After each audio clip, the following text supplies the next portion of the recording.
Hello everyone, just wanted to let you know that we'll be getting started in a few minutes. Warm-up period is continuing for a few minutes more yet. Greg Gouillart speaking here for Candlepin Bowling Network. Here you see on screen the lineups for the match that will get started in just a few minutes time. Team Hingham out of South Shore Country Club and Team Metro Bowl, that's seed 6 versus 3. I'll take a moment to go over the format today. This is the playoffs of the Friday Night Pro League, ergo why it's on Saturday. We're here at Ryan Family Amusements in Millis, Massachusetts, a rotating home venue. It's Millis' turn to host this end-of-year tournament. So congratulations to Central Park Lanes 3 out of East Boston, Massachusetts for winning the regular season. And now the playoffs to determine who will win the remainder of the prize money in this 8-team single elimination knockout bracket. Great to see you all here in chat. Great to see you, David Gowan. It's always a pleasure. Rebecca, I've seen you a few times. Calvin Locke, Dave, Kevin, Captain Happy. Thanks for reminding viewers to hit that like button, and thank you, Dave's channel, for the kind words as well. We can see you there, and looking forward to sharing this great day of bowling with you all. Long day of bowling, of course, so it's going to be 3 string matches. Total pinfall decides who advances. 1 string roll-off in case of a tie. And then semifinals between those, reseeded, high versus low. And then the finals will be whoever's left. And then that will decide our playoff champion. Team Exeter did not defend their regular season title, but still has the chance to become back-to-back champions.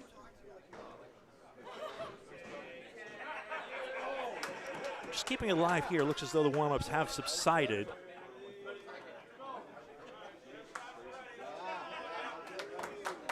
And as soon as we know more, we'll click on with the match. Handshakes now. Looks as though we have ourselves a match. Again, welcome aboard. Welcome aboard. This is the Friday Night Pro League playoffs. Team Hingham out of South Shore Country Club takes on Team Metro Bowl out of Peabody, Massachusetts. 6 seed versus 3 seed in this single elimination bracket. 3 strings, total pinfall to decide who moves on. We are here at Ryan Family Amusements in Millis, Massachusetts. My name is Greg Gouillart. For another playoff stream, Paul Grant has Shooters Pub and Academy 2 over on lanes 19 and 20 on YouTube only, Candlepin Bowling Network. He'll also be on 19 and 20 for the semifinals, and then merge with me for coverage of the finals here at Ryan's. John Zappi, Sam D'Agostino, Chris Jones, John Winchell, Craig Holbrook, as you see on your screen for Team Hingham. For Team Metro Bowl, Al Kessick, Iceman, Nick Freshy Zuffalato, Aaron St. Cyr, Keith Beaupre, and Aaron Fontaine.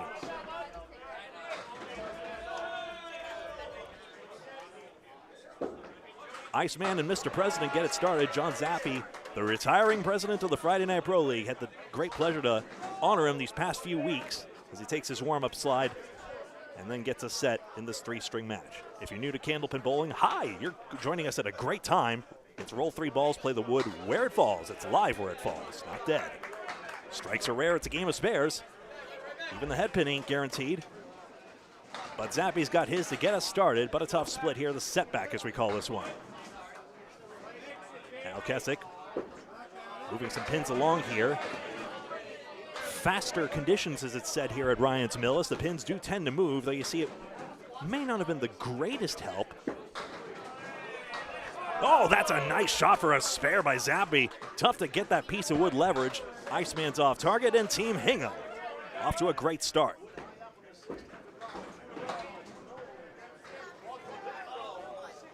Great chance to get the replay machine there. 3rd time around for Kessick for the 10 box. If only it was ball 2 as we take another look at this great shot. Snapped off the wood. It was more frozen there, so I believe you'll see the wood caroms off the sidewall. And there you go. Spares calculate exactly how you'd expect in any 10-pin game. 10 plus the value of this next ball. Essentially the 3rd ball in the frame. Zappi wants a good follow-up. Missed his head pin this time, but gets a splash at 7. Al Kessick, same 7, but it's triangle number 6. And a good leave here. On Zappi's side, you have to be careful of the deflecting wood. Hopefully that's enough lane audio for you guys. Yes, spare. Back-to-back for Zappi as he'll sit down. And an excellent start for him. Kessick must be mindful of this wood. It's liable to deflect, and he goes with the sideways wood, which may have been too deep. just wasn't convinced he could turn this top piece of wood in. He gets a 9 box, and 19 through 2.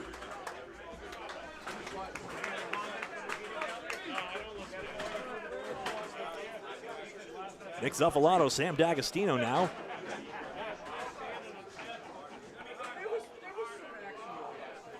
Both two boisterous, outgoing personalities in the game.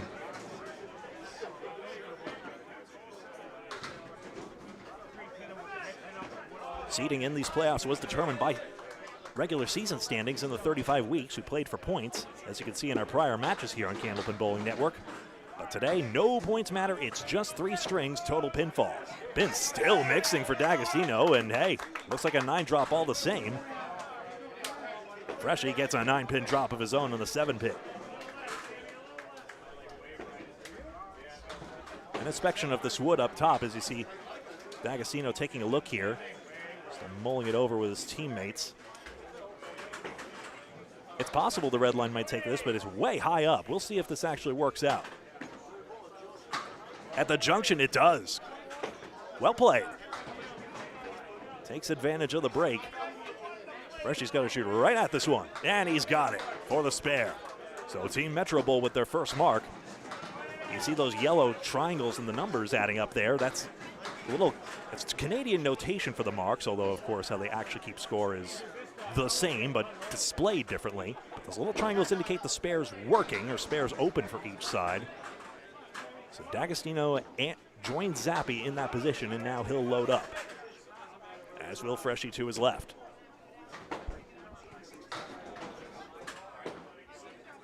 For the 6th-seeded South Shore Country Club team, D'Agostino, 1-4, is hit. Hello, this might still be working on the fill.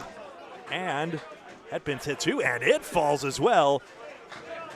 And we see the fast conditions now producing a favorable result here. Freshie off target, but only 6. Still a decent leave here. Score correct. I got you. That was Craig Holbrook, you might have heard there. Had a funny moment with him in a prior double strike call I had at one point. I'll get to that in a second. D'Agostino unable to take advantage of the break here. The wood was less favorable this time.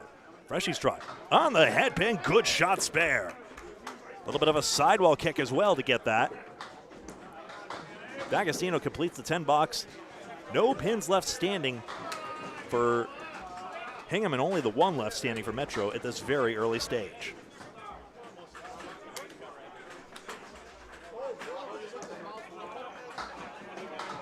Aaron St. Cyr and Chris Jones.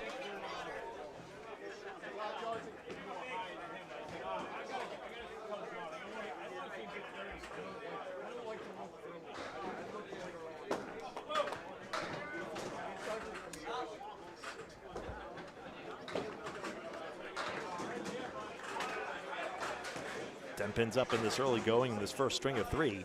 Jones headpin splits up. Jones at one point was occupying the top 10 spots in the average leaderboard. Fell off it slightly, but still ends up with a 115 average on the year.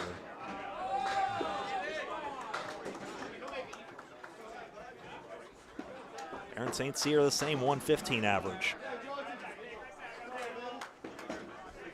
7 pins to blow up here. Just shaves off the outer layer of the onion there. 5, 8, and 10. So a pinning duel here resulting on the 3rd ball. Jones gets 1. So Aaron can gain a pin here. And he does. He gets a 9. A lot of the standings were solidified going into position week just yesterday there. Not a lot of jostling. In the end, Central 3 had number 1 clinched going into it. They are the champions of the regular season of the Friday Night Pro League. And now this end-of-year jubilee, but also significant playoff match taking place here. Jones a 7 and 8. Wood looks a little high. Not sure if a red line bounce takes the 7. Instead, the ball deflects into the 7 and turns away from the 8. St. Cyr back on it for the spare. Takes advantage of his break.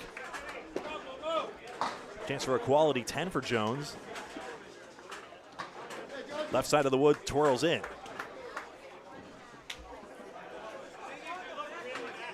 So Metro Bowl getting that mark now, and now a virtual tie in the match as they've gotten the last 2 marks unopposed. As it moves on down to the fireballer, Keith Beaupre, against the slow but very steady John Winchell. Both of the cross lane delivery, but with very unique styles, as you'll see momentarily. Winchell, as seen on TV, Channel 50 Stars and Strikes. Tipping pins, maybe that one nestling in there helps out, and Beaupre, yikes, look at this one.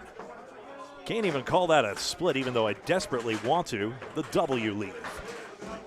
You view the pins overhead. Winchell's got a pin in there, possible powder keg, but he's missed the head pin twice. Each stride. Mixing pins here, that's a gettable for the out at least.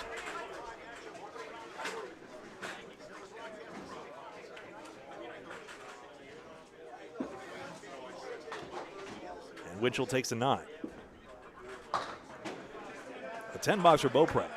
All the focus for Hingham right now is getting their own John Zappi into the Hall of Fame, like Craig Holbrook is, like Bob Whitcomb, not in today's lineup due to continued injury difficulties.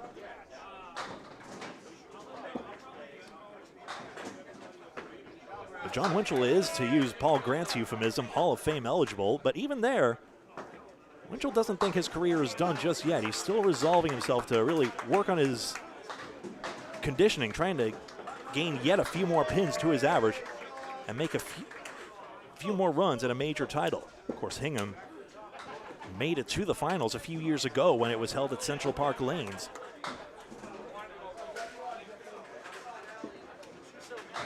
Beaupre, the pins haven't been kind until now. Finally, the 9-pin gives him some salvation, and he gains 4 pins on the spot.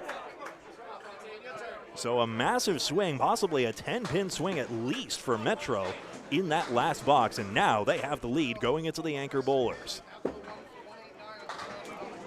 It's a marathon, not a sprint, that old chestnut.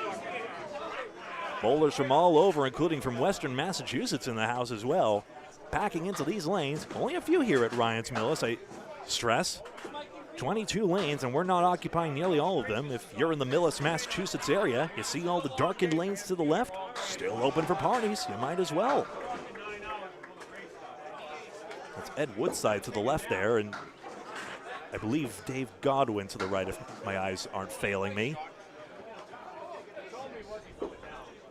Here's Craig Holbrook.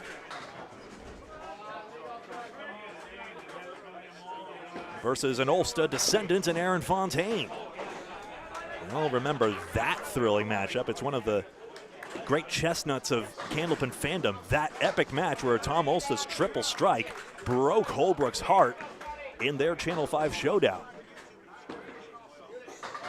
1, 8, and 9. Wow, that bouncing piece of wood did not get that 8. Hingham gets a mark back. We'll stick with a 9 on this one.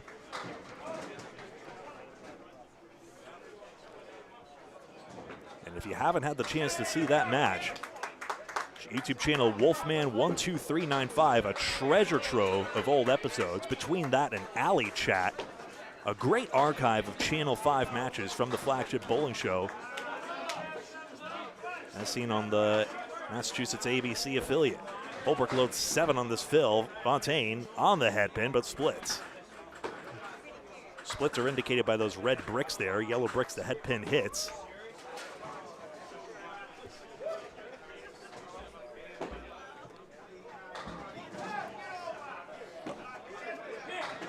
And a nice shot by Fontaine. What a spare that is. 5-in-1 conversion. And Metro now has an effective lead as Holbrook takes 10.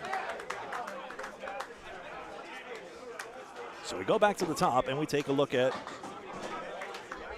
full scores here. So in that last pair of boxes, 4 marks for Hingham, 5 for Team Metro Bowl, and they now hold the lead at this stage. especially considering there was that spare versus 6-box exchange for Beaupre. That is padding their lead at the moment. Still 12 pins, each really only a 1-mark advantage, you'd think. Kessig back up here, bowlers switch lanes as you might imagine. 4 and 8.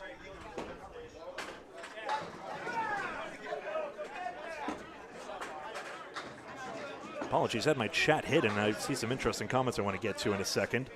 Zappi loads up 9, and he is still cooking here. Excellent shot by Kessig for the spare. Picked up his 2-pinner, I should say, 4 and 8.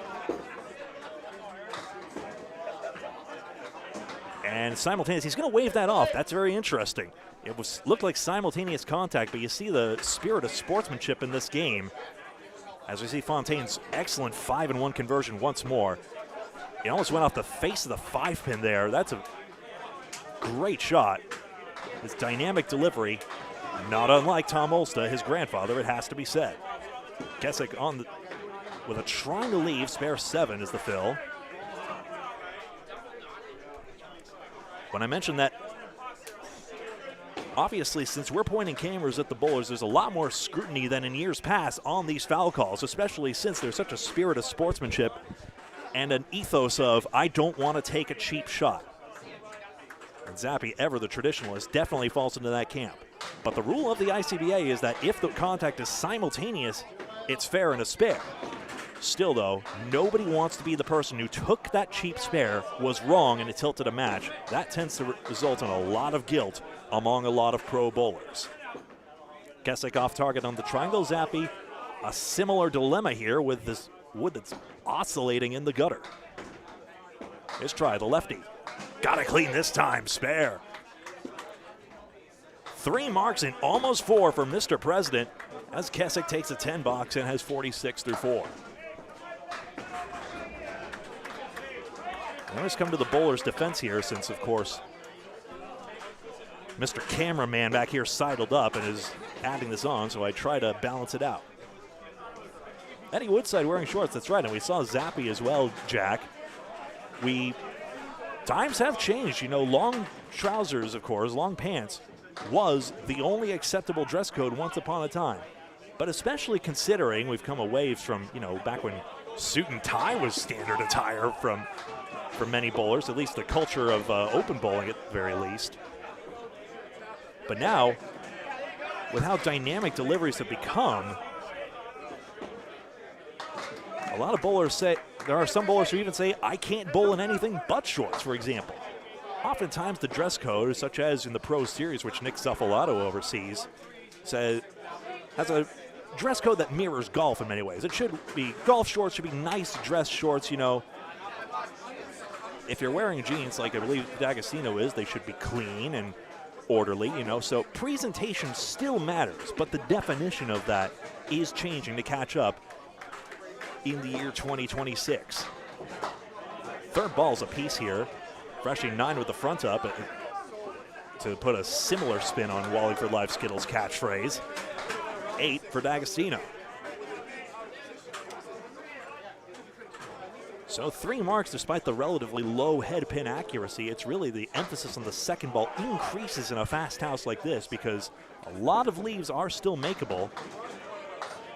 And apparently in Fontaine's case, even if you get a disastrous 5-1 split, anything's possible.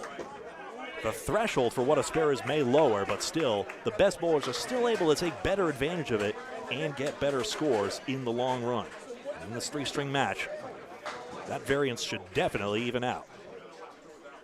Actually, with a 9-pin drop here, 4-pin.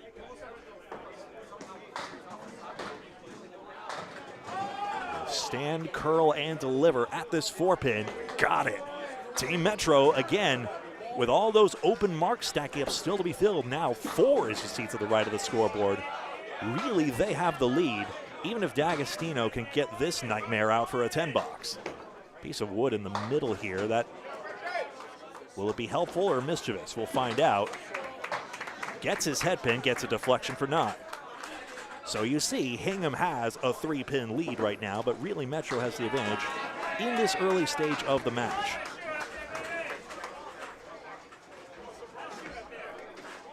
Jones and St. Cyr.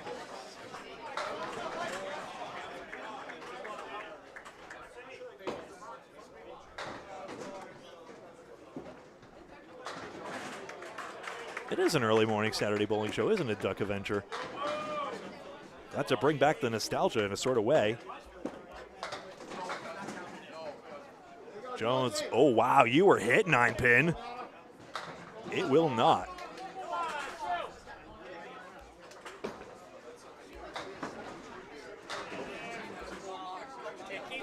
My pleasure, Jack, as soon as I get a chance.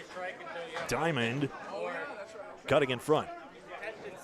Doing some early stream diagnostics, making sure that the presentation's good, and then I'll settle in here and get you some more statistics here.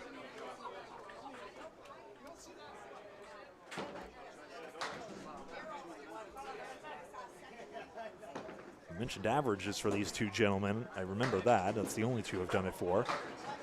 And there's the 10. Jones picks up 2 pins. Always keep an eye on details like that. So Central 3 had the most points, of course, in the league. High series in the league was Academy 2 in 1953. Just last night, Metro Bowl rolled a 678, which is their highest single of the year. An insane performance, including Aaron St. Cyr himself getting a 176 in that first string. Head pin this time, and he picks up right where he left off with a strike. So he sits down on another mark, and Jones right back in there to respond with a strike. So what? I only have one replay to show. Here you see that 6-pin get kicked out.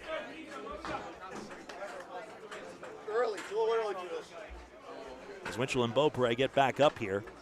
Top averages, Justin Waters on that 127, clear ahead of Jeff Surred. When will he ever be bad? 123. Same Josh Daly, 123. Strike for Fontaine on his spare. That's Beaupre, excuse me. Keith Beaupre with a 20 box.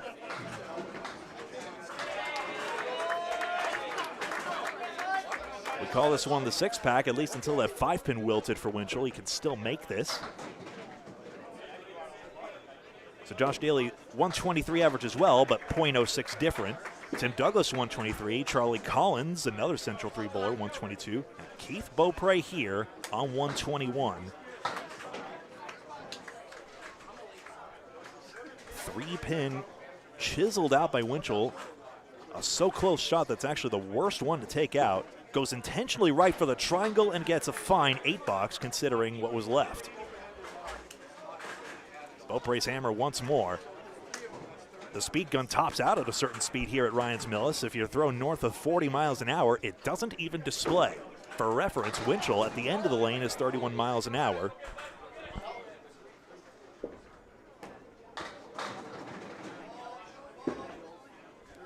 Maybe next year we'll get more Bob Lee speedometer things, or I could put that spreadsheet up at some stage. 7 to start the strike fill. Winchell out of the hand left. Tipping pins, 1, 3, and 7. Chance here is Metro Bowl mounting a lead here. 13 pins plus another 2 extra marks. Still on the fill, Beaupre. Got 2 more sticks anyway, and that's not. So 19 bonus pins for him. Above the average for anyone marking.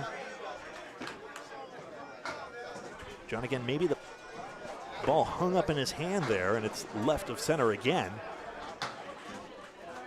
Kate sticks with 9, who needs that head pin.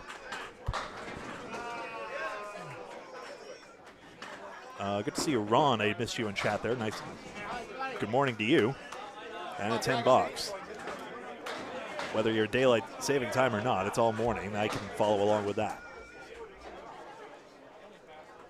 Now it's Fontaine, now it's Holbrook. Aaron Fontaine, 7th place, right behind his teammate with a 120 road average. Always seems like it could be easily higher, of course.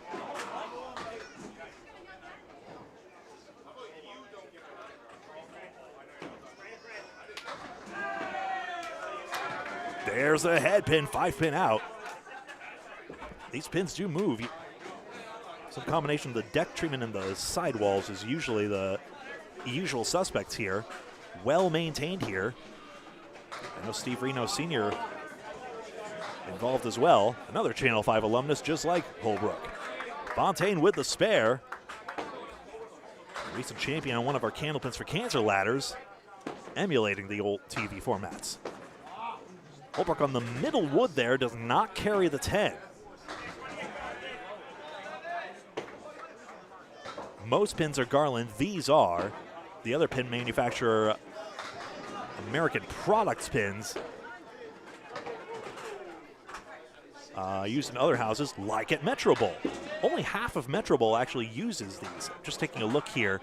Perhaps the right side of the wood would have taken the 10, but it's hard to say if that would have spun the gears into the 7. It may have been a no-win situation for Holbrook. That's when I'll have to do my homework. But yes, American Products pins are used at Metro and at Exeter, representing two of the teams here, Shooter's Pub, like you see to the right, and of course the namesake team Exeter Lanes, last year's season and playoff champions. 5-fill for Fontaine. 5, that should be. Holbrook a high hit, but it all mixes out. 2, 4, and 7 with what he doesn't necessarily need. Fontaine, what a bid here. Wood's coming back, and it touches the 3-pin, but does not drop it. Holbrook drives it straight back, and Hingham gets a mark. They needed that. We'll see the tide of this match is really tilted in Metro's favor as Fontaine gets just a 10 this time. And we'll see it here, 36 pins. 5 marks to 3 for Team Metro Bowl. There you go. There are a few bowlers who dip below a 110 average, but a distinct minority of them.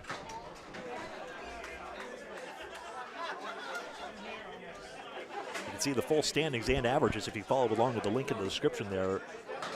I do not say that to silence you. I just want to allow you to follow along with what I'm saying, if anything. You can go to that standings link that Secretary Corey Alisi maintains himself. You are seeing exactly the same stats that the bowlers do by following along with the link in the description as well. Great questions. I really appreciate them. Split here for Keswick, the 5, 7, and 8. Yeah, definitely you want to be maintaining a 110 average to really be cracking a roster by and large. Otherwise, obviously some teams have bowlers that are below that, but only the top 8 of 12 teams advanced. Wood will not come across for Iceman, and he's left with the 7-pin.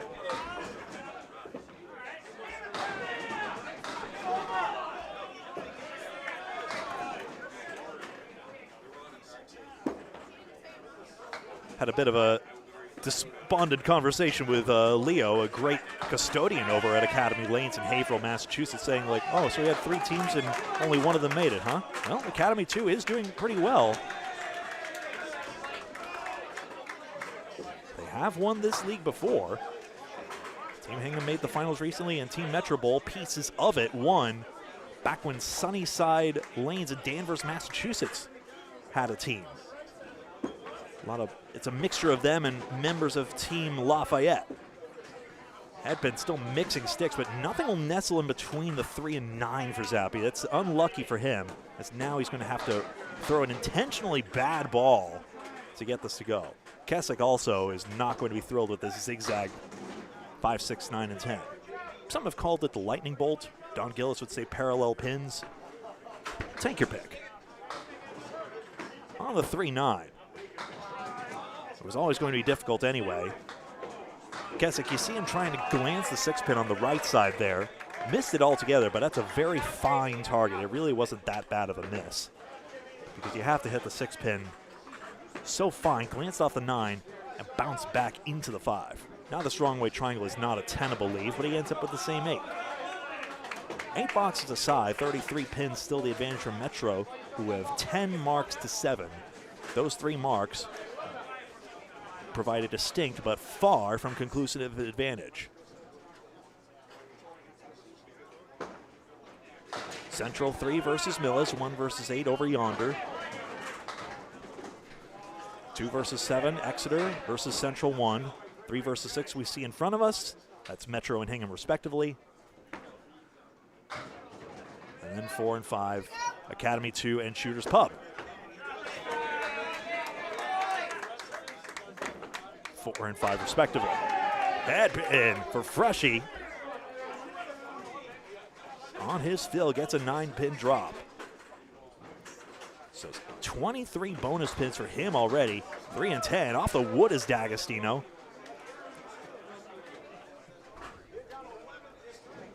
Caused a sideways deflection. This piece of wood is much easier for Freshie to cover, and he's got it. 72 in a ball.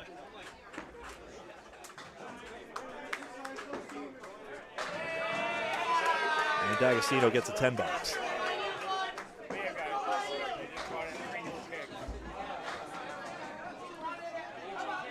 Can't really move this, unfortunately.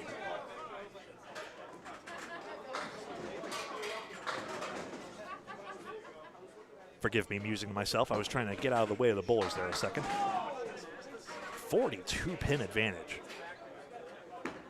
And Metro, who just rolled a 670 to start, 678 to start a match just yesterday, has not lost any steam. Until now, perhaps, with that forfeit. Still, 76 half for Zuffalato.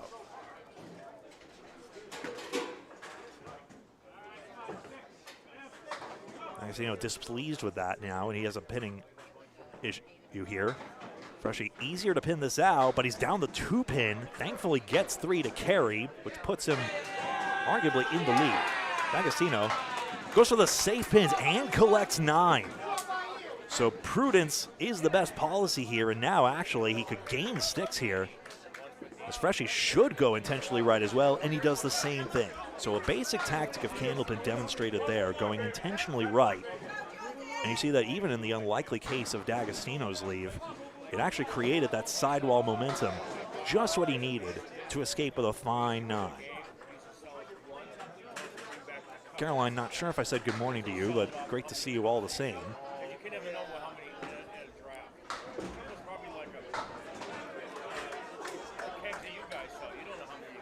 By the way, I forgot to mention Kessick a 114 average, Zappi a 109. Present day, of course. Jones down the middle, spread eagle. Jones's ball has that tendency to come in so straight and narrow. It's one of those things that's so hard to scientifically explain, but of course you see the result at the other end. $25 from the former Spread Eagle Productions. That's us, Candlepin Bowling Network, if he could have made that for a spare, but instead settling for a 6 fill. Trying to maximize sticks. Saints here on the side saddle triangle. Off the wall, and it dies there as Wood stopped up the momentum, and he has a 9 fill.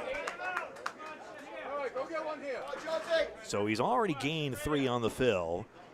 Now gains 1 in the box, and it's a 4-pin gain for Metro Bowl all told, and now it's a 50-pin advantage minus that offsetting mark of Holbrooks. That's all that's there as the momentum slows down. In that last pair of boxes, by the way, Hingham had 3 marks, Metro Bowl 5.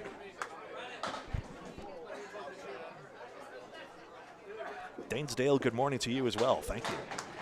Headpin Jones 9, as you see his headpin accuracy continuing to mount here, even though the string is below the score he wanted. Saints here with a hammer. That 10-pin was the last to fall, but only just. His second strike in 3 boxes.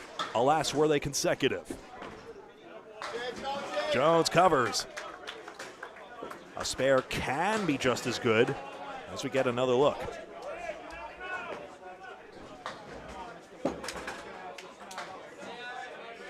You see he comes across, St. Cyr does, with that delivery. Very reminiscent of Charlie Collins, and of course,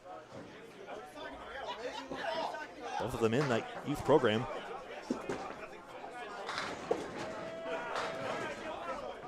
Very interesting, but a lot of bowlers like to throw that clockwise ball, save for these two, obviously, our cross-lane bowlers, Beaupre and Winchell. Ryan Family Amusements, Millis, Massachusetts, home of the world record-setting women's single, the queen of the high single, Jenny Rowe, 210. Beaupre off the wood, not much going there. He's trying to make a wild shot there, but the wood might have been too deep on the 3-pin, which in fairness is much easier to say in hindsight. Ryan's has many locations across Massachusetts, especially in the Cape Cod area as well. All of them have arcade games, most have bowling as well. Go to, what's that website? Oh yeah, thanks, Bowlmore. RyanFamily.com, as you see on the pin sweeps.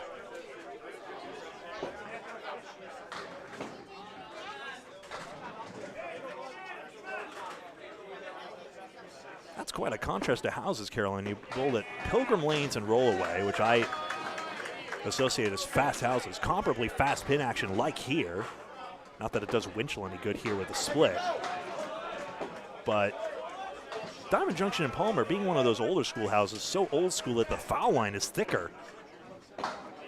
I haven't studied its pin action nearly as much, but that's what we mean by fast house versus tough house, as you know, of course, Caroline, but for everyone's benefit.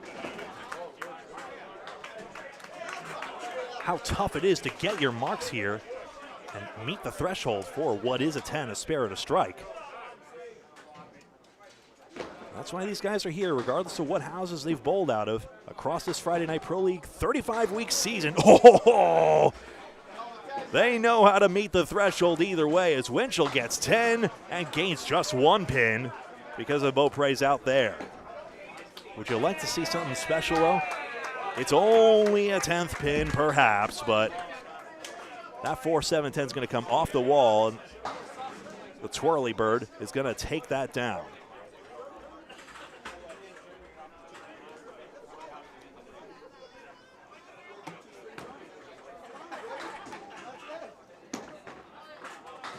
So it was more of an honest house Pilgrim, huh? Interesting. Usually on the TV shows it definitely played quicker, but that might have been just for that. For example, on Candlepins for Dollars, like Holbrook appeared on. Among other bowlers, Phil 7 on the triangle spare again. 3 marks in the half.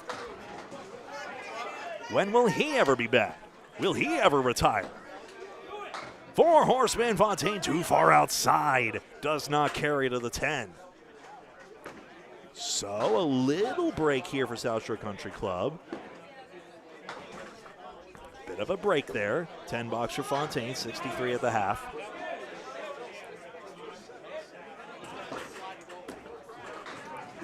There's a question of verbiage. A lot of houses refer to themselves as the lanes. You know, Exeter lanes, for example, Central Park lanes, Riverwalk lanes representing Riverwalk and Lafayette. Head pin hit. Fontaine does not carry the 7, but a good shot here. But on the back of South Shore Country Club shirt, it's the alley at South Shore Country Club, which a lot of houses and organizations would say, you know,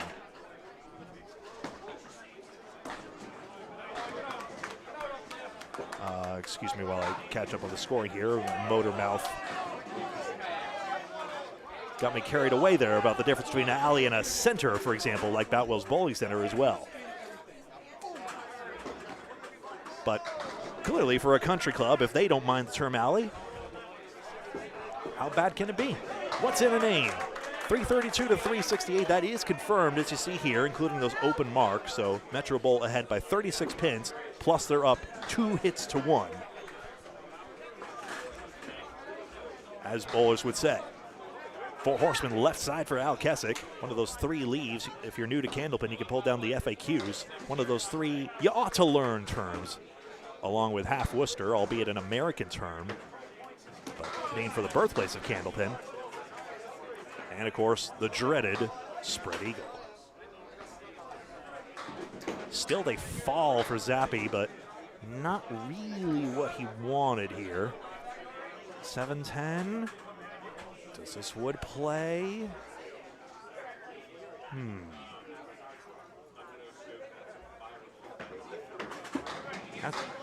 Goes for the deep wood instead, hoping for a sidewall carom. It was so vertical, don't you think?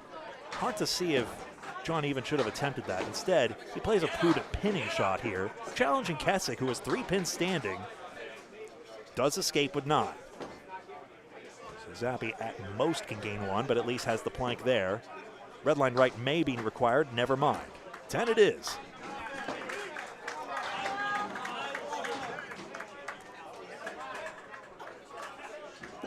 Morning to you, another Arizona viewer, Sanford Fuss. Nice to see you. I've seen a few requests for Candlepin to make it over to Arizona.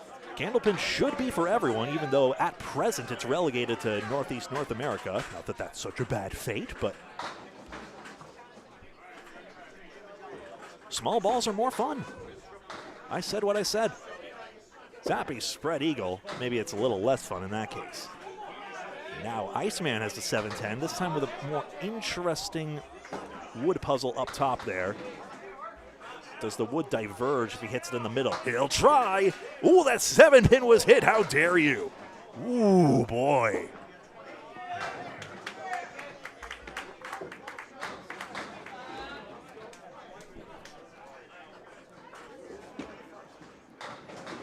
(4-7) for Zappy. So a pin struggle here as Metro Bowl could gain yet more pins for the number 3 seed. So on paper, it does seem as though we're headed for, there have been 3 teams really who have been the haves versus the have-nots this season in terms of pin luck and ability. Metro Bowl showing that here as this match is currently going up to chalk at the moment. Of course, 16 pins different in average over the course of the season, which, you know, adds up to a significant 48 pin advantage over the course of a 3-string match like today. But of course, there's enough room for variance. Just a couple weeks ago, this man Sam D'Agostino did roll a 400 on our coverage. 403 if memory serves, yes, including a 156 in the opener. Not having that debut in the wee hours of the morning. Freshy sure is, though, on a 76 half. Now has a head pin in the 7th and 9 drop.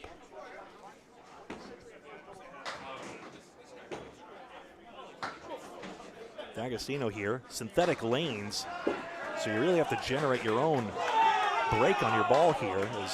There's a tendency for balls to hydroplane on the synthetic surface. Freshly used to have a towel he used to mark his spot on the approach, but has since abandoned the either superstition or technique. He spares here and has a 5-mark string in just 7 boxes. Sam rips away just 2 pins. His wife Trisha frequently comes along here, and I believe his daughter Bella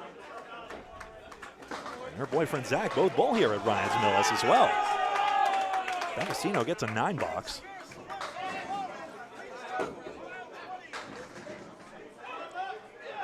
D'Agostino once bowled 19 strings of a 20-string Easter Classic because he was late coming back from the Kahala or whatever restaurant it was at the halftime lunch break.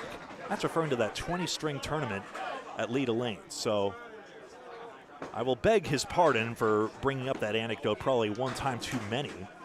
Although I would like to thank John Zappy along with, sorry, should I have moved that? I'm sorry.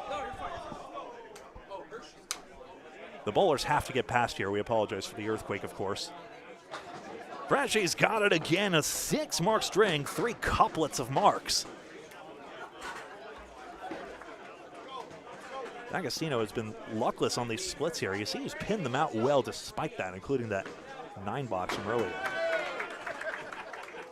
But Leda Lanes hosts that annual 20-string tournament, of course, which of course was missed, and a couple of houses filled in the gap, both Abington, Mass, and Boutwell's Bowling Center, Concord, New Hampshire recently. So that's why I bring up the Easter Classic, albeit with that cheeky anecdote, I freely admit. I'm relying on Sam's good nature to forgive me for bringing that up. But the reason I bring it up is Leda Lanes had a really heartwarming post where they mentioned on their Facebook page, we've missed the sound of the lanes, but St. Cyr just misses a double strike. We've really missed having that community center, and we've missed the crashing of the pins, like that 9 drop by Jones. And we have big plans for a community center, a place where neighbors can come together. And we just need investment and partnership at this point is essentially the text of their post. You can read it for yourself, again, on Leda Lanes, who have been really forthright about the process, including the forced relocation, of course, after a lease back turned into forced relocation.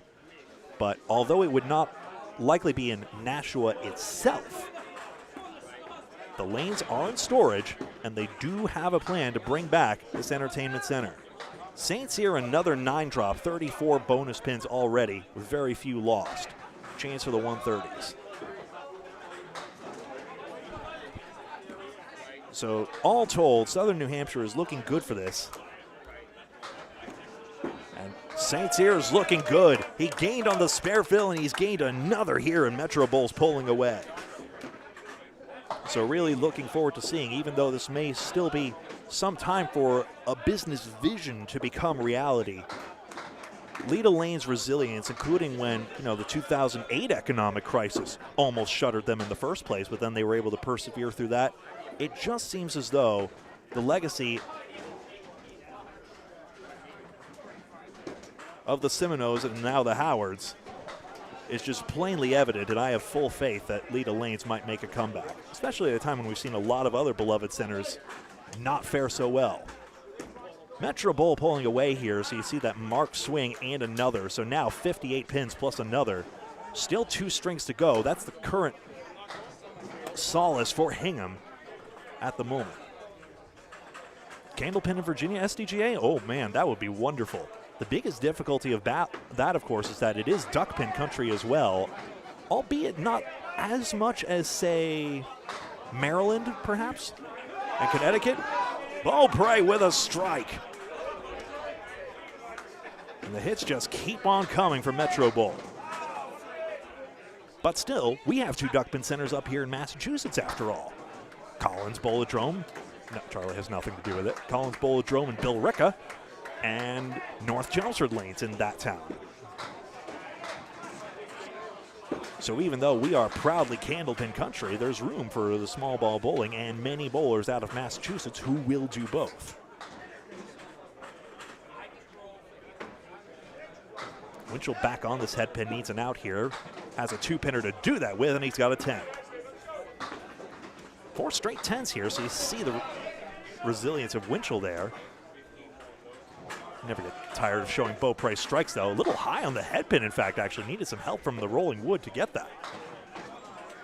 All goes all the same. That's the power of Beaupre generating that, and Metro Bowl almost has the pins to go 100 ahead in the string. Does he get a double strike here? He came darn close, and he's got an excellent fill here, and now it really could be a triple-digit blowout in this first string. Winchell here gets his head pin, but the ball was tailing away. Cruel to say, he got his head pin, but unfortunately he gets this. Blank easily covered here for Beaupre, although it was riding the rail. But he's got a 4-mark straight. 1 for Kessick, 6 for Zuffalato, 5 for St. Cyr, 4 for Beaupre.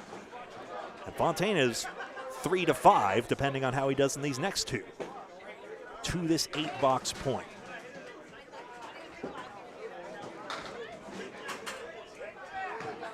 Head pins are 25 to 20 in favor of Metro, so it's not a lot different, but each bowler averaging just that 1 head pin more to this point. Obviously, over the course of a 10-box, over the course of 10, 20, 30 boxes, that could turn into something a whole lot more. This is Greg Gouillart speaking. You're watching Candlepin Bowling Network. Please, big favor, if you wouldn't mind hitting the like button by hitting that thumbs up button. I'm going to try and keep the stream running as much as possible. It'll depend on the other matches, which are running to a comparable pace, if not better, than our match at the moment right now. So I'm going to try and keep it here. Obviously, semifinals will be, it'll be 15-16. We'll have to make a camera move on that one. And then the finals will be back here on 17 and 18, I have confirmed. Holbrook head pin, down goes the 4. Needed that break here. Fontaine on the right side. Oh my goodness gracious. How do you compete against brilliance like that? The 5-7-8 clean by Fontaine. Holbrook covers his single pin for the matching spare, and another look here. Despite Holbrook's legendary efforts in its own right, Fontaine shaves the 8 into the 7 excellently. 4 marks for him. Hello over there in Tennessee and Mock.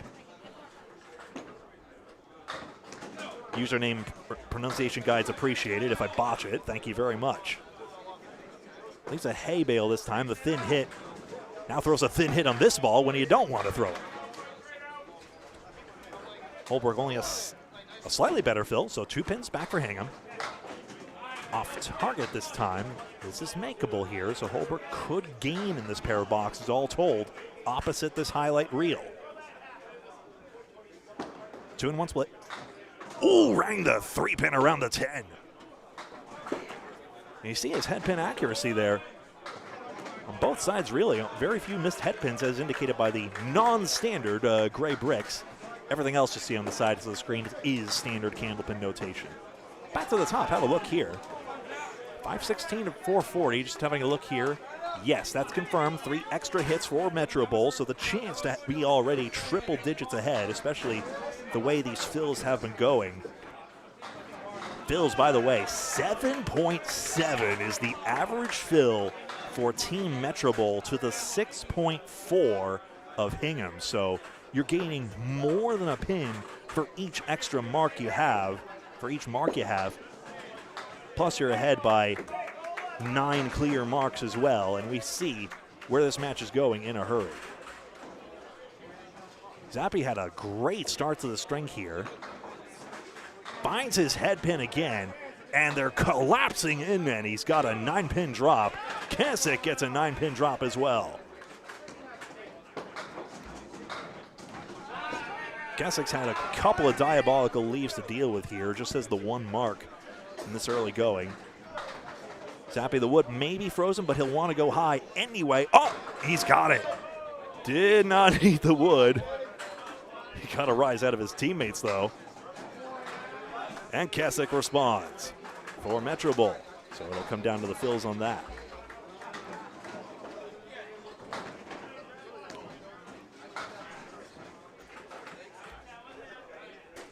I'm remiss on a few averages.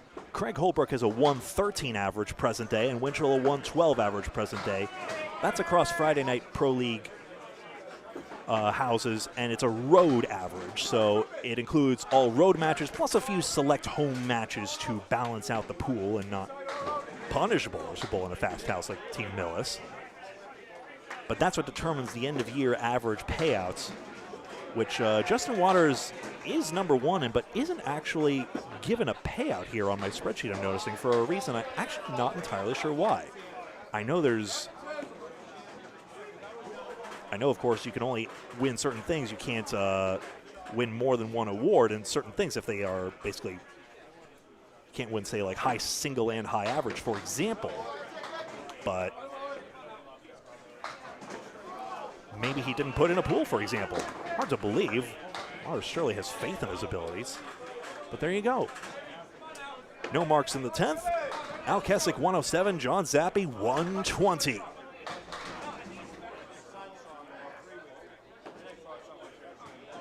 I'm told this is a fast house. Where's my 120? Come on. My high single is 160, but that's only because I won that Crossy Road game in the arcade here at Ryan's. D'Agostino a 6-pack right side. Losing the head pin in this early going. If he starts picking up and strings 2 and 3, though, his match could change unless Freshie never slows down. That's his 7th mark in 9.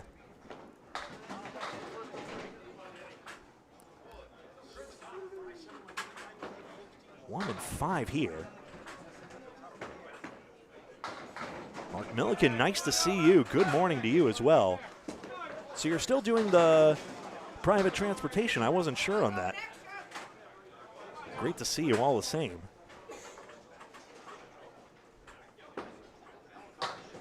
Paul Grant live on lanes 19 and 20. That's head pin D'Agostino. Yikes, 5, 9, and 10. Apparently you don't need the wood, just ask Fontaine, but that's a brutal one. Freshie on a strike. Does not need a mark for 150. Here he comes. On the 2-pin, he can still load up the strike at least. So still the possibility of a 150, but he'll have to pin this out. Ooh, 2 pins, good shot there.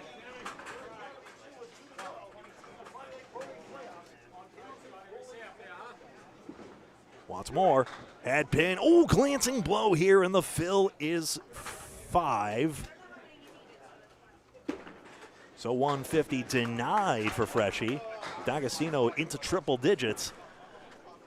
Freshie several dozen ahead of this, pending this third ball. And the box is 9. Well made on the diamond. Snooker's a 147. In reference to the maximum score in that billiards game. Jones and St. Cyr. St. Cyr doing fine for himself here. Above his season average, of course. Jones about bang on, all told. Remember, St. Cyr had a 176 yesterday. Split here for Jones.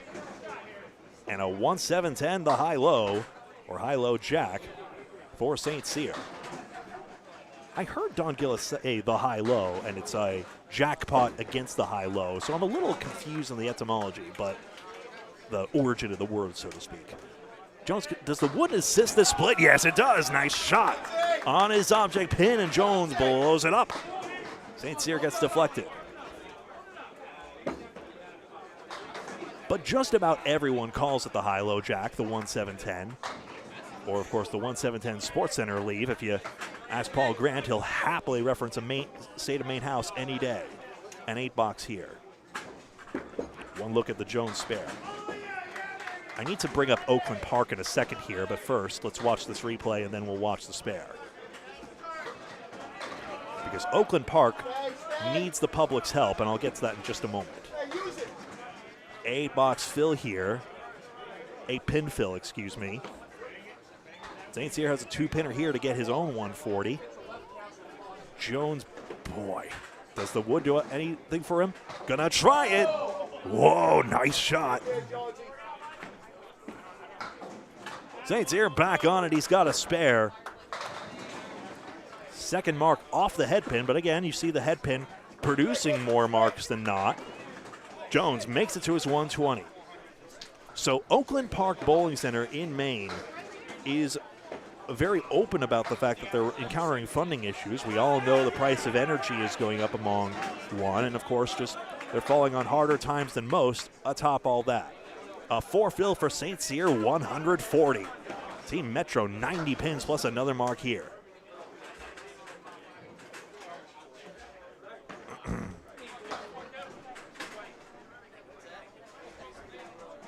So the Oakland Park Bowling Center has a GoFundMe, basically, and I don't have the link in front of me at the moment, but Nathaniel McBrien, Natty McBrien, of course, but you could search up Nathaniel McBrien's fundraiser, Oakland Park Bowling Center on GoFundMe. And they just could use some help, including with short-term expenses, not just short-term expenses, but also some needed renovations that they've needed for some time here, in order to keep their operations afloat and also invest in some things that would really stabilize their operations, because it's a lovely 8-lane house over there as Winchell picks this up for the mark, and they could use that help. So if you have some money to spare and want to do some goodwill for the Candlepin community, let's see if I can find this real quick.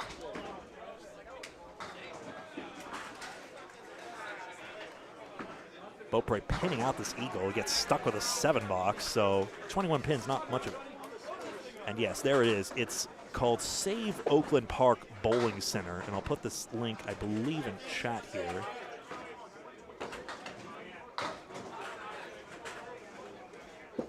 That should be it. I just put it in chat there for you folks to see. Winchell's fill is 9. Exactly the sort of box that could get Hingham back into it after he made that 2-pinner off the head pin. So there you see the link there. And again, if you have the chance, much appreciated. And there's the conversion by Winchell.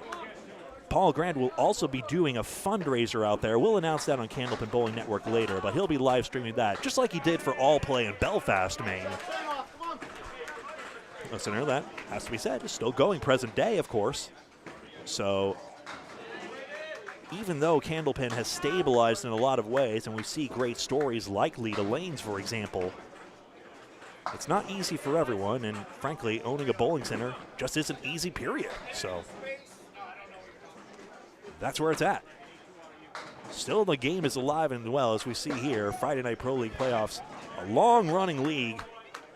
What's coming? Don't hit that button too soon. Now it's an 8-fill, and Winchell gets 107. So Zappy and Jones with that 120. The others stuck in the 100-aughts. Holbrook, of course, can have a 120. So, again, 3 bowlers from Hingham are probable to have 120s. But you see Metro already on 625, 645, perhaps even if Fontaine fails to mark, which he seldom fails. 5 and 7.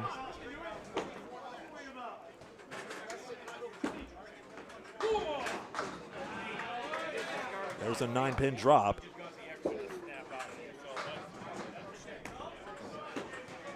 Holbrook, wow, tried to shave that 5-pin. Fontaine has to just deflect off the wood. It's a guide rail. He's got it all the same for the spare. And he's headed for 130s, in fact. So a 9-pin drop, 9 box for Holbrook. We've seen many times where 600s can be no good in Class A of the Atlantic Candlepin Singles Tour, a great traveling league. It takes place in not just Millis, but numerous houses across the North, South, and West Division. All regions basically within some distance here in Massachusetts and southern New Hampshire. And you can see those matches online at the Atlantic Candlepin Singles Tour. Atlantic Candlepin Singles Tour Facebook page. We've seen many times that the 600s aren't good enough here in Millis because of the conditions here. And unfortunately, this seems to be a vivid case of, you know, obviously these bowlers deserve to be in this league, even if there's no, per se, relegation. It's just you may not get picked by a captain the next go-round if it comes to. Holbrook stuck with a 7 box, and Fontaine another quality 10 and a 129. That easily could be higher. He only left 1 pin standing all game long. You see here, 567 to 649. No intermission. We plunge straight into the second string. I'll get this board set. And we'll move straight on into string number 2.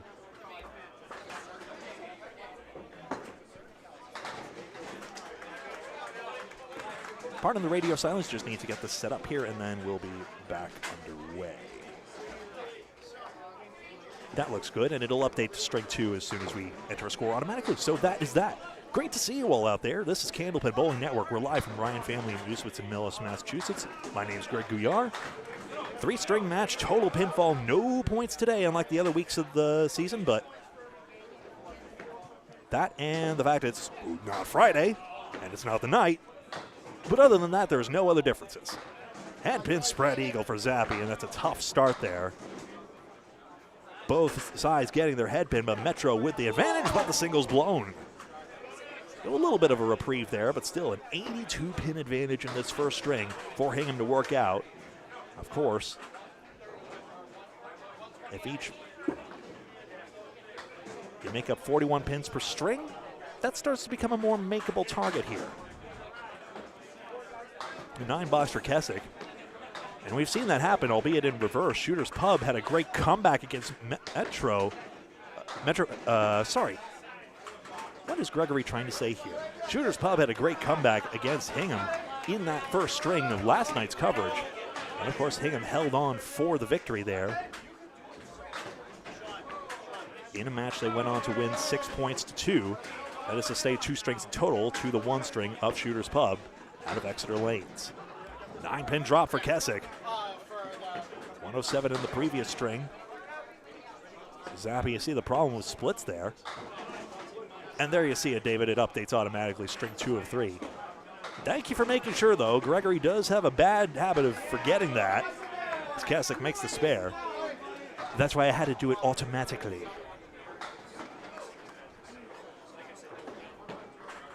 I excel at Excel. 3-5-10, gettable for Zappy's left to right ball. He's got it. That dagger of a cross-lane delivery, as we've seen on many shows, including $30,000 Candlepin Challenge, for example, on Comcast.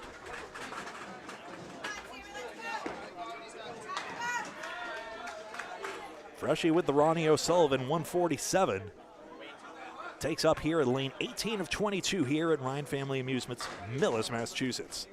Hall of Fame ownership in the Ryan brothers. That's the International Candlepin Bowling Association, or ICBA Hall of Fame. The very same we mentioned with John Zappi these past few weeks. A lot of John Zappi coverage, I know, but come on, the man's retiring. And I'll tell you one thing, the Zappi family, both John and Leanne, gave a really nice gift to Paul. They actually made him a cake, or bought him a cake, one or the other. And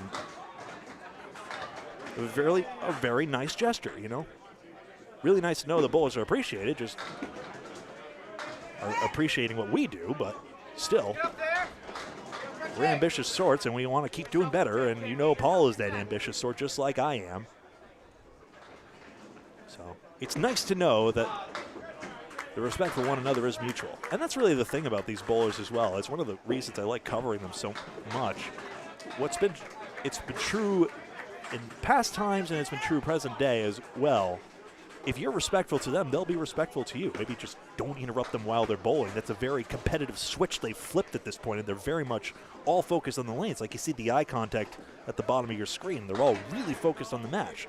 But at basically any other time, they're very approachable.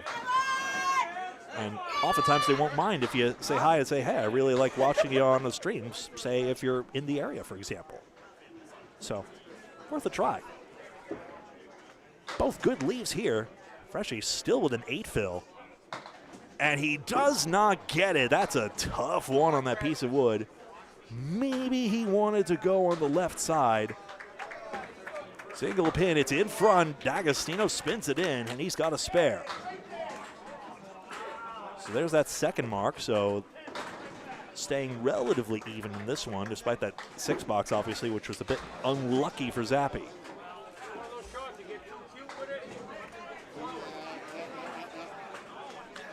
Jones and St. Cyr. So there's the ICBA, that's the International Candlepin Bowling Association. They write the rules, and that's linked in that Candlepin FAQs thing. There is also the Candlepin Bowlers Association. President Dave Barber, just like he's vice president of this Friday Night Pro League, trying to make a lot of changes for the good of the game from a bowler's perspective as well. So nice to have that other perspective as an organized advocacy group, and looking forward to seeing what they do. They actually put out a listing of averages overall across numerous tournaments, including the Men's International. Another single pin gets away here for Metro. Jones, of course, in Nightmareville with this spread eagle leave. The Shadow Realm? Something like that. So 9 all the same here for St. Cyr, and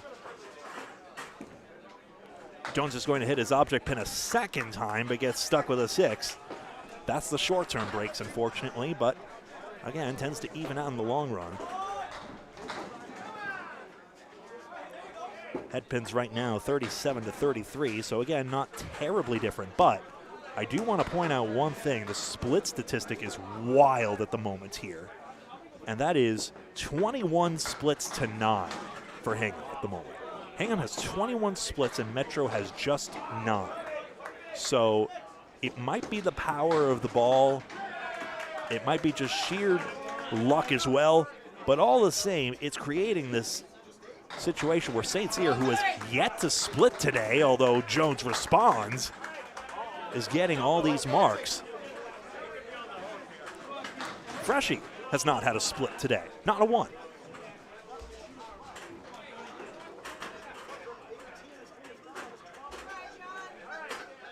Oh, Karen and Jeff, thank you so much. I would have said thanks to the first comment, but now thank you very, very much for the $20 as well for that super sticker. Really appreciate you all. And what I am looking into right now, I want to give a tangible update on what we're trying to do with the money. I would actually like to get a wireless mic set up, say, which will enable us to, you know, not strangle the bowlers as we go out there. And it might just make the little awkward pause at the end of the post-game interview between that third string and when we go out there. It might just make it a little better and just make the viewing experience that much better for you folks as well. So that's a commitment I'd like to make to on the air and make that happen somehow. And although YouTube takes us part of the way as well, your support is still truly appreciated and truly useful to us as well to make these broadcasts better for you and the bowlers. So thank you very much, Karen and Jeff, again for that. 8-box. Aside. So Hingham holding serve 3 marks to 3 at the moment. But yeah, it's a little funny, a bit of slapstick there when Paul tries to get it there, and I'm trying to make sure he doesn't go fishing by accident, you know.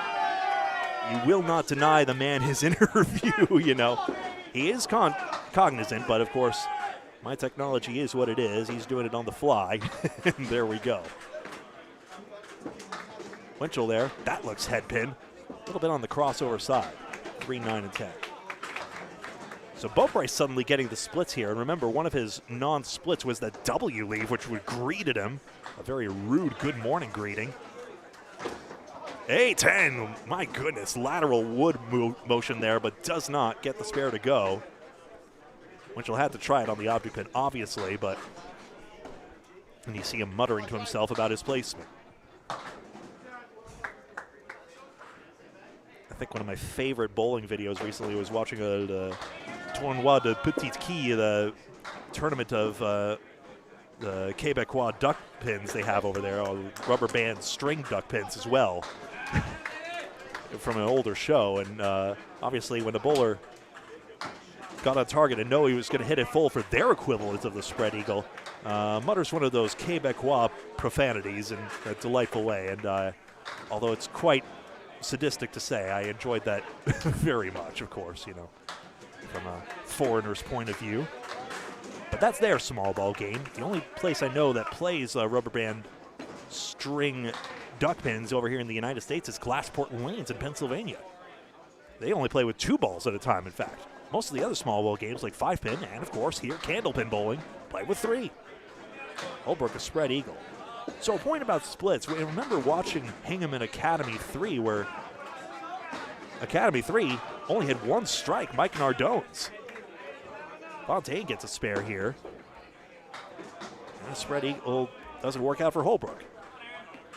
So it's not that they're throwing it terribly slowly, but of course just that little extra power that Metro has, clearly throwing the ball with more strength, even though accuracy wins out in the end, clearly makes such a big difference.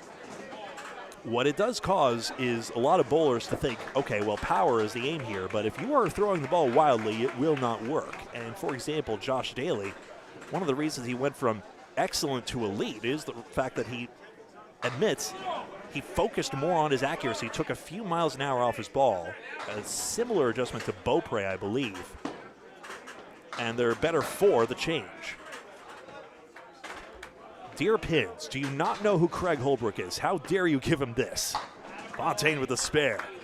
So already with 6 splits here, there is something to be said about, say, break angle, and, you know, imagine if we had, with an infinite budget, what if we had, say, you know, strike tracks like the PBA has as well? Could it be shown why the ball doesn't necessarily drive through? We're all, of course, playing on the same pin conditions here, but you see the splits are having a big impact here, even though head pin accuracy has been pretty comparable both in this string and in this match. As it is, it's a quality 10 for Holbrook, and we go back to the top and have a look here. 112 to 86 is confirmed, 3 marks aside. And there we go. 6 splits and 3 marks to 5. Metro Bowl with 2 extra marks, 5 marks. Getting 4 marks in 10 boxes is pro tier. You assume, like, say, a strike and 3 spares. They actually have 5 spares. 2 to 3 of Hingham. Strikes are rare. It's a game of spares, and that's all you need, even in fast conditions. SDGA, thank you very much also for past donations, but now for the $50. Thank you so, so much. Yeah, that is expensive technology, I'll tell you what. So a donation so generous as yours, in addition to the donation streak you've been keeping going throughout all these broadcasts, which You never have any obligation to, but because you have has been greatly appreciated. That's why I wanted to give that transparent update as well about, say the wireless microphone and all that, which I know other broadcasts have as well, like Micah Imperados, I should say. 3-1 could have gone, but the wood rolled behind the 6 instead. And Kasich gets the spare to make it 19 and another. So I'll be talking with Bob Lee, our executive producer. I'm sort of the acting executive producer while he's had to take time away amid both bereavement and a real personal life pursuit to really maximize his bowling as well. He participates in a lot of leagues right now, but still very much involved in the channel financing and, building a structure of, how we invest in all this as well. And I think investing in these wireless mics, which we'd probably do on all broadcasts aside from Candlepins for Cancer, probably just to make that just a little bit more reliable. But the wireless mics should work in a lot of cases. And I've gotten I've consulted actually one of the Sweetwater.com folks on that. They always reach out as well and shower you with a few pieces of candy every now and again. Probably when I buy it next. And then I'll just make it nice. So again, SDGA, thank you very, very much for your and everyone's support. And you folks as well. Super chatting is just an above and beyond thing. Just by watching, you're helping. Thank you very much. 3-1 and 1 split for Zappy. Nice try on this one, but you see Hingham's woes with splits, unfortunately failing them. And just because Ryan's Millis is a fast house does not mean it is not a, so to speak, splitty house. At least I'm pretty sure I heard Danny Finn correctly, and he didn't say something else. The 9-box here. I'm pretty sure I wouldn't. Danny, his sister Beth, all employed here, of course. Jeremy Seaholm, pro bowler, a former manager here, in fact. A lot of overlap here in the Ryan's Millis leagues, as even Paul himself will mention, with leagues that Paul Grant himself bowled at Fairway Sports World in Natick, Massachusetts, to bring it back to that Channel 5 connection we mentioned earlier. A lot of the leagues migrated here, just like, say, for example, Pilgrim Lanes, Caroline was mentioning earlier. Went to Academy Lanes, Haverhill, logically. A lot of room under there with even 44 lanes instead of 48. Ho-hum, they downsized. 9-pin drop for Freshie. That's Nick Zuffalato, one of the most easily associated names. A couple of new dads in the group as well. Nick Zuffalato, recently a father, as is Chris Jones as well. Am I forgetting anyone? I don't believe so. On this 10-pin, it's good. Metro again with a mark. 2 unresponded marks to start this salvo of 2 boxes. My term, nobody else's. 9-box. No, I'm not being possessive. I just want you to know it's not a mainstream Candlepin term, unlike others I've mentioned. It's really delightful. The Pro Series, of course, which is that almost monthly series of events, which, of course, Aaron Fontaine was Bowler of the Year on for winning the most points in the regular season, just like Central 3 is the Friday Night Pro League regular season champion, a major title in its own right. Aaron Fontaine was the regular season winner in that Pro Series. Nick Zuffalato, one of several organizers, his wife Samantha, Dave and Allie Barber, and then Nate Lees and Lori Schiappa as well. And the Zuffalatos and the Barbers with children often bring them to the Pro Series events as well. And so they learn pretty quickly to tune out the sound of crashing pins, and it works out pretty well. This is a 10-box for D'Agostino. Freshie's got to get a couple here. Aggressive out, it gets a 6-box. So a little bit of a swing back here as Phillies of 3 and 2. Despite the 2 marks for Metro, they haven't actually gained a lot of ground at the moment. Not yet, anyway. So a bit of stagnation here. But, of course, they still have a significant lead in the string. And, of course, the match lead is in triple digits. 1, 2, and 3 was pretty locked in. Hingham almost quipped, like, well, why do we bother showing up week 35? Well, triple strike jackpot. And, of course, bowling's fun. Why not? But there wasn't a lot at stake here, and they were pretty much fossilized into 6th place at that point, just like Metro could not have moved from 3rd place. Full standings available in the description on Facebook and YouTube if you pull it down. Paul Grant live on YouTube alone with his stream. He'll be keeping it live. He'll either keep it live or start a new stream for the semifinals. Jones with a spare on the 9-10. St. Cyr with a harder one, off target on this one, and Hingham gains again. Hingham has 10 splits in 15 boxes in this second string already. It has not phased Jones one bit, but still an incredible statistic here just to see that split disparity. For reference, Beaupre has the only 2 for Metro. So even though there is no oil pattern, there is no ball technology, there is no precise science for how to get your ball to curl in just the way you want, clearly there is an effect here that is having an outsized effect on this match in particular. Jones, meanwhile, has missed this headpin and clatters 9 in a heap anyway. So sometimes that happens as well, and Hingham's been long overdue for a break like that. St. Cyr, this 4-pinner is pretty gettable as well. There's the cover, 3 marks in a row for Jones. No bonus money today. This ain't Candlepins for Cancer or the other shows, but there you go. Aaron gets his headpin but glances it thin and doesn't get anything coming back for the 5-8. Candlepins for Cancer, a 501c3 charity by bowlers for bowlers. Your boy needs to update the website. We're now $118,500 over the lifetime of the charity given to bowlers and their families. Just a direct financial relief at a difficult time. You know, same spirit of charity like I mentioned that Oakland Park fundraiser you could see earlier, but of course this is a more personal one in just defraying the costs of even like annoying things. We all know even the hospital parking, for example, and all those visits, that can add up, and that starts feeling like a drain as well. And, you know, it doesn't address, you know, say systemic costs and all that, you know, if only we had that much power, but just as far as we can do, just like the short term, you know, just like helping out with the costs that are in front of you with the reality you have present day, just meeting you where you're at. We are able to do that, and it is our pleasure to do so. And Ball's got the jar out again for the lemon drop pool, knocking out the 4 of the 6-pin out. But there you go.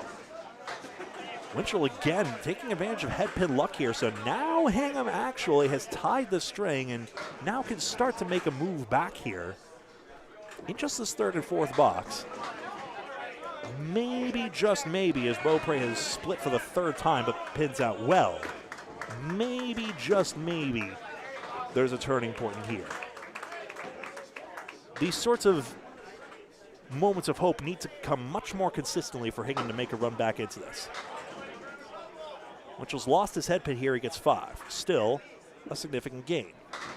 Beaupre now busts this up, almost struck with the 2-pin getting bumped. He'll have to self-serve. This ain't New Jersey, you can. 4 horsemen and a 9-pin. 1, 2, 4, and 9. Good try by Winchell. But Beaupre gets this mark here, and Metro stabilizes the recent Hingham momentum. They had the last 3 marks unopposed. This time, Beaupre gets one back. The box is not.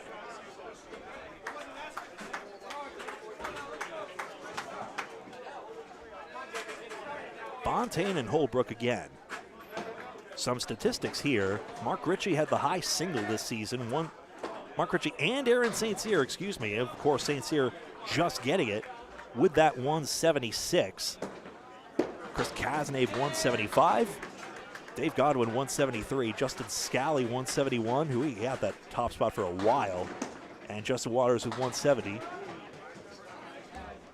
And several others ranging down to the 160s. Fontaine clatters them. It was a high hit, but there's just no such thing. He just gets a sidewall bounce, and it's one of those where he's just immune to high hits punishing him because he just gets those sidewall counts. 18, 19, and this spare now for Fontaine. Anchoring Metro very well.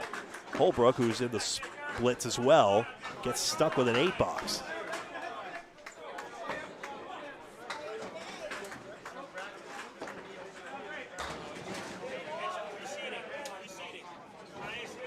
Well, Caroline, even those dollars alone, obviously we're always striving for more as well, and you know how important the cause is, but even just those little dollars, even those dollars one at a time, it all adds up to that 118.5, and you are now a part of that. So, although we don't always mention donors unless they want it. If recipients want us to say it, we will, but there are many more than are mentioned here. And it's our pleasure to be able to help out. Holbrook gets the mark here. Fontaine, he can make these. He does. He does. Aaron Fontaine just does not know how to miss. Once again, 3-2 split, and it's just so effortless with him. Just a higher order of bowling. And it means Metro Bowl still has the 17-pin advantage. Hingham got their 4 marks. Metro got 5, but also the counts weren't really terribly high. 10 bonus pins on the ones they got in the third to the 14 for Hingham, and now the 2 open marks. So still a question of what will happen next. Keswick strikes, mixed it out there at the last moment. Just 2 pins wilted together there. We'll see it again.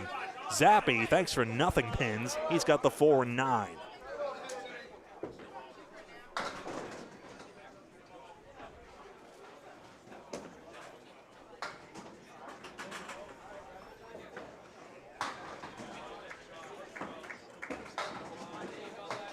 Off the wood.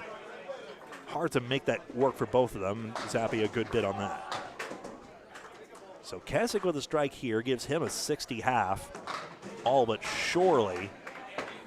Haven't seen a double strike here. It could happen. Begs the question, could it still happen for Hingham at some point? But of course, they only have the 1 strike, and it's Jones, in fact. So they're sort of having a similar effect to what happened earlier in their match against Academy 3, when Academy 3 was the one not getting strikes. Keswick, yikes. Come on, where was the ball? Why don't you just throw the ball you did last time? Come on! It's the 1, 2, and 6 on the head pin. Well, the pins are trolls. They're fussy, aren't they? Zappy gets the 7-10. As you see the splits continuing to mount. Keswick for sticks gets 7 more on the strike. Escapes with it anyway after getting 2 object pins, so he gets his due. Zappy has the intersection of the wood up front. Let's see.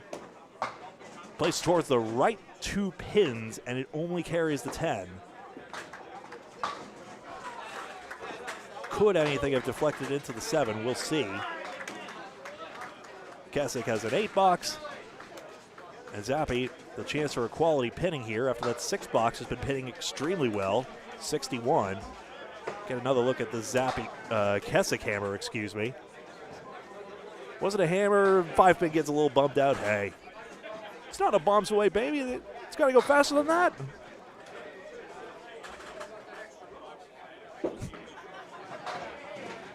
It is noteworthy. Paul doesn't necessarily think my impression of him is spot on. And definitely that one was a bit shocking.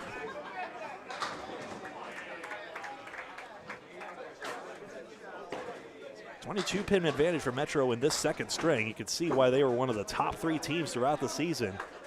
It's off a lot of the 1, 2, 4, and 10. D'Agostino's been finding his head pin more. Lost it this time, but 2 pieces of wood make this a gettable one despite that. Got that 400 recently, of course. Freshie 3. Whoa, Wood nearly stole the head pin. D'Agostino in there spare. Yep, those 2 pieces of wood. Little sticks of dynamite makes it all go boom. D'Agostino's got a 2-mark half. So does Freshie, but of course, 10 bonus pins. Not so hot in that regard, unfortunately, but at least he's getting the marks. Metro was sputtering recently. They had 0, 2, and 4 points in their last 3 weeks. Hingham has, excuse the devilish Illusion 666 in the last 3. 4 and 10. Agostino. That looked like a ball with purpose, don't you think? The fill is 9, and it's 64 at the half. Greg Gouillart, this is Candlepin Bowling Network. Please like the video if you're logged into the platform of choice, Facebook or YouTube, so that more people can see this stream. And if you could do the same for Paul Grant's stream on YouTube alone, much appreciated. 7 pin. Good. There's the single, so 2 marks. D'Agostino doing exactly what the team needs. Of course, with all those splits Hingham's been confronting. Just because it's a fast house doesn't mean you're always going to get the leaves you want. This house can turn on you. Turns on even the best. Even Justin Waters, who is the top average, 127. He'll frequently have those strings where you see the red numbers litter the scoreboard, which are visible here on the Cubica AMF scorer. And he'll say, oh, well, that was fun. St. Cyr breaks up the 6-7 to Paul Grant's relief. 5 pins there for Jones, 5 tips, 4 tips, 2, and it's all there, including if the 2-pin tips as well. Where's this go? Is he going to strike? Heavens. The fill is 9 for Jones. Thank you very much. His opponent does not make the single pin, and now a great opportunity for Hingham here to take the lead in this string. Only total pinfall matters, but now that signifies the point where Hingham can start to chip away. Remember, still 2 strings to go. There it is. 26 bonus pins plus for Jones, who only gets 1 mark, sorry. And a 10 for St. Cyr. Don't get carried away. Maybe that mark will come soon enough. There are some bowlers who will even say, like, mark it down. Just put the mark on the board. And hope you don't need a score correct. That's an awkward smudge or a score correct button on the Compy score if it doesn't work out. 3, 4, and 10 for St. Cyr. Jones got head pin, but it's full this time. 5 more and a 77.5. Ray Borkaff. Nice shot, 3, 4, and 10 with the wood. St. Cyr, 2 object pins. That's down the curtain there, could pick up sticks as well. We did have a few Bruins recently on our special Paulie's Push fundraiser in honor of the fallen 9/11 flight attendants. Paulie Veneta will be pushing that beverage cart one last time on the 25th year on from that tragic day. That'll be about August, in time to make it to Ground Zero by the 11th of September. And we had a few Bruins that day.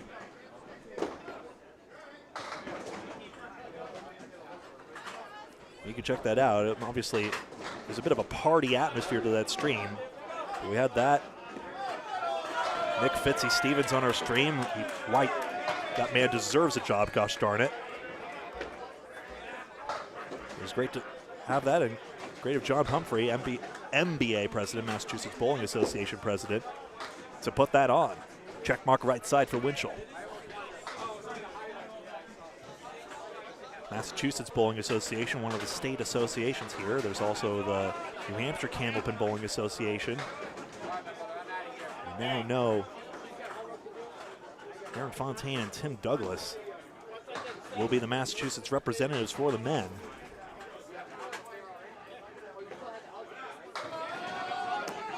And of course, Jerry Newport Jr. and Louis Graffam, we learned from the Maine states, will be there. Is Sam taking a souvenir? Did you see that? Looks like he's trying to pickpocket a pin. And the snitch with the camera, that's me, just called him out. 19 and another for Beaupre. Finally out of the doldrums there. The head pin does pay off in the end. So you see, it's a 60 half despite rotten luck. That's Pete Candlepin. Winchell responds with the spare.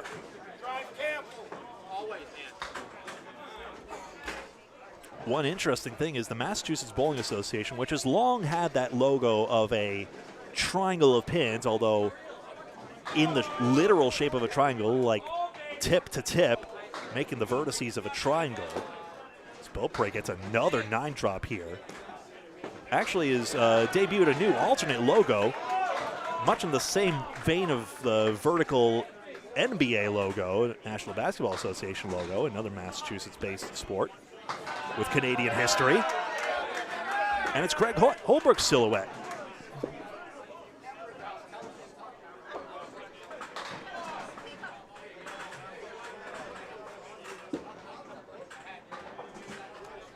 There it is.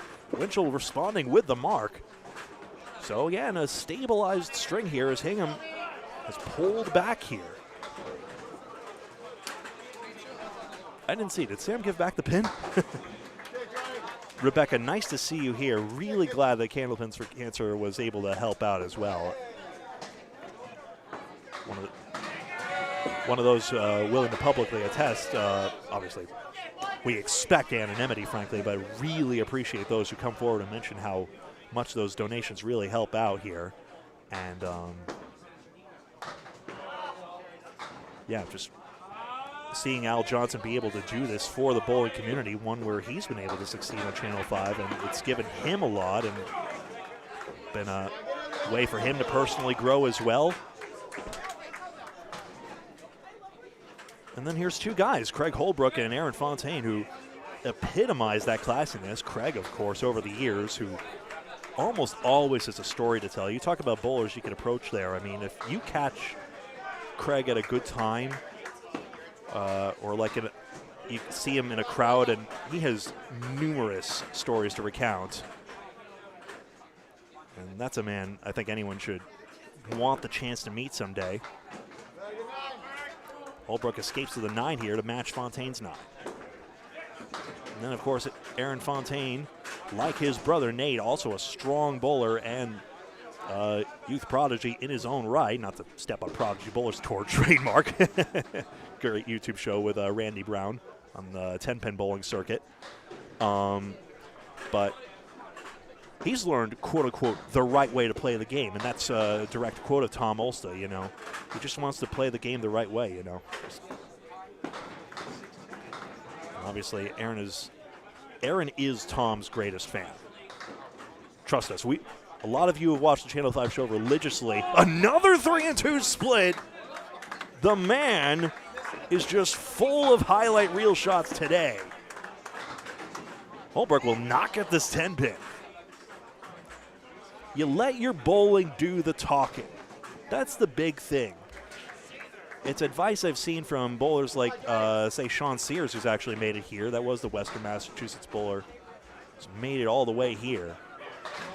And, excuse me, would you like to see the shot again? I think I would, too. 3-2. He made the mirror image to 2-4-7 in the 6-10, and now a 3-6-10 with the 4-7.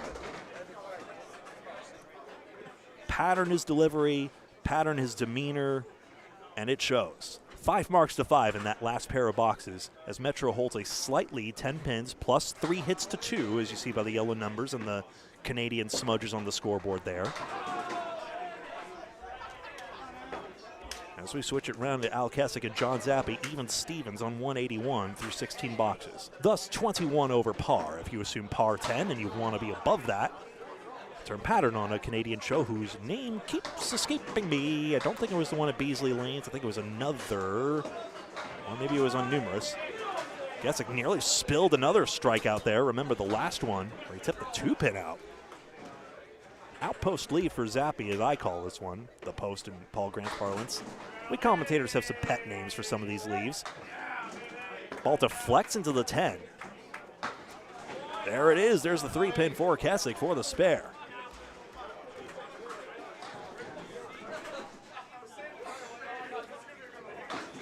And that's exactly it, Caroline. I think the enjoyment, if anything, I would say the enjoyment leads to better scores, and you always have to keep it relative to your average as well, because nobody is going to waltz in here and make a 120 average. This game humbles absolutely anyone, and I think, I'm sorry to do this to one of our great fans, but actually my father-in-law, Carl, also retiring incidentally, came down here to spare time recreation in Whitensville, thought it was going to be a simple time.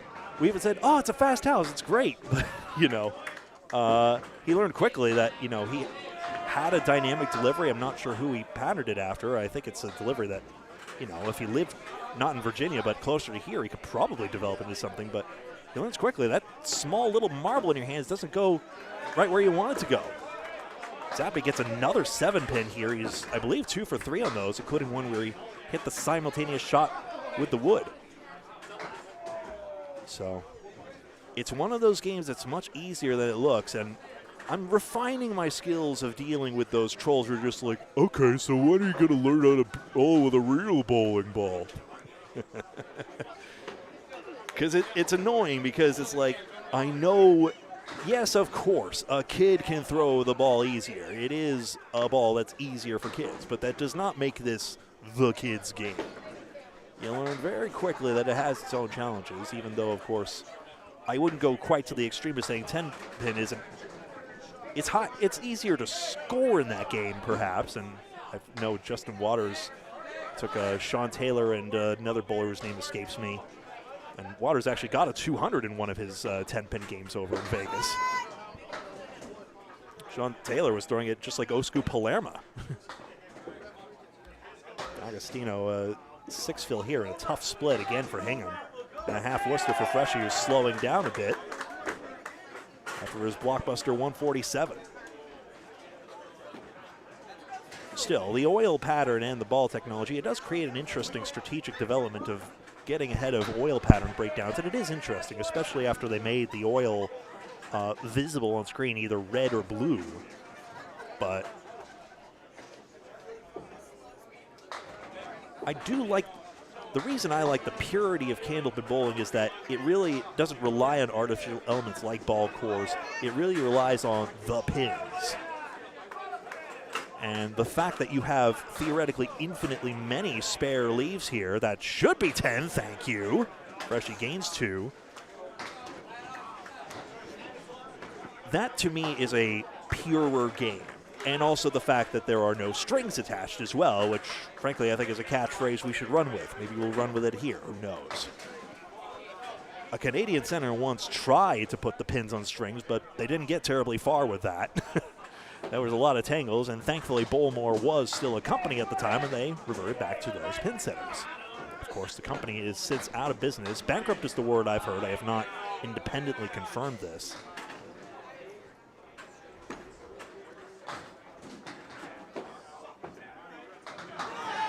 Boy, that 8-pin's wiggling. It doesn't go there.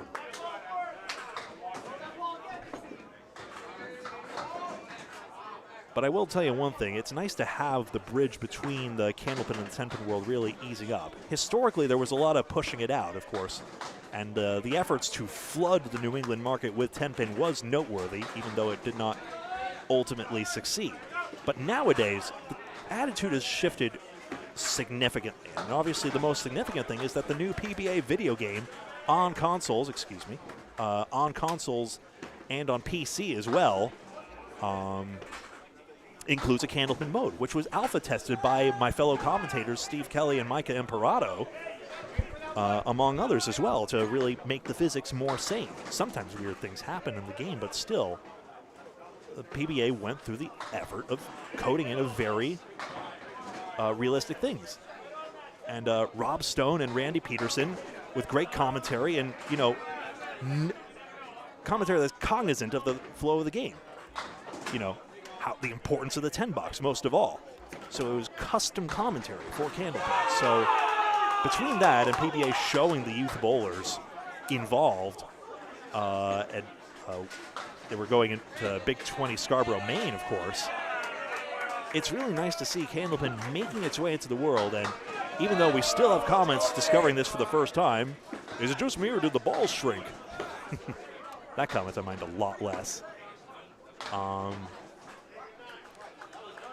It's clearly becoming more known, and it's just tough that there's no pin setting solutions out there. That's the big reason why Candlepin currently cannot grow, even though, of course, it can relocate, such as Worcester, Mass getting its pins back with the American Flatbread Company. The lanes are not regulation. They use the lead as lighthouse lanes, which are shorter than 60 feet, so competitions cannot be held there. But in every other respect, basically, it's really an authentic experience, including the trappings on the wall. You know, they have another location in Brighton, Massachusetts, where delightfully a tasting flight is served in candlepins that have a flattened edge, so otherwise it'd be a silly little thing to hold it, and 4 hollowed out holes for your drinks. So if you can responsibly, I would absolutely go there and give that a try. 410 and 8. Maybe that's true of Worcester as well, but I have not been to the location myself. In Brighton also, you can watch the pin setters operate as well. Ball deflecting off the 10-pin for St. Cyr, and both are getting split-bugged here. 16 pins as the match is stabilized more or less. 9 box. And a 9 for St. Cyr, one way around or another. Those pin sweeps are really terrifying. If there was a new pin setting technology, hopefully it'd be a slightly safer one, quite frankly. Insurance companies are very specific. You must be a trained person to go back there, for example. And just confirming the scores real quick. Yes, it is confirmed, 427 to 411. And those things are terrifying, especially the so-called Model E pin sweepers, which are the ones we see here at Ryan's that really whip down there. That thing can concuss you if you're not careful. Winchell strikes on spare. 20 bucks for him, and Hingham needed that. And Beaupre's fill is 4 on the head pin, and that's a double mark swing, basically.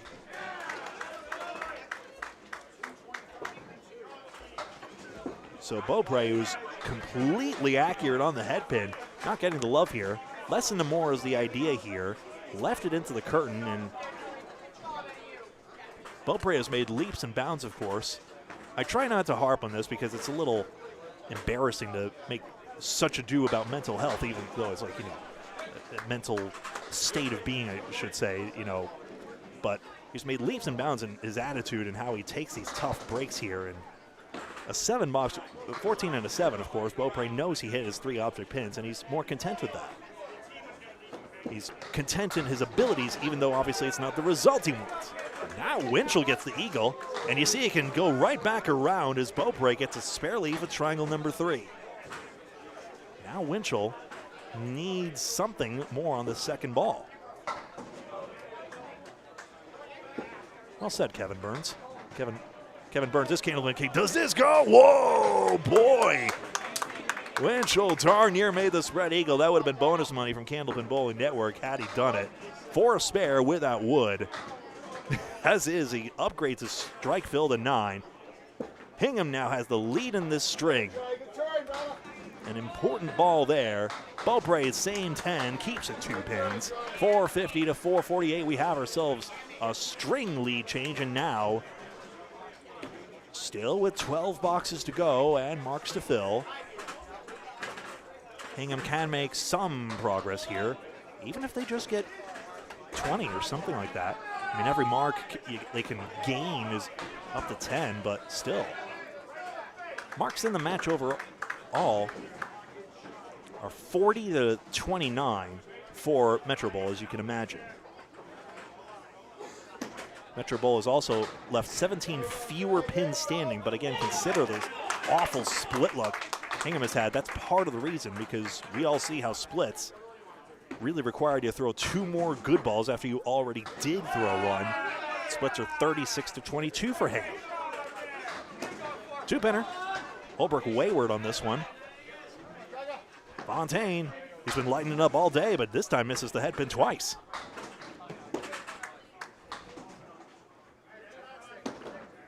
Still, though, good news for Metro Bowl to have the match just stay the way it is. They don't want any more volatility at this point. Holbrook has been extremely accurate on this head pin, but has been suffering the same split luck, even though Metro Bowl has 9 splits in the past 14 boxes. So now suddenly Metro Bowl, the lanes are turning on them. Checkmark left side for Holbrook as his ball ambles through the 1 and 2. Fontaine down the middle, spread eagle. You can't juice the curtain. Greg just to the left side of the 3-pin. I'm Greg. I always have to do a double take whenever Mr. Holbrook's name gets called out. Fontaine, a lot of these quality 10s on the spread eagle. By that I mean some call it pro 10s as well, 3 object pins. 9 and 9.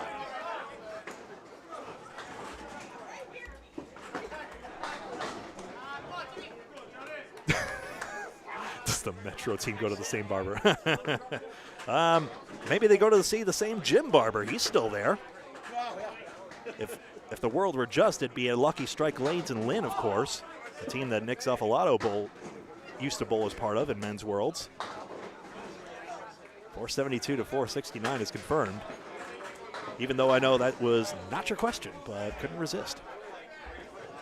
Jim Barber, of course, Hall of Famer and father of Dave Barber, captain of Exeter Lanes, and vice president, soon to become president of the Friday Night Pro League. That's an alternation thing, not just because Zappy is retiring from Friday night action after this. He still has a league. He still wants to bowl at Abington, Mass, for example. But Friday night, he's done this for a couple decades. He's all set with that. Kessa gets his spare. Zappy 5 on his. Doesn't quite make it to the head pin. Like I mentioned, Zappy good at keeping the records, has to in order to get his Hall of Fame nomination. He and the others helped out with that. You have to get the paperwork and submit it to the ICBA as well to be formally acknowledged. He is a nominee now, to be decided by a committee that includes Paul Grant, so I especially fancy his chances. Not that this is a fixed process in any way. The merit of his bowling is obvious. The ICBA will decide. 3 more for Al Kessick. President of the ICBA is Ralph Sem, the men's co-world record holder with Chris Sargent on 245. Not a soul has 300, and probably no one will. Ralph, of course, posed side by side with Jenny Rowe on the day she did it on September 2024 with 210. Of note, Shelley Carr claims a 214 done at Metro West Alley, I believe it's called, in Framingham, Massachusetts, once upon a time. But the lanes were not officially certified, and thus it is not an official record. Just like Aaron Fontaine has a 236 that, had it been a record, would not have counted because it was bowled not in official conditions. Not enough people on a lane. You have to have at least 2 on a lane. That's the ICBA stated condition for that. And then also was done, albeit for money, against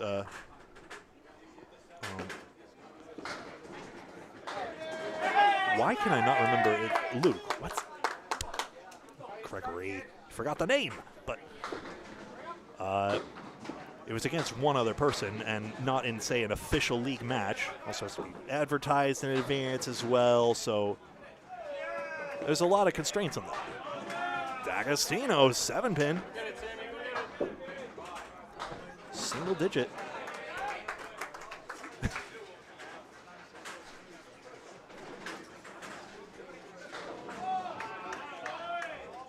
Kevin, that question is giving the same energy. What color Candlepins for Cancer shirt is Paul Grant watching? That's giving the same energy as, what are you wearing, Jake from State Farm? And he is wearing a red shirt, incidentally. Now you know. We'll probably see him for a post-game interview, but that'll be later on. This is round 1 of the playoffs in this 18 knockout bracket. Just wide as D'Agostino. It'll be reseeded for the second round, then we'll go over to 15-16 when that's set. As is, we look to be the last match along by looks of things. Sam picks this up for the spare, or for the 10, excuse me.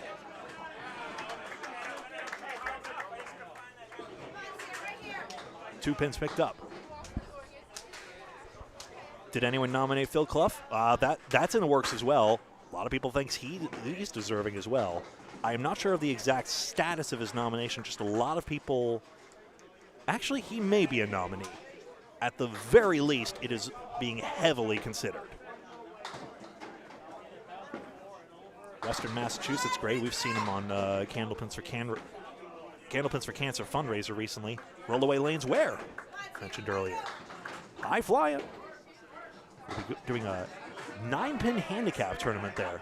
It'll be handicap based on scratch, as I understand, so it'll be interesting to see how well that maps over to a 9-pin format, but giving folks a little bit of a help there.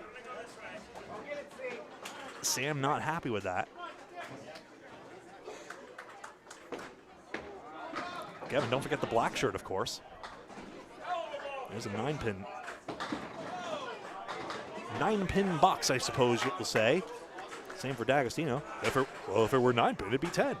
D'Agostino 117 makes 217, and Zuffalato 100 to go with 147 for a nice average there. St. Cyr and Jones. So yeah, split percentages, it's over 50% for Hingham, which again, you would think in a so-called fast house would not happen, but the lanes have not been kind to their ball. Head pin accuracy 64-60 for Metro. It's not really the gap. It's not really the difference here. Unlike, say, in... Whoop. Ah, you're good, bud. You're not wrong, but you're good.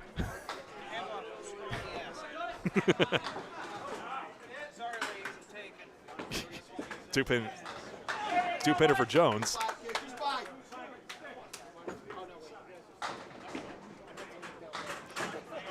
If I'm seeing correctly, I believe Joe Tavernese is here, treasurer of the Friday Night Pro League as well. He does not bowl in the league present day, but yes, that Joe Tavernese from Channel 5. He's here as well. Got to give out that end-of-year prize money available on the spreadsheet if you pull it down.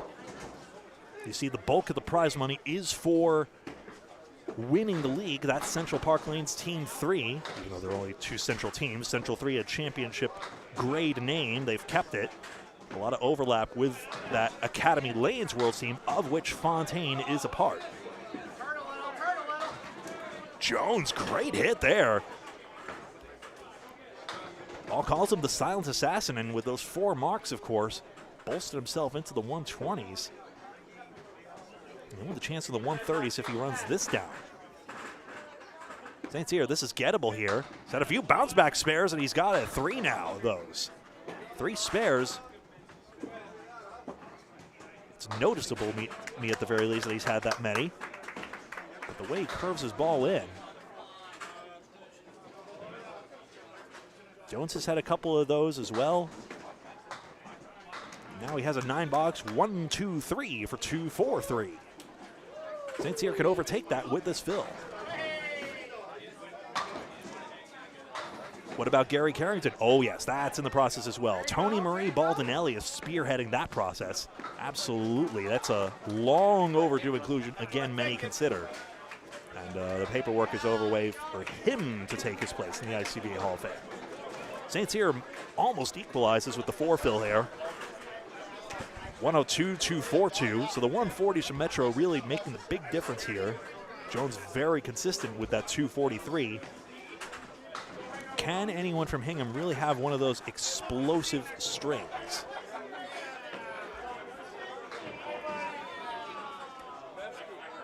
Hingham's high single is 647. It is one of the least, so they really pride themselves on their consistency, so it would have to come up now. Could that explosiveness be waiting for the playoffs? Or is this indeed the Metro coronation this seems to be heading for? Hard to say, hard to know for sure, but very easy to make a judgment based on likelihood. Still though, 5-pinner here for Winchell. Takes aim here, gets on there in the sidewall, takes out the 9. Winchell having a great string here, so he's got the chance for over 130 in this string now. Opre an 8-box, so a couple pins gained for Hingham now. They now again have the virtual lead in the string.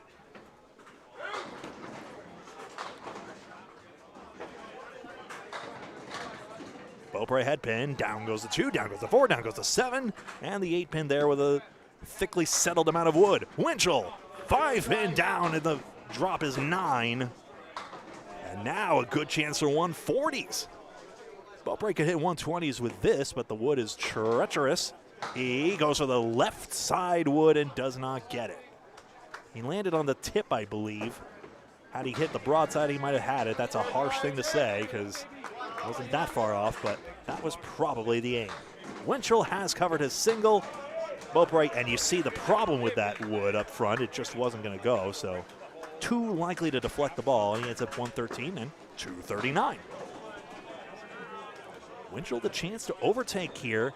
Over a 120 average. Excellent showing here in the playoffs. The 140s of Metro proving decisive. Crossover leaves the king, and he's got a 5-pin drop for a gross 144. 251.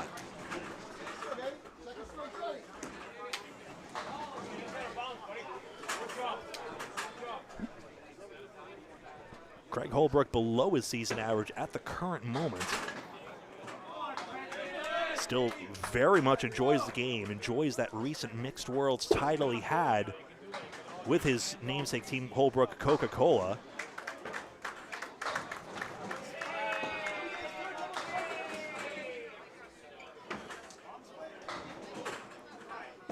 Fontaine a 3-pin drop here, so now a dozen pins up for Hingham. Again, a couple marks here. It could be a 20-pin lead, and then we're starting to think about a gettable match, if still a distant target to aim for. Trouble is, the 7-10's not too much better. Fontaine, a great bid on this one, but no 10-pin. 7-10. Holbrook is not pleased with this wood. You see how deep it is. He's giving his hand thrown up like he's got cut off in traffic, which is, as we all know, the universal Massachusetts hand signal. Palm upwards. What are you doing? You're trying to bank it off the sidewall. You have to think he almost has to make the 7-10 clean. I've yet to see it on one of my streams. Many bowlers will claim to do it only once, if ever.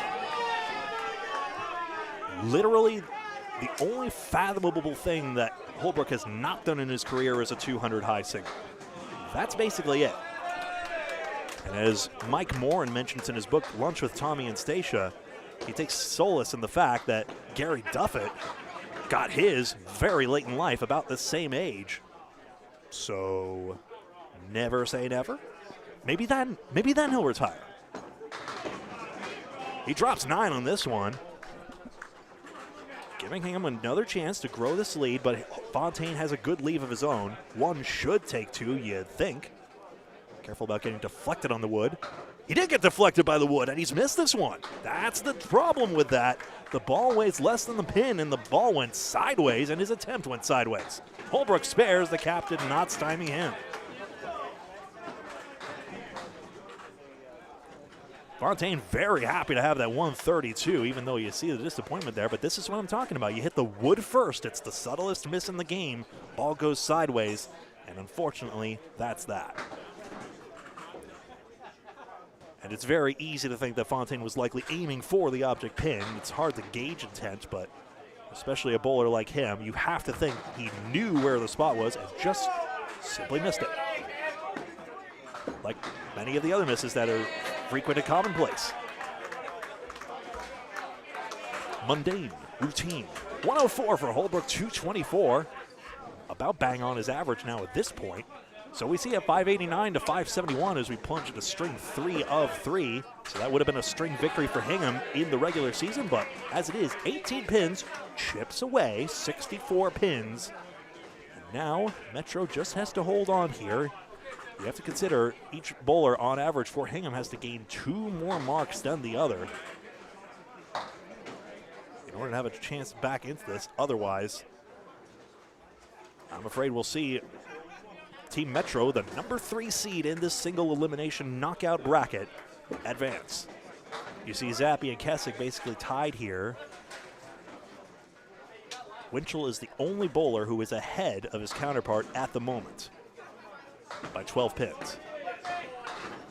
All of Kessick, Zuffalato, St. Cyr, and Fontaine ahead of their same bowler in the lineup. That's one way to compare it. The lineups are, of course, based on captain's whim in the end. Nick Zuffalato captain and John Zappi here for their respective sides. At one point, Freshie randomized his lineups. He's stopped doing this since. favoring routine. But a few years ago, prior, he did this, but it went the way of the towel. Not many bowlers I see integrate a towel so closely into the routine as Zappy gets this 10 box.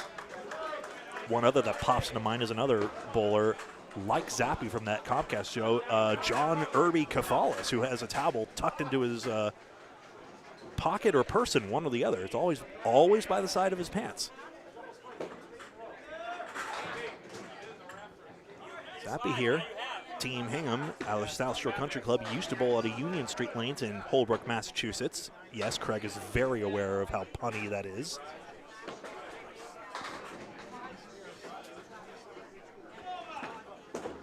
A center that suddenly had a padlock thrown on it, but bits and pieces have been made useful to Webster Timber Lanes Abington just down the road, which Zappy bowls out of. So it's not as though the spirit of Union Street lanes doesn't live on. It's actually the match we filmed out of there. That was one of our most viewed matches. That was just me on the call in that one. 5 pins splashed out by Kessick. Not splashed, he got his head pin, but leaves the 5. Another match will begin. We seem to be the last match along, if I'm looking correctly here, so we'll likely be plunging right into this as soon as this match concludes.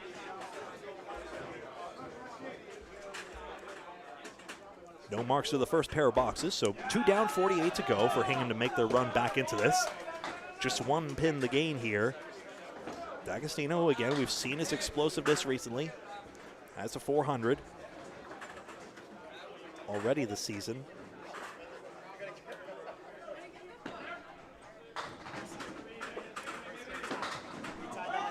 Head pin here, 4 and 8. John Winchell is the only other bowler with a 400, 405. Metro Bowl by contrast is 9 400s, 4 by Fontaine, 5 by Beaupre. D'Agostino, the 2-pinner, he spares. So does Hingham suddenly have one of those X factors come into play here? Rushing on 247, eagle try, clips 1 wing.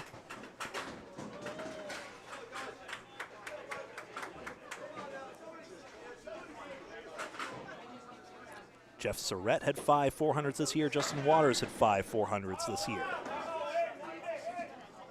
Dave Godwin and Dimitri Dellis lead the league with 6 each. Dimitri Dellis, another Candlepins for Cancer champion. You can see his power.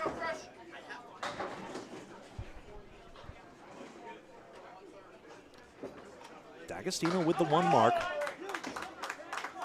Chance to start immediately growing a Hingham lead here. Here's try. Into the line. 7-pin drop. Not a good leave, but he got his count. 5-7-10. You see how just elated, he's so thrilled. He's so happy to have this lead, isn't he? This 3-1 is more gettable for Zuffalato. You're not allowed to have Fontaine shoot it. This isn't Texas 9-pin. You can't just throw everyone up willy-nilly, Mr. Captain, but there you go. D'Agostino may have been aiming more for the side of the object pin. Precious try, almost got the pocket. That was a much better shot than the pins would have you believe, as is no mark. Sam needs a pin or 2 here, because this is tenable on the opposite lane. Gets 1, 25 for the pair is a great start.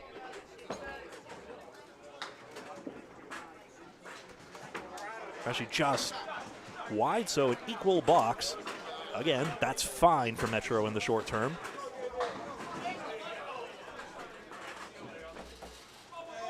Jones and St. Cyr, both with 120 averages. Both can be very happy with the performance here. Even if we've seen that the 140s have really been stealing the show, Jones, of course, showing Hingham's consistency, getting those 120s. Sabres the champagne bottle, though, and he gets 3 out. You know, like with a little It's a bartender trick. You get the little, just shave the cork off that way. No, just me? Sorry, my wife took a class in bartending. She would know this. 4 horsemen, but really acts more like 2 maybe. It's possible the wood misses the 10. Let's see. St. Cyr bounced it into the line. He's got it. Yes. It is wired quite well, and Metro gets the mark back. Jones needs pins. He's got 6. Getting choppy to start here. Oop, redundant 6. Tisk, tisk, Gregory, you write a dash on the first one. I used to write X10 on the first line in the very early days when I started bowling, but that is also redundant. X is the Roman numeral 10. 5 and 7. Great to see you all here. 143 of you watching live on this stream, and others of you watching the Paul Grant stream over on 1920, so probably a lot more as well. On top of that, St. Cyr does not get the count he wanted here. Now needs pins. Takes out 1 line of pins here, so Jones could gain despite not having the mark here. Not happy to have that 6 box, of course, but could still take the lead right back. He grabs a 9, maybe not the pin he was aiming for, but he got it all the same. St. Cyr into the diagonal, nice out, same 9. So the string remains tied. Down to 44 boxes, seemingly the countdown for Metro Bowl at the moment.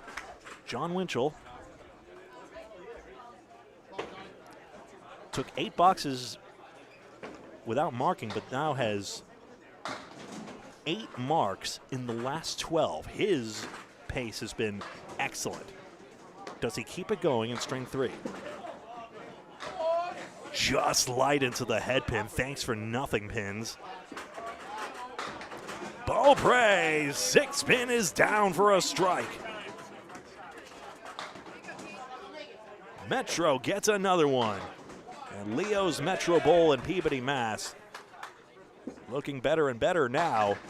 Blanks there, drills it for a Canadian 5-pin strike, but in this game it leaves the 10 standing. Another split here.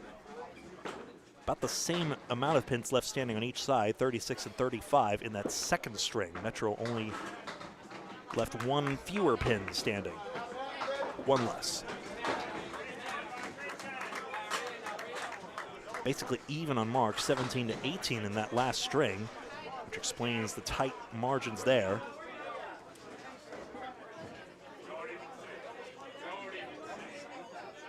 Head pin accuracy now within 1, in fact. In fact, Hingham actually has more head pins. Now the same number. Beaupre gets his head pin again, but cannot double the strike. 4, 7, 8, and 10. 6 7s aside. Winchell gets his head pin. Nice ball deflection. Rang the head pin around the 2-4 with that thin hit. It's really the best he could do with his right to left ball, frankly. He would have had to really rely on a domino rally with the 4 horsemen in order to get that all to go. This is Ryan Family Amusements, Millis, Massachusetts. I'm Greg Gouillart, and this is Candlepin Bowling Network. Watching playoff coverage here from the Friday Night Pro League, therefore Saturday morning. This will determine the playoffs champion, Central 3 already the regular season champion. Who will win this distinct major title? You see our lanes in action right now, but birthday parties we're open for birthday parties here in Millis, Mass. Come on over if you want to see the pros and then go bowling yourself. We'll be crunching lanes as well, so.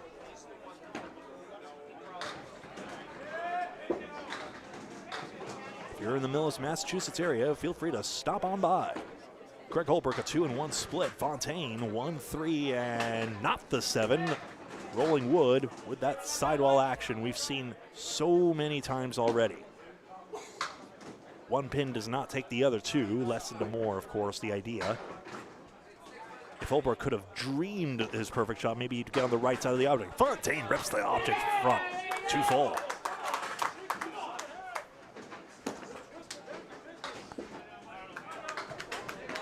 So a 9 for Holbrook as Hingham already has more splits than quality leaves on the head pin, and it's having an effect here. There was only one decent opportunity, and D'Agostino made that single pin. Two-pinner, I believe that was. Into the head pin, down goes the 5. Holbrook gets a leave here as well. Luck turning a little bit here, Fontaine, yikes. A 3-3 split, now 3-1-1 with this wood in front. The sick man he is, I think he almost wants that front wood to be gone. Holbrook. Hey, that's a perfectly good shot. You do not have to hit them hard. This isn't Pasabolo Tablon or whatever that Spanish game is where you are supposed to launch the pins like javelins. Fontaine, front wood, spins right back, needs it out. 2 good hits, needs it out.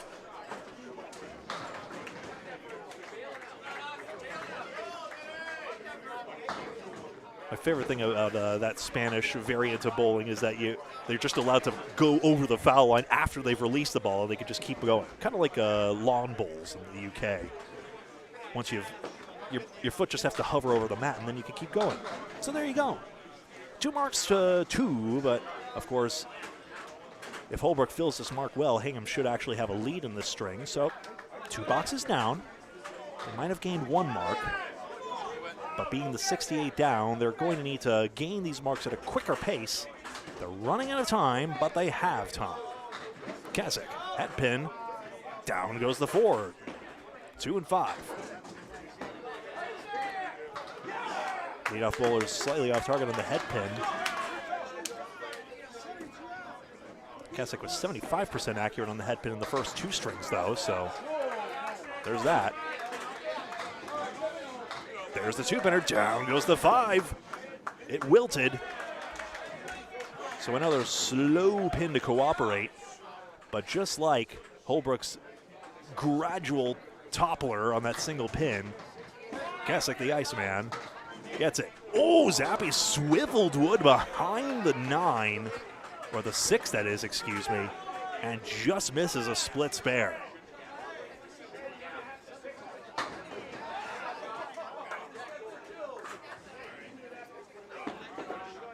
Gets his 10 box there.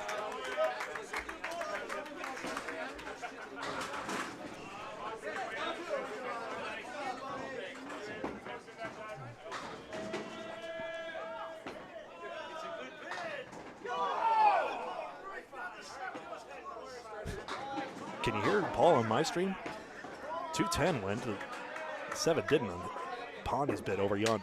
Meanwhile, in this match, Kasich, the 4 horsemen left side. Terry Ann, I didn't say hi to you. Hello. Fiance of Kevin Burns. Nice to see you. Zappy. 8-10. Maybe the wood is negotiable. Kasich spares. 16 and another. Keith Beaupre's fiance alongside me liked the looks of that.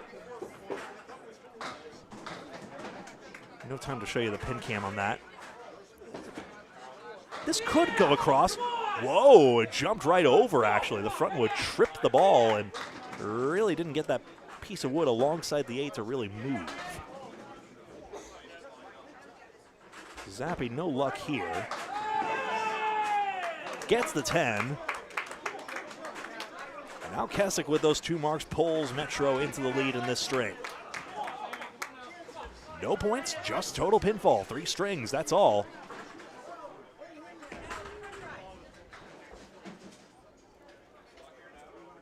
Versus 8, that's Central 3 versus Millis. Indeed, the designated home team in this rotating list of venues for the Friday Night Pro League playoffs. 2 versus 7, Exeter versus Central 1, 3-6 here, Metro Hingham, and 4-5 Academy 2 and Shooters Pub. There's the head pin. I believe the high seed gets lane choice. That's a usual accommodation for the higher seed. It's certainly the case in the Pro Series. Otherwise, home team captains decide which lanes they start on, and most will keep a routine. I believe Academy 3 switched this partway through. So sometimes, especially in the ball-for-ball norm of the league, knowing whether you finish on one lane or the other, every now and again offers a tactical advantage. One change I would like to see is for the bowlers to go reset. Instead of going reset for reset, just hit the button as soon as they're done.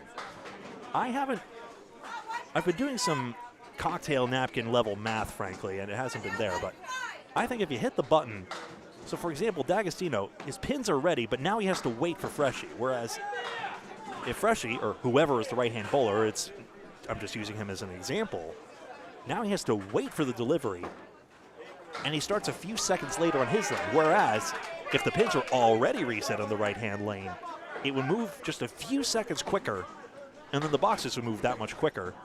And don't worry about me, I could get my replays in Edgewise for you folks as well. But there we go. Eric Thorstensen, nice to see you. Yes, we are still in round one right now. You see the 3 versus 6 matchup on your screen right now, as Metro Bowl looking good to advance on. Reseeded in the next round. 2 pinners good for Freshie, and he spares in the 4th to join Kessick on the bench of the mark. Agostino not nearly finding that same explosive ball he had earlier. It was a late season inclusion partway through for Hingham, which has a lot of overlap with the Maria Subs men's worlds team. Agostino's average 115. But unfortunately, just 217 through the first 2. Millis is not being terribly kind to him.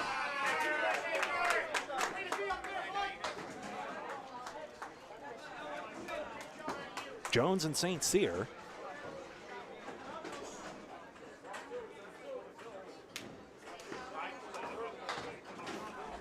St. Cyr losing the range of the head pin.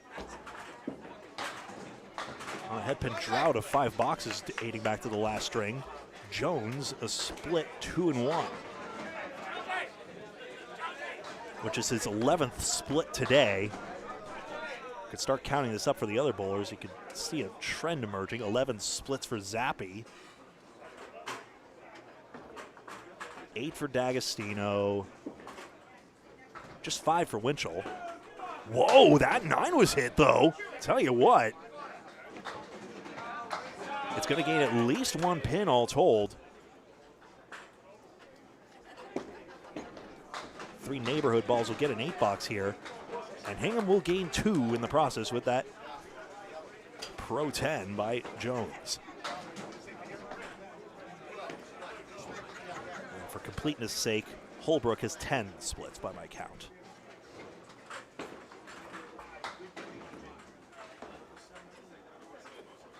Fontaine has 8 splits, but that hasn't made a big difference for him. It is possible to make these. St. Cyr, yes, tips the 7. That's a strike. Jones of the 1-9-10. Wood may settle for him here, but Aaron St. Cyr finds the head pin in a big way. 4-team Metro Bowl. It's Tim Douglas you see over yonder on lane 15. We'll be turning the cameras to those lanes in a moment. Jones, nice shot spare. Matching mark, stabilizing a bit for Hingham. And St. Cyr goes to the chair on a mark. So 3 of those for Metro now. See if Beaupre can go along here. He had his last mark in the first, of course. We expect strikes from Beaupre, of course, with the power he throws. He does have 3, so that's about on pace. Now his head pin. Thin on it this time, though, and he's got, Bob Lee calls this one the lambda, I suppose, like the Greek letter, to the Delis's delight. 9-pin drop for Winchell. I guess if you view it overhead, it's the, if you look at it from the other angle, I suppose. Wide on the object pin and a chance for Hingham now. They trail by about a dozen or so, but Winchell's been increasingly strong today. And the cap drives this straight back for the spare. Marking at a slower pace than he's been used to in this past dozen boxes or so, and dozen boxes prior. Did Beaupre just make the 8-7? Did I see what I... Bro made the 8-7. I can't believe it. Look at this. It's the greatest 8-box of all time. There's a head pin and the 4th? He's either saying no or he's emulating the pin, one or the other. Winchell's try, 5, 6, and 10. He's got a spare fill of 7.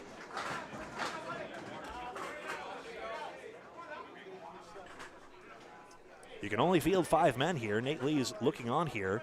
It is possible, in case of injury, of course, to have the 6th person in, but generally, these lineups are locked in throughout the playoffs. Beaupre, the single pin. Winchell trying to play less into more, which that's Corey Smith's notion with the setback, the term his friend Ryan penned. And he says, play less into more. Don't play that piece of wood, which I always say never does anyone any good anytime. Perfect 4 boxes for Winchell. That's 3 10s and a spare. By perfect game, we mean all 10 spares or strikes. If you're expecting a 300, please let us know how cryogenic freezing works. We'd all be especially grateful. In what universe do you get a 300 in this? Colby D'Antonis took duck pin perfection through the front 9 strikes, but nobody's gotten the dozen there, and he didn't break Pete Signori Jr.'s 279 record in that. So they're still waiting as well. Quebecois duck pin, of course, gets 300s often enough, because the pins just clatter in a heap. Holbrook the half Worcester.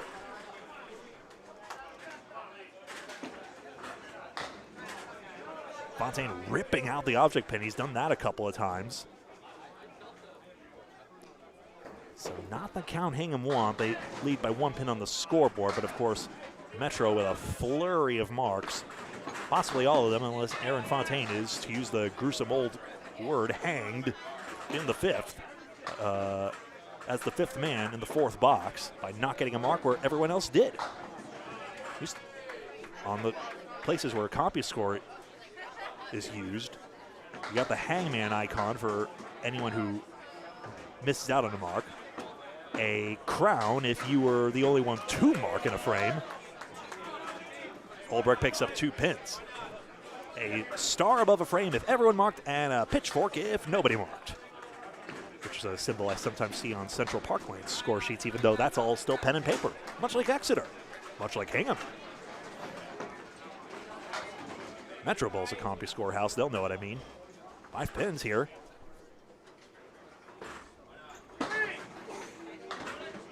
Holbrook into this 2-pin here. So really the story of this match, even though now they're starting to lose the range of the head pin, but still 4 of their 5 last head pin hits, Hingham has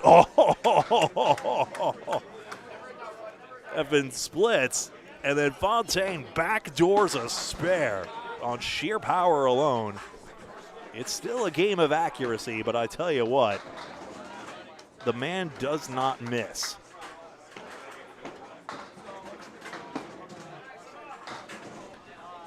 The box is 6, unfortunately, despite his efforts. We take another look here before we go to a score update. And there we go. He's going to backdoor this one into the 2-pin. Boing, boing, see ya.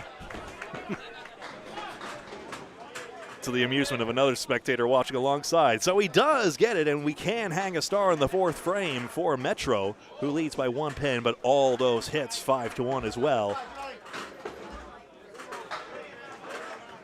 Rollaway Lane's Ware does have that CompuScore as well. That's right. Right, Caroline.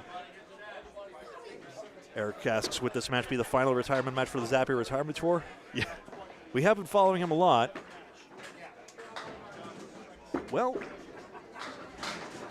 one chapter closes, another begins, right? But it does seem that way, that this may be Zappy's last few balls in the Friday Night Pro League. Absolutely no regrets on his side of retiring. He is given a lot of time bowling and being president of the league, and it's a decision he's absolutely satisfied with. Even if there's a twinge of sadness in saying that.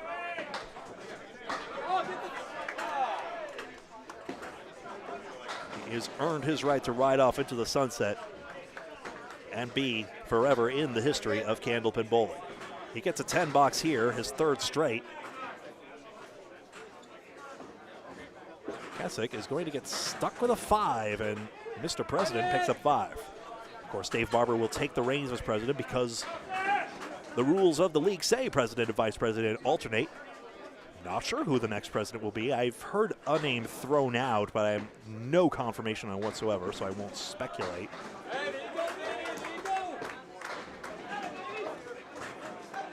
But there you go, and of course it would leave the captaincy open for Hingham. Obviously, you would think Craig Holbrook would be a natural choice. He has captaincy experience from his Mixed Worlds team. 9-pin drop for Zappy. And a chance to pick another one up here as Keswick has to crack open the 6-pack here. 2 marks, but back to 51 at the half. Still, though, that's a gainer opposite his opponent. John spares. 57 and a ball. John with an H, I hasten to clarify. Al gets rid of 4 pins here, so again, a third ball required here. Otherwise, in danger of losing a mark. It's worth of pins as well. Even that 9 box, it's a 6-pin gain, so really Zappy has gained 2 marks even though he only made 1. You consider average spare fill about 6. Now over to Zuffalato and D'Agostino. Spare working for Freshie. Of course, that's true for everyone coming up now for Metro. But of course, Keswick only got 2 on his.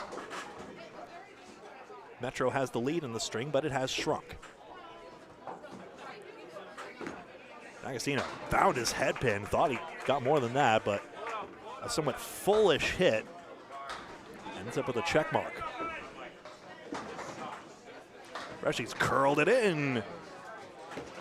And aha, it's the funny number. It's the 6-7.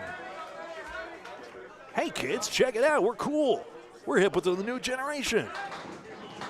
This is not the new generation. That show should come back. This wood will not come back for D'Agostino. I'll tell you, the 6-7 does go with some regularity, even clean. Boudreaux made this clean. Actually wasn't that far off it. Even though with the curvature of his ball, it'd be really difficult to get across. Score at 9, a 50 half for D'Agostino. No apostrophe in D'Agostino. I've made that mistake. Still need to clean up my Easter records, which I've corroborated from multiple sources, including John Zappy's binder, which he's gotten from Dottie Lawrook, the Easter Classics very faithful stats taker. An undertaking that I've not seen with as much vigor since until I saw Micah Imperato and all he's done for stat taking in the ACST. And then Dave Barber's spreadsheet, I also must acknowledge, which is the thing I need to fix the spelling of D'Agostino in, I confess, with all of those statistics as well. That's allowed me to give you those when we cover that tournament, which again, should be someday soon. If you haven't seen Lita Lanes' newest post on their Facebook page, please do check it out. A heartfelt letter and a lot more room for optimism, which they've had a plan for a while. They just need the funding, and they have the belief now that they will get back to that day. No marks either side. Metro maintains the advantage. D'Agostino luckless on the head pin. It's a 7 box. Zuffalato, there's an argument the safe shot is to the left side, especially with the lead they have. He'll go aggressive, though. Gets his head pin, gets 9.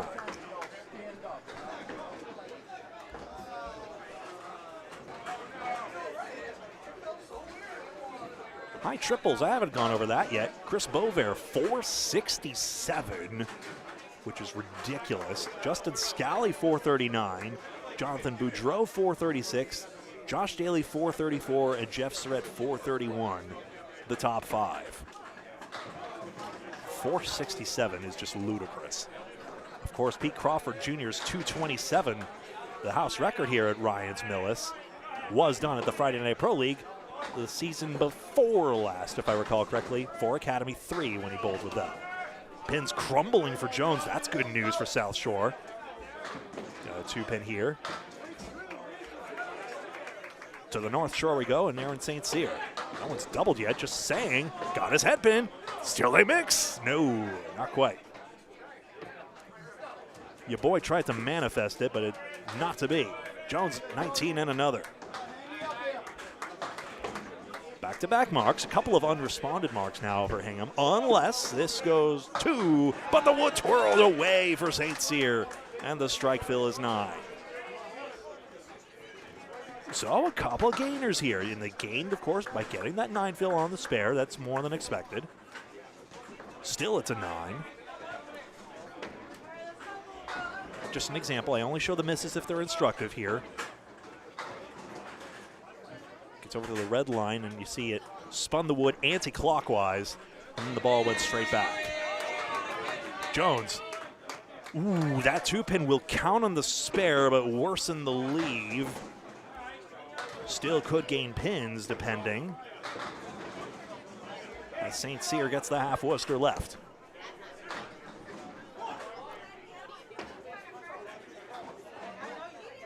.259, 257, that's confirmed. Metro nursing the advantage here. Still, they hold the lead in the strings slightly. Hingham has been... It's just we still wait to see. Does Hingham have that explosive gear? They're a team that's stable, and that's what gets them into the playoffs. To prevail, they will need to find that higher gear. And so far, we've seen the 140s from some. And we've seen Aaron Fontaine make ludicrous shots time after time. An obvious elite addition to Metro after Aaron Fontaine substituted for extra lanes and was instrumental in their success. So clearly, for the Pro Series Bowler of the Year, you can see how it is possible, even against the fussiest pins in bowling, to prevail. Jones picked up 3 pins in that last box. Now it's an arguable tie here. Metro has a case for saying they're in the lead right now with that extra hit to overturn what is currently a 5-pin advantage for Hingham.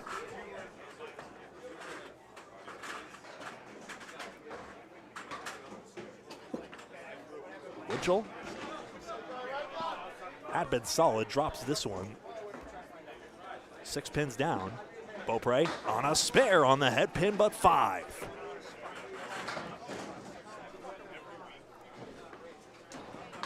Two, 4, 7, 6, 10. Here on Candlepin Bowling Network. Paul Grant live on the other lanes, 19 and 20.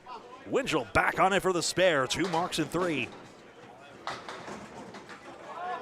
Winchell not solid, excuse me, what am I saying? Beaupre a fine shot, but no mark. 6-10.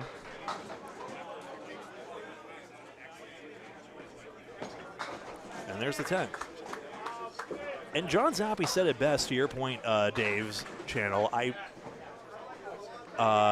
said it best. There's no such thing as an easy match, especially when we feature, Academy 3 versus Central 3, which is literally a 1 versus 12 matchup. Even there, that was 6-2. Yes, Central 3 prevailed, but anything can still happen. Winchell takes 5. So 5 more pins. That battle back is there. Metro knows that as well. Part of the success is not taking this for granted as well. That's going to be deadwood for Beaupre. For the first time, we'll have a deadwood chase. And he'll have to shoot at that 7-8 with just that backwood being the only factor here. You have to disable the scorers in a very unusual way.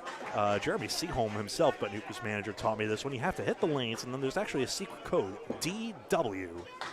I believe you have to...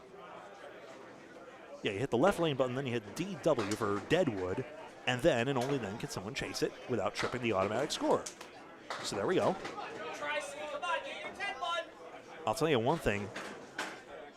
For those who are new, by the way, there's a line painted a couple feet in front of the head pin, and if it touches or goes beyond the line, it has to be removed. One thing I will probably never agree to do is chase a ball on the plate. The deadwood line is there for a reason, and that is to ensure that nobody is reaching back into the machine. And again, that pin sweep is a freaking concussion risk, especially since, even though the button operates it, it can trigger without warning. And sometimes on very, very rare occasions, these Model E pin setters can have the table cycle by accident by tripping a little relay. Sometimes I've seen a ball kick around back there, and like the button in Wii 100-pin bowling, that little special mode they have, it just suddenly sets off the table. So chasing a ball on the plate is one of those things I'm frankly terrified to do. But a deadwood chase, the line is there, and even though the ICBA rule is technically bowlers are not allowed to pass the foul line under any circumstances, this obviously is routinely made as a circumstance.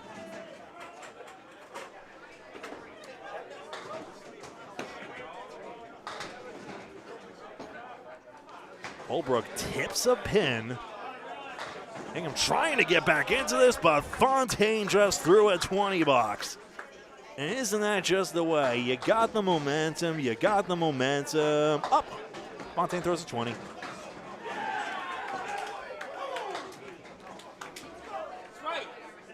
Holbrook does not make the single pin, unfortunately. You saw those red exclamation points throw up after I was covering that Joey Lister double strike. It got mangled on the scoring after we were all gobsmacked by his double strike to take that event at Wakefield Bowlodrome. I realized I needed to make a change there, so that's what that is. It's just a little checksum to make sure I didn't forget one of those little numbers, because we all know those triangles mean add 10 implicitly. Now, there's an interesting thought I've had here. What if we made it more mainstream acceptance? Like, the way you see the scoring on the sides, this is how it's been done in New England for years, of course. Canada, of course, with their own notation, although identical scoring. Holbrook, yes, may have gotten deflected by the wood, but gets the spare. Fontaine looking for a few more sticks in the strike. He may make this. He's got wood in the back there. Off the wall. Whoa, screamer behind the 7. No go. But what if you made it just have the correct number in the left side? So in Holbrook's, you would actually just write a 12, and you would write whatever it is. Maybe we can leave X as 10 as a little touch there, although even there, obviously, folks coming from mainstream bowling, of course, get confused and think that's a strike as well, and in Canadian notation, you would write a 10. So what if you just had the literal number written on the left side, no matter what it is, and you just did that?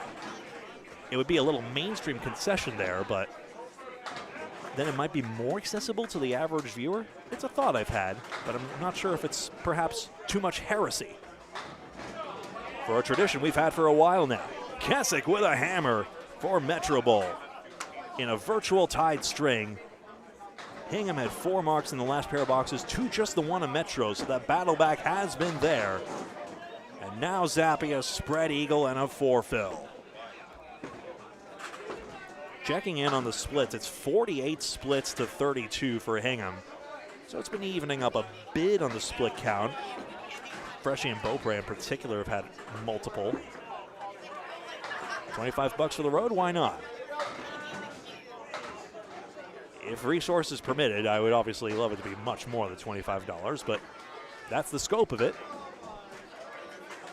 And obviously, especially since you folks are donating to the station, it's like the BBC. You can't have our game shows giving away too much money, otherwise it'd be a misuse of TV licensing fees, as they would say over there. But with your support, even just by watching, remember folks, just you watching here is really helping us out, and we thank you very much. We want to be responsible with whatever money we have. Compensates our mileage a little bit, but not nearly all the way, especially not in Paul's case, who will go hither and yon to cover bowling absolutely anywhere it exists. Zappy is less than pleased with this parallel pin arrangement here. Kessick spread eagle +1. The fill is 5. Not the biggest fill, but still Metro with the lead. Now a lead as we start off the 7th and 8th boxes. Starts to look great. This one's coming back, though, for Zappy and does not make the 5. Al, a great out on this 3rd ball here for 9, stabilizing the Metro advantage.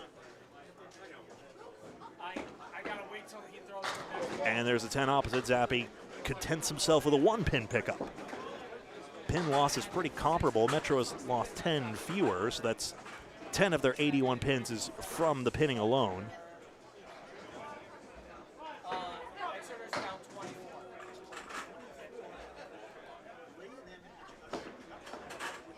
And of course, part of that is that Hingham has had to shoot a lot more third balls because the marks haven't been there by a combination of splits and whatever else. That's the problem with splits. You have to shoot more third balls and usually at more pins as well. Freshie washes out the 1-2-7-10 is left.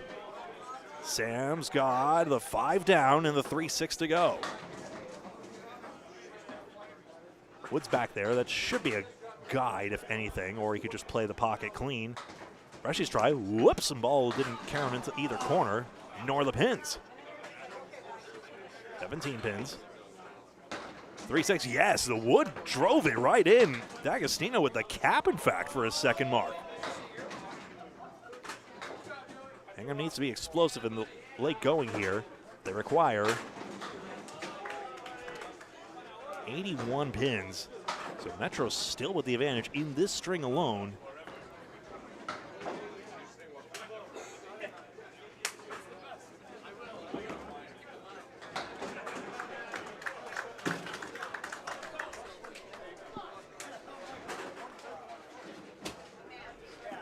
Zavalato on the head, pin splits for the 5th time this string. Had that 147 at the start, and now the pins are just not going to let him even sniff that at the moment. D'Agostino has 5 on his fill. His Team Metro Bowl counting down the boxes, looking as though they are likely to advance to this second round. Reseeded high versus low. As soon as I get outcomes from the other matches, I will be sure to let you know. Freshie a 2-pinner and 8-box. And a 7-box for D'Agostino as it brings up the middle bowlers Jones and St. Cyr. 16 boxes to go. We'll keep it live here almost surely, as it looks as though we are the last match that will finish, and thus we will plunge right into the next one as soon as it is ready to go. Obviously, there'll be a bit of a changeover with bowlers. But apart from that, our delay should probably be as little as possible, so definitely we'll be keeping it here. 3-1 split. The only thing, if you're watching on Facebook, I may have to disconnect you briefly because there is a streaming limit, apparently.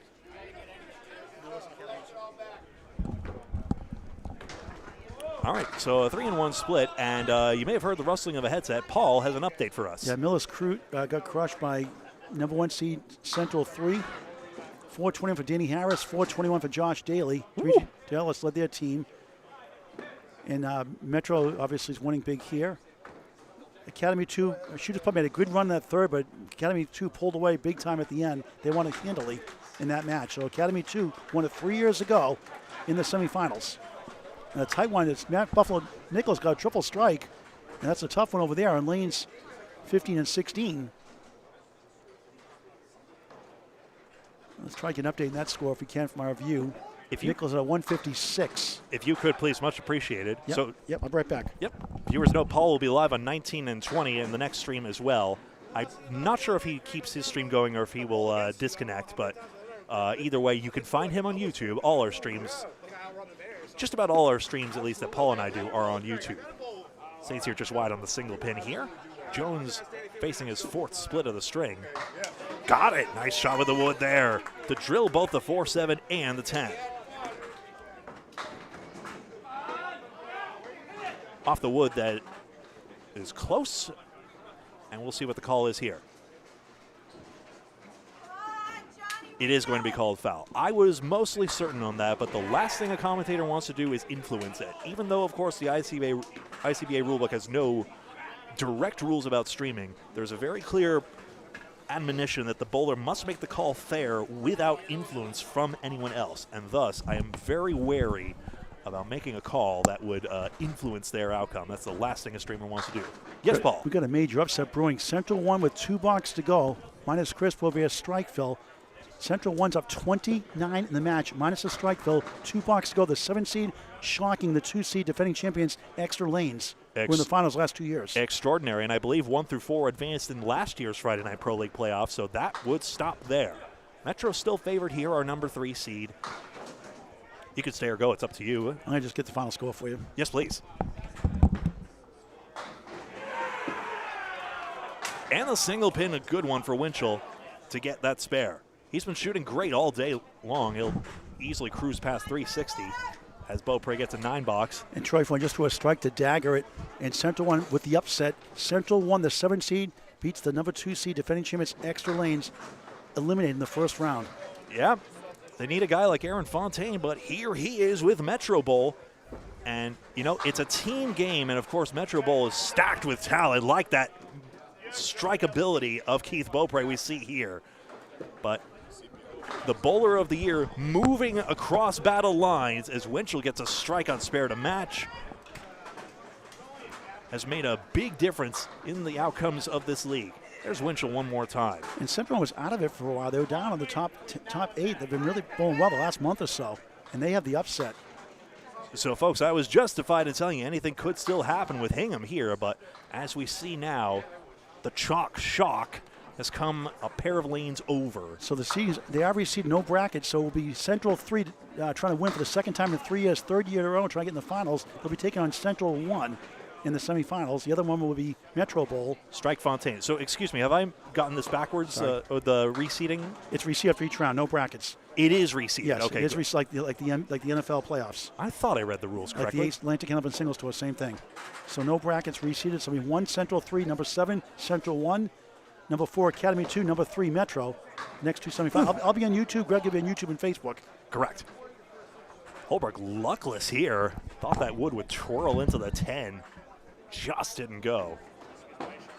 Maybe needed to rely on the ball deflection and prioritize spinning the wood into the 10, but again, it's also sheer coincidence that I'm curious about his wood shots, and I only say that because I know Holbrook is capable. Anyone who has seen him at any stage in his long and illustrious career knows that. 7 pins down for Fontaine. Holbrook splash hit. Carry a corner. No, it will not. 7-10. And a literal head scratcher here. Fontaine settles for a 9 fill on the strike. Just got wide.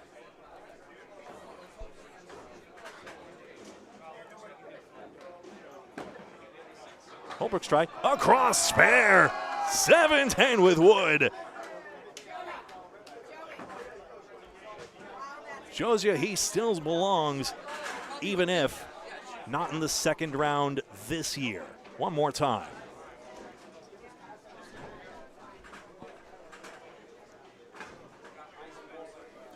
Whirling Dervish takes it. So even Stevens in the string. Hingham, of course, with a couple extra hits, but 64 pins, that's going to require something miraculous on Hingham's side. And we'll keep it live here for the next match as soon as it's done. I get the scores for you, Greg, from the other match. Central 1 and X when you're ready. We'll watch these balls here. John Zappi. Winding up his great career. Lining up the last 2 boxes in his Friday Night Pro League career, barring a miracle now. Katzig with the 9-pin drop, and Paul with the latest, please. John Bedrota, 376 to second to X's.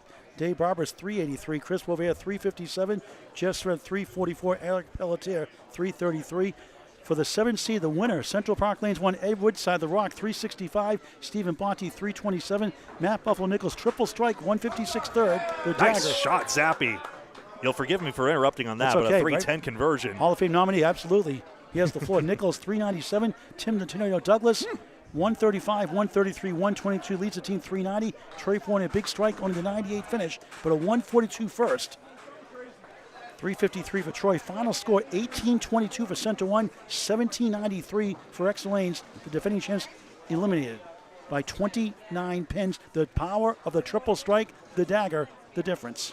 for Buffalo, Nichols. And I remember Matt Nichols having his heart broken at Men's Worlds after he thought a big clutch performance in the 10th box was going to give his Worlds team Central Park Lanes the victory there.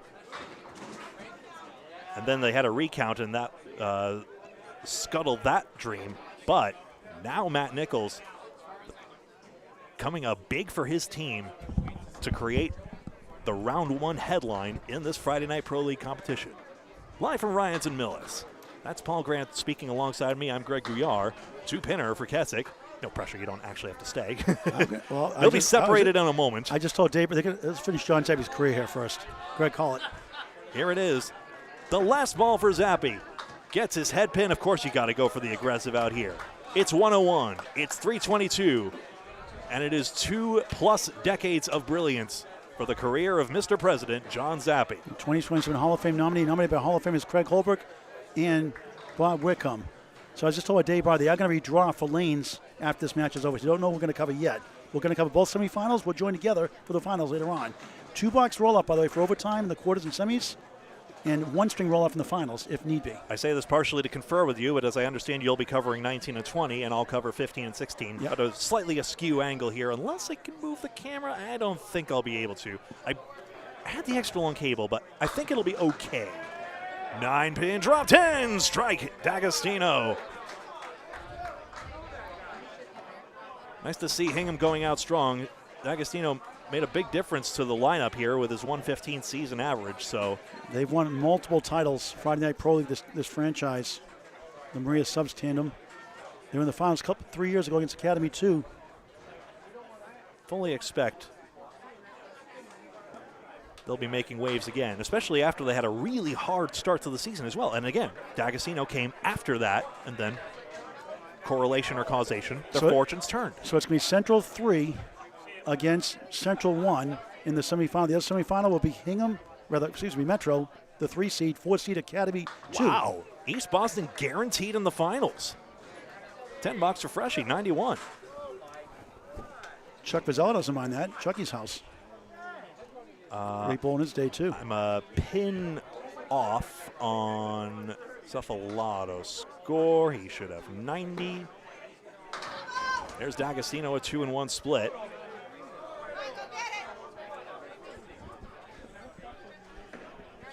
All right, Greg, I'll see you later on, okay? Sounds good. Paul will get set for his semifinal stream over there.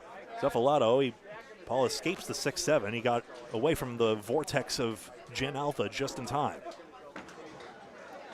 Oh, 2-1 split spare.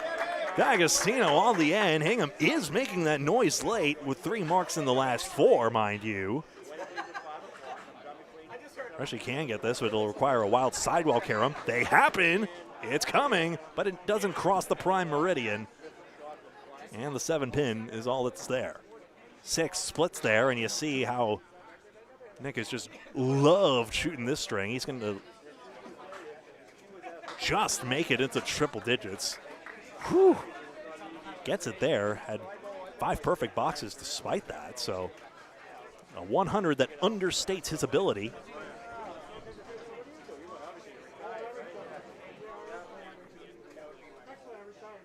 D'Agostino loading up.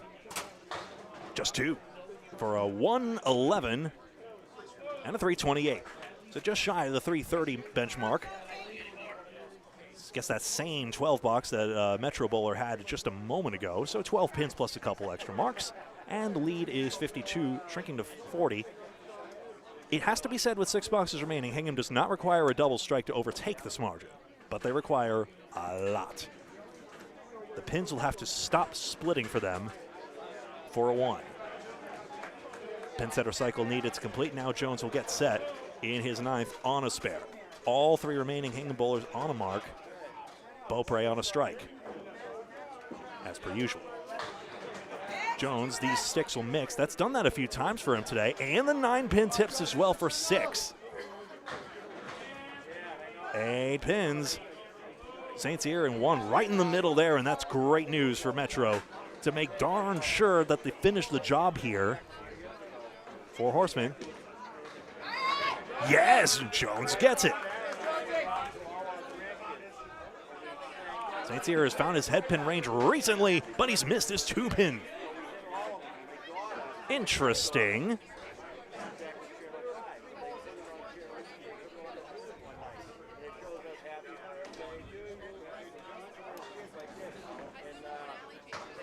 And there's a 9-box. Making sure I have everyone's score. 189. 1.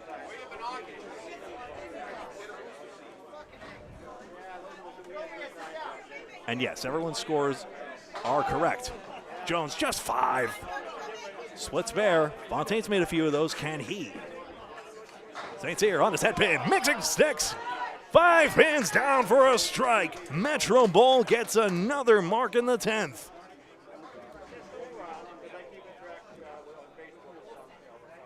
Hingham's been brilliant. Dancing pin here. Oh boy. And Casey McCool's the only one happy about this. If you know, you know. 4, 6, 7, 10. At least the pins are gettable. Actually makes the 2-pinner clean, does Jones. Gets a 119, 362. It's excellent bowling, and it is unlikely to be enough today here in Millis. Metro up by 42 pins.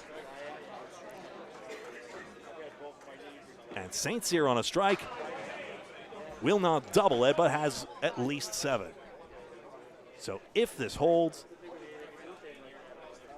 then Metro will advance and Academy 2 will be their adversary in the semifinals. Count at 8, 107, and a 349.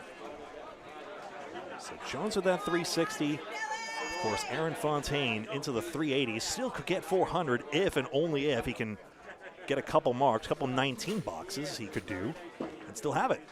Winchell's on a double strike. That's Hingham's lottery ticket, but gets 6. 1, 7, 8, and 9. Beaupre. He's got his head pin, and wow. Thought he might have a double strike there. Either would have been earth-shattering. Winchell gets rid of the 8-pin here. 2-pinner, Beaupre. Wow, what deflects it away?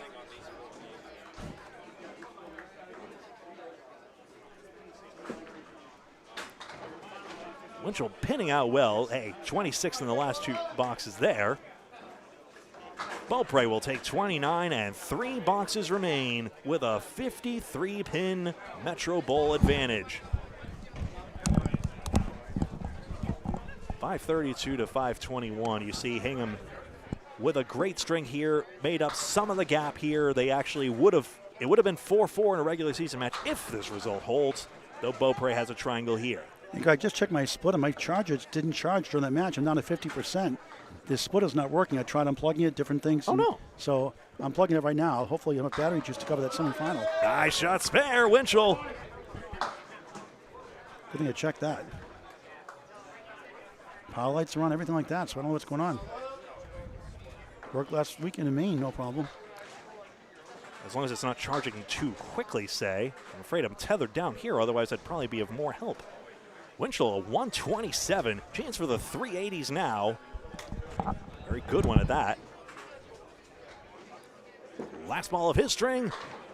And the fill is disappointing for the head pin, he'll find, but 5 more, 132, 383. Beaupre at 355.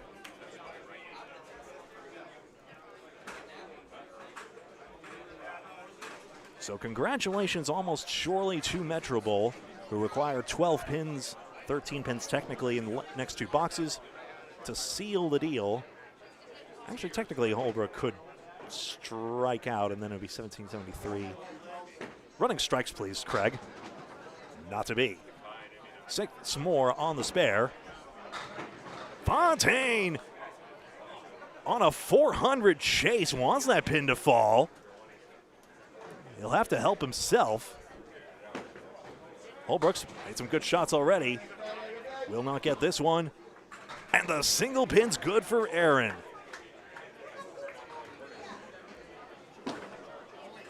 Aaron Fontaine's soon to be married. Greg Holbrook, the 10 box. Hello, Kalen, if you're watching.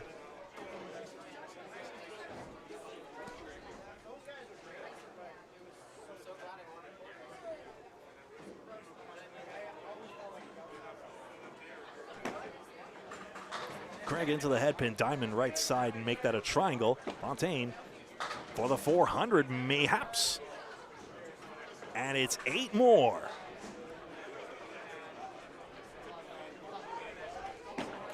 He requires a spare strike here.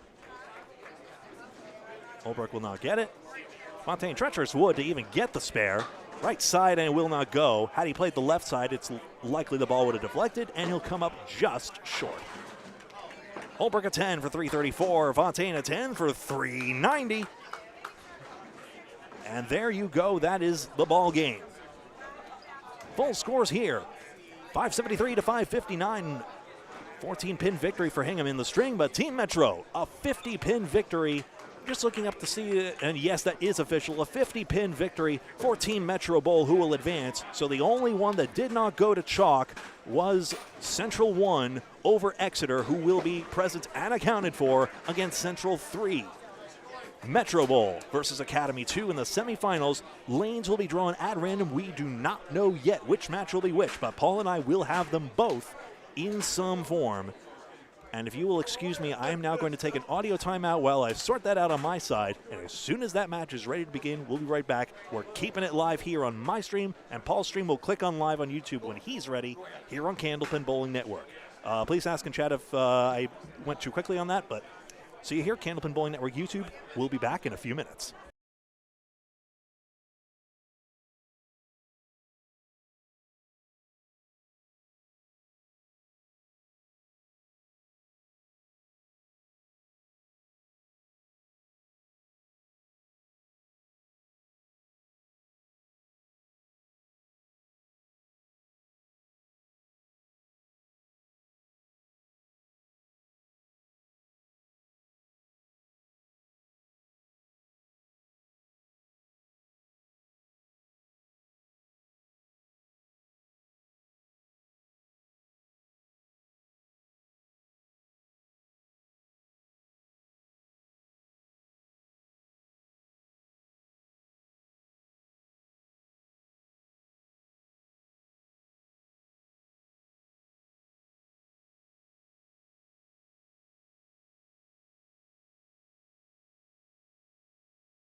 Viewers stand by. We'll be getting started with Academy 2 versus Metro in just a moment. Academy Lanes out of Haverhill, Massachusetts. Metro Bowl out of Peabody, Massachusetts. Scoreboards need to warm up here, and then we'll be able to get started.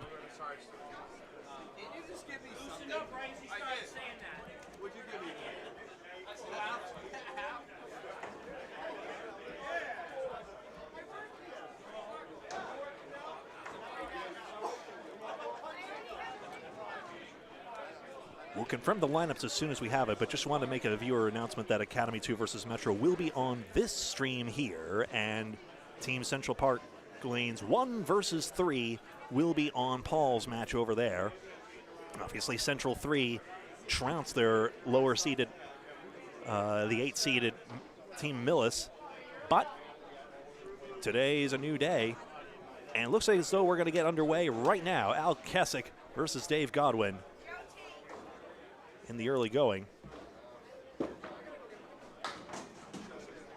And we got a six-pack, and this match is underway.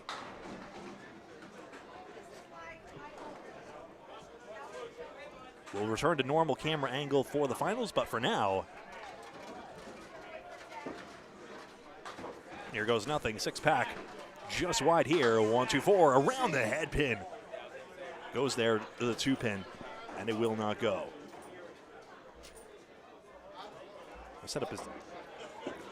Thanks, Carl. My setup is better once I actually get the names on screen, but there we go. We're doing that on the fly right now. Al Kessick gets a 10 box. So Dave Godwin, Captain Dave Godwin's 9 box. Once I get settled in, I'll have much more interesting things to say momentarily. Austin Barnes will be number 2. You should know the Metro lineup by now. At least I'm fairly sure they will be keeping it stationary. Joe Smith, Sean Baker, and Tim Jalbert in anchor for Academy 2. Pin setter slightly askew. It's all right, though. Might have hit something as well. If there's an obstacle in the gutter, then sometimes it'll ride up there. These things are resilient. That can handle kids forgetting to count to 3 and running a ball into that pin setter with a little clack.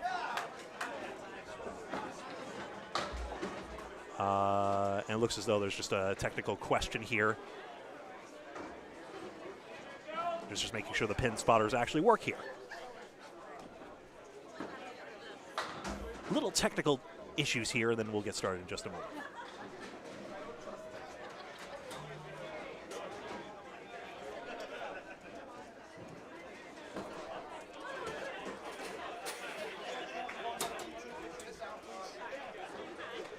It is indeed Zuffalato, St. Cyr, Beaupre, and Fontaine after this. All right.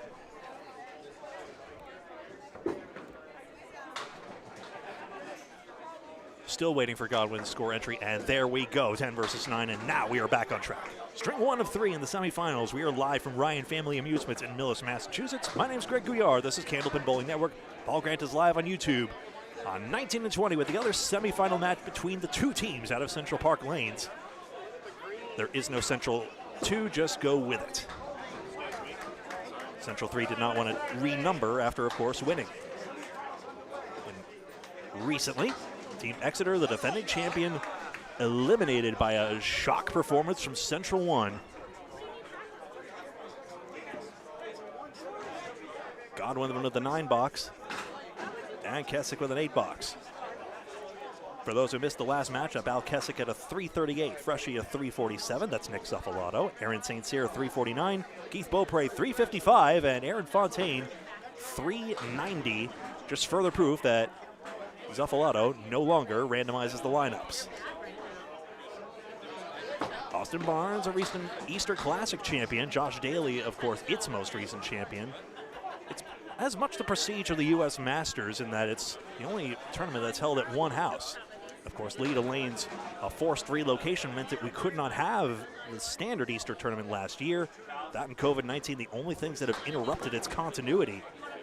As Barnes picks this up with a 2-pinner in the first spare. But of course, Leda Lanes with a great note. They write such great social media posts, a heartfelt note to the community. saying they have a business plan. They just need some business plan and partnership. Freshie with a spare. 8 and 10 would bounce. It's perfect. Have another look at this. If the thing loaded, it did not. I'm sad. Did it really not? It really didn't. Okay. So it goes. 3-1 split for Barnes. I guess I was too quick. If you're too quick on the replay button, I was so excited by that 8-10 shot. That is a real bummer. 2-pinner for Zuffalato, and he's got an 8 fill to start it off. 3-1. 2 pins taken out. Metro versus Academy 2 could be a close one. You're absolutely right, Garrick Thorstensen. 5 pins apart, and actually in Academy 2's favor. Consider the house. Academy Lanes, I think it's fair to say, is now a so-called fast house. The pins now play much quicker than usual. Barnes trying to make another nice split here, but the box is 9 to start it off.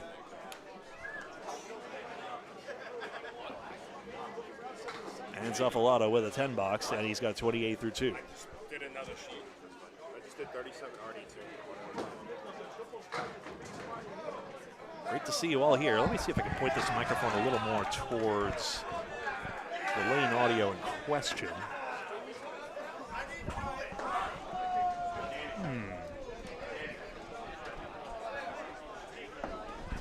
Excuse me, it's like bomb defusal back here.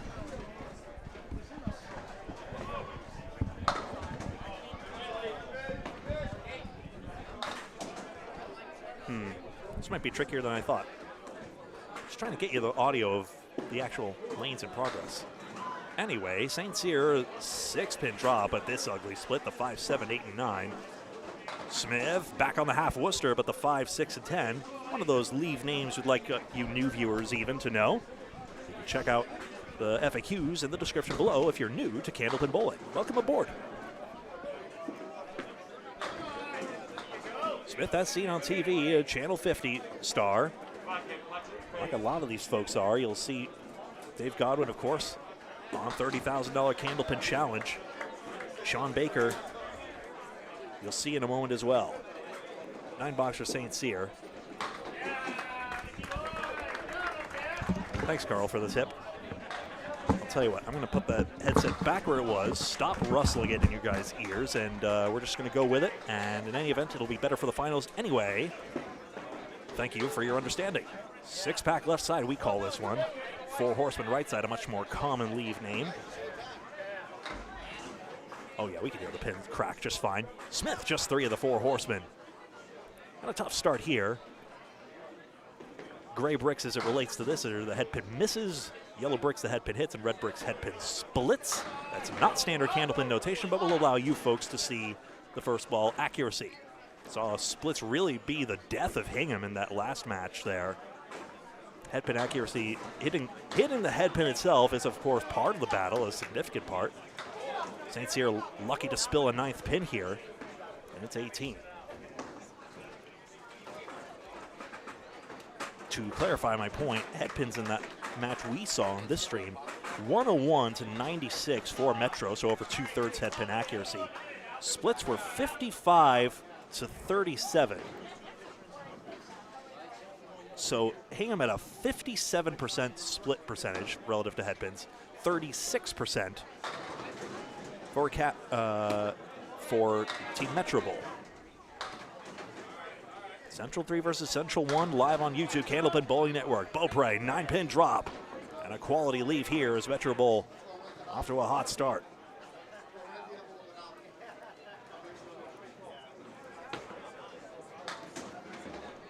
Well, a slow start by some standards, but Beaupre right on top of it. 1 box, 1 spare.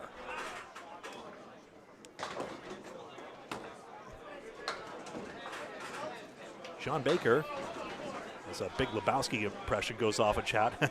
Nice to see you, Will. That's 10 box. RyanFamily.com, you see there on the pin sweeps.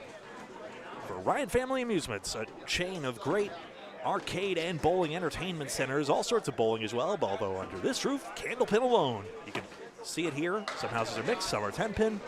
For more information on each location, go to RyanFamily.com to learn more about this Hall of Fame owned establishment. Just wide for Baker. Trying to get that 2-4-6 to go. Horseman for Beaupre, throws right to left. This will be a little tricky, and it's just a glancing blow on the head pin to miss the mark. Hit the object pin, of course, but missed the mark. Baker 9's fine out of that, 19 for 2. In this 3-string match, all matches are 3 strings total pinfall. There are no more points. The point display is gone, as you might have seen. We're just playing for total pinfall. 1 string, if heaven forbid we have a tie, and then I'll be late for dinner as well. Sorry, honey.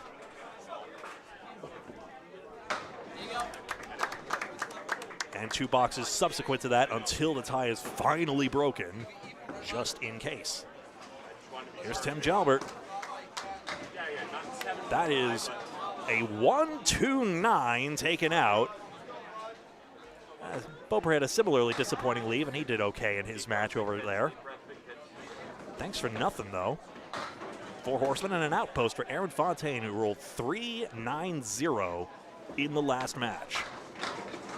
Nice bid, Jalbert, no 6-10.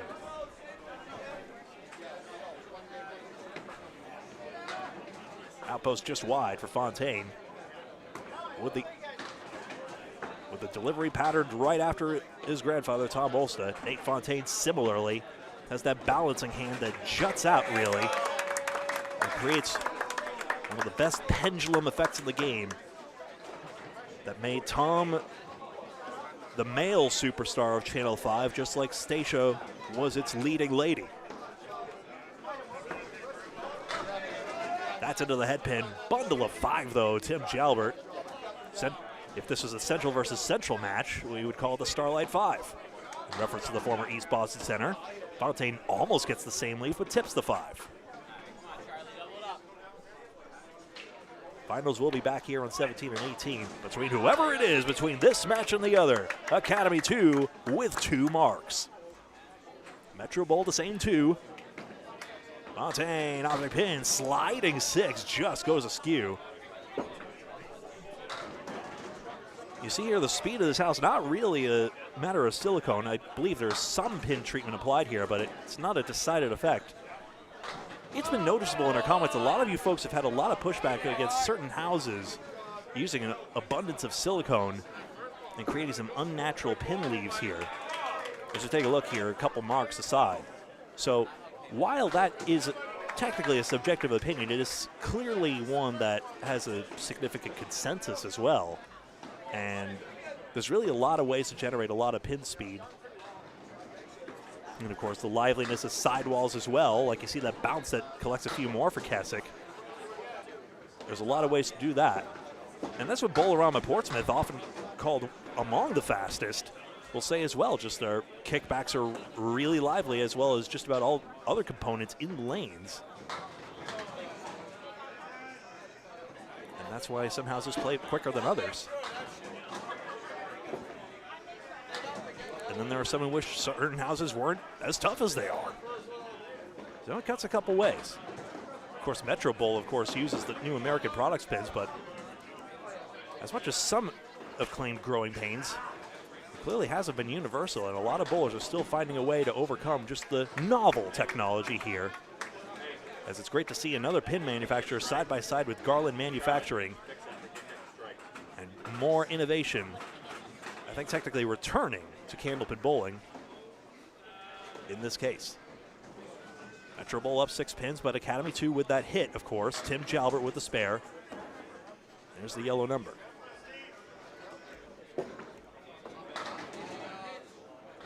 Woburn used a lot of silicone. That makes sense. Dave Godwin, of course, bowled on that show out of Woburn Bowlodrome as well. He could probably attest. Some call this Eve after Bob Caleri, the 4 horseman in the 8 pin. Guess it can't get the 6 pin to go. Godwin spares.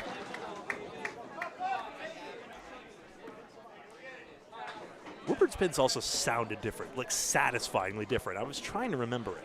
Meanwhile, Woburn Bowlodrome will reopen after years of frustration and opacity, at least in the opinions of some. But now, we now know it will reopen. It It will not have 40 lanes, but it will have bowling, and it will have other entertainment options. And it will be back open, even though its timetable is less clear, but there we go. Looking forward to seeing all the same. As new ownership takes over the mantle and continues the tradition of Candlepin and New England entertainment. Freshie's got the 3, 7, and 9. That's Nick Zuffalato, of course. I noticed I didn't actually disconnect the Facebook stream. That'll be okay. I will just have to do that for the next one.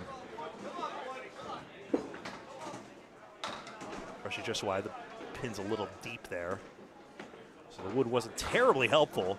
Barnes crumpling pins. The 1-2 makes it a tenable leave, much more than Zuffalato's. Austin Barnes with a 112 average this year. Nick Zuffalato, say the same, 112. So we expect an evenly matched number 2 spot. 9 and 9. Barnes gets 9 with the front up, and to rephrase Wallingford Live Skittles, of course, they play a 9-pin game over there in Oxfordshire, England. Academy 2, the number 4 seed versus the number 3 seeded Team Metro Bowl, finished 15 match points apart, so that's 7.5 strings worth across this 35-week, 105-string season. Still they mix. Freshie didn't really care for the 9-pin falling. It doesn't hurt, but it doesn't terribly help.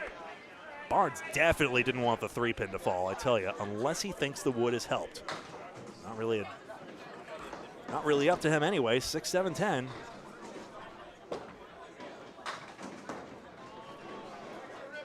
Let's see if we can cut to this, actually.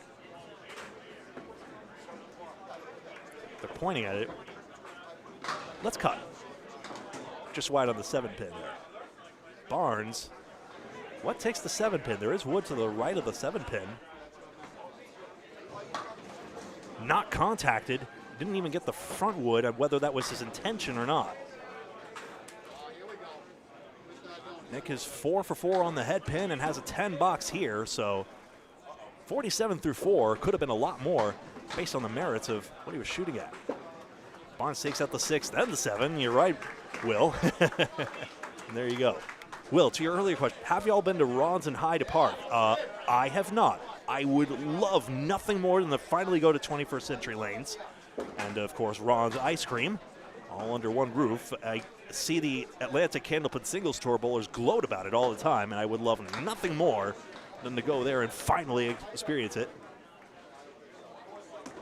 But, alas, I have not.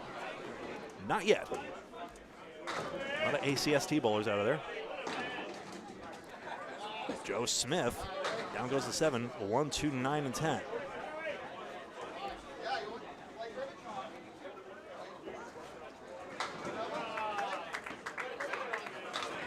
St. Cyr, a past Pro Series champion in the playoffs.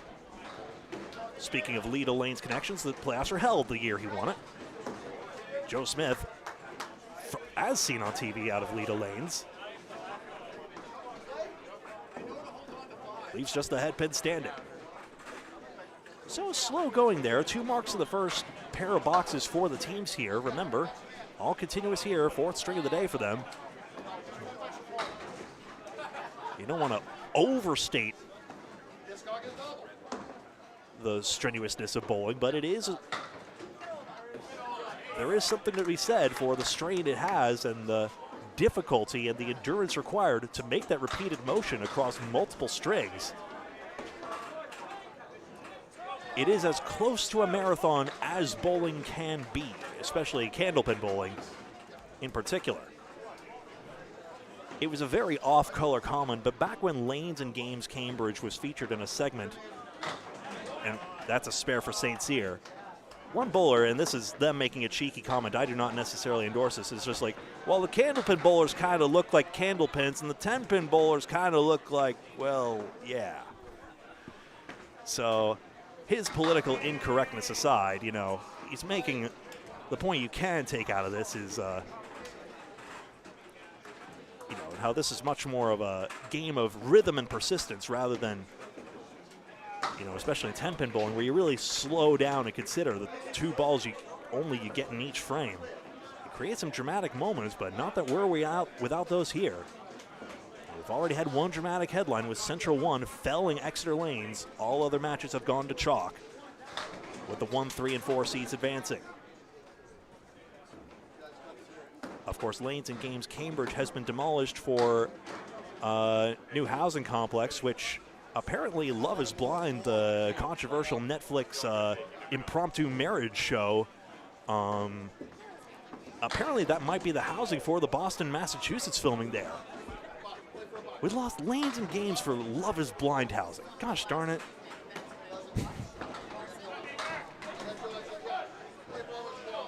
Baker had the 3-7-10, couldn't get it to go.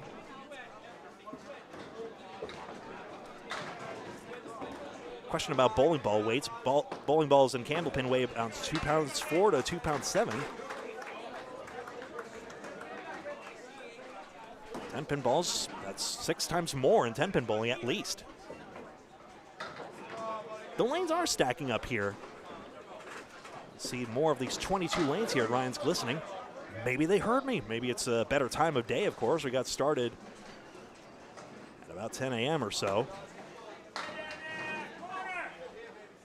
Now it's a reasonable hour a day for anyone to bowl. But of course, these guys love the game. They'll come at any time, just about anywhere. Metro Bowl had to come at 9 a.m. They once had to play for an 8th place tiebreaker back when we were at Central. So they prevailed against Riverwalk Lanes to advance. 2-pinner is good for Baker, and his head pin persistence finally pays off here. Baker, I believe, is a substitute, technically. Oh, no, he's in now. He's got the shirt and everything, 119 average. He had been a substitute for a while, including with Team Hingham, in fact, who we saw earlier at one point in time. AKF, that's Aaron Fontaine. There's one other nickname up there that's Boo for Aaron St. Cyr, but for the life of me, I cannot remember why. Head pin. Man, he's such a dynamic bowler. 5-9er, both wiggling. There we go.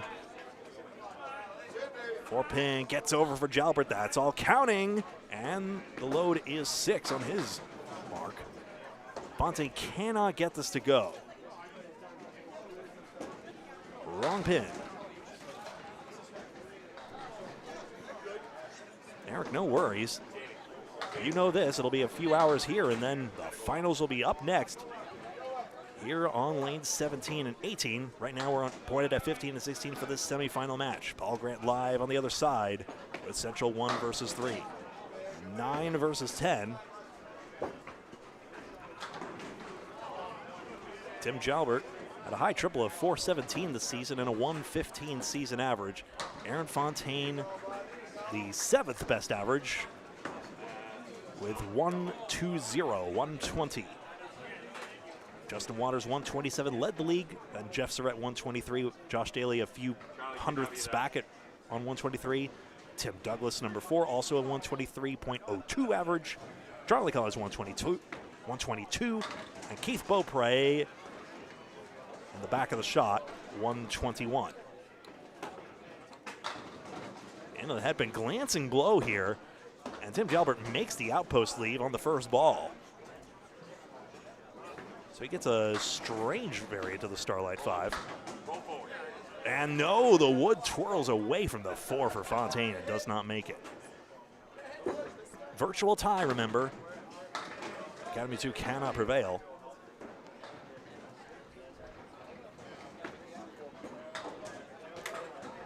There's the 10 for the 3rd seeded Metro Bowl, so pretty close match, exactly as you were saying, Eric. 203 for Metro, but Academy 2 has that extra hit, so you folks who've been watching Candlepin Bowling Network a while know by now the lead is not just the pinfall, which is indeed 7 pins up for Metro Bowl, but also the number of hits each side has. We note it here with the yellow numbers and the Canadian smudges to the right of the scoreboard.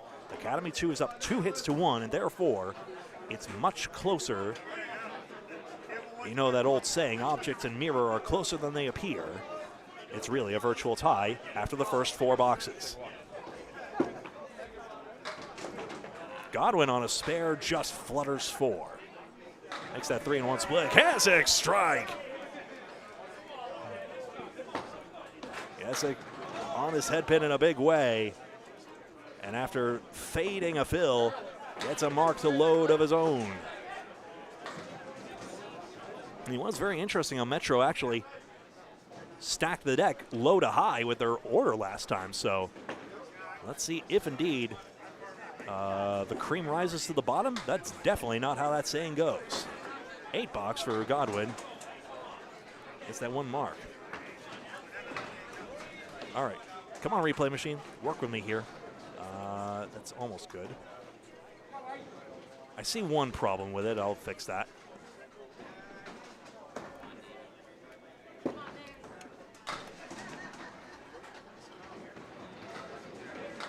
That's better. Okay. Kasich still needs pins on this. Godwin can run this back. Godwin's recovery from injury recently has been remarkable. A league-leading 6 400s. Only Dimitri Delis had as many. A couple other folks with 5. Iceman, that's Al Kasich, gets a 6 fill. And there's the 10. Kasich light on his head pin. Wood's going to come back for this. Every pin. Oh boy, it's 7. Does not escape. So the strike fill shrinks to 3. In effect, 16 and 7 makes 23. 3 ahead what you'd want in this situation. 3 ahead a par of 10. That's what I'm trying to say in this situation. Barnes 4 pins.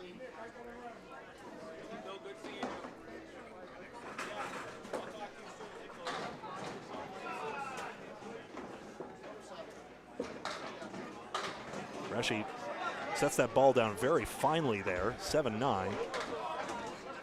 Isn't it interesting? Barnes gets a 9-pin drop there. Sorry about that. Some folks have to use the table for support. That's just the way it is. Barnes has a very exaggerated shoulder delivery. Has been injury afflicted here. It hasn't been bowling his usual level. 7-9 spare. Freshy using that new dad strength to prevail. Barnes with a 10 box and another look.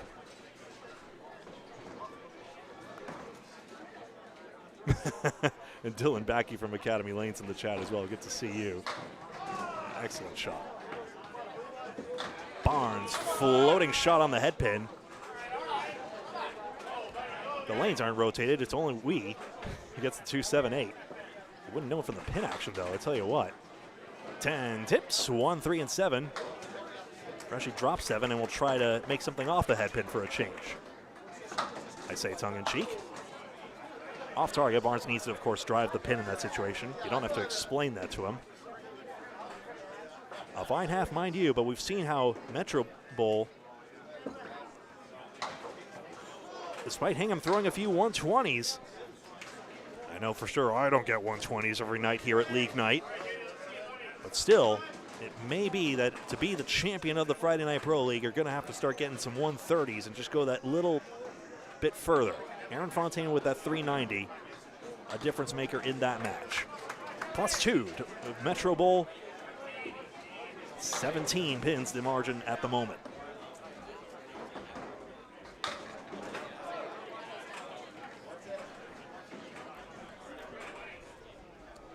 Joe Smith season average 113. Aaron St. Cyr 115. Into the head pin. Smith at one point led the league in 400s in a season past. So do not be fooled by this seemingly slow delivery. There's much more to it than meets the eye. It does come in at 24 miles an hour at the end of the lane, so one of the more deliberate deliveries in the game, but there it is. Effective all the same, and he gets his spare.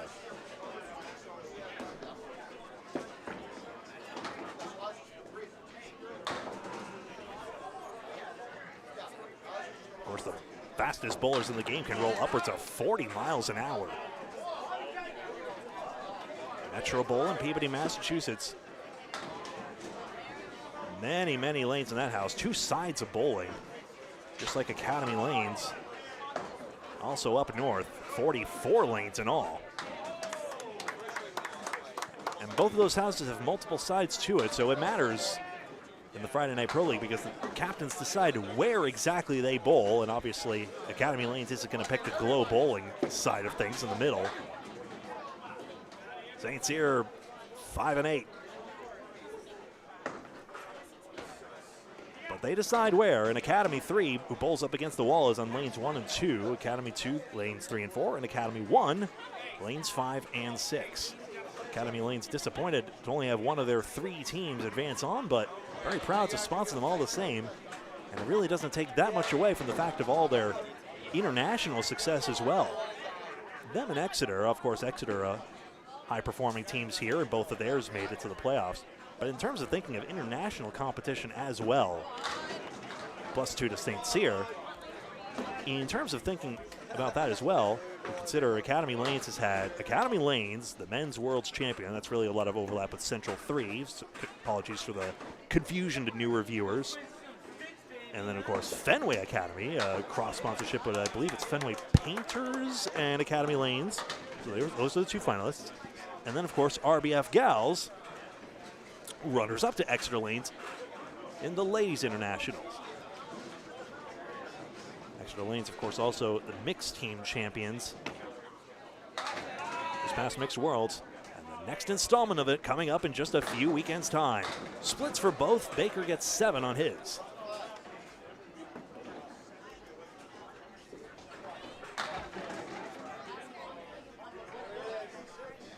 Three, 6, and 7.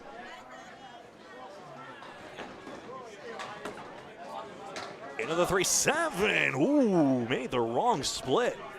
Tough luck. Beaupre rips away a single.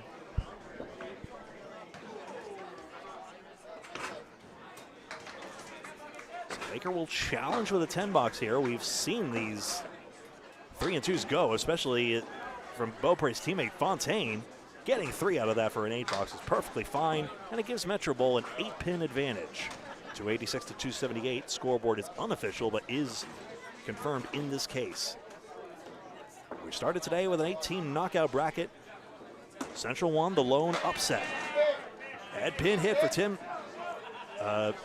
Gregory. For Sean Baker. 6-10 for Beaupre. My name is Greg Gouillart, and you're watching Candlepin Bowling Network. Ball Grant live with 19 and 20 on the other stream. No rush. I'm not telling you necessarily have to go over there. Just if you'd like to flip back and forth between the 2 matches, you can. Baker 2 marks and 3. Couple of spares. Everyone on Academy 2 has one. And Beaupre matches with a mark of his own. So a balanced offense right now. Everyone, save Fontaine, has a mark. But increasingly on his head pin, of course. No chance here. Jalbert, of course, with that head pin hit. One of the that yellow brick, of course, is a nod to Micah Imperato and other stat takers' penchant for marking head pin hits and head pin splits in the Atlantic Candlepin Singles Tour. So my pleasure to do my part to get that on. But of course, in that first one, Jalbert took out an outrageous 3 pins, the 1-2-9 if memory serves. And sometimes that yellow brick can be deceptive. It's not as though Tim missed an opportunity. My goodness, spread eagle for the spare with wood. That's a brilliant shot there. Fontaine matches the mark. Now, Mr. Stickler must mention that there was wood on the plate for that eagle, so we don't technically give the bonus money away for that, but there it is. That's a brilliant shot.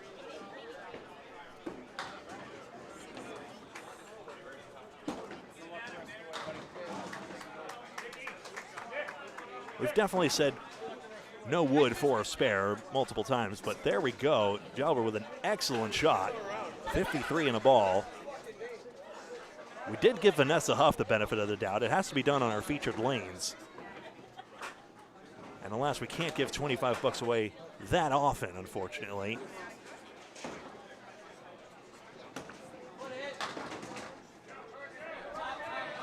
1 and 2.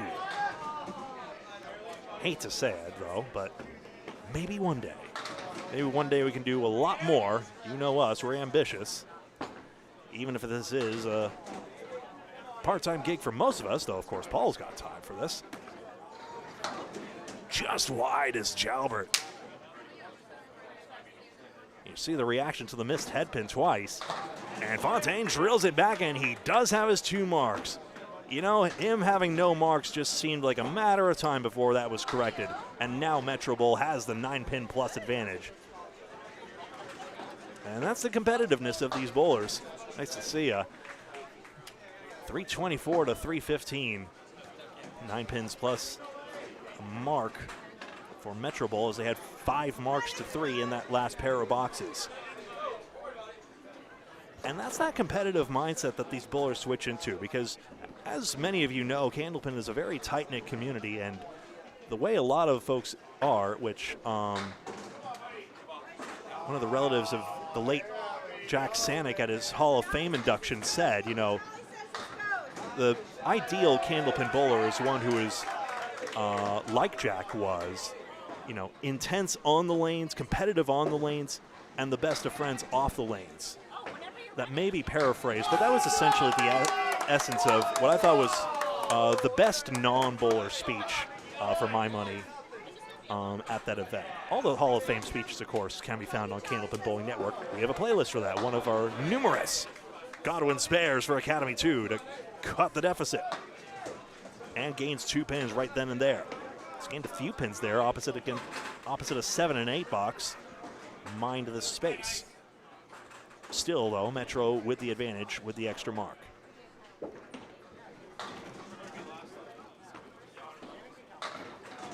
There's a head pin.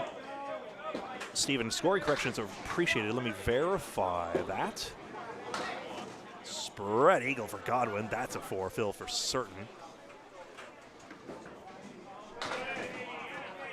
And I am a pin light, indeed. It was a 9 fill for Jalbert. Let me update that. Thank you very much for the catch. Kessick with his mark. Godwin can't get it to go.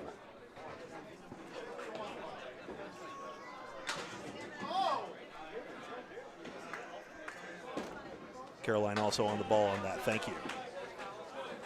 For the out, Godwin tagging pins. You know, he'll be happy with that 8 box. You know, there's an interesting thing. Once upon a time, Ryan's Millis actually had the pin setters go off automatically, of course, with the Cubica AMS system. So if you're just here open bowling, that's what it'll do, of course. After you throw your 3rd ball, it'll go off on its own.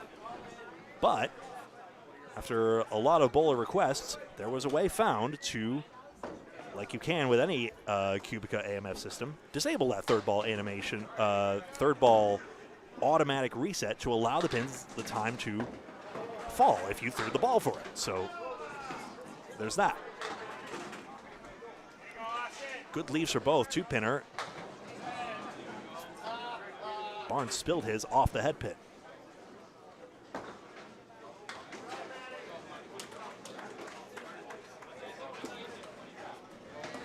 Oh, the wood deflects the ball away on Zuffalato, and it just doesn't go. Barnes missed his object pin, and he'll settle for 9 or 10.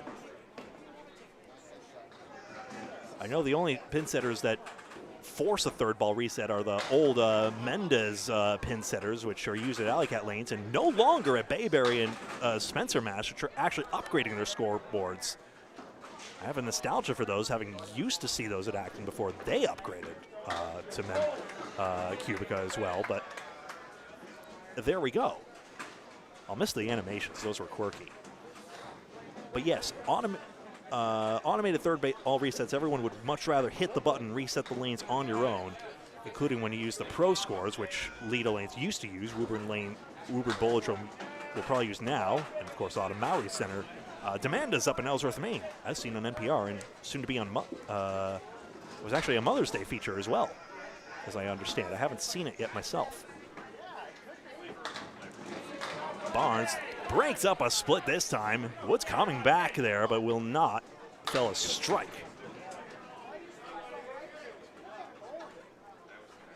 there is another rules difference where in Candlepin, as soon as you hit the button and the red light goes on, that's it. Your pin action is done. But in duck pin, interestingly, it only counts if the pin setter actually hits the pin. So if you, as Barnes collects the spare, it's just a difference in timing of when the pins actually count. So Filato, every pin matters, going for that 10 pin. Gets it and gets his 10 bucks with that beautiful pink ball he throws.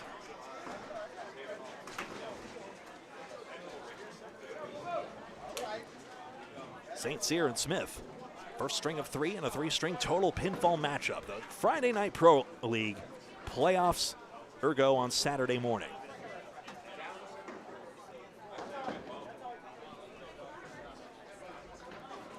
High singles this year, Aaron St. Cyr 176. Last night tied Mark Ritchie's mark. There's the head pin for Smith as well, and both have 9-pin drops. Again, speed isn't everything. Chris Kasnave 175, Dave Godwin we see here 173, Justin Scally 171, and Justin Waters 170, rounding out the 170s on that leaderboard. Both get their single pins, nice and easy, and it's still a 3-pin plus lead for Metro. Up 3, now 4 hits to 3, of course. Remember to keep an eye on the yellow numbers. All those hits, all that volatility as well. Is it really a Metro 3-pin lead? It's probably more, but it has to be filled.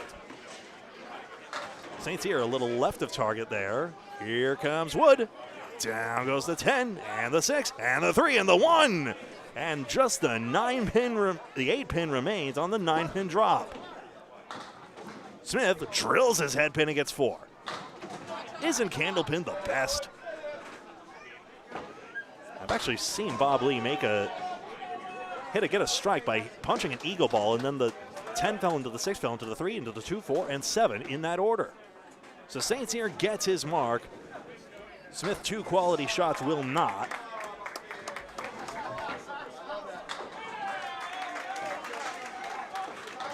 And the box is 9 as Wood stumbles off the sidewall, and that's all he gets. But of course, that's short-term variance. As it is, though, Metro Bowl has gained an advantage here. Leo's Metro Bowl, not to be confused with the Leo who works at Academy Lanes. Very fond. I always like the unsung heroes of the place. You know, Leo's always the one cleaning up afterwards, and I get to see him after all our Friday night matches. Just a humble, down-to-earth guy who does his job, does it well. Always politely asks if that's your trash, doesn't assume, very mindful. It's the little things that make a big difference.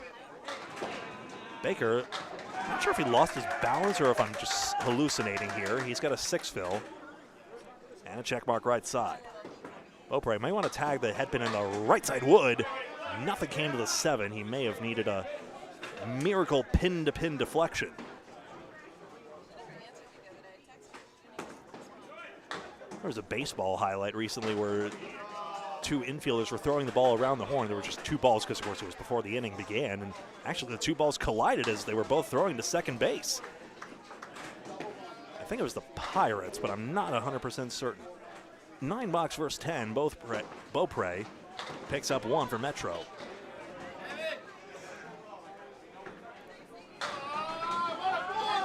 Baker with that 119 average, Beaupre 121. Offline the 1-2-10. The dream would probably be to play on the outside of the head pin and have the ball glance from the 1 to the 10. It's a bigger object to aim at. Still a mix strike for Baker, who is head pin perfect, and now has his 3rd mark in 5 boxes. Beaupre just wide of the head pin. Thought about pilfering balls. You can feel a breeze back here. Catchphrase.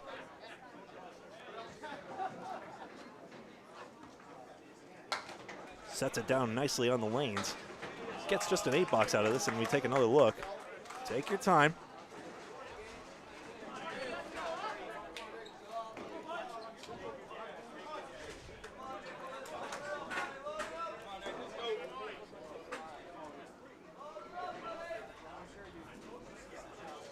So Gouillart versus Fontaine, in theory, a 5-pin gap in average right now, but in Fontaine's favor. As is, the string is probably tied box to box. Actually, Fontaine gets a 9 fill and is up 3 in the 6th. Gouillart gets pins, down goes the 4. Uh-oh, it's getting worse. Will the wood remain? That's a big question as Fontaine gets his. Ooh, boy, it just hung on. It is just fair, but is there actually room available?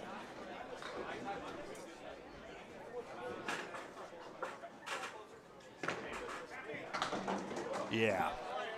That just seems so unlikely for anything to fit back there.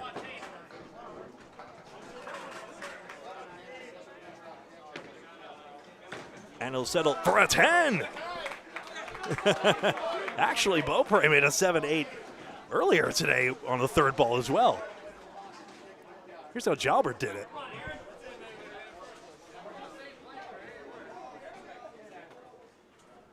Who knew? 4-7-10. Fontaine's made some sensational shots already today, but none this severe. Actually, no, that's not true. He made the 5-7-8. It's still a different flavor of split here. And not even a banana split, alas.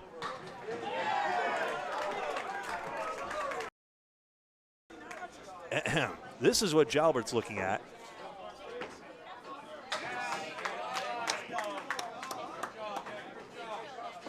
$7-10. See, the wood looks pretty in line there. Even from this askew camera angle, we can tell. Just no time to move the main camera, unfortunately. I thought about it, but it would be too risky. Just didn't get a piece of that wood. Probably could have, but now, of course, he'll aim direct.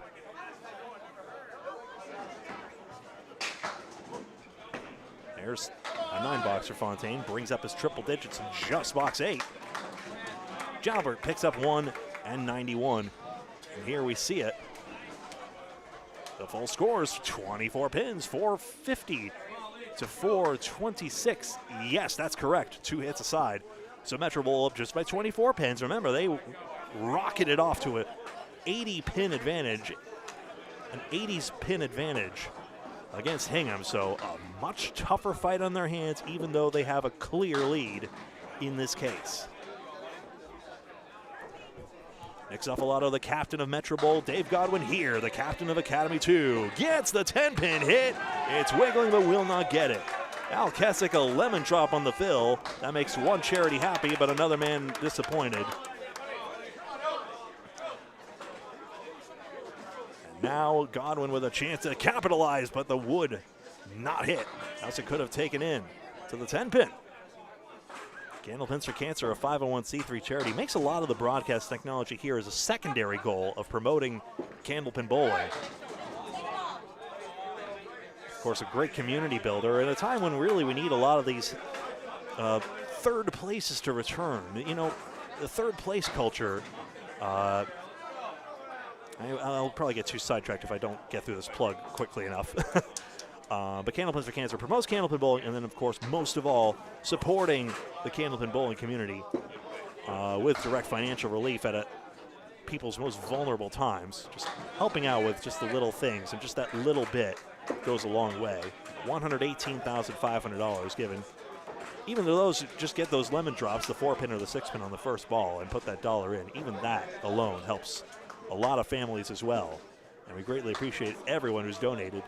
And then, of course, we thank Candlepins For Cancer for making some of the technology you see here on Candlepin Bowling Network, including on the live shows, possible as well. Thank you very much. Including these nicer cameras. That's one of them, most conspicuously. Godwin concedes 2 pins to Kessick, 7-10 with wood conversion. And both get stuck in the double digits here. So below their season averages, Godwin, of course, with a 118 average here to Kessick's 114. So we expected a close match, and so far it's shaping up to be that. Barnes can close his gap against his counterpart with an 8 fill. And box to box, they're fairly even. You see the scores update. It's 18 pins for Metro now.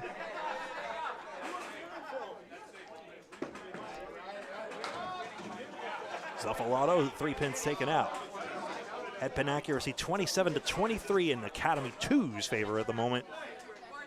A few more splits as well. It's about 50-50 whether they split or not at the current moment. Barnes got it. 7 and 8. So his third mark now.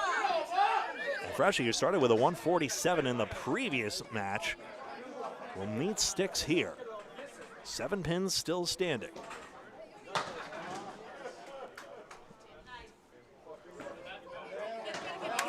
Over 100 of you watching, 121 by my current counter at the moment across our platforms. We thank you very much. The head pin. Of course, stay tuned for the finals if you can, of course. Thank you for all the time you spent with us today. But stay tuned for the finals if you can to decide the Friday Night Pro League Playoffs champion. Central 3, of course, has already won the regular season. Who will prevail at the end? 1, 2, 8, and 10.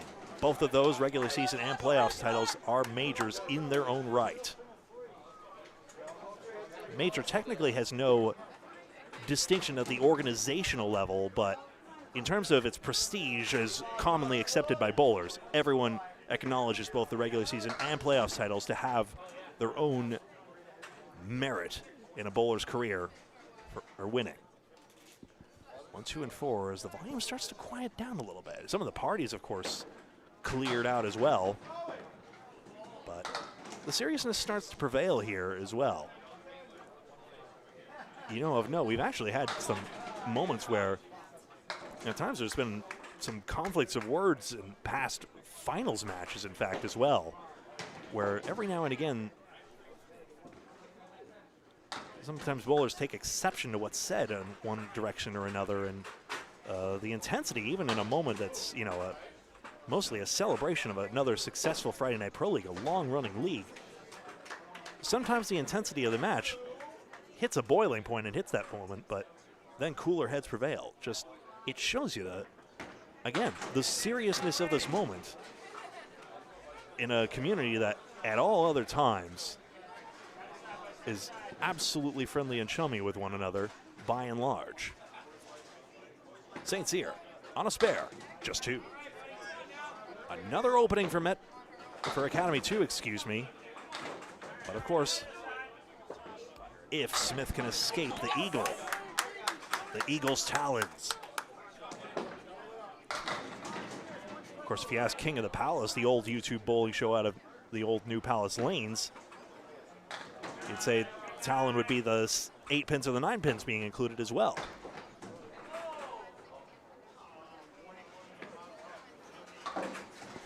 Rest in peace again, Steve Bronchuk. You deserve your due for all the enthusiasm you've put into the game.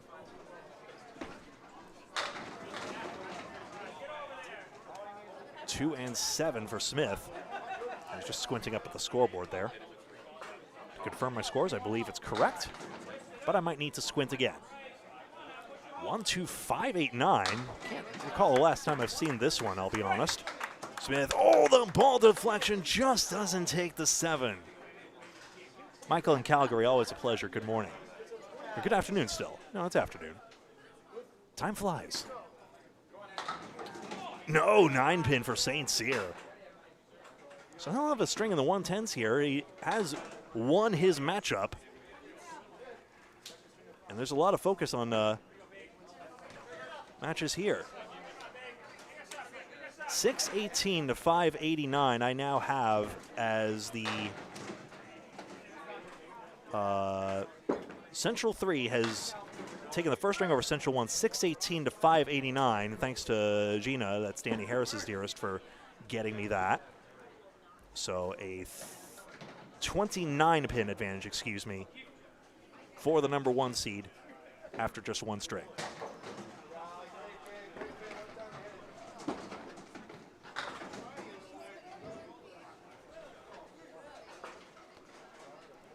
Sean Baker on a strike.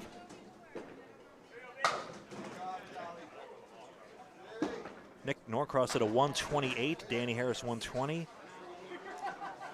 Charlie Collins 120, and then Josh Daly 136. Tim Douglas had a 131, but everyone else, you know, high 110s. Ed Woodside 112, not too shabby at the so-called bottom. Shows you how the team's got this far, but 120 might be the minimum pro tier score you need in order to prevail in this matchup, and that's just the way it is. Baker needs more on the half Worcester, gets 6 despite getting back on his head pin. And Metro Bowl ends up with a 5-pin lead when the dust settles. Beaupre rips away the 9-pin. Pinning duel now resulting. And there's an 8-box for Baker, 103 through 9. Excuse me. 8 aside. Ryan Family Amusements in Millis, Massachusetts, one of many great Ryan's locations. The semifinals of the Friday Night Pro League playoffs. Big time head pin hit, Baker strikes, and a chance for 120 now. Beaupre, guess what? Spread eagle.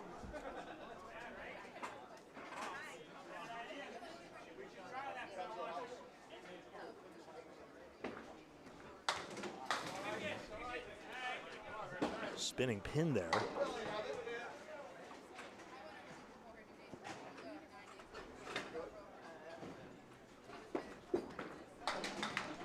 And just one pin taken away. Beaupre will have to settle for a 103.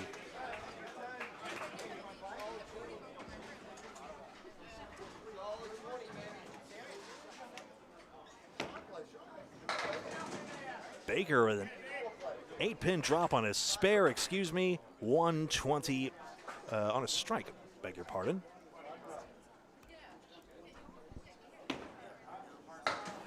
There it is, the fill is 10, 123 to start it off. So Academy 2 with that 20 box takes over the lead. Now shifts over to Fontaine and Jalbert. Just taking a look here at the pin loss here. It's been a good pinning rate. Actually, both sides have left 33 pins standing. They've lost less than a pin per no-mark frame. So averaging 9 or better on the 3-ball boxes.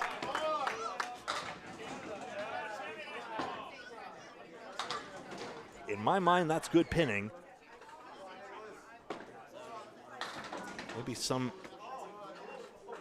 I'll say on the elite tier that Aaron Fontaine has been recently, would probably want it at more like 9.5. Tim Jalbert spares, growing the Academy lead. 6-pinner there. Will the wood help or hurt? Oh, spun around the 5 and Fontaine is shut down. Academy 2 now on a 2-mark advantage. Still visible in my mind is Jalbert upset that he didn't make that mark. We see here that he has 3, and that's good solid bowling here. And of course, very upset about not getting the head pin when he got that gift. All of you who've bowled Candlepin before, you know vividly the frustration of this game. Even the best like Tim know what that's like. Lost his head pin, 10 pins tagged, but will not drop. 5 fill, 106 through 9.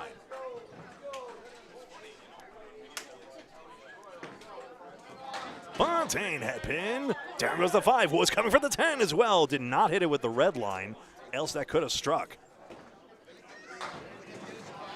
Slightly wider, just shy of 3 inches wide at the red line. There's the spare. Fontaine guaranteed the 120s. So he does come back in the end. That's an excellent 10 by Jalbert, by the by. Would you like to see again? I would.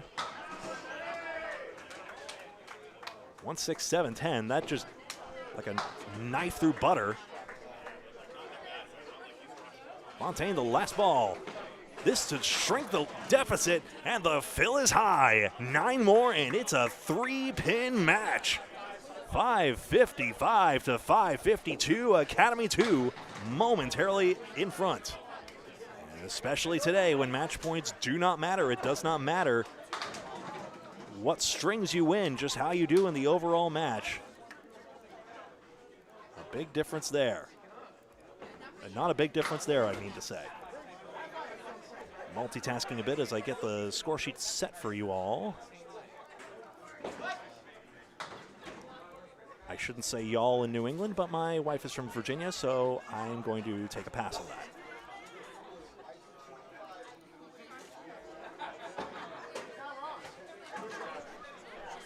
String 2 of 3 underway. Kessick to get it started as ever, 3 and 6.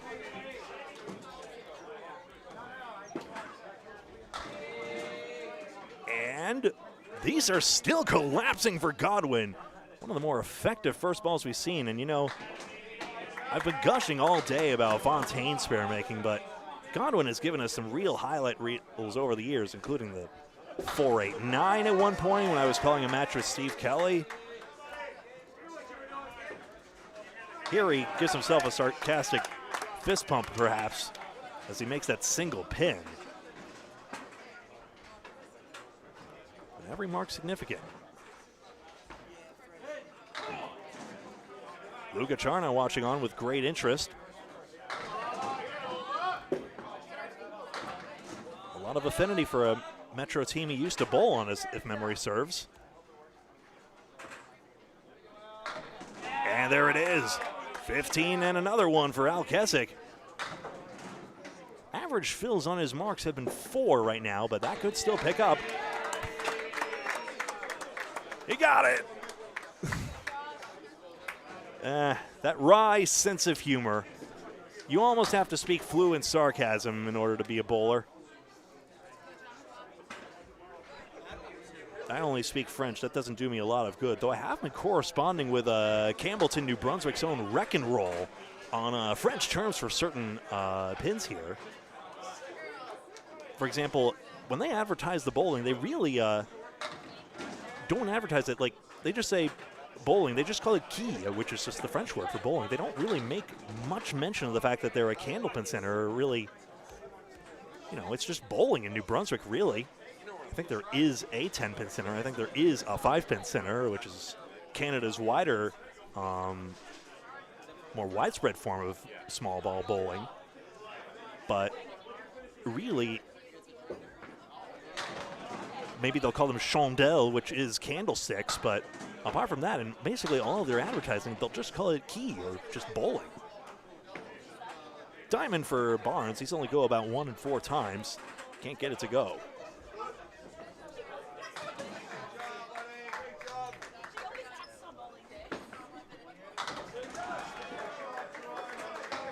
So there's a 10 for Freshie. It's basically my only known exposure to really French language Candlepin terms otherwise, because really there's no such thing as a French language stream otherwise.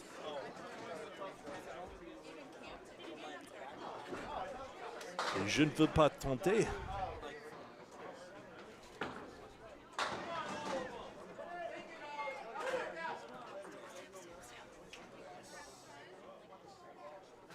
Cephalado, second box, into the 5 and 9. And the 4, 7, 10 for Barnes.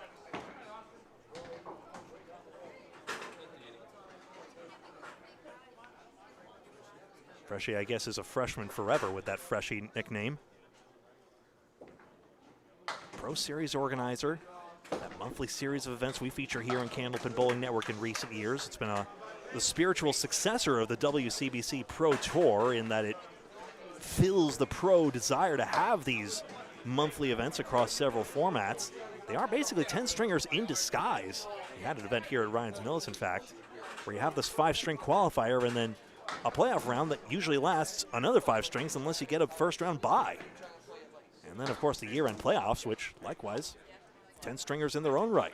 Devin Cloyd taking down the first Canadian title in this decidedly New England event. Felling Joey Lister,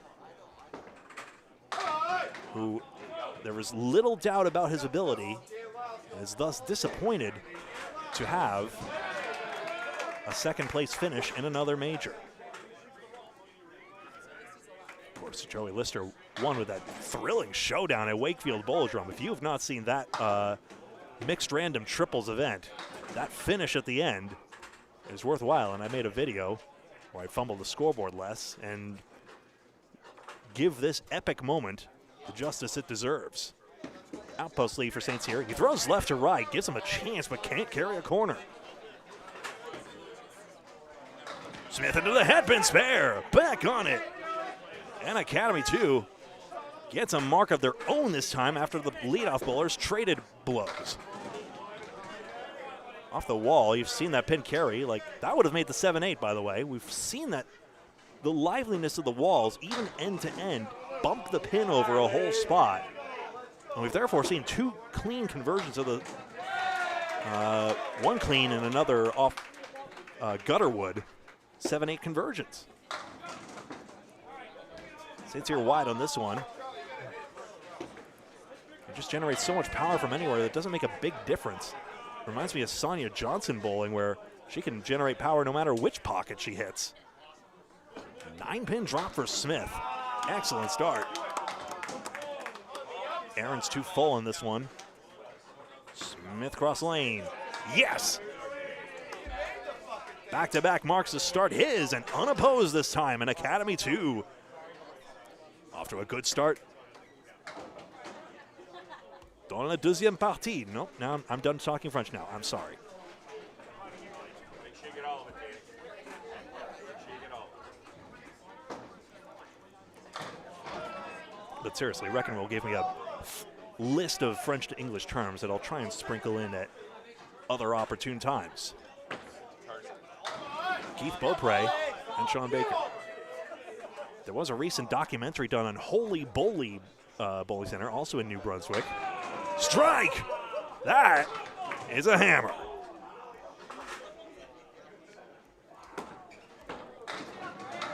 Baker a little thin on this one, rearranged 4-pin. Very few of those pins shifting off spot today. This one does crunch closer to the 2.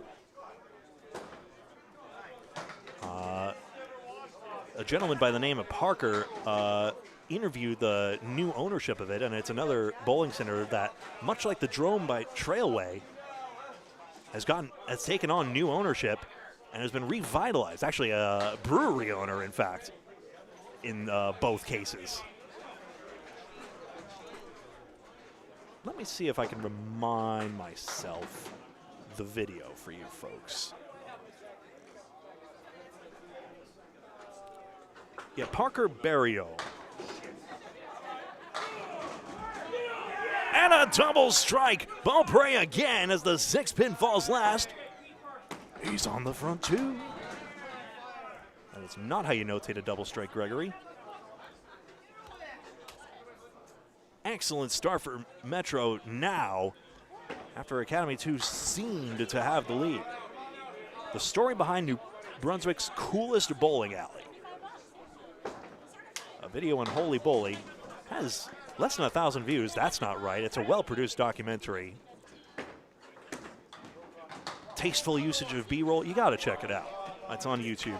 The story behind New Brunswick's coolest bowling alley. Meanwhile, back in Millis, Massachusetts, Ryan Family Amusements, Sean Baker looking longingly at that 4-pin and drilling it for a perfect 10. So Keith Beaupre, 30 pins. That's already included in that 133. He had a 103 previous.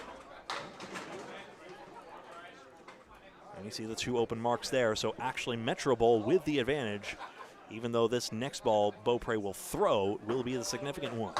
Seemed a matter of time before one of these great bowlers from one of these top 8 teams eventually got that double strike. Of course, Matt Nichols, we heard, got that triple strike, which sent Central 1 on their way to the semifinals, where they currently compete against Central 3, and at last check are down 28.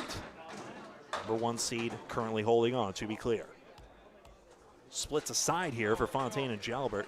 Aaron Fontaine didn't mark through the first 4, but then racked up 33 bonus pins, and he just made the 6, 7, 10, which is becoming absurdly routine for him today.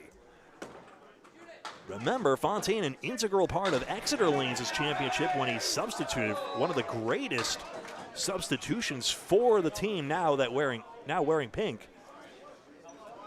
Then, of course, he leaves the team because, of course, Exeter has their rotation, a very good rotation at that. But Metro Bowl, of course, says, we can give you a full-time roster spot, and boy, is he taking advantage. Nate Lee's watching on with interest.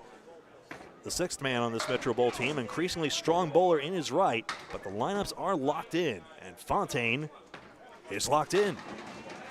Jalbert on his headpin strike.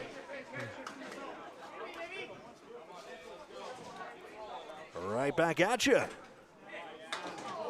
Fontaine, did you hear that murmur? Everyone half expects him to make outrageous cuts like that. He doesn't quite do it this time, but he flung that pin quite a distance, and he ends up with a quality 10 as a result. Back to the top. Through the first two boxes of this string, 10 pins up. Remember, Beaupre has that double strike, so really that's two open marks of his own, so really the hits are even. 111 to 121. In this early going.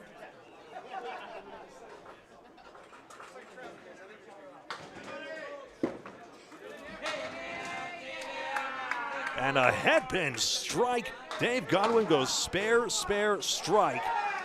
And Al Kessick right back.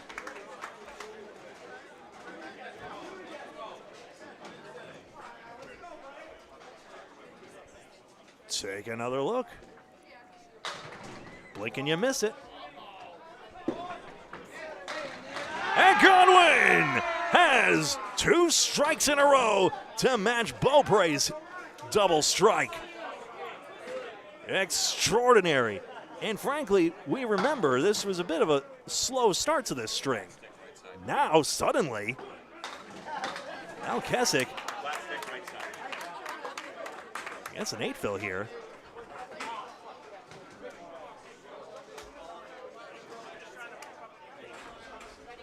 When the dust settles, he ends up with a 9 box, but Dave Godwin showing you why he's the league leader in 400 triples. Just got another one. And now,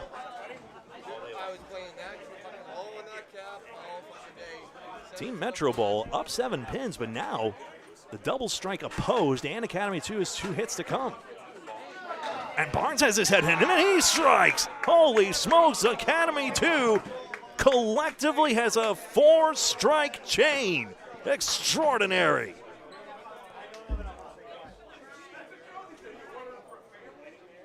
Don't break the chain, am I right? Freshy's got a makeable leaf here, mind you. 4 horsemen in the 8-pin. Amid the hijinks, don't forget, spares can be as good as strikes here. But Academy 2 is just eviscerating these Millis pins.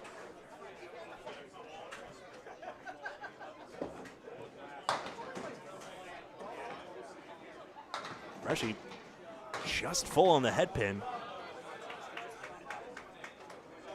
Maybe a bit of a release timing there. And he's got the 2-4. As Austin Barnes waits to load up his strike. 4 collective strikes in a row for Academy 2. As Zuffalato leaves only his first pin standing. I will not let you miss it. There's the replay. And now, on it! And oh! Just the 9-pin, otherwise it would have been 5 straight for the team. The pins prevail in the end, don't they? 1, 3, 8, and 10 for Zuffalato, so another chance for Academy 2. Technically the lower seed here. Spare on strike. Barnes has it. 1, 3, 8, and 10. This can go, absolutely. Especially the way Freshy throws it. Curls it in there. He doesn't get the wood the right way. Coming back, not nearly with enough steam, and it's missed. The object pin hit, of course, but no mark. And Academy 2 mounting marks here. As you see, the hits keep on coming. Zuffalato with a 10 box, 39 through 4. And now Joe Smith. Incidentally, the only bowler on Academy 2 without a strike, I should mention. But hey, if he throws 19 boxes like he started here, is that not just as valid a way to contribute to your team's success? He's just wide here. He'll end up with 5 this time.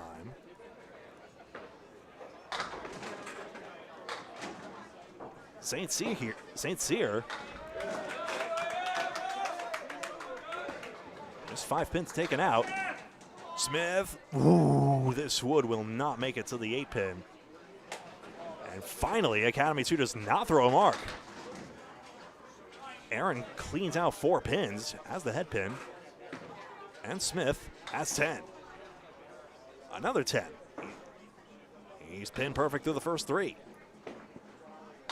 Greg Gouillart live here on Candlepin Bowling Network on YouTube and Facebook. Hey, please like the video. We are going to keep it here, especially since I expect once again to be the match behind here. So we will almost surely be bringing you the finals on this very stream. Please like the video if you're watching here. YouTube, we're going to keep it rolling. Facebook, because of an 8-hour limitation, the same headache that makes us have to share the ACSD channel one stream at a time. This time with an upload limit, though, we're going to have to cut the Facebook stream and then start a new one. But on YouTube, we're keeping it live. Candlepin Bowling Network. Hope to see you then for the finals. Single pin gets away for Smith, as Academy 2 still maintains the lead, but of course, no pro is really content. Sure, they get to 120, but even there, we've seen many bowlers, get to 130, 140. St. Cyr lights it up for a spare. So they're never content because they know every single mark they throw, regardless of how well or how poorly they've been doing, all matters.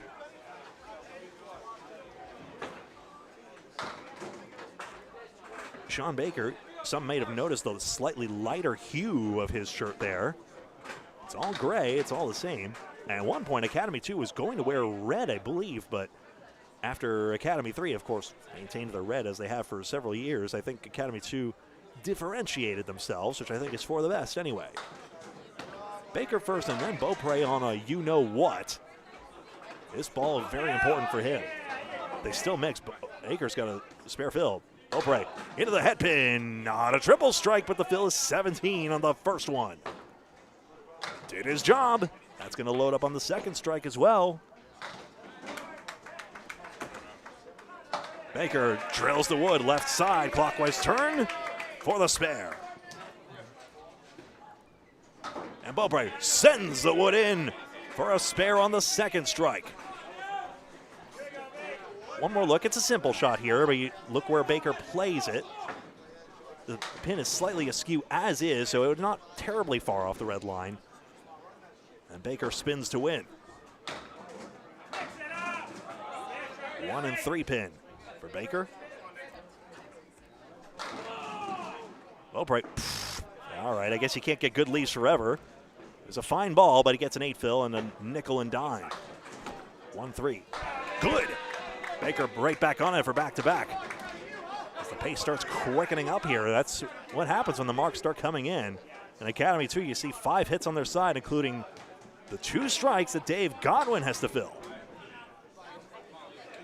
President of the Friday Night Pro League, John Zappi, for this final year. Vice President Dave Barber, an alternation means he will become president. It is an alternation, not just because of Zappi's retirement that he will be president next year. That's how the league works. Treasurer Joe Tavernies and Secretary Corey Alisi, who has put the standings online for you folks to see as well. Go to the Google Drive document you see linked in the description below to get access to the Friday Night Pro League standings. And you'll see number 3 Metro and number 4 Academy 2 in their standings, and a lot of other great information. Jalbert. Nope, can't double this one, unfortunately. Start with 5 on a fine hit that may have tailed away from the 2 pin. Fontaine hasn't had a lot of love on the head pin. He'll try something else for a change. 5-pinner. Good! Jalbert on a 20 box. Academy 2. That is momentum. They have not lost a pin for 10 straight boxes, by the way, as well. Fontaine can't over 9. Gone. And he responds with a mark.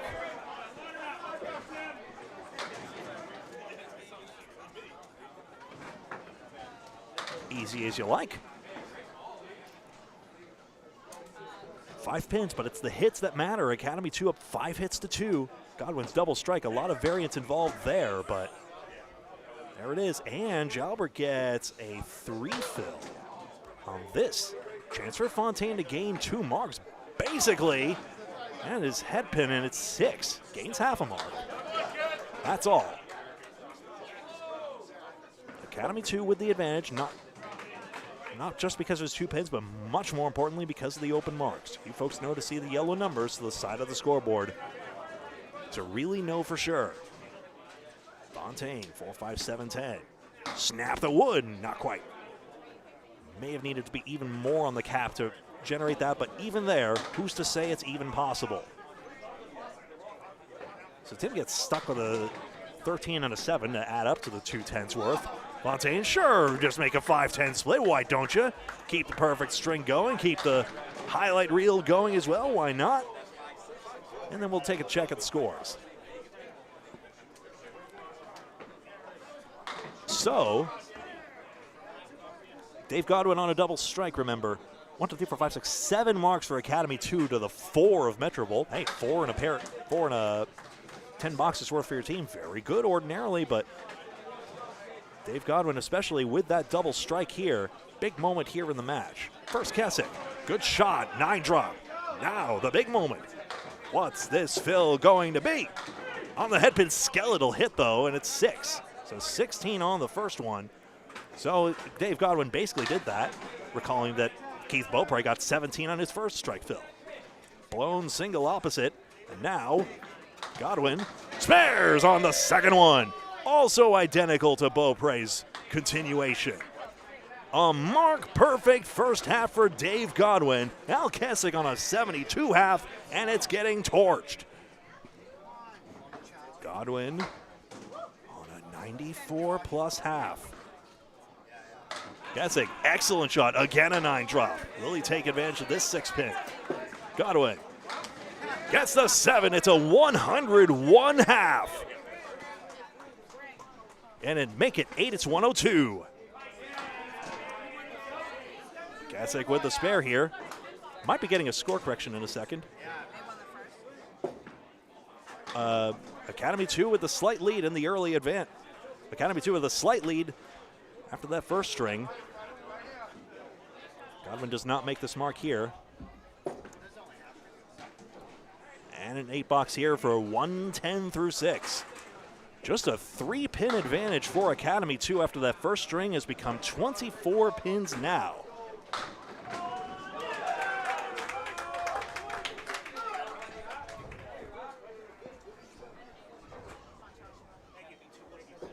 Nick Zuffalato.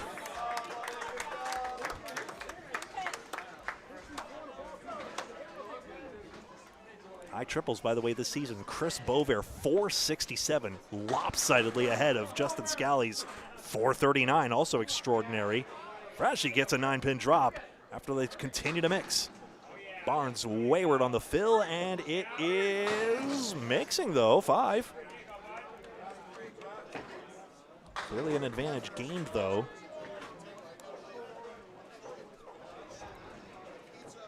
Jonathan Boudreau, 436, was in 3rd place. Josh Daly, 434. And Jeff Surratt, 431, in 5th place. When will he ever be bad? Of course, Dimitri Dellis right behind there, 429. One of the great resurgences in bowling itself and in the Friday Night Pro League.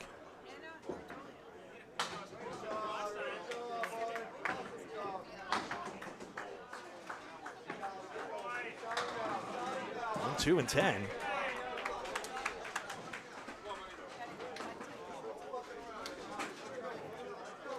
Recently took a vacation with Ashley Breton to Florida. Florida, one of the most requested states for candlepin bowling. Maybe it's just by sheer population, but I tell you, especially with the demographics, a lot of people like bowling with the smaller ball as well. It's more accessible and it's more challenging. That's the whole point. Anyone can, but not everyone can succeed. 1, 3, 7, 9, 10. Paul Grant used to bowl himself, of course, on a 110s league average, including in Fairway Sports World Natick, which is become the feeder house to a lot of other leagues once the center sadly closed. Triangle here. Metro could use this one. Freshie just wide. Still, though, it's within a couple marks this match, despite Academy 2 going absolutely crazy. Barnes, good second ball, corner stays standing in his case.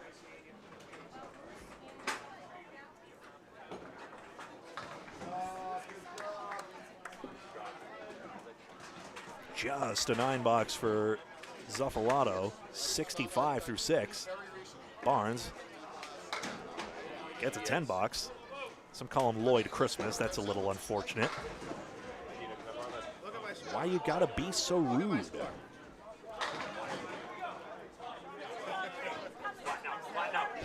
Over to St. Cyr on a spare of his own. Taking a look here. Marks are 27 to 24, really 28 to 25 if you consider the double strikes. Academy 2 over Metro. So Academy 2 with a few extra marks, and that's really the advantage at this point. They're just getting that, just a few more in this case. Smith, back it comes, headpin's tapped, will not drop. In the lead, leave a little more complicated. St. Cyr back in there, just wide of the headpin, I should say. So on a headpin drought here, and you see it's having an effect, and Smith back on the headpin for the spare. Only 2 headpins in this case, but got it on the second ball when it really mattered, and he's got a 64 plus half.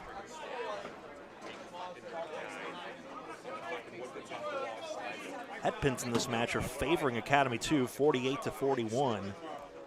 So a gap opening up there as well. More opportunities.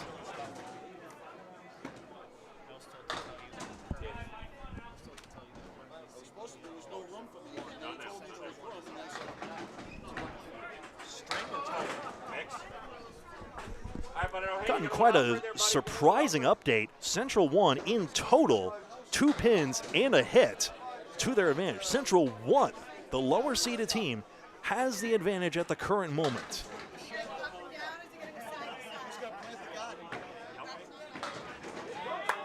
I will not be offended if you want to take a look over there and see how that is going. That's live on YouTube with Paul Grant. On Candlepin Bowling Network on YouTube. Please like both our streams so that people can see it as well. Finals will be after this, as we approach the halfway point of this semifinal string. Central 3, of course, the league champions in the regular season, but can they actually parlay that into a victory in the playoffs? Beaupre off to a tremendous start here. Of course, somehow Godwin found his way to a 100 half. Beaupre would need yet another double to find his way there. Loses his headpin for the first time all string. And Baker now to load up. 22 pins his team leads by, and he gets 9. Keswick has a right of reply on his mark, but a tremendous drop for the TV great. Oh, that 5-pin gets tagged and drops. The bottoms have rounded out on these pins. They are a little easier to knock down, but you still got to be good to hit them.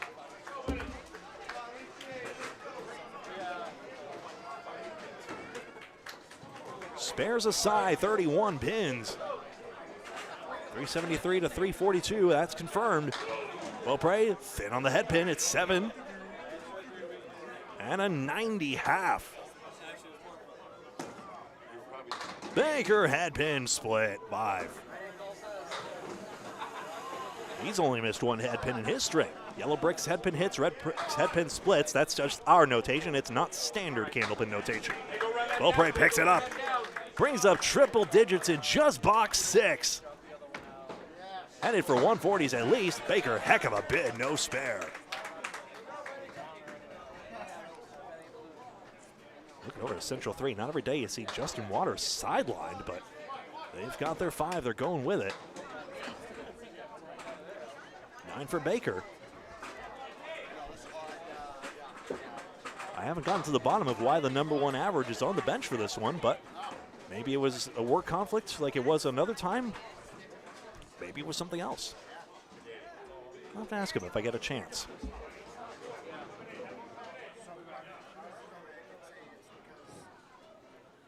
Fontaine's gotten split afflicted here.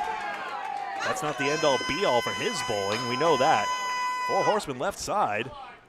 That's a Buffalo chant you hear over there. That's Matt Nichols making a nice shot over on 19 and 20. Gouillart with a 4-1 split. 28 pins minus a couple of hits in the string. 31 in total, that's really what matters. Whoa, bouncing wood this way and that, and not coming back for Fontaine. Missed the object, maybe that'd be a cosmic fluke, but he's done it before. Actually did make a backdoor spare similarly in the quarterfinal match. 9 this time, only his first pin left standing. 2 pins coming across, no, Gouillart. We'll get a 9 box out of this. Sorry to oversell the out on that. 9 is a fine out on this. Have to shake John Zappi's hand one more time. The president, now President Emeritus, riding off into the sunset. A career well done. Four Horsemen becomes 2. As Pestilence and Famine wither away 2 of those, and Gouillart leaves the Quatre Chevaliers. Another wreck and roll term I learned. Fontaine on the half Worcester spares.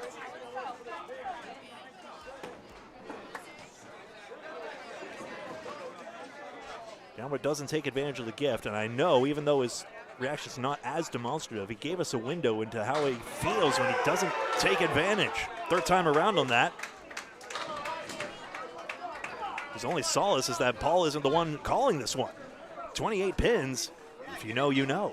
406 to 378, but the 3 hits for Metro. That's in the string, of course, so Academy 2 must be ahead at this point. However, by how much? That's the gap. I'm the 30 grandpa.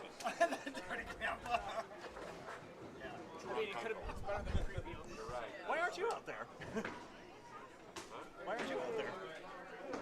You saw the back right now, you'd be like, what's going on? Oh, yeah.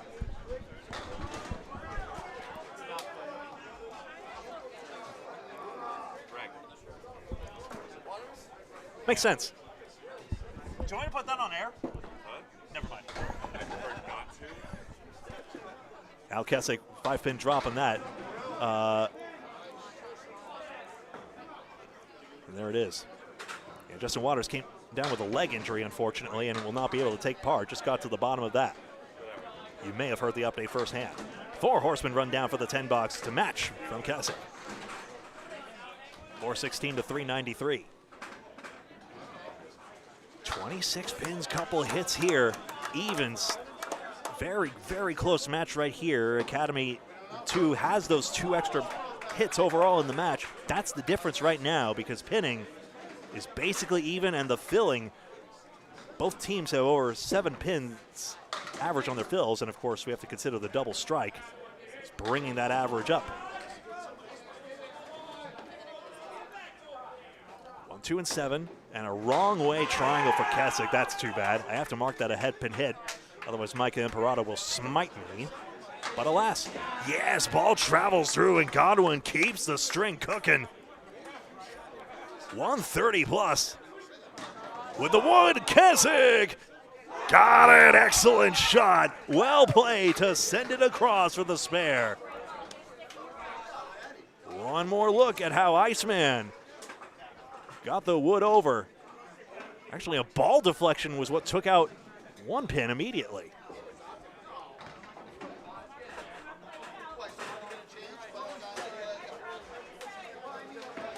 Barnes in the 7th.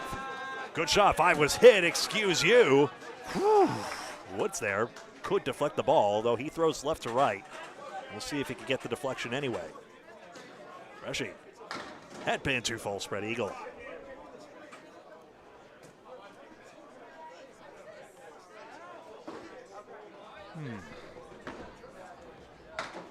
Ball does not deflect into the 7, harsh. We'll have to see where exactly it went, as that was the key to the shot. We'll get a replay of that in just a moment.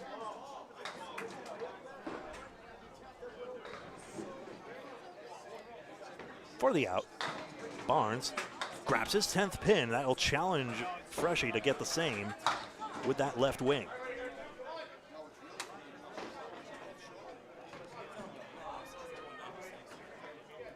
Oh, Gregory clipped away too soon. That's a 9-box. An awful camera work. And the ball does go behind. I was so excited to show you that I ruined it. I'm so sorry. Yes, Freshie did get rid of the left pin there. And low on the wood does not take it. Tisk, tisk. Barnes with a hammer.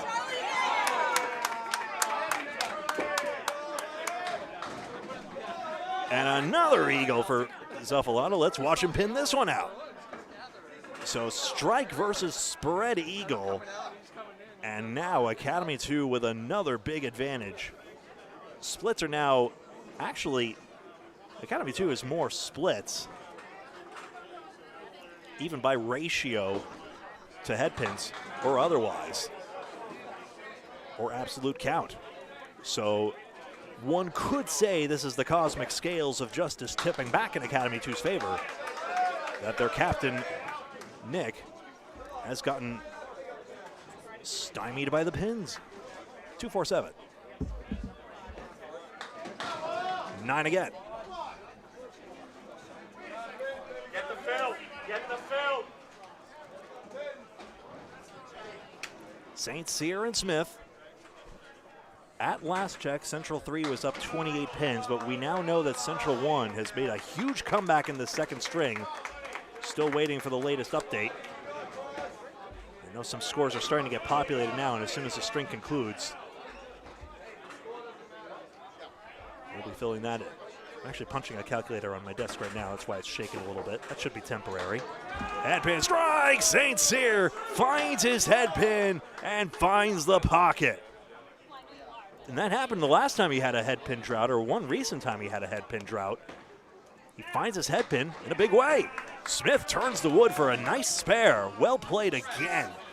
The subtleties of Smith bowling. I don't mean Mike Smith. Former Blue Jays pitcher.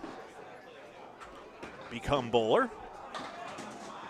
And now a spread eagle for Academy 2 on this mark.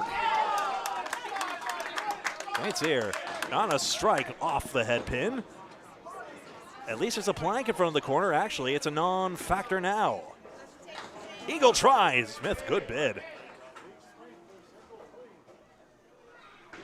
Aaron still to put sticks on this strike here. Metro Bowl has the hits to have this deficit. Spares! Got the 20 box. Excellent shot there. Smith's got the 10 box to avoid conceding too much. But Academy 2 holding on to this 22 pin advantage. Baker with that 3-mark chain. Beaupre with the 90 half. 5 marks in 6. Only 1 head pin missed. Baker only left 1 pin standing. 5 gets over. Chance here. Wood taps the 4, doesn't take it, but simplifies it. Beaupre has to settle for 5. Baker, this should drive back. Yes, it does. He covers. 4 marks in 5. Greg Gouillart, this is Candlepin Bowling Network. You're watching the Friday Night Pro League playoffs. Beaupre, great offer on that. It'll get the pins. And a chance for 9 or 10. Keith Beaupre, the 6th highest average in the league. 9 or 9 box.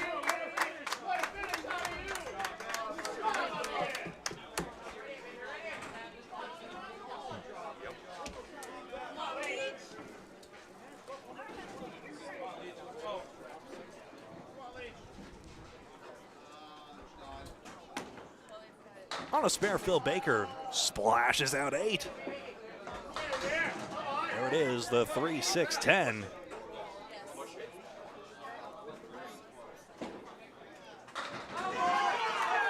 That's that Millis 8 I keep quipping about. But more so, we've seen it at many other houses. It is so far from only in Millis. It's ridiculous. Beaupre, the 3-6-10. That noise almost all comes from Central Park 1. 3-6-10 ripped apart. Woo! I'll tell you, for a routine three-pinner, it's satisfying to see Beaupre hit it because that just fell as one. I'm going to look to show you what I mean.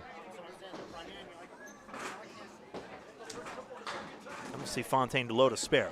Instantaneous.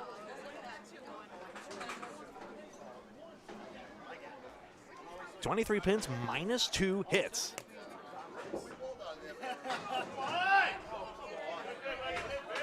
Ari's watching. That was a great shot by Keith, wasn't it? He's going, having a great string here. As is Godwin on the opposite side of the ledger, said the accountant. 4-7 for Gouillart. Fontaine rips apart 5. You see that 8-pin towering over the other. Tallest pins in bowling, after all. Metro sees Gouillart get the mark. And the team out of Haverhill, Massachusetts, pulling further ahead here.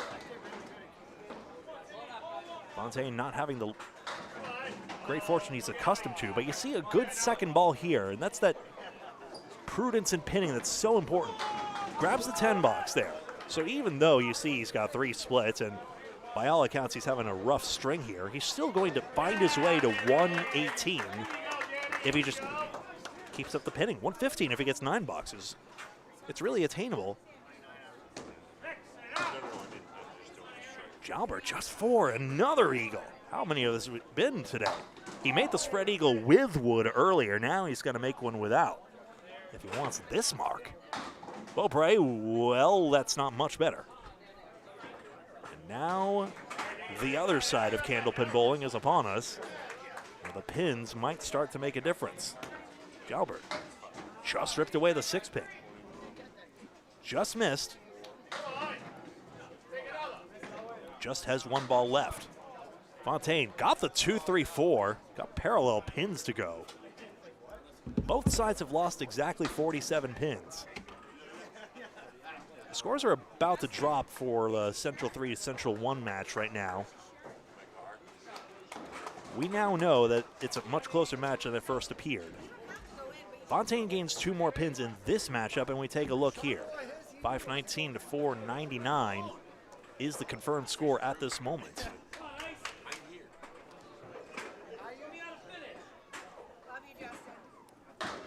Both Godwin and Beaupre, chances for the 140s. As we bring it back to the last 2 boxes, Alkesic has had a great string, by all accounts, against his average, against everything. Gets 7 more. Absolutely perfectly good bowling. It's headed for 130s. And Godwin is just going to be a step above here with this 8 count.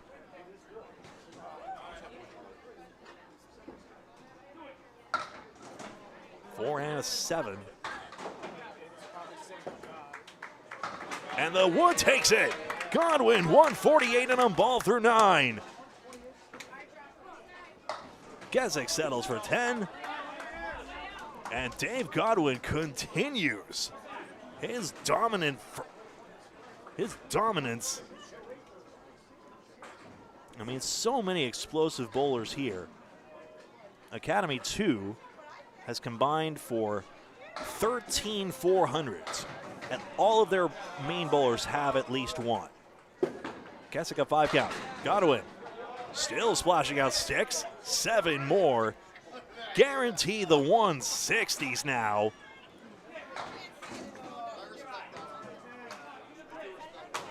Which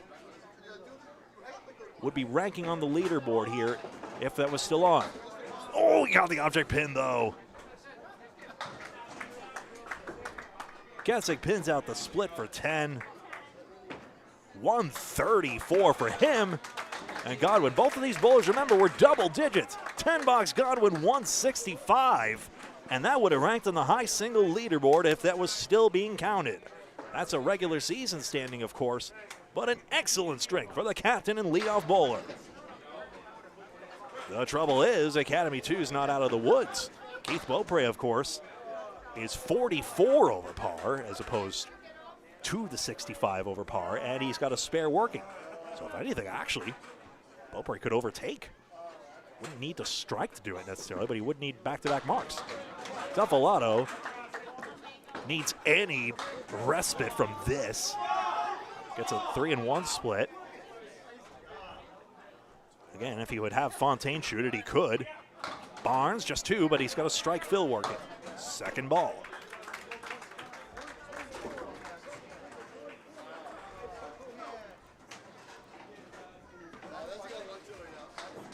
Just onto the 7-pin. Metro Bowl, of course, 9 400s, but concentrated in the hands of Fontaine 4 and Beaupre 5. Nobody else.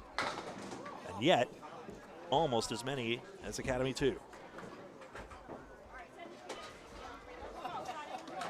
3 different is actually a lot if you think about it. You think about all the effort that goes into getting that 400. As the keys and the totals are getting punched on Central 3's side. And 7 fill in a 7 box.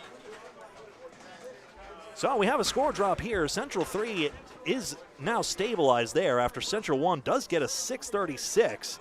But Central 3 maintains a 17-pin advantage through the first 2 strings with 1 to go in their match. 38 pins minus, so it's a comparably tight margin in our match, really pending these fills from St. Cyr and Beaupre. Duffalato, who could fault him, tries elsewhere, and Barnes strikes, and he'll go into the 120s, which this shows you the caliber of the bowlers seems pedestrian at the moment. Only because it's these guys. You do not want to see me bowl. You really don't. It's not pretty. 3 and 10. Please 10? Oh, boy. Freshy's got to get a split worked out here if he wants this 100. That's the way, though, for him. 4 splits now, 4 splits in the previous string. Just not getting the love here, and that's sort of the similar way that Hingham fell to Metro in the quarterfinals match. Lands on 98 for a 210. So Academy 2, 37 pins minus a hit, although Barnes could take away the minus a hit if he doubled. He does not. 6 more here.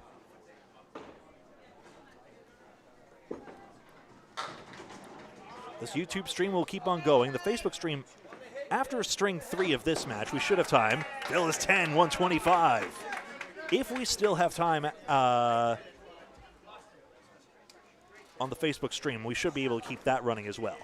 Before the finals match, we'll still be here on YouTube. YouTube, sit tight. You're good. We appreciate you. You're good. Facebook, we'll just restart the stream, and that will not be terribly long. It'll honestly be in-out quick adventure. It'll be good. But we'll have to break that stream at that time. But that's not for right now. Right now, we see St. Cyr load up the spare with 8 more. And 9. Extra pin. Into the head pin. Oh boy, this one. Hey, it's the funny number, the 6-7. We're not doing this anymore. Head pin cleaned up the second time around. Aaron St. Cyr with a 107 and a ball. Wood twirling backwards for Smith. May have needed some sort of ball deflection in this case. Thank you, Dave. Appreciate the kind words. Appreciate you all in chat as well. There's the 10 for Smith. A lot of you watching the same way everyone is here, just with intent. Like, if eye contact were lasers, and sometimes it feels that way to me, but that's especially true in the international competition. Men's mixed coming up soon. I keep meaning to tell you the date. And ladies internationals. That's when the eye contact on the bowlers in front of you really gets intense. Even now, I mentioned the intensity really ramps up here as well, as this is a major title being decided here today. The winner of this match taking on either Central 1 or Central 3 for the title. A 2-pinner, St. Cyr, another break, another spare, 4 in a row to cap off his string. Smith just wide, and Aaron St. Cyr, yes, with just 1 head pin, but a very effective ball. 125 in a ball. And the box is 9 for Smith. 121, 224. Perfectly fine, perfectly solid, but Aaron St. Cyr will pull ahead in this comparison.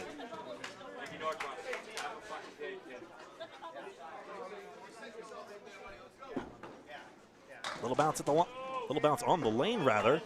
6 more, 131.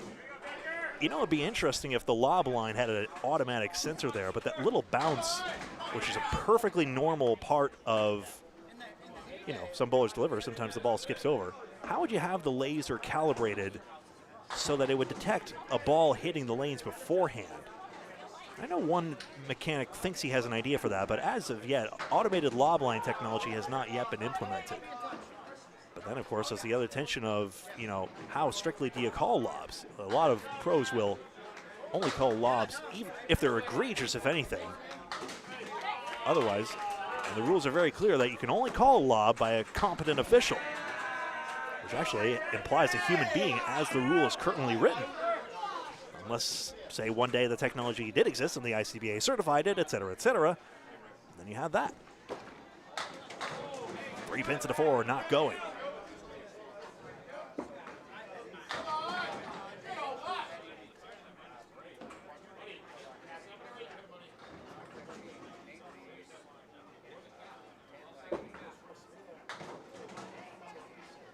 Metro's been in this match with those extra marks. They've had for a while. Oh, Baker's got this one. Was that the intent? Does it really matter at this point? Fontaine, fine 9. Beaupre, fine 9, excuse me. 136. And another look at how Sean Baker swipes this one. Plays the wood, does not play the front pin first. Yes, that looked very intentional, actually, because he didn't think there was another way. Played the wood on purpose. 7 and 9. Down goes the 7. Guess again, Keith. 140's guaranteed. Academy 2 won the first string by 3 points. You can logic out, since the string difference right now is 21 pins. That's only true in the second string from the first, of course. After the first 2, you'll have to ask me or rewind. But who has time for that? The rewinding thing. 7-fill, Baker. Beaupre's got a piece of wood right there. Careful, it's a little askew, so he plays on the right side and spares. Subtle little detail, as it's so easy to misplay that distant wood. This is what Baker is on his tippy toes eyeing right now. Can he tag both pieces of wood, perhaps? Now he consults. Put that spare on the board for Beaupre. So again, that principle of where's the red line looking. If Beaupre had played right on the red line, it probably deflects the ball to the left, the pin to the right, and misses the distant back pin. Baker is guaranteed the 130s. His try. Low on the wood, and again, the wisdom of Baker playing the wood to perfection. And another excellent shot. The fill's coming up in the 10th, and first another look.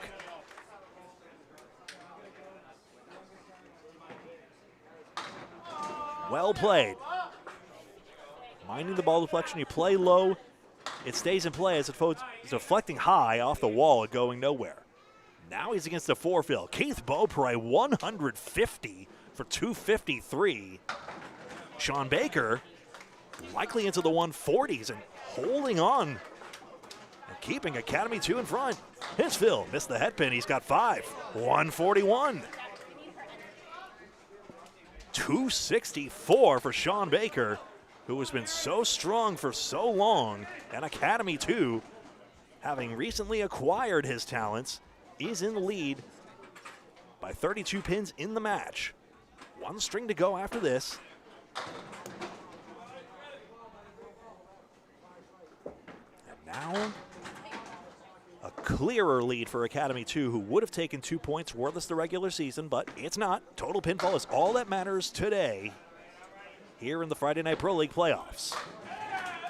A good Saturday afternoon to all of you, or wherever time zone you may be watching. Great to see you all.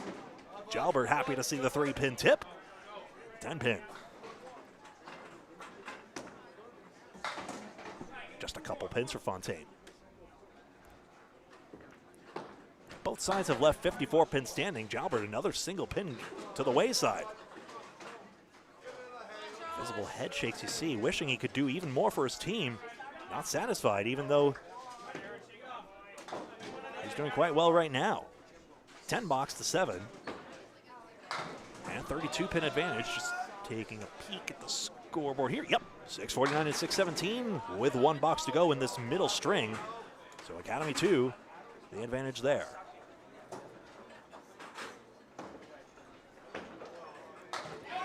Acushnet, bless you. Good to see you, Dave.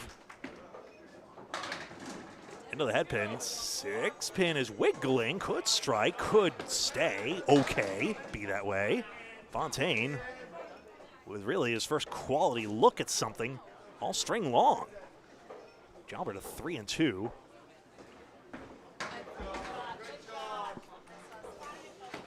$6-10. Yep. 1 takes 2 quite easily.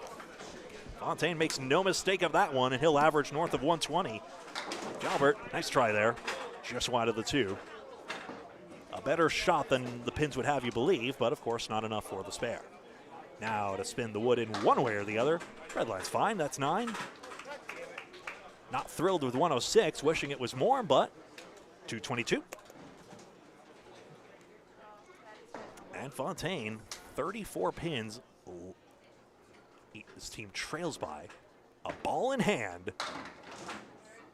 And this spare fill is 5. Make it 6. Wait a second, don't press too soon. He's got 7. A 121.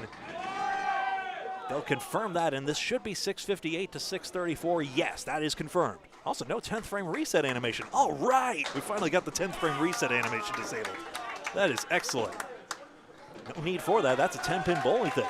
So 12-13 to 11-86, 27 pins up for Academy 2 after 2 strings of play. We know from the other match that Central 3 trails by, or leads, excuse me, by a comparable amount in the teens, I think it is, as their 3rd string has already gotten underway. String 3 underway here, meanwhile, in lanes 15 and 16, Ryan's Millis. Good shot by Kessick to start it off, 231.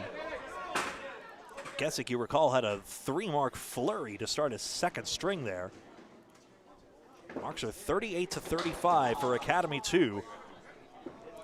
Fill average is about comparable, within a 10th of each other, so about 7 or so. Kessick starts off with a spare. So again, another good start. His Team Metro Bowl looks to claw back the deficit. Dave Godwin with a 10 box.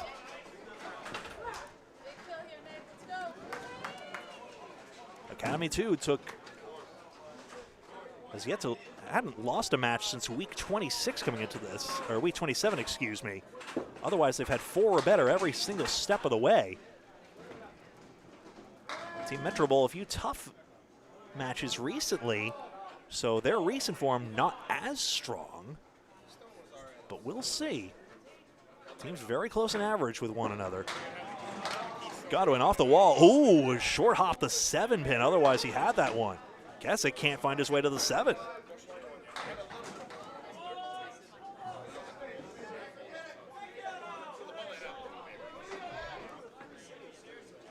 Dave Godwin will start with a 9 box here, or 10 box and a 9 box, after a mark perfect first half to his previous string, a 165. Which has catapulted his team into the lead. 26, not decisively though. Kessick just made back 1 mark, and this final string, that is plenty of time to make up about the other 3 they need. Barnes tipping a pin. You have to gain 3 marks, of course. Barnes at 125, perfectly sensible. 2 strikes, oh, 3 strikes, excuse me, in just that 2nd string.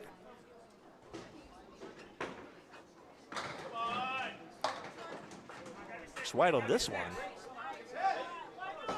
Quite a bit, unfortunately. Stuffalato, the wood doesn't seem the most helpful. Does it really carry back to the 7? Maybe it'll smack the 4 into the 7 with any luck, so maybe 2 takes 5. But he's wide of the head pin. 3rd string to decide who moves on to the finals and takes on Central something. Central 1 or Central 3? Can't be Central 2, there's no such team. Not anymore, anyway. Central 3 didn't want to renumber, I don't blame them. Last year's champion, Exeter Lanes, unaccounted for, felled by Central 1, who continues, if nothing else, to prove their value. Whether they will prove to be a finalist is another question. But for sure, they will be extremely proud of what they've done here today. Metro Bowl, whose journey we followed on this stream from the get-go, into the head pin, and just the 6-pin remains. It's really tough to, and it's nice because it's hard to film Metro at home otherwise. Since, of course, they bowl right in front of the lockers there, and it's tough to get the cameras in edgewise, but we try when we can. It does make it, admittedly, Academy Lanes much easier to film at. But we go where we can. There's the spare. And, of course, logistics, like, I'm not far enough. I'm not close enough to Exeter Lanes, unfortunately. I got a day job. There's the 9-box. Otherwise, I'd do more ACST as well, for what it's worth.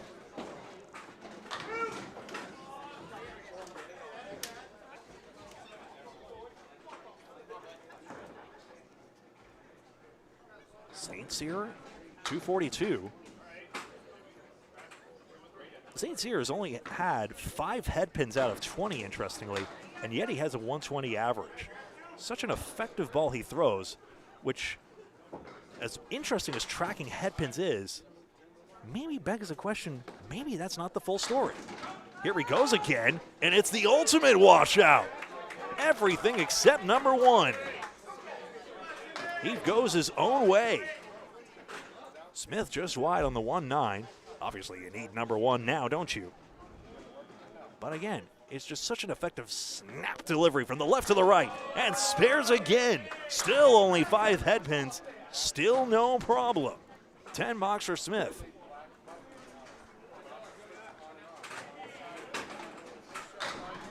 It's just incredible.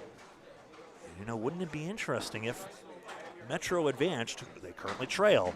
But if Metro advanced, you'd see him and Charlie Collins side by side.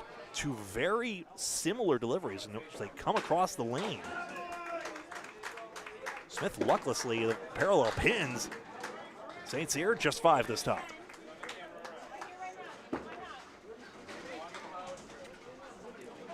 Smith has to glance it awkwardly off the outside of it to get this to go, but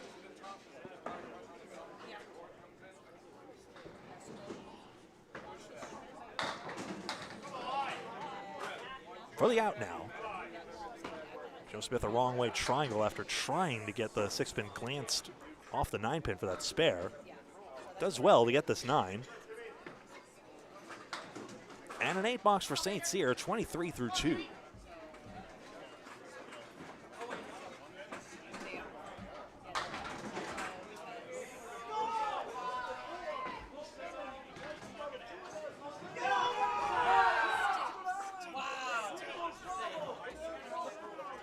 You may see that 7-pin wiggling there as a resounding get over chant. See, Paul, everyone says get over.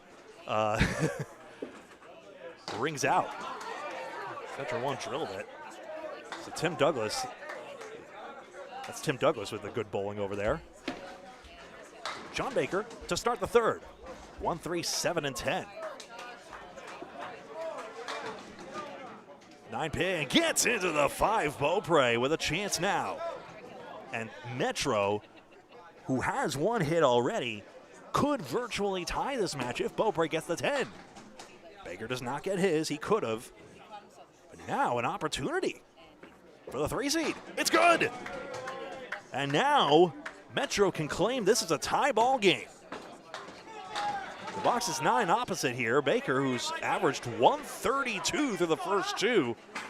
You know, when Sean Baker lost out to Aaron Fontaine in the Pro Series playoffs last time, before Devin Brooks won the most recent title, he had a 132 average and lost. Is this history about to repeat again, or will Academy 2 maintain the lead after winning the first 2 strings, so to speak? 2 and 7. It would be an eerie echo of history if Fontaine prevailed. 1, 4, and 8 for Beaupre. Gets a fine 7-fill here. 2 and 7. A baby split. Yes, exactly where you want to put that ball, and Baker gets the mark. Wood is bridging this for Beaupre. It's off the wall awkwardly, though. Definitely wanted to send the pin directly into the wood, if only he could. The wood, if he could. 9 box. 26 for the pair. So Academy 2, now with a 9-pin advantage here. The marks have to be filled, of course, but Fontaine and Jalbert. Fontaine with the 125 average. So in this case, behind Baker's pace, but the Pro Series is the past. The Friday Night Pro League is today. Welcome all to this major competition. One more string before the grand final in just a moment. Academy 2, recent victors at this. Aaron Fontaine was with Exeter Lanes when he won the championship with them. As a substitute, albeit, but clearly as one of their most effective. 4, 7, and 10. His chance here. This is what he's eyeing here. It looks like the back red line is not even looking at the 10. That's the hard part for me. What goes into the 10? Oh, it's good. Let's take a look at that one.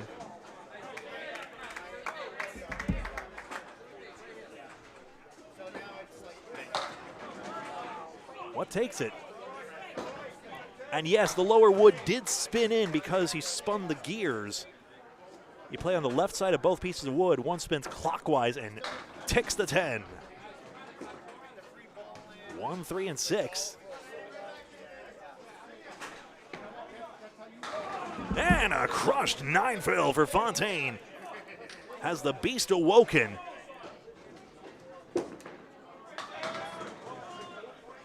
Like grandfather, like grandson, he turns into some kind of animal when he's out on the lanes, I tell you.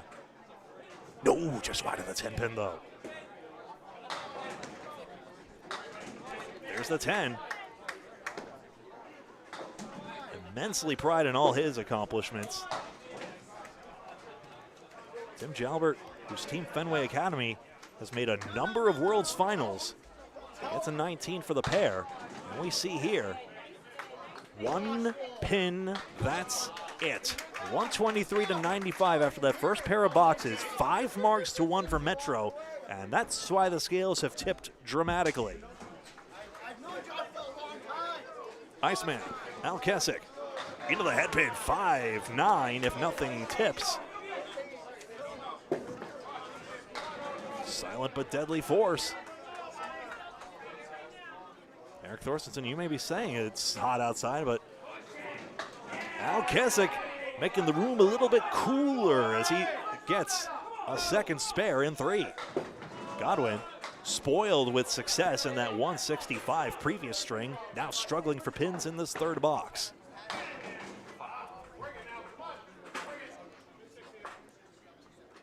That pin accuracy favoring Academy 2, but again, the Aaron St. Cyr effect, does it really matter where he hits it?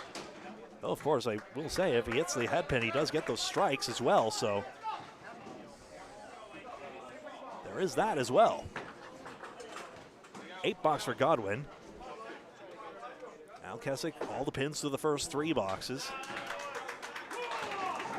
Almost got them all in 1, gets 8 more. 44 through 3. Godwin, ooh, 7-pin almost took the 4. That's the settle for a split. Kessick off the wall, yes! 3 marks in 4. Excellent start once again to his string, just like the second. Same thing, 3 marks in 4. Godwin a fine second ball, but no spare. The finals soon to come here on Candlepin Bowling Network. A 10 box for Dave Godwin.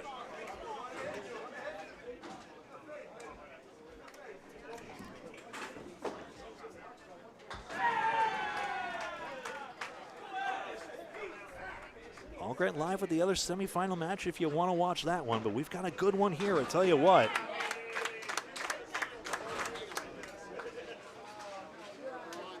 Mixed Worlds, June 26, 27, and 28.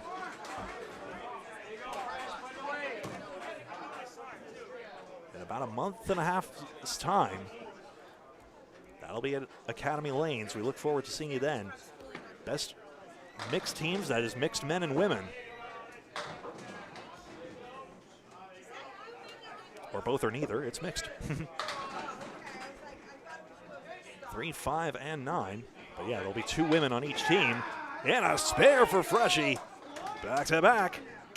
Metro pouring on the marks now. Barnes does not make his triangle, and Metro Bowl has 3 unanswered marks now, and now they lead this match. So, June 26, 27, 28 from Academy Lanes. Looking forward to seeing you then. I must attend a wedding on that Friday. That is one of the rare reasons I would not be there for that first day, but we'll have a coverage there. It's a round-robin match anyway, so we'll have one camera on one of the lanes, and Ball will be there. I believe we might have others as well. And we look forward to seeing you then for one of the major team competitions, much like this is as well, but truly a world-class team competition. United States and Canada, of course. 7 more for Zuffalato. Barnes, Diamonds, tips the 6. Side saddle triangle, Don Gillis would say.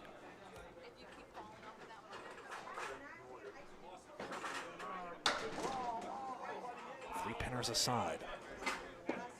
Zuffalato piles on. Another one for Metro Bowl. And the Peabody team, please don't say Peabody, is continuing to pour it on, as now they lead by 26 pins and a hit.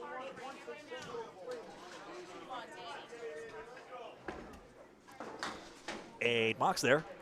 Might have gotten it slightly out there. Hard to tell from this angle, though. There's a reason streamers don't call lobs. And again, it was a bad result anyway, so as long as a lob is not your normal ball, you know? By rule, it would be a spot foul, but that's only if there is an official there to call the line. I like the fact that it's a game of rolling, not throwing the ball, of course. But as we see, by and large, everyone always obeys it. There's the head pin. Down goes the 6. And Smith has the 10 pin alone. Seven and 9. St. Cyr into the cap. Oh, spare! Excellent shot. Aaron St. Cyr with a blockbuster.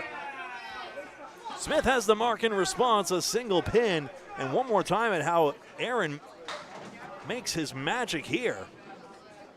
The man Paul Grant calls the rock star. Off the wood, and actually the 7 bumps into the 9. I might get another look at something about this, but first we take a look and see this nonsense. You make a split, you get a split. Isn't this game fun? Corner, up the hill, chance 1. They want the pins to fall backwards, but 4 and 2.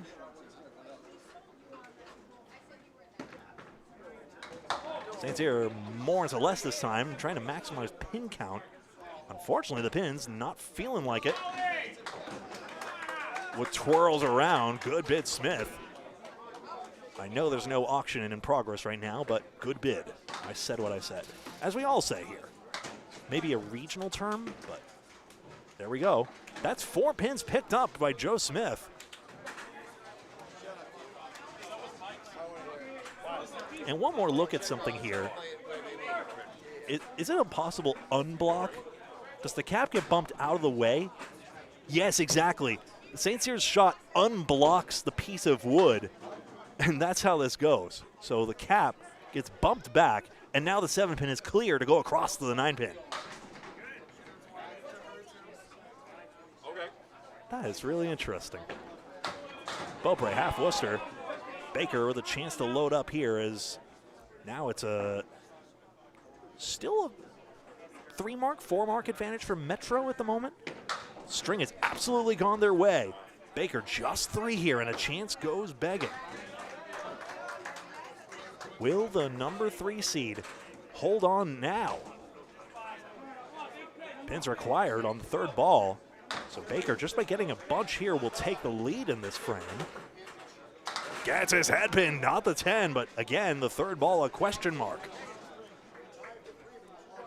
Not on lane 15, but what about 16?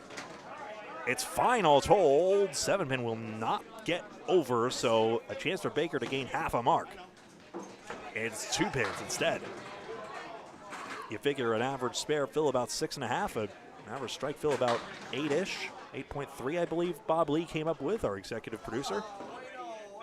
There you go. Beaupre head pin evens up 2, 4, 6, and 10. Big favor if you wouldn't mind hitting the like button on the stream if you're watching. If you're logged in, of course, otherwise you get kicked out and I'd be sad. 1, 2, 4, 8, and 10. And don't forget, please like and follow us on Facebook and subscribe on YouTube, just on whatever platform you're watching, if you please. And if you haven't already, it's about 50-50 whether you subscribe or not. I know some channels say or don't say. But if you haven't subscribed and you're logged in, please do subscribe and hit the bell icon so that you're notified about our future matches. All our great broadcasts. Either way, thank you very much for your support just by watching. Ball 3 rips the object pin away for Beaupre for a 9 box, and Baker will take the same 9. Save an extra hit.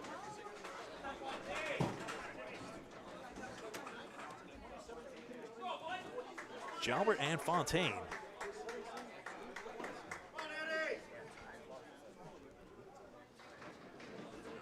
Central 1 is up by 17 pins, and they have an extra knock as well. So it's a very close match over yonder. Fontaine a half Worcester.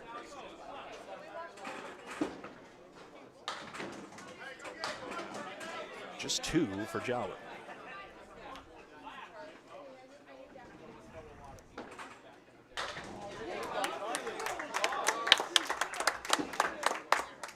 Fontaine. Just wide on the head pin. Uh-oh, this one. My favorite 3rd ball leave if I'm not the one shooting it. Gouillart, the 1 and the 9. So a chance for Academy 2 to claw back a few. 15 pins plus 2 hits. Fontaine goes safe with the right side. Gets 2 pins, gets a 7 box. Swallows his pride. 9 box, that's just gonna come back. Yep, that's 10. 3 pin pickup for Academy 2. And the lone Haverhill qualifiers pick up a few here, shave it to a 24 pin match.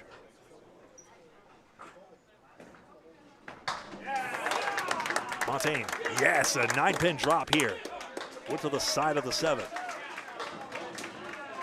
5 pin gets over 9 and 10 for Gouillart. I'll signal boost one thing one more time. Oakland Park Bowling Center really would appreciate your support at a difficult time in their business. Save Oakland Park Bowling Center. It's a fundraiser put on by Nathaniel McBrien. We call him Natty McBrien. And just to really help out with some renovations and other investments they need to really stabilize their business right here. As although we've had a lot of successes, more than not in Candlepin bowling, including the continuation of this tournament, they really could use your help at a moment like this. So it's a GoFundMe, Save Oakland Park Bowling Center with Nathaniel McBrien, and you can save a state of Maine institution in Candlepin bowling with your support, and I know they all greatly appreciate it if you get a chance. Oakland Park Bowling Center, of course, including Jason Kaler, are one of the Mixed Worlds finalists as well, so some great talent comes out of there as well. Godwin still trying to chase the high of that 165. Spread eagle for Kessick, who finally gets a bad head pin hit here. But he's guaranteed a 60s half.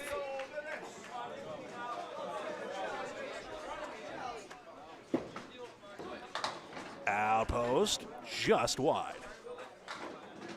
Just off on the 10 pin there, I should say.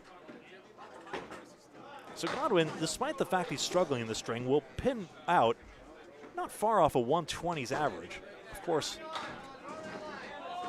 when you have the when you know his average, he's wishing he was more in the 380s or so. Obviously, this is what's known as regressing to the mean or regressing to your average, where you're not, just because you got 165 the last time, you're going to probably throw a less good string. And on average, the more you bowl, of course, the more you will bowl your average, of course. So the fact that, so although Godwin's 46.5 is below his average, it's not totally unexpected in the long run. And all told, this is still a great result as he can pin out a 120's average. As it is, though, that's cold comfort because Al Kessick has just gotten another 9-pin drop here. But Godwin's come back on this one and makes the spare opposite it. Obviously, Iceman covers. Iceman covereth? I tried. But Metro Bowl, 17 pins plus a couple more marks. And over to Austin Barnes and Nick Zuffalato. 17 pins and a couple of extra marks.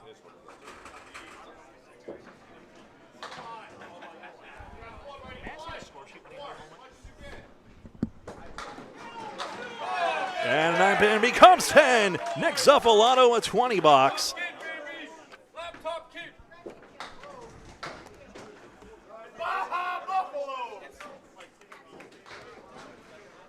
So Central 3 was up by 17 pins coming up in their match, by the way.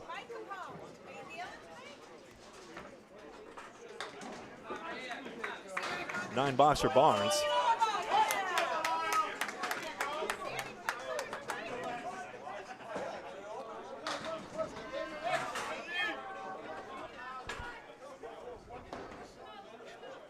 Central 1 was up 17 pins, I beg your pardon. Central 1, of course, ahead, even though Central 3 clawed back a bunch.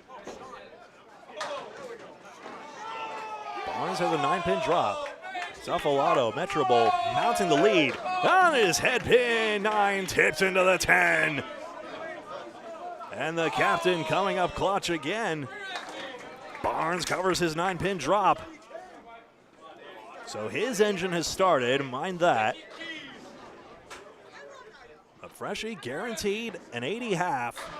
Has a 2-pinner here, but he rips the object pin and the fill is 9.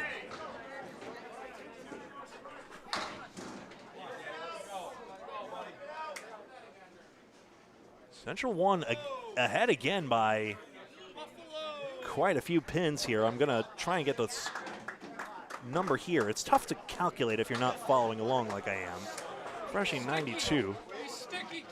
But Central 1 clearly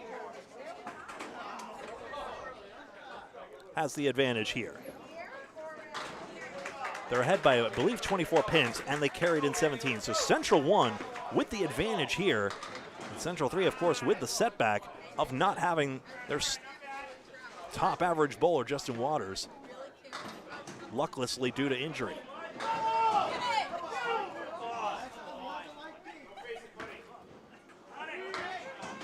Smith, a 3-1 split, not to be.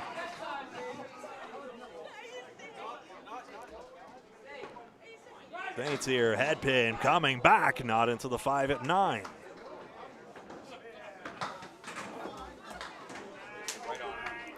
Smith, a 2-pinner, gets a 55 half out of this. All right, so a 10 box here opposite. Just taking a look here, statistics right now, head pin accuracy pretty even right here, 76 to 72. Metro Bowl has 6 more marks in the string. Remember, each side also has a double strike as well. 3, 9, and 10 for Smith. Less a 10-pin on the 4 horsemen and outpost for St. Cyr, so the 4 horsemen with 1 went to the west. So it's a 3-1. Aaron was trying to play on the left side of that. Trying to send a ball into the 7-pin. It's a wider object you're sending towards that corner pin. It makes sense. Smith will have to settle for a 9 on this one, but it gains 3 pins. For Academy 2, needs something to get back into this. Half a mark. Okay, that's something.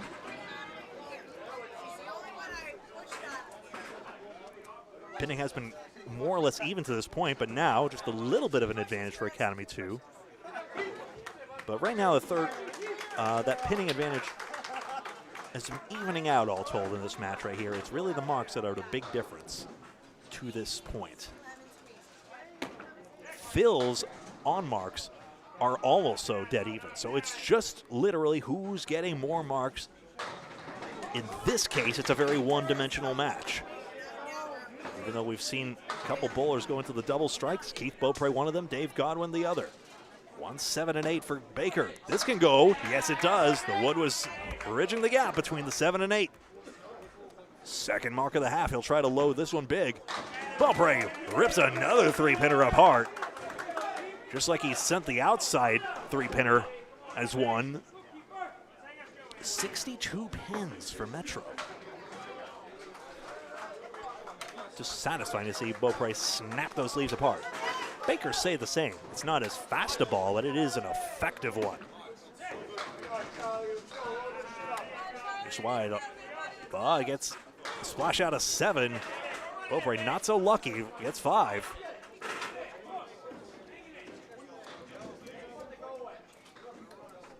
Three-pinner here. Academy 2 could use this one.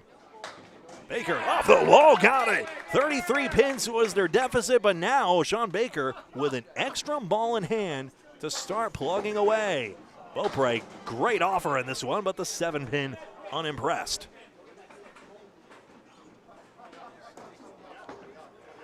And it's Millis. The pins move, but not just for anyone. Corner pin there, missed for a 9-box. Pinning still pretty good. I will note one thing, though. Since the pinning average in no-mark frames, Academy 2 loses 0.83 pins in the no-mark frames, Metro 0.96. So even though Academy 2 has fewer marks, they're leaving fewer pins standing as well. So if this trend keeps up and Metro stops marking, that could change. But Fontaine almost certainly has this one and has it immediately. A 20-box. Big ol' if. Aaron Fontaine, a 66+ half. Jalbert cannot get the spare. It's a good second ball. So again, he'll get the 10. And maybe, just maybe, it's coming one ball too late for these guys. So 2 quality shots for Jalbert and a 10-box. But really, all told, it would late on that 5-pin. That's why the replay's late as well. Sheesh. Take your time, why don't you? It's like waiting for a guy to get on the off-ramp, but he's already 25 miles an hour. Come on. Get off the pike. 6-10 for Jalbert. Fontaine, sent a pin in the gap there. That could have been more than the 6 he's actually got, but it should be if he fills his strike better. On the second ball, Blake that drives straight back. Jalbert's got his mark. Let's see if Fontaine can maintain his mark advantage. It seems intact with the wood, you'd think. It's good. Another 20-box. Aaron Fontaine takes another 20 out of the ATM, and we get ourselves a look at the full scores through 26 of these 30 boxes.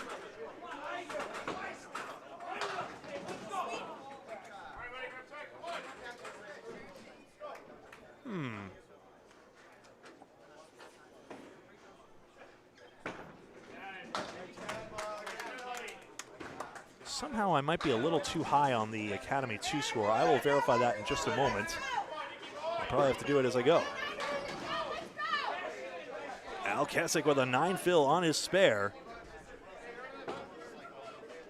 Brings him up to 86. Yes, grabs the single pin. Al Kessick with an excellent string here. 5 marks in 7, and Godwin sent a pin through the gap and misses his mark through little fault of his own. Metro Bowl with another hit.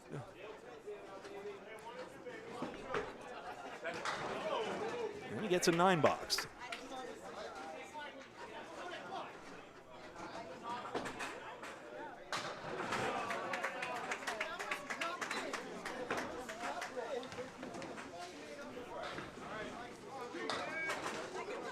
Al Kessick, 4 pins taken out. That's all he gets on this fill here, but that's Metro's not the one who needs the pins right now. Godwin, oh, that's not what you want at a time like this. Another eagle. How many has it been today? Jalbert's made one with wood. That's about it. You see the pin kind of get caught up on the turntable back there. That's why Al Kessick's pin did a little dance, a little turntable that carts the pins away. And that's how he cycles back through this old Bullmore machine. There's a 10. Godwin gets an 8 box here. The fatigue starts to set in here for these bowlers. 6th string today with 3 more to come for whoever the finalists might be. So Barnes, I'm 3 pins too high on somehow. And you know what it was? He called a foul at some point on that 3rd ball, I believe it was. So he's actually got a 6 box. I missed that foul entirely, and I'm not sure if it was a foot foul or something else, but one way or another, his 3rd ball did not count, and the scores are now correct as you see it. Interesting, he now slides up to the line a little.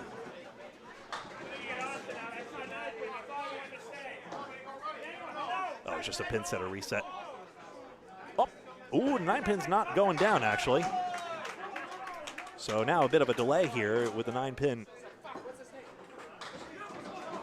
So the pin is not coming down in the 9 pin spot, and we'll have a bit of a delay since you don't want to hit the pin setter machine twice. I've been told. If you do that, there's a risk because the machine doesn't know if it's done it correctly. It doesn't actually know at this point if it's actually did it correctly or if there's still pins kicking around. This machinery, which remember is like decades old technology by this point, I believe the 50s if memory serves. It doesn't have all the cool little sensors that you'd think of in gadgets like today. It doesn't have these little checksums or fail safes or what have you. That's that. That 5-pin drop is a shot thrown by Zuffalato. He's waiting on that right now. So as it stands right now, 6 boxes down and the 7th and 8th completed for the leadoff bowlers as well. So we have 18 boxes remaining in this match right here, in which Academy 2 needs to make up 65 pins, already with 2 balls in hand, though. Now they'll take a look here, and that's 10 on the plate, and we can get going again.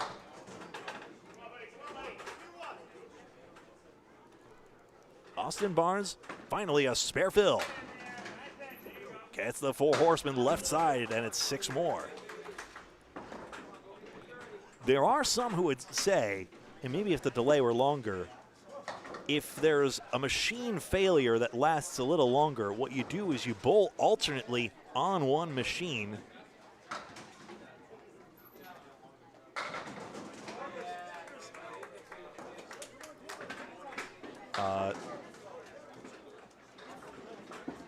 Lost my train of thought, if I'm honest with you.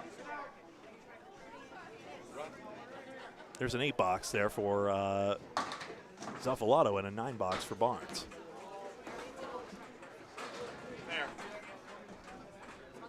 There was a foot foul on Barnes. Okay, so there we go. That's why all those pins got lost. And again, that was in the 5th box in this case. Not to make much ado of it, but now you see what the score correction's all about.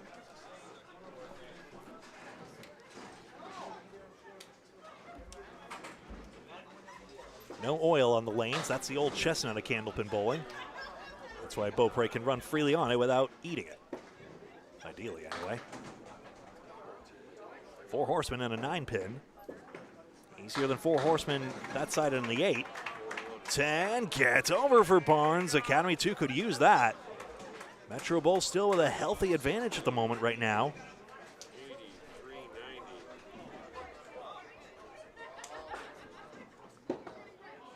Some calculations being done on the table to my side here.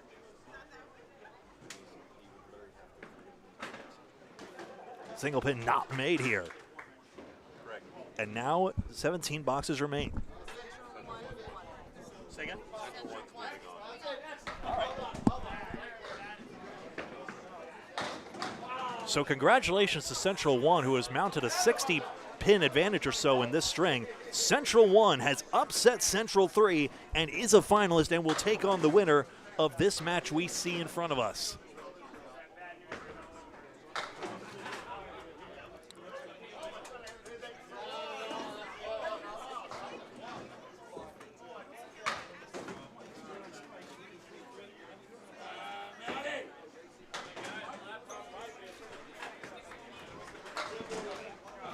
There we go, scores are corrected, excuse me. I had to field updates across the field there. So Central 1 advancing over Central 3, and the regular season champion will not parlay that into playoff success. 1-2. Saints here just wide of the head pin. We call that the six-pack. Smith doesn't get it.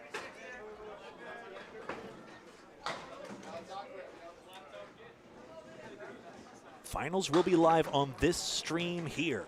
Paul will join me alongside, and it's 9 versus 10, Smith and St. Cyr.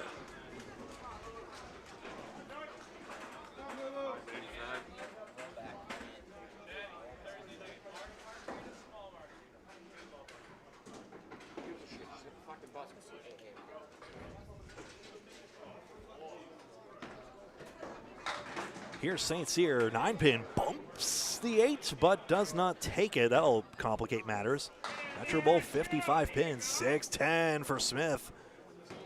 Oh boy, Academy 2 needs a mark, or else it's looking as though we'll have yet another upset here, and neither semifinal will have the higher seed advance. No worries.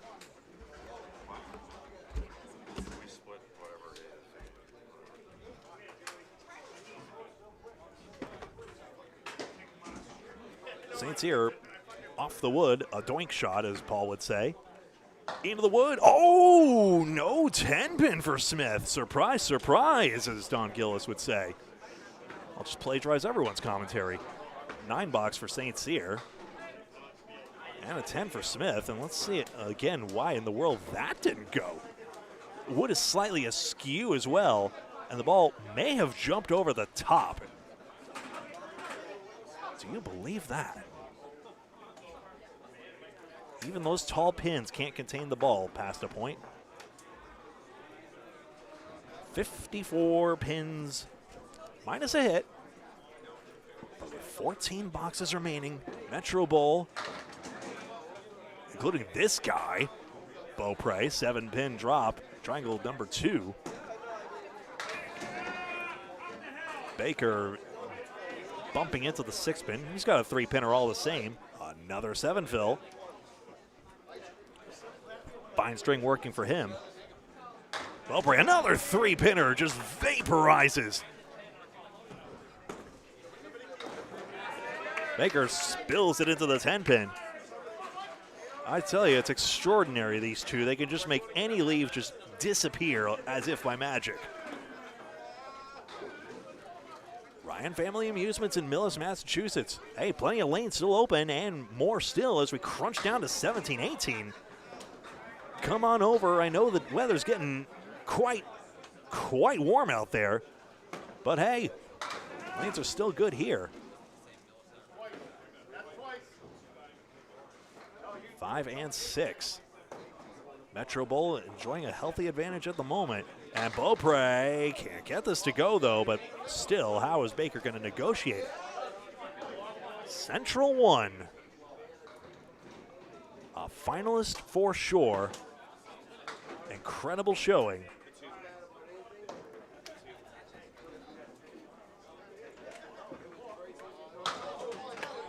There's the 9-box for Beaupre. And an 8-box for Baker. The number 7 seed is on their way to the finals.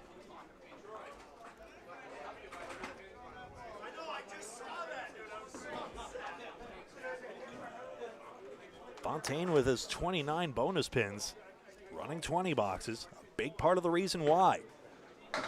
Metro Bowl gets a 3-2 splits here. Peabody, Massachusetts. Looking along quite happily right now. Whoa, that 2-pin looked like it wanted to go over.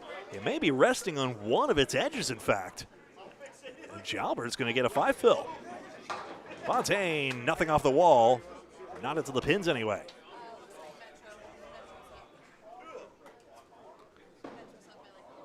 Good effort here. Jalbert, is it intact? Yes! Screaming piece of wood into the 7, and Jalbert has back-to-back marks. Academy 2 needs to make some sort of run here. 9-box. Paul, I have heard the headlines. How in the world does that happen? Beat Extra Lanes, the defending champions, number 2 seed. Now they clock out the number 1 seed, Academy 3, in a stunning performance. Mount Buffalo Nichols, I said 414. I was off by 10 pins. A paltry 404. The 159 double strike, second string. He had a 109, 159, 136. 390 for Tim Tornado Douglas, 131, 128, 131. Troy Fournier solid, 118, 124, 110, 352. Steve Renaud missed a lot of single pins earlier, but made up for it late in the match, 336. Ed Woodside was solid with a 338.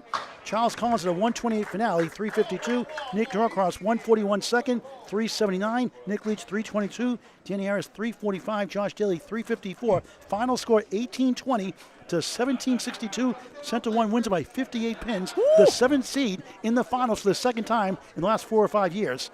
Payouts $2,500 for the winning team, $2,000 minus 11 drops. For Peter Penny. Peter, congratulations on your team, by the way. Thank you. Thank you, Paul. Did you think you have a chance against these 2 teams today coming in mentally? So, I mean, we have a really good team, so I don't want to say no, but, I mean, the 1 and 2 seed, that's really hard to do. That's why it's important just to get in the playoffs. Anything can happen, right? Especially, yeah, just get in. Anything can happen. And Lafayette won, I think it was 4 years ago. Lafayette Lane's a 7 seed, won it also. Keith Lucre's team, yeah. Yep. Yes, sir. We got one more. All right, good luck in the final. Same lineup? Same lineup. All right, thank you, Peter Penny. The captain for Central 1 is Shocker. Beat the 2 seed and the 1 seed. Good for them. Referencing the Sunnyside 3 team, a green. Sunnyside 2 at one time, also too. It was a green-clad team. Had a lot of the pieces from present-day Lafayette out of Riverwalk Lanes as well. This one's still interesting, right? Metro's regained the lead. They're up down 24 coming in. And a big string here in the third. It's a big swing, and really the storylines right here has been the big scores. Of course, Godwin had a 165 middle string and has been struggling to regain that magic here. He'll end up with 2 double-digit strings and 165 if all told. Now Kessick, as we see here, headed for a high 120s performance here. And just about everyone on Metro, save one, is above par, above 10 a box. So a well-rounded offense here. You got to get credit for Ed Woodside. He didn't make the greatest scores, but he made some really big shots, and it really got his team going. The leadoff bowler, the veteran bowler for Central 1. The leadoff bowler, he was great. Godwin finds his headpin at the last moment, and a 9-pin drop for each of them. Aaron Fontaine was a dime shy of 400 last time. He could be headed for that again, as he's on 360 through 28 boxes with a ball in hand. Godwin's got this one. He's thrilled with that. It is 2 marks in the back half, but Academy 2 afraid that might not be enough. Al Kessick does want to make sure on this one, though. He'd love the 130 string if nothing else. Yes, it's good. Spare opposite and Metro Bowl. Oh, Sean McDonald take the record straight. It was Academy 3, sorry. A differently named or differently composed Academy 3 team. Could another 7th seed, just like they did at Union Street Lanes Holbrook, prevail here at Ryan's Millis? Dave Godwin's load is 7 more, 105 and a 368 in all.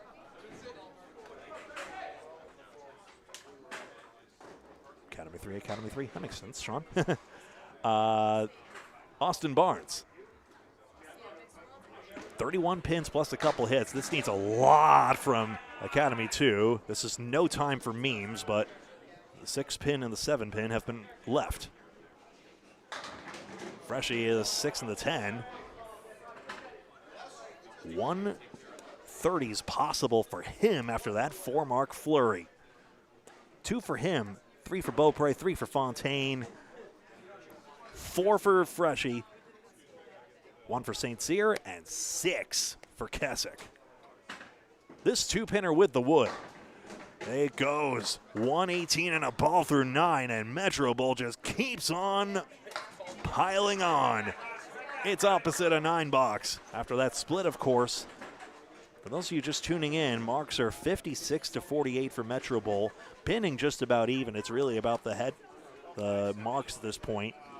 Filling has been comparable as well, so it's really the fact that Metro has those 8 extra marks, and now only 7 boxes left in the match, and you can see where this is going. 1, 3, 8, and 9. Zavalato triangle breaks up for a fill of 8 and a chance at yet more. Metro Bowl trying to keep the momentum going into the finals and nothing else, which will be on 17 and 18. We'll get a face-on view of it all. And that will be here on YouTube and Facebook, Candlepin Bowling Network. Facebook, I'm going to have to interrupt the stream, by the way, after this match. But once we do,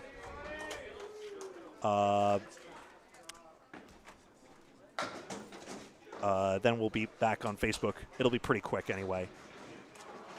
I may actually do that sooner rather than later, just whatever makes sense, just so you folks know. Freshia, 136 plus string. And it is 6 more, 142. There we are. Caroline with a spot there. There's no way Keswick had a 10 out of that, so we do this, and that should be a correct score here. Al Keswick 129 on the button. As we move over to the final 3 bowlers. Thank you for the catch on that. So Academy 2 is up 48? Metro is. Oh, I mean it wrong, okay. Yeah. Oh, yeah, I mean it wrong, okay. The Maroon. I was going to say. The Maroon Goons. Glass are all fogged up. I can see fine, just can't see the small print. The gray, hey, there's a spare for Joe Smith. A 6-pack cracked open. So if Academy 2 does not win, the last 3 champions are eliminated the first 2 rounds combined. So it will be Metro or it will be Central 1. 3th seed versus 7th seed, just as we all predicted, right?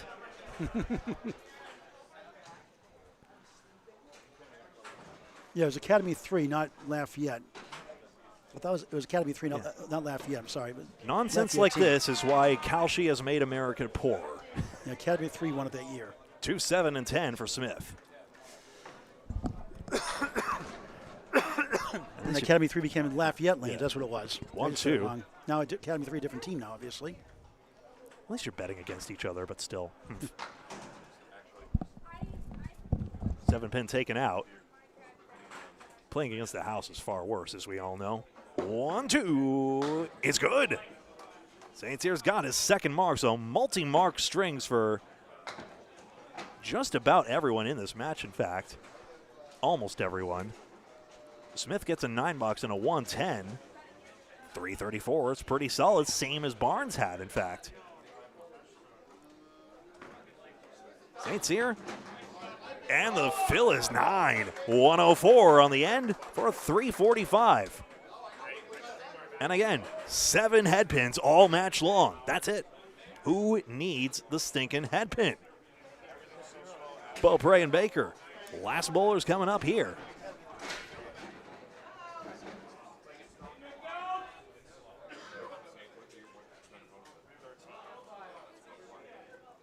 Yeah, you want to shoot at that? Obviously, we'll have to re-rack that. Getting set here for string 3 of 3. This is when I would advise everyone to just bowl alternately on the other pair, especially in a match that's seemingly out of hand. Definitely don't clog the tubes up now.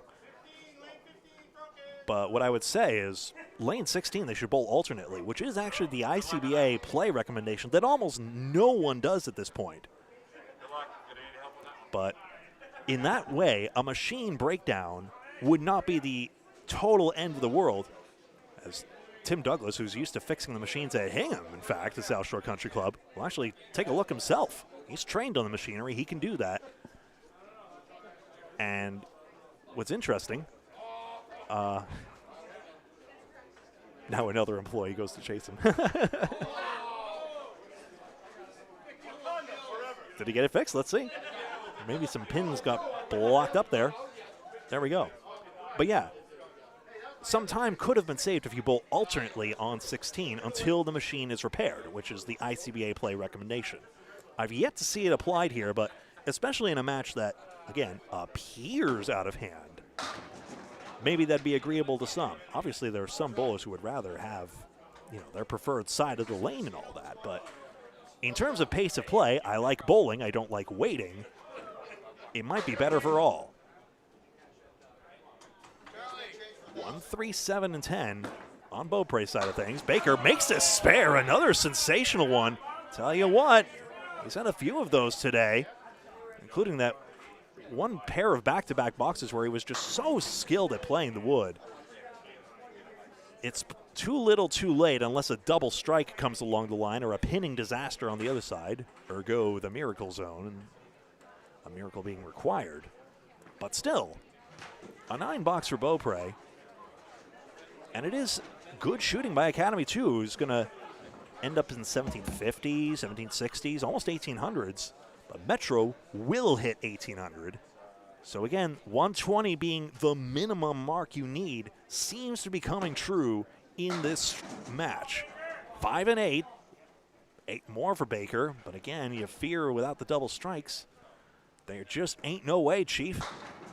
Beaupre, 5-pin, go somewhere, will ya? 5 and 8. Same leave.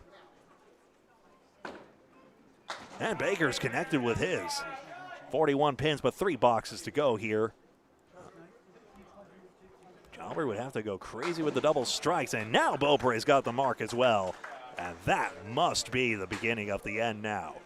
Team Metro with a chance of cracking 1800 here.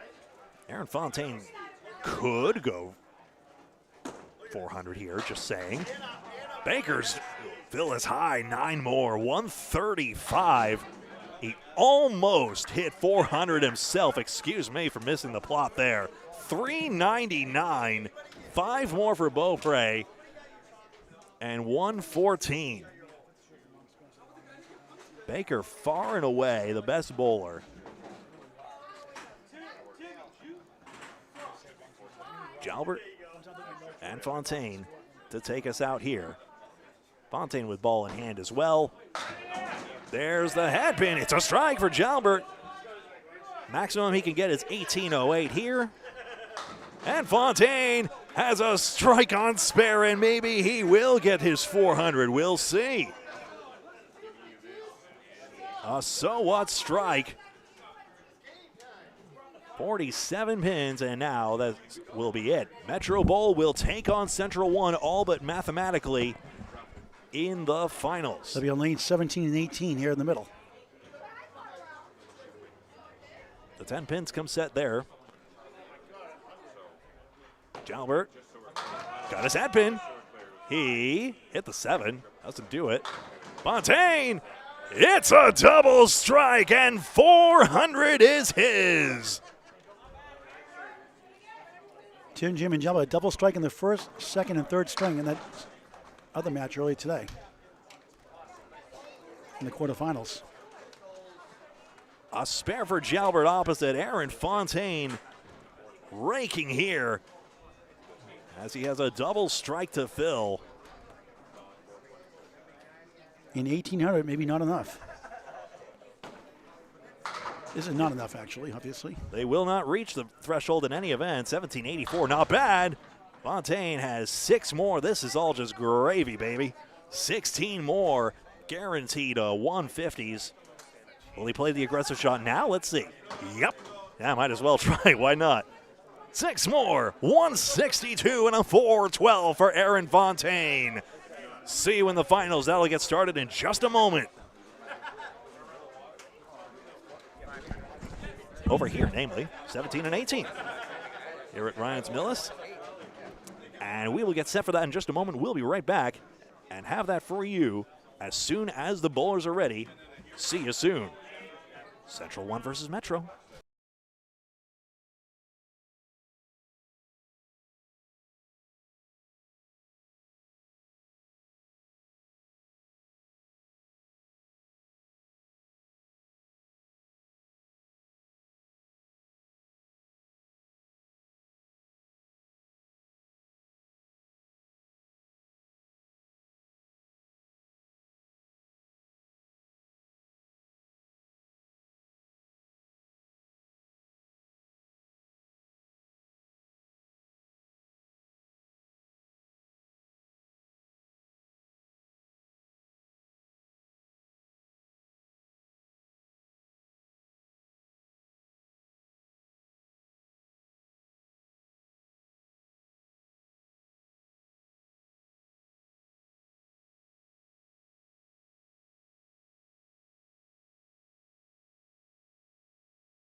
Welcome back to the Friday Night Pro League playoffs. It's finals time, and just as everyone suspected, Central 1 taking on Team Metro Bowl in the finals. 3 seed versus 7 seed, Paul. How does that happen? They were just tremendous against Central 3. They knocked out the number Central 2 1 was. seed. Central 1 knocked the number 2 seed, Extra-Lane's defending champion. They took out 2 seasons ago as champion, last year's runner-up, and number 1 seed this year, Central 3.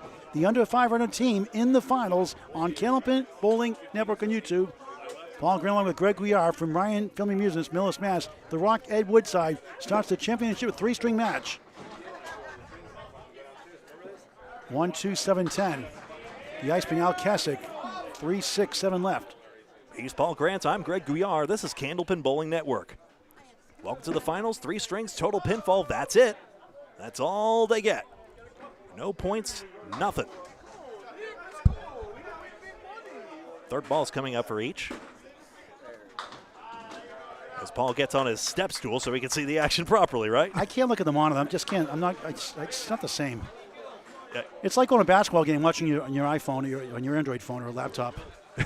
As or long tablet. Since we're here, yeah, that makes sense. Yeah.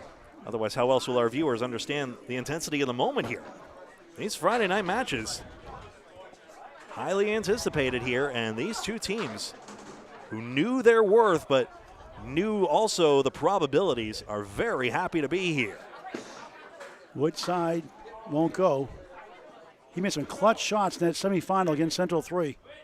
For the second time, I think it's the 4th year now, it's been the number 7 seed. Academy 3 won it several years ago. Now it's different Academy 3 now. Then it became Lafayette Lanes after that. Woodside 8-9 start. Kasich a 9-8 start. So it's tied 17-17 in the first of 3. If there's a tie, it's a 1-string roll-off if overtime after 3 strings. If it's the second overtime, it's a 2-box roll-off for each of the 5 balls till somebody wins. During the regular playoffs, if they had it, it'd be a 2-box roll-off for each bowler. In the quarters and semis, didn't happen though. Stephen Bonte missed a lot of single pins, redeemed himself the last string with a couple of pickups for spares. Relieved about that. Veteran bowler, 5 up, 5 down. Here's Freshie, Nick Zeffaletto. Holds the ball high on his forehead, brings it down. The captain, head pin it, 2-4. The 4 goes down after the 2 went down. It's the 7-9-10 left to right here in the finals. Body trying to slice it over, gets the 9 out of the way.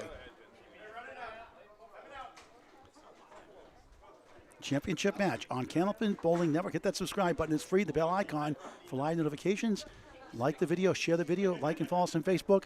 To join to our network, go to Super Chat. Any amount is greatly appreciated. Not a mandate. We'd appreciate every help you can get. Every dollar you can help out. Thanks to those who already have.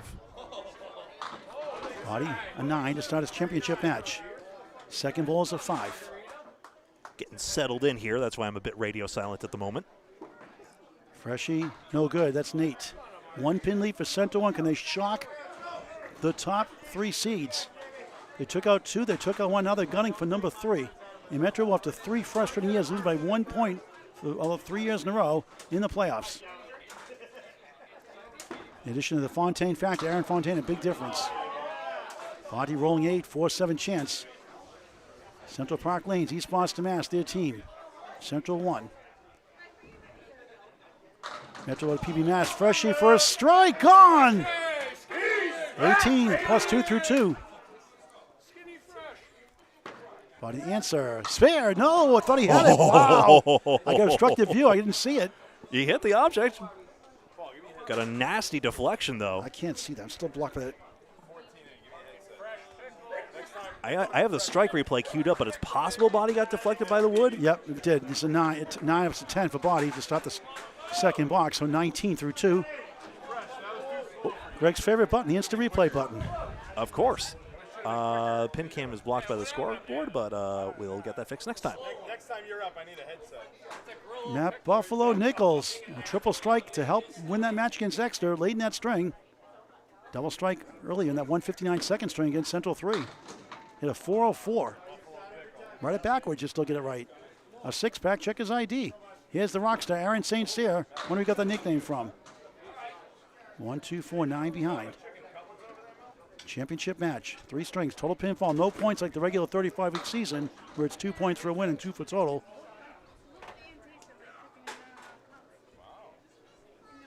St. Cyr on 17. Grabs 2, 1 on the 9. Greg. Sorry, I was just That's updating right. the Chime scoreboard. anytime. Nichols and 8 to start his 3-string championship match as the 7th seed. $2,500 for the winning team to split, $2,000 to split for the runner-ups. They've earned it. Bulk of the prize money, of course, awarded for the regular season standings. The Friday Night Pro League, a 35-week regular season that has led up to this moment. Central 3, of course, the winners of the regular season. Exeter, last year's champions, neither of them present here. Tied in the string, but Central won against 1 strike from Nick Freshy Zeffaletto. Nichols 4, make it 5. St. Cyr drills 8, 6 and a 10. The theme of St. Cyr's bowling today is who needs the headpin. He had 7 headpins in his 3-string match, and yet still ended up in the with a 115 average. Nichols 4 in the 9, good second ball. Greg, I made it to all 35 matches this year. No mean stuff got in the way this year. Thank you very much for all the coverage you can. Very grateful you have the time and the energy to do it all, Paul. Sometimes I wonder about the energy. I was flat the last couple of Friday nights. And 3 weekends in Maine. Exciting but draining. Got to do what you got to do. Each and 9 that time. Nichols 17, Aaron 1 better, 18. 53-45, 8-pin lead, minus a strike, so it's a virtual tie here in the first of 3. And here's the tsunami, Keith Beaupre in the tornado. Weather warning on a warm Saturday, spring afternoon here at Route 109, Metro West, Millis, Massachusetts, 22-lane house. Douglas first, and 18 for Central 1, the 7th seed against the 3 seed in the finals. 1, 2, 4, 5 behind the 1, 9 back right. I think the 5's behind the 1. Yes. Beaupre, 3-1 split, 4 on the left, on the right side, 3-6-10, starting this match. Had one of the 2 double strikes in his semifinal match. Dave Godwin on the other side for Academy 2 had that other one. Tim Douglas is number 1. His parents in the house, Paul and Jean Douglas, always supporting them. Keith, same spot. Early lead for Central 1. Douglas at 10 to start his match. Central 1, no marks yet. Beaupre has 7. Unlucky 7, got the sidewall bounce. 63-50, 13-pin lead, minus the strike. For Central 1, 13-pin lead right now. 3 strings, total pinfall, that's it. I want to see 4. Douglas, 3 in the 10, mini split, Wood hanging around. Beaupre, left side of the 2-8. Both of these guys throw too fast. The speed gun here at Ryan's tops out at 40 miles an hour. These guys are north of that. Douglas missed the object pin, the 3 with a shimmy. 3 steady strings over in the semifinals. Beaupre, the Paul Grant shot. Stop watching my videos. In fairness, I actually have one video on Candlepins For Cash in 1980. Got the last strike in that show's history, the 9th to last show. My only claim to fame.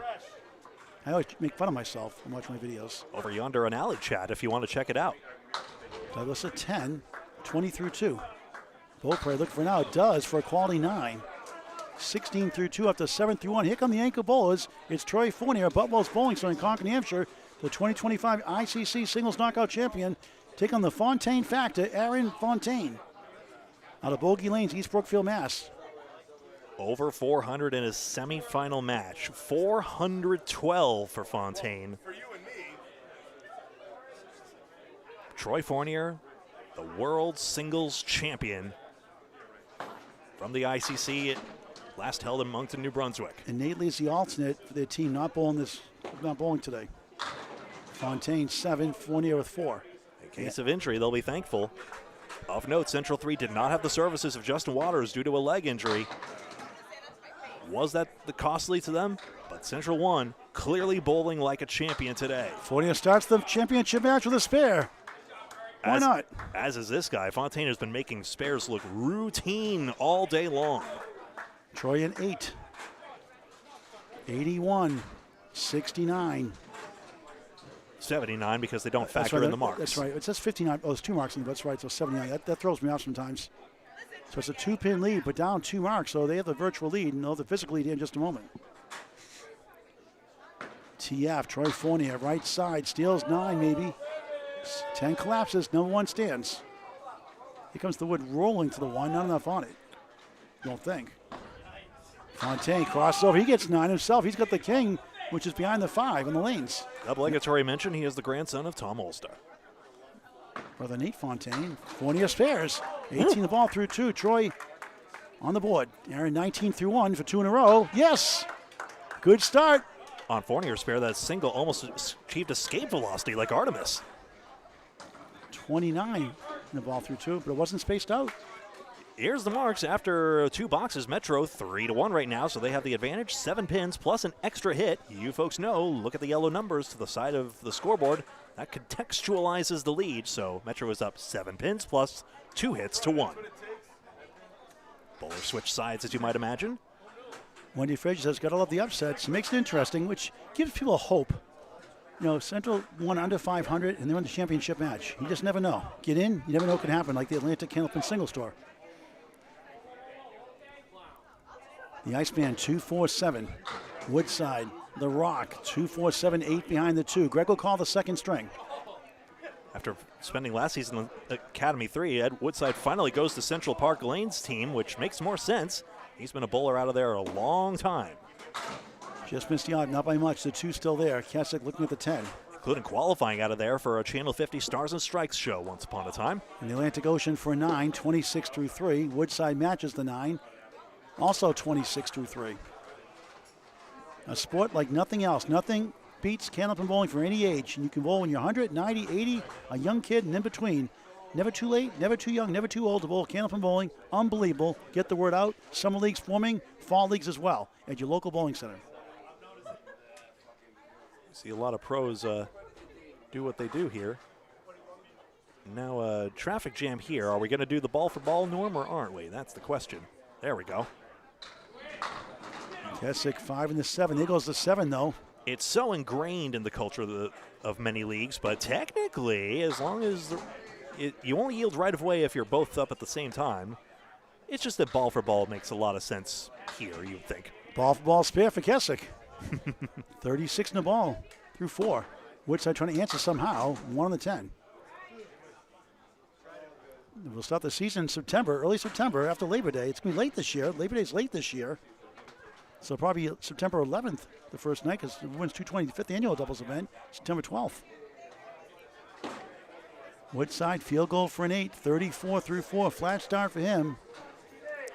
Great Metro has the lead. Sorry, Greg. Great to see you all in chat here. Eric, always great to see you. I'm not sure about the answer to your question there. I'll have to hear from him myself. Freshie on a strike right now. Saw a couple of double strikes. Haven't seen one on 17-18 yet. Obviously no semifinal match took place here, and then didn't happen in Metro versus Hingham.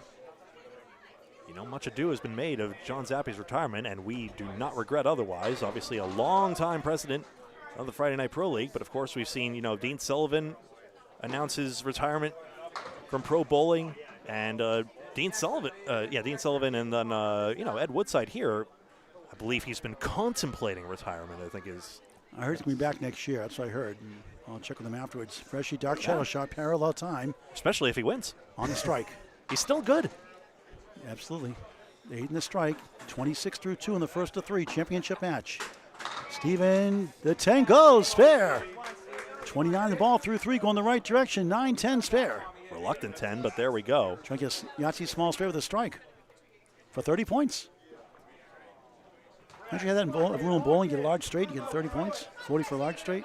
25 for a full house, extra points. That'd be awesome. Hey, Yahtzee sounds like a pretty good fun thing. Like if you're doing 3-6-9s and you're doing 9 pins, why not Yahtzee? We're doing the 3-6-9 for that Save Oakland Park fundraiser we did in All Play a couple of years ago. So you can help donate to that also on the GoFundMe page. I've been plugging that a couple times as well. But yes, Save Oakland Park as a GoFundMe fundraiser. Nathaniel McBrien, Natty McBrien, the author of that one in particular. Great owner in Jason Kaler. He was very prideful, asked for help, he said, honestly. But, you know, he just felt bad asking for help. You have to ask for help sometimes. They do a great job for years. Been here 12 years running it, owning it. 18-lane house. That'll be June 13th, 11 a.m. and 2 p.m. 5-string 3-6-9 tournament with automatic strikes in the 3rd, 6th, and 9th. Freshie strike 8-8. Another spare. 4-4-4. 44 through 4 plus. Waddy doubles 19-2 to 38 through 3 and ski balls it. He's had trouble with single pins all day today, for the most part. They've gotten through it. 110 average this season for Stephen Body. That's a Paul Grant special. Missed the second, make 30s. Multiple of those today. Put a buck in, Stephen. 48 through 4. Greg. And a 112 average. Sorry to keep stepping on you. No, you can step on my toes anytime you want. Just don't step on my blue suede shoes. Boom. He's like, what? Elvis Presley? That's who? Oh, yeah, the king. Third ball is a 5. Third box, first string. Friday Night Pro League Playoffs Finals. Aaron St. Cyr and Matt Nichols both on a 115 average. Strike for the Rockstar.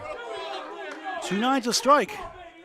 Matt Buffalo Nichols, 8-9 start, sends it right. Lucky to get 7. 1-2, the 8 behind the 2. On lane 17-18. 4 marks to 1. It's stacking up for the 3 seed right now. Matt Nichols has been such a force all day long. Not that time. 2 in the 8. A lot of force on the head pin to be sure, but we see. He's a funny guy, the Buffalo Man. I didn't give him that nickname, believe it or not. Glenn Gill, his buddy, gave it to him at the casinos. They like that video game at the arcade, the casinos. They say Buffalo real loud. So when he hits a strike, I say Buffalo. I started the Buffalo chant, in all fairness, but I didn't give him the nickname, just for the record. We get the Buffalo chant going worldwide now. Can't get them all. Good for him. 26 through 3. Great guy. Does a great job running tournaments as well. Saints here on a strike. Looking for a double. It's a good ball. It's a diamond left. Nichols, left side, 2-8. There was a lot of four horsemen. I call him Rick Kamowski, especially in Millis, my teammate and friend for years here in Friday Night Mixed League. There was tons of four horsemen today on my side. Did you get a lot of those today, too? A lot of 4 horsemen and inner pin as well, Yeah. I've found. St. Cyr, big 20. Spear and strike, 38 through 2, 48 a ball through 4 for the Rockstar. Nichols a 6-pack, check his ID. That might be selective memory in chat. You're welcome to chime in here as well on that, but we've definitely seen a lot of those. 6-packs, yeah, but we've seen a few of those, like here. Nichols ends up with an 8. That's a leave name we give that one. We'd like you to know half Worcester, 4 horsemen, and spread eagle. So for those of you new to Candlepin Bowling, pull down the description, hit Candlepin FAQ's little URL I got there. And also follow along with the standings as well, put together by Secretary Corey Alisi. You can see the standings there, 3 versus 7 in this matchup. And you can see my face in the top right corner too. Weather warning, tsunami and a tornado. Tsunami first. There's a horseman right on cue. Tim Douglas, soft hit, 5. The Pulse, the 7, 1, 3, 6, 10 in front. He's got a horseman. Where's Rick Kamowski? You need him. Here in Millis. Great guy in his early 70s. One of the most clutch league was I've ever seen, Greg. He was just deadly pinner. Great accurate. When he needed marks, he got marks more than half the time. Beaupre gets the spare. 26 in the ball through 3. Clouders the 4 in a heap. The 3 pinners really just go as one when it's Beaupre. Especially today, they've just been snapping apart at the hands of his ball. Douglas a 7. 27 through 3 on Candlepin Bowling Network. Now over 2,800 videos, semi-pro to pro action, over 6,100 subscribers and climbing and climbing. Candlepin Bowling Network on YouTube in high definition. Hit the subscribe button, it's free. The bell icon for live notifications. Greg. Everybody's got a mark on Metro. Beaupre, 3-6-10 chance. Spear 7, 33 through 3 in the first of 3, the finals. Tim, 1, 2, 4, the 9 and back the sleeper, even though it's standing up. What was that noise? Was that a spaceship? Beaupre, another one. Everybody's still got a mark on Metro. 43 in the ball through 4. On paper, they're the heavy favorites. You never know. Central won the way they're bowling today. Douglas denied by the 9, but they're off to a flat start here in the first string. But it's 3-string total pinfall, like Greg said, no points. Season averages are 15 pins apart. Metro averages 582 per string. Central won 567. Douglas a 9, not himself yet. Consider the house as well. Central Park considered tougher by many. 36 through 4. The Fontaine factor, a factor so far, Spear 9-9. Shout out to his grandfather, Tom Ulster, the Hall of Famer, and the first President's Cup winner in 1987 also. Bowler of the Year also in the Pro Series, that monthly series of events we feature here on Candlepin Bowling Network. A long-time tour, of course, but we've recently had the pleasure of streaming it. Metro a 30-pin lead early on. Another good ball. It's a strike bid. It's gone. Incredible. Big 20. 39 through 2. 49 plus 2 through 3. Who is this guy? Troy 3 in that first ball. So a mark swung there on the fill, and then another one gained. Good second ball, 5 and the 7 still there. Almost negated that advantage. Troy Fournier and Aaron Fontaine, both recent contestants on Candlepins for Cancer live shows. And not the Price is Right. Field goal for Nate. After the spare 3, 21 through 2, under par by 1, 10 per box, 29 through 3. And Central One's got to get going. They don't want to get themselves in a big hole. All right, welcome back, everybody, to The Price is Right. Metro Bowl 220, 181 to Central One, 5 marks to none. That's not Johnny Olson. That's pretty good. Fontaine feeling it, head pin it again, 3-6-10, friendly wood. Fournier back in the pocket, splits 3 and 2. 3-6-10 on the right, left side 4-7. Greg. Bob, they're giving their all for you. Fontaine missed the 3 that time. 9 the strike. Nothing wrong with 58 through 3. Troy grabbed the 2 on the right, the 6-10. The object pin, the 3 still there. That triple striped pin is just like an orange pin jackpot in certain leagues. It has no game effect here. Fontaine stays perfect, 10, 68 through 4. Troy a 9, 38 through 4. And Metro 3 up to the start they want here in Millis in the championship match. Greg has the update. 8 indeed in that last box, 189 to 239, 50 pins plus 4 marks. We've only had 4 boxes right now, and Metro is turning it on here with 6 marks to 1 in that last pair of boxes, and the 3 seed is coming out storming. 10 marks to 2 already in the match. Al Kessick steals the 1 and the 3. Here goes the 8. What about the 6 and 10? Woodside is the 7-8. 8's a little deeper. He's going with the wood. He almost got it. Kessick for the mark for the team. It's gone. 54. And a ball through 5 after the spare 8 in the 4th. 4-4-4, 44 through 4. 10 more plus. And Woodside 9, 43. No marks for him. And what a swing already. At Woodside, a 113 average. Al Kessick, a 114 average this season. Woodside too accurate. Breaks up the eagle. Gets a break. 3-6-10 claps. Wobbling 2-4-7. Kessick, diamond right. Spare 8, spare 6. 60 at the half. I wonder if Ed noticed or if he actually, before he saw it. Woodside pulls, sticks it down. First mark. Needed that one. 53 and a ball through 6. Kessick, another one. 3 in a row. 70 half plus. And you can tell both teams are in it, even though you see how lopsided the string is right here. You just see the noise level. You know, the chance you give to your teammates, it's kind of an art form of Candlepin in itself. A stunning 65-pin lead already. Not even halfway through the first. And you can always hear Freshie's chants from lane 1. We're over here on 17 and 18 at Ryan Family Amusements, Millis. Stephen Botti rolling the 6 down. Finally, 1-3-10, 8 back left. Home venues rotate by rule in the playoffs. Freshie on a spare, 44 on the ball through 4. It's 7, 51 through 4. Off to a great start. Stephen, good ball there. Will it go? It does! 58 half, second spare in the last 3. At a spare 9 in the third. Everyone on Metro Bowl has multiple marks. Stephen Botti becomes the first Central Bowler to get on that 2-mark threshold. Freshie off the wall, no to the 6. Can't have them all. Troy Fournier giving it to Aaron Fontaine. What is this? They're trying to do a little trash talk here. Freshie takes the 10. How about 61 at the half? Metro cruising here early in the first. 290, 218, is it? Crazy. That's it. Graphics are now on correct during the replays, so there you go. 72 pins already. Steven with the PH without the D. Get it, PhD? Boom, boom, boom, boom. Wow. Speaking of Prices Right. That's my 8th grade theme song in my yearbook, 8th grade. I used to play pricing games all the time. It's a new car. It's a Gremlin.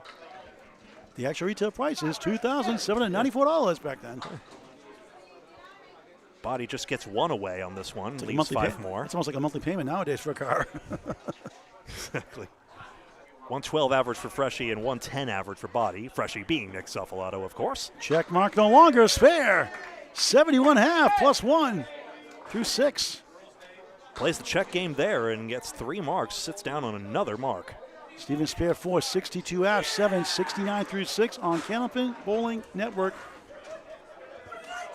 Home of the Mixed Worlds, Ladies Internationals, and World Tournament. We have the coverage on YouTube and Facebook, Candlepin Bowling Network, for all class of bowlers too, semi-pro to pro action. Nichols trying to rally his team after a 34 through 4 start, 6. Aaron St. Cyr, strike spear combo, 48 in the ball. The fill is 4, 52 through 4. Bowlers bowling great for Metro. Headpin gap is opening up already, 19-8 for Metro.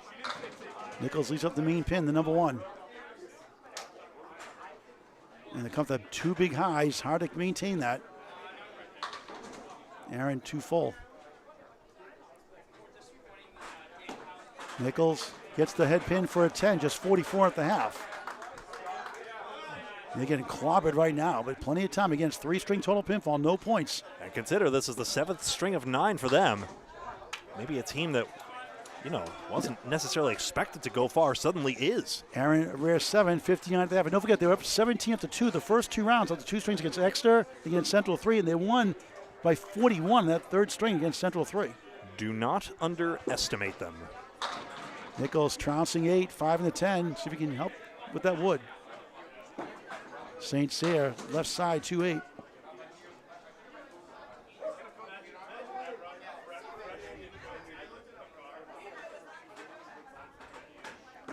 Nichols. Oh, wow, what a shot for a spare in the helicopter. 54 in a ball through 6, no traffic in the 3s. Where's Gina Tempesto when you need her? I know, she's a great lady. We got to interview her during that Polly's push at Abington. That was a fun match. Over 1,400 views in that one. Polly's Push fundraiser in honor of the fallen September 11th flight attendants. Aaron cleans the right side for an 8, 67 through 6. That iconic beverage cart push will take place, will start mid-August there. Oh, that's no good. I'll show that better later. It doesn't work with the pin cam. I'll workshop it.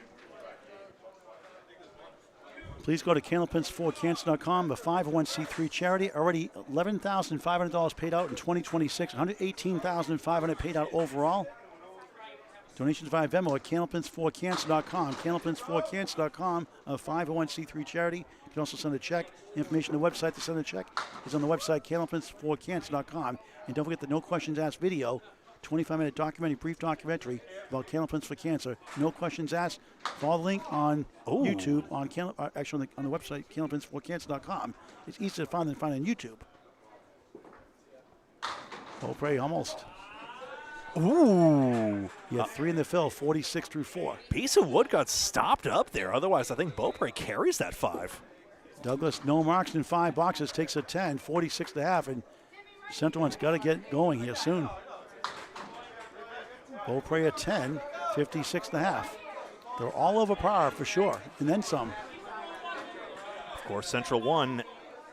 666 was their high single this season, 678 for Metro, which was set just yesterday during week 35 of 35. And there's a banana split. Where's Casey McCool? Lakeside Lanes, always hungry and growling. Wow. Beaupre 3-2 split. Greg has the 2nd string. Sure. And probably parts of the 3rd too. Equal opportunity employer. Yeah, sure. My pleasure. I like doing it. I know you do. Do a great job. Another banana split. Casey's loving it. Back-to-back banana splits. And Greg says, I'm full, Paul. I still haven't had breakfast yet. Oh, same season. I keep trying to see if I can get something from maybe Millis House of Pizza, maybe? Douglas back-to-back 10s, 56 through 6. And Keith a rare 6, 62 at the half. Interesting. That's a 4-pin swing there. Aaron Fontaine, the Fontaine factor, 68 through 4. Troy Fournier, 37 through 4, including a spare 3 in the 2nd. And Millis off to a great start. Central One is finding their head pin now. Let's see if that continues. First 4 boxes were kind of a lost to the abyss there, but still 26 after this. Fournier hooks it left, 1-3-9 in the 10. Eric Thorsten likes the Gremlins. 1-3-7 for Fontaine. Troy for a spare. It goes. Trying to get a rally for his team. Second spare of the half, 47 plus. Fontaine's turn. Not this time. Troy Fournier's opponent, Mike Brown, in that singles competition he won in the finals. So he's used to the final stage. Fontaine, not perfect after all. 77 half. And Troy's still chirping him. They have great respect for one another. Bro, your lane's up. Main stage singers, they just don't talk. They just bowl. They go quick. The main singers, they got places to go. They go pace of play. They don't wait for the person right to start. They're going slow. 5-5 for Troy, 52 at the half. Aaron, perfect shot, spread eagle. Troy, good second ball. Can't reach the 7. Denied 2 in a row. Trying to chip away this deficit. On Fontaine, good bid there. Got the 3-6-10 out of the way. No eagles cleanly made today, but Jalbert made one with wood. Troy a 10, 62 half. Fontaine a 9, back-to-back 9s, 86 through 6 on Candlepin Bowling Network. Time for an update from the soothing sounds of Greg Gouillart. Here it comes. In that last pair of boxes, Central 1 had 4 marks and Metro had 3. So Central 1 is doing the good things right now and has cut this back to 62 pins. So on the right track here, and it is a marathon, not a sprint. 3 strings total pinfall. So right now the tide has been stemmed a bit, but Metro Bowl still with a healthy advantage. Al Kessing, tough. You want to bombs away, baby. Strike on spare. What a start. 80 through 6, 90 plus 2 in the 7th.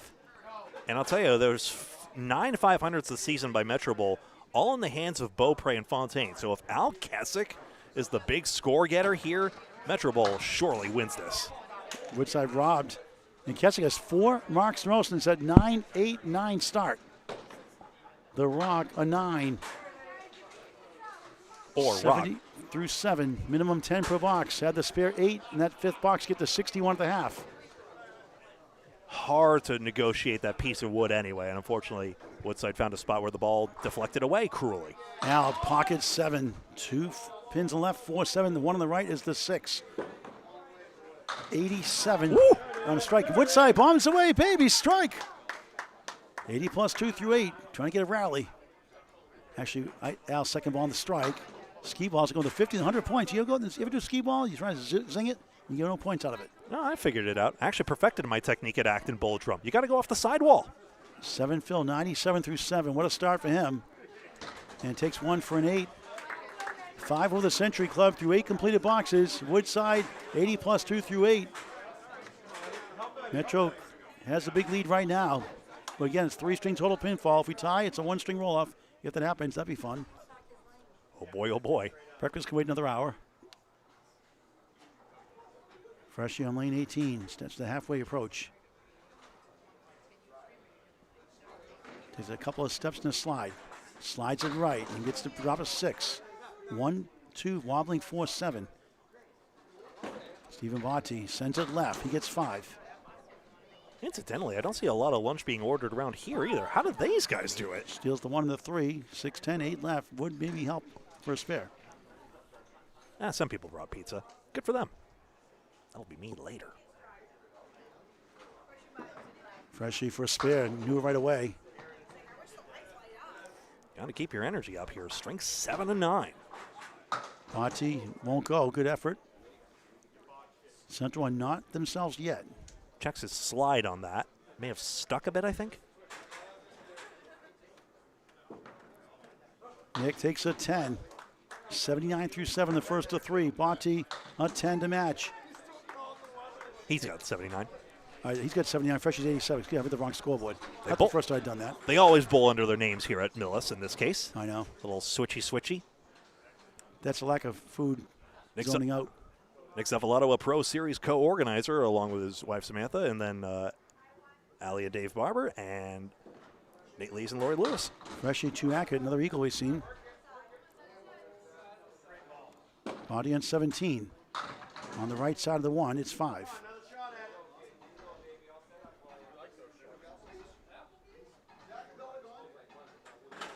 So a lot of times you see a lot of big leads in these five. For some reason, two great teams, and you see a lot of blowouts sometimes for some reason or another, not on purpose. We see some good ones too. A 13 pin with Academy 2 a couple of years ago against Exeter, or against Hingham rather, something like that. 4-pin is a bit wilted over there. Kevin from Missouri, nice to see you as always. Fisher trying to get 3 here. Gets 2 for a 7. 86. Wrong scoreboard, Paul again. 94 through 8. And 3 pins picked up by Central 1. Body of 10, 89 through 8. They are actually ahead on pinning, incidentally. They've left 28 standing to Metro's 30. Well, this scoreboard actually flips around when you switch sides. I'm used to other scoreboards not doing that, so sometimes I'm on the wrong side of the scoreboard. Like the CompuScore, for example. Yep. And actually, nor does the Cubica AMF at, say, Academy Lanes do that either. Aaron St. Cyr on the right. Just points a little arrow. 1, 3, 6, 9 behind the 3. Here's the Buffalo man, Matt Nichols on a spare. The fill is 5. 59 half. Need a lot more. Getting humbled here on the first. Quiet here. It's quiet here too. Regression to the mean. On average, if you bowl above your average, you're bound to get one that's maybe below your average, and then, of course, it averages out. So the violent bow is just short of that 9. Almost pulls stick it down. And Nichols has been extraordinary. St. Cyr 9. 9 for Nichols also. So Matt 68 through 7. Aaron 76 through 7. Yellow bricks indicate headpin hits, red bricks indicate headpin splits. That's not standard Candlepin notation, but there you go. 68 pin lead for Metro was loud and raucous early. It's quiet here now. A lot more focus now, a lot more fatigue now. Fatigue, what's that? Aaron 1, wobbling 2, 6-10. Diamond right for Nichols. Oh, that's right, you're immune. Interesting wood angle. That makes it tougher. We love bowling too much. We couldn't care less. It looks, not sure the red line will, it could. It does. Cap even. You called it. Spare. I think I said both. 86 in the ball through 8. You have to win one way or the other, right? We'll take another look at that in just a moment.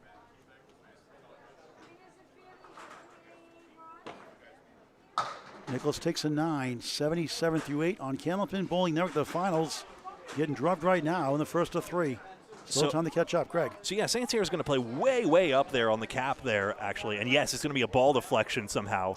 It's going to go into the 10 pin, I believe. And there you go. Missouri Meter making a trip from the fall. I love it. Whereabouts? All right.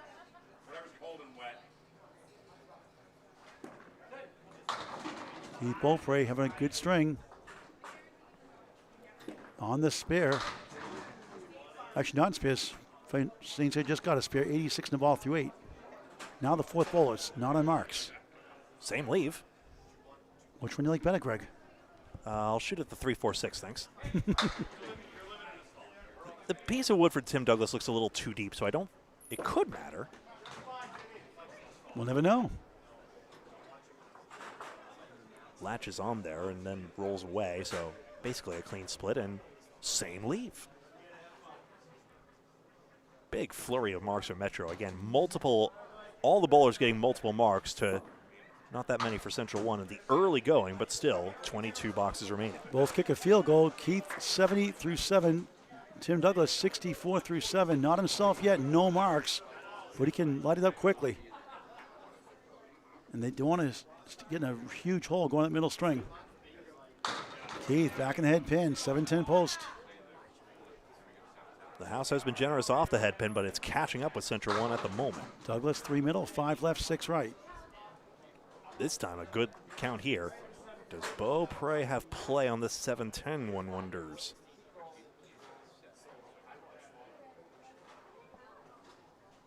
Trying to push it over.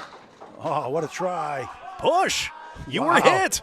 Get over! As Greg said in 2023, you were hit, stupid. Greg Gouillart, 2023 Incorporated. Got hit twice. How dare you? Douglas takes it down, spare. And that goes as quick as Beaupre's 3-pinners. On the board, 77 the ball through 8. Beaupre now it goes 10. 80 through 8. Tim Douglas, 74 to ball. Okay, good. I thought Keith had a higher score. It looks a lot better than the score shows. A couple of bad boxes, I guess. That's bowling. All those splits as well, unfortunately. Aaron Fontaine, all he's done so far, 86 through 6. Troy, 62 through 6. Metro has a lead by 69 late in the first. Well, not quite late. Not quite. I got late the last 2 boxes. Fontaine drills the pocket. It's 9. 9 pin. Worlds are always the first full week in November. Men's Worlds are. Troy slips 9 himself. He's going to wiggle on his 5. Fontaine for a spare. He got it. 96 in the ball in the 7th. This is the Friday Night Men's Pro League. They're scared of Matty bowling and making him look bad. I wouldn't mind women bowling the Friday Night Pro League. Some of my better averages than the guys. Troy gets a spare also. 72 in the ball through 7. Traditions are what they are, though, of course. I was being entirely facetious. Nice lead here for Metro Bowl, but a extra mark opposite for Central 1. Still, though, lopsidedly ahead. Mixed Worlds, the end of June, Friday, Saturday, and Sunday. Last weekend in June. Fontaine, 2-1 split, 5-9, 7 left. 103 through 7. Couldn't get to bedtime magic, 106.7. David Allen Bourget's voice. Ooh. So for now, a lot of our updates are on Facebook on Candlepin Bowling Network as well, which you can like and follow us on there. But I want to try and get a calendar going as well. Sorry, I half expected Fontaine to make that. Troy, what a shot for a spare. After the spare 6, 78 through 7. 8's a wild, 8-8-8. 88 in the ball through 8. Fontaine, a 9. Okay. 112 through 8, the update from Greg. We got to pause for station ID 2 in just a moment. First, the update. I got to do everything around here. I know. So a 69, Get with it. 69 pin advantage, but a couple of them hits now for Central 1 right now. They had 4 marks to 3 in that last pair of boxes. So, again, drip, drip, drip. Central 1 is doing the right things. It's starting to come back here, and we know what happens when you count Central 1 out too quickly. But there you go. And Woodside's on a strike. Let's pause 8.1 second of station ID from Greg Gouillart. This is Candlepin Bowling Network. We're on Facebook and YouTube. He's Paul Grant. I'm Greg Gouillart. Thank you very much for your support just by watching. And if you'd like to support us more, please hit the like button by hitting the thumbs up button. If you're logged in, thanks. You say it again? No. Thanks for nothing. Ed Woodside on a strike. We'll use a double. It'll be huge for their team. 7, 3, 9, 10 right. Al Kessler having quite the string in the Century Club already. 5 over in the 8th box. 1, 3, 6, 10. Woodside for a big 20. He got it. 90 through 8. 100 a ball in the 10th. Sailing away is Al Kessick. If anything, a legal ID is usually more concise. This is Candlepin Bowling Network, Millis, Massachusetts. Live on YouTube and Facebook. Kessick at 9. 1:14 now. We joke with Nick Stevens in that Polly's Push fundraiser. The guy in Westwood 1. This is Westwood 1's Monday night football. I have to go to the bathroom. That's why my voice sounds strange. Was it a joke or an audition? Really? Seriously.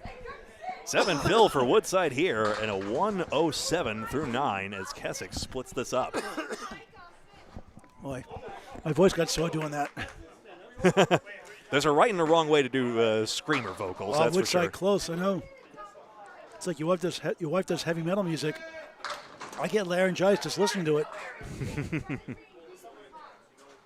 But I respect what they do. To each their own. Woodside turnaround 10. Nice start, 117. He's been pretty well today. 7 for 10 on the head pin, very good. Al Kessick doing sit for a 10. He has a nice start too, 124. The lead-off bowlers. 8 box to go before the middle string. Greg has the call. String 2. What a great span of 4 boxes there for each of the leadoff bowlers. I got a sky bar, Greg, if you want that one. Don't mind if I do. Caroline says, give the ladies a pro league on a different night. If there's enough of them, but... I was talking to her Saturday morning, Melissa Ritchie, but there wasn't enough interest. Got to get more ladies to bowl. There's a lot of parity nowadays. Come on, ladies, let's go. If you wouldn't get a dozen, maybe you wouldn't get a dozen teams, but, you know. There's a head pin, 4, 6, and 7. A lot of the good ones are up in Maine as well. So, well, if travel budgets were infinite, if we could jet around like all the major 4 sports leagues do, sure. 4 horsemen right side. As is happy to be here, Ryan Family Amusements in Millis. Oh, 2-in-1 conversion is a dandy. Stephen Body on the 4, 6, and 7. You miss so many single pins in that semifinal match. You make a shot like that. Don't you just love Candlepin bowling? Horseman freshly on the spot, but not into the others. Metro starting to pick up some, Central 1 trying to pick up some steam now, finally. So again, 2 marks in the last 3 boxes unanswered, we now know, for Central 1. Drip, drip, drip.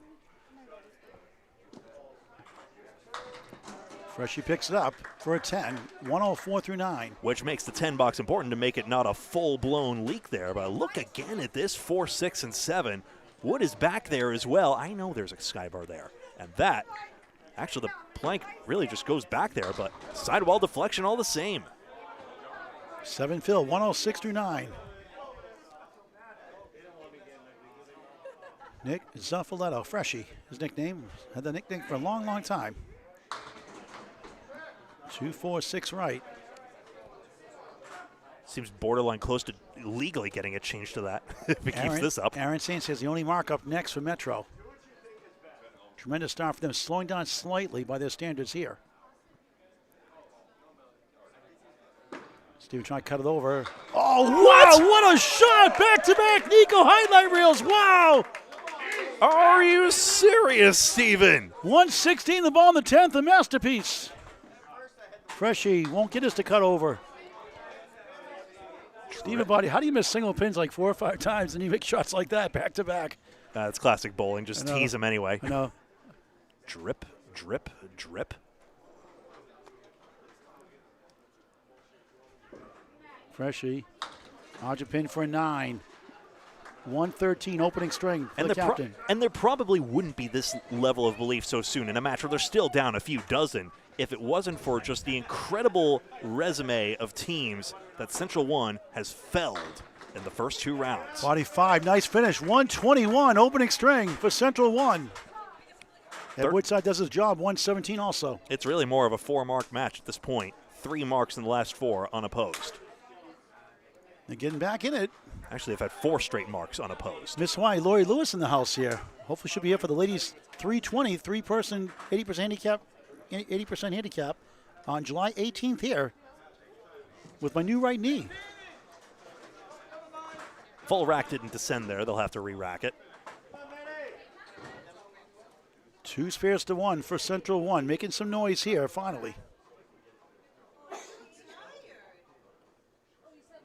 Only down 38 just like that. It was up in the 60 to 70 club for a while. Nichols 5 in the first ball. St. Cyr on the bonus. Zings it left for just 4. 90 through 8. Nichols places outside the 1. Central 1 is pinning better as well on average. They've only left 32 standing. Metro's 36, and that's even considered as an average. Trisha D'Agostino's joined the party here. Hey, Trisha. How's it going? How you doing? I'm doing great today. You can do some play-by-play for me here? Yeah, sure. All right, go ahead. Here's Hold on. We got Steve Renaud on lane 18. Oh, no, we still have Matt Nichols. I lied. Against Aaron Boo St. Cyr. I'll get your microphone here in a second. Hold on. Special guest Trisha D'Agostino crashing the party here. Yeah. Hold on, get your Sit tight, Trisha. I got you. Hold on. You need a microphone. Oh, man. St. Cyr, what a shot for that one. Gets the strike in 10. What a shot for Nichols. Buffalo spare. Just 94 in the ball. Second spare of the first. All right, just take my headset here. Russell. Ravel.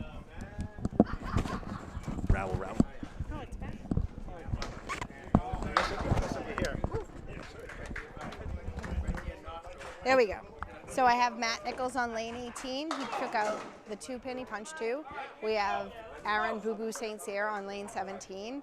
Hit the head pin, left 3 on the right, 1 on the left. On a strike fill in the 10th. Chance to gain here. Some back for Metro. Aaron.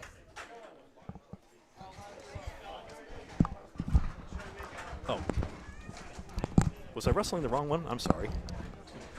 All right, Trisha got her own headset now. All right, Trisha, take it away. I have nothing in my ears. I can't Oh, hear that's my anything. fault. All right, we'll get it up there for you. There you go.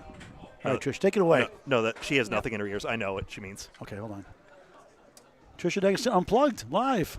Now she's plugged in. There we go. I have Tim Douglas on lane 18 and Keith Beaupre on lane 17. Please excuse us for the scrambling there. We wanted to include Trisha because we already know she's a good commentator. 74 on the ball, 3-8, the tornado on a spare. Here's Trisha D'Agostino with the play-by-play, crashing the party. Take it away, Trish. Here we go. Timmy Douglas on lane 18. Timmy's on the 2 pin. Leaves a 1-3. Missed the one. He's in the 1-2 pocket. Missed the head pin. Keith missed the head pin to the right. Mirror image. Pretty much. Fnpl 78 through 8. Correction, yeah, through 8. That's right. Timmy Douglas misses the head pin. Leaves the 1-9-7. So 36 pins. Central One's taking about half off the deficit. Oh, Trish, you know your pin numbers now. You're doing good with the pin numbers now, huh? I'm trying, Paul. I'm trying. Which pin number is she providing? Oh, Timmy misses. Leaves 7. 85 through 9. Head scratcher, literally. Keith Beaupre goes for the pins. He leaves the head pin standing. Landing and standing. Tactical shot there, of course, a basic tactic of Candlepin. Absolutely. Your daughter Bella's on your tail. She's only 1 pin behind you in average right now. What do you got to say about that? Nothing. I'm very proud of my child. Timmy Douglas with the hammer. Kevin, did you see? Kevin said Wait a minute. incoming sonic boom, and then that happened. Wait That- a minute. How about a 3-word phrase for that one? That's probably a wow. No, that's 3-letter word. How about a 3-word phrase on a strike? It's the bums. Bombs away, baby. I got to work. You got to go to Bombs Away Baby University. We got to work on you. I have to. You're absolutely right. But no, can we have a moment? This is one of the greatest shouts of all time. Kevin said incoming sonic boom before it happened. Nice job, Keith. Nice job. Gets the spare in response. And then Douglas went a nanosecond later and did that. Here we go, Timmy Douglas. On a strike. David Gowans knows the line. Oh, we have a double. We have another bombs away, baby, times 2. That's much better. It's Bombs Away Baby. It is. You're getting but- better. You're getting better. Thank There's you. hope for you. I want to see Miss Hawaii do that. Well, Beaupre gets count here, but again, Central One finds a way to gain. We should bring Miss Hawaii and do some play-by-play later on. Let's see Timmy Douglas throw 3. 3 would be beautiful right now. Well, a pin setter hasn't had time to recalibrate.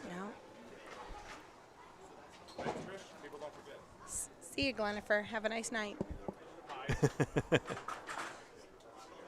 Glenn Gill is Glenifer? Yes. He's the beautiful witch from Oz. Again, the name giver of that Buffalo Nichols nickname. Come on! Oh boy, sorry I yelled in the microphone, folks, but that should have been a beautiful Wax on, triple. wax off. Peak audio levels and peak bowling, 29 for Tim Douglas. Timmy the Tornado Douglas. 114. Where did you get the nickname from? From you, Paul Grant. I did? I think so. Imagine that. Here comes Aaron Fontaine and Troy Now, Fournier. do you know Aaron's new nickname? Well, so I know Aaron Fontaine as Sexy Boy because we go out for dinner, and that's what the Ooh. hibachi guy calls him. So Oh, yeah. It was Aaron Austin Fontaine. Now he's the Fontaine Factor. look at Aaron Fontaine. He doesn't miss on the head pin. He is a magnet to the head pin. Troy 5, Phil. Troy 4 horsemen to the left and the 10 pin. 93 through 8. Late in the first. Oh, Sexy Boy misses that pin. That's a 3 pin, I believe. I might be wrong. Oh, Troy Goodbin. Gets the 9 box all the same. Boy, those hibachi guys have a strange sense of humor, I tell you. They sure do. And now what do you call that shot, Tricia? That's the Paul Grant special Why is that? because he missed it on the second, picked it up on the third. Story of my life from bowling. Not a good time for that. Did you happen to watch Sam D'Agostino Bowl? Because that was his day all day. Yeah, He had no second ball. he had a bunch last night, too. Oh, we have Troy with the Yeah. 7-10. But Troy's got some workable wood in there. Regress to the mean. Sam had 403 before. He did. Week 34. Yes. 35-week regular season in the Friday Night Pro League, culminating in this Metro, the 3 seed, Central 1, the 7 seed. Oh, I would have went a little higher on that.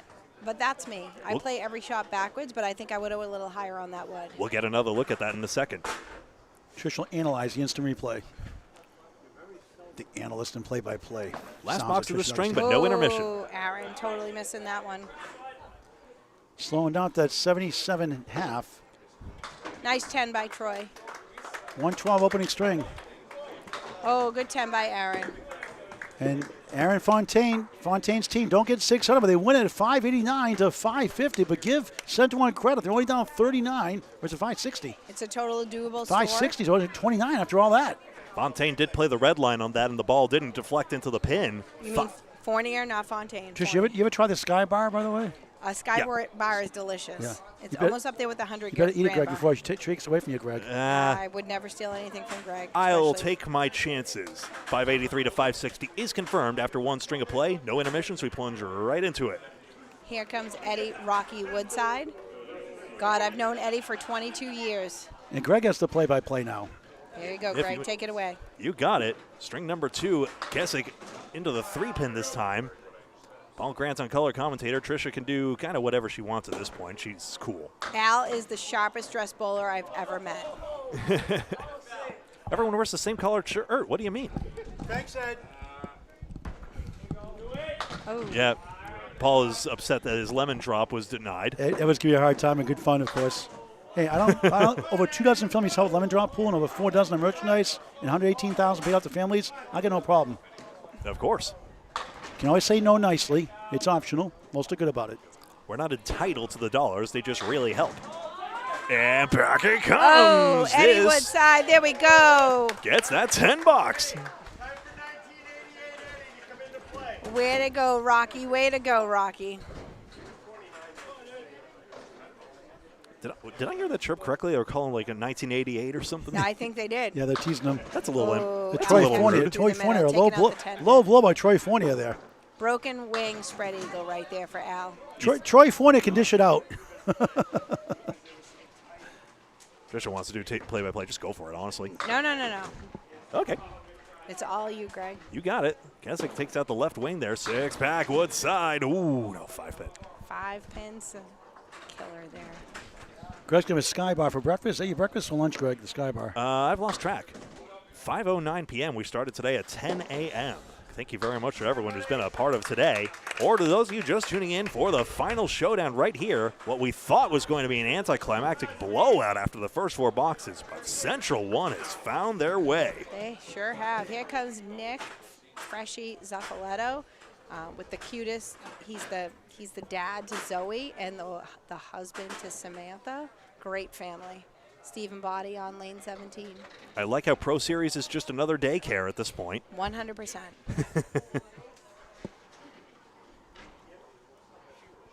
Zafalato. Oh, just missed, but he's robbing. Oh, look at this highway robbery right here.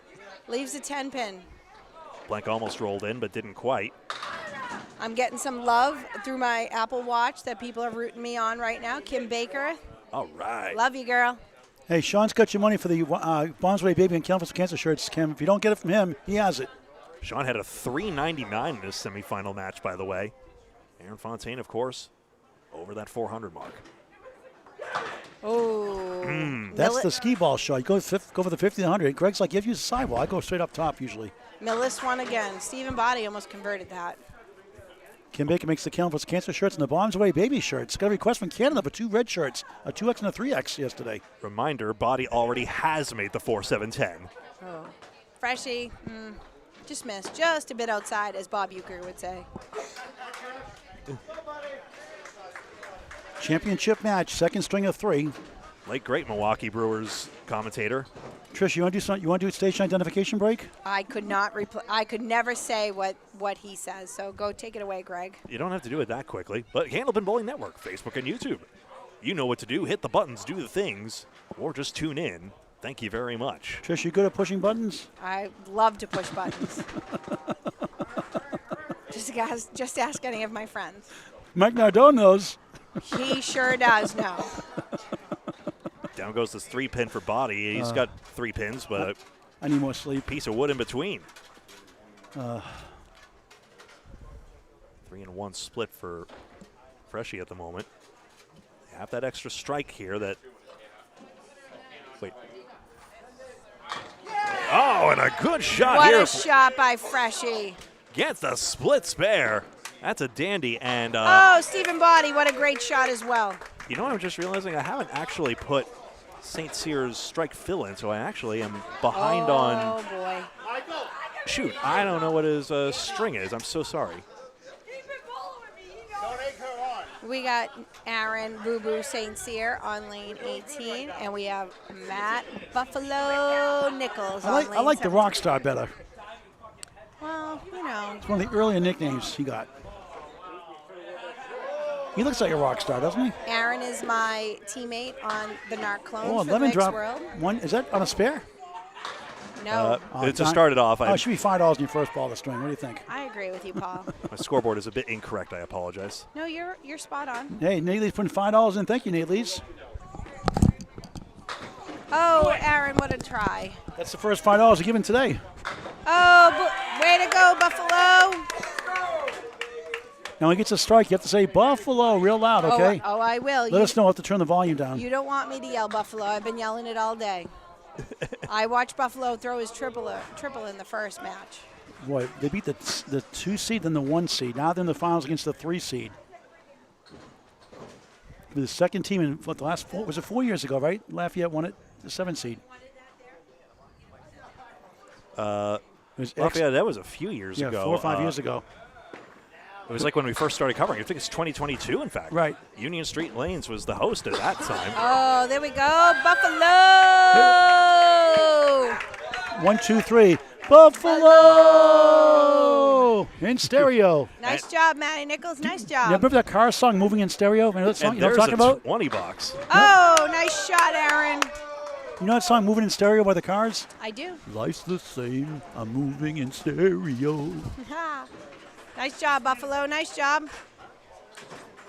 Mike Capone in the audience today watching.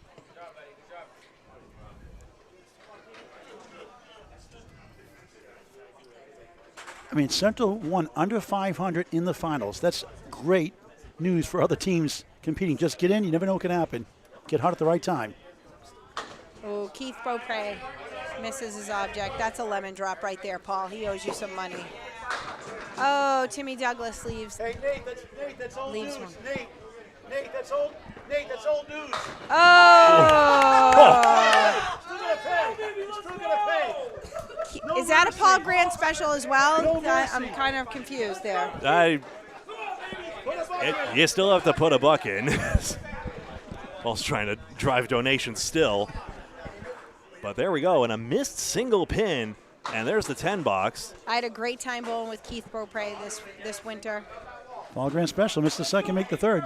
Listen, I did say that about Keith. He missed the head pin and then threw a spare. So Timmy didn't miss a single. But Keith was great to bowl with.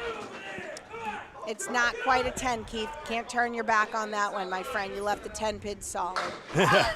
Timmy's going to show you how to get it done, though. Blindside strike. All right, Greg in the play-by-play. Tricia on the commentary. You got it. Tim Douglas with the hammer there. I don't know, it's kind of working you right now. Nice job, Keith Beaupre. Nice job. Gets the single pin taken down for 19 and another. Well, by the way, St. Cyr finally found the strike fill at 6, so now we have it here. 672 to 649. 23 pins, 3 hits aside, so a lot of volatility. It's going to be $1 for lemon drop. It should be 5 in the first ball this week. You can't fill a mark. Yeah, I don't know what's going on Hey, right this now. could be the second time. Well, you were part of a 7 seed. Was it 4 years ago? Yeah, 3 years ago. 3 years ago. Yeah. Well, Academy 2 won it 3 years ago. Then was Central 3, then Extra last year. Oh, Yeah, sexy it was, boy Aaron it was Fontaine with the Lafayette. hammer. Lafayette, and then moved to Academy 3 is when I won it, so it might have been 4 years ago. It was Lafayette. It was Academy 3 at the time. Troy might have right? misfired there, Academy Greg. 3, I'm not yeah, really moved to sure, Lafayette, but yep. he didn't get a So It was strike. probably like either 4 or 5 years ago when I won it, so I'm just glad to be back. Put a buck in. Yeah. Thank you very much, Paul. Fontaine with that hammer, as Tricia mentioned there. Fournier with a 2 and 5. Oof. And gets the 8 box. So there we are. Some momentum back for Metro Bowl. I made it to all 35 weeks this year somehow, some way, hanging on by a thread today. Paul, you did great. Long season. You and Greg are phenomenal. Thank you. Greg's more phenomenal. On the strike, Fontaine. Fontaine misses the head pin, leaves the 1-7-10. Sorry, Greg, I'm taking your call in here. No worries. Fournier gets the 9-pin drop here. 10-pin only. You can get away with it. I can't, though. I'm not a big fan of Fournier's wood, though, because he's got a piece of wood in the back. And yes, a there we 10-pin go. gone. Aaron Fontaine spare on strike and job. Fournier in What'd response. you say about Troy's shot, Tricia? No, he had to be right on it like the wood wasn't there. The pin in the back was going to mess him up if he didn't hit it correctly. If he tried to go to the left. Sure. 113 to 107. That's confirmed right now. Look at all those open marks, 4-4.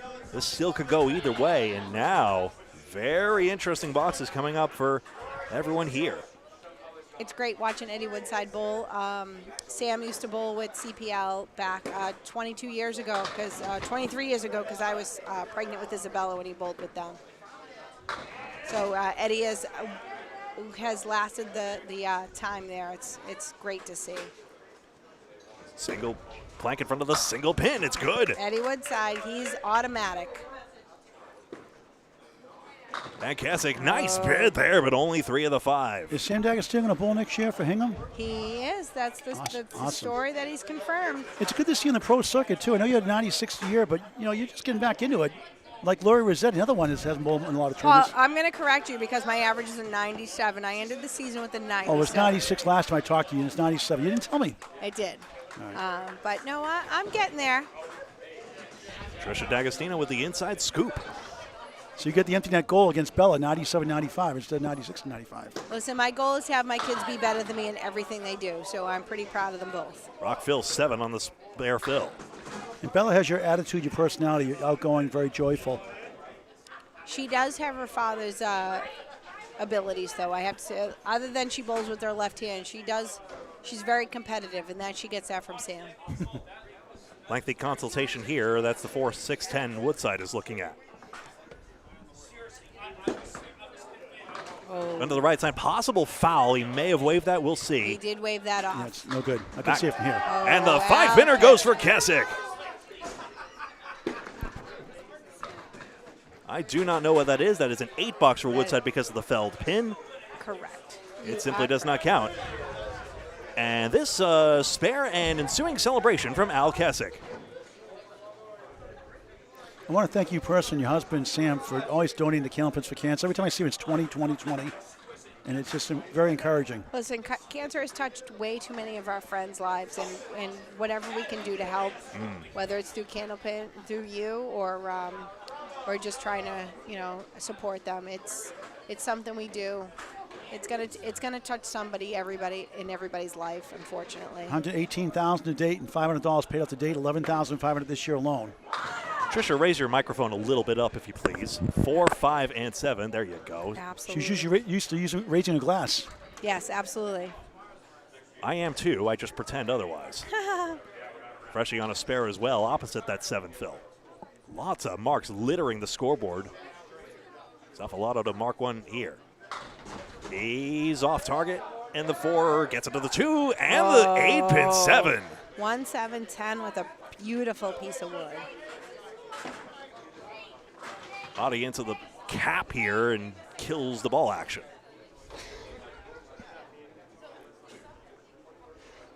On 7-10 Freshie.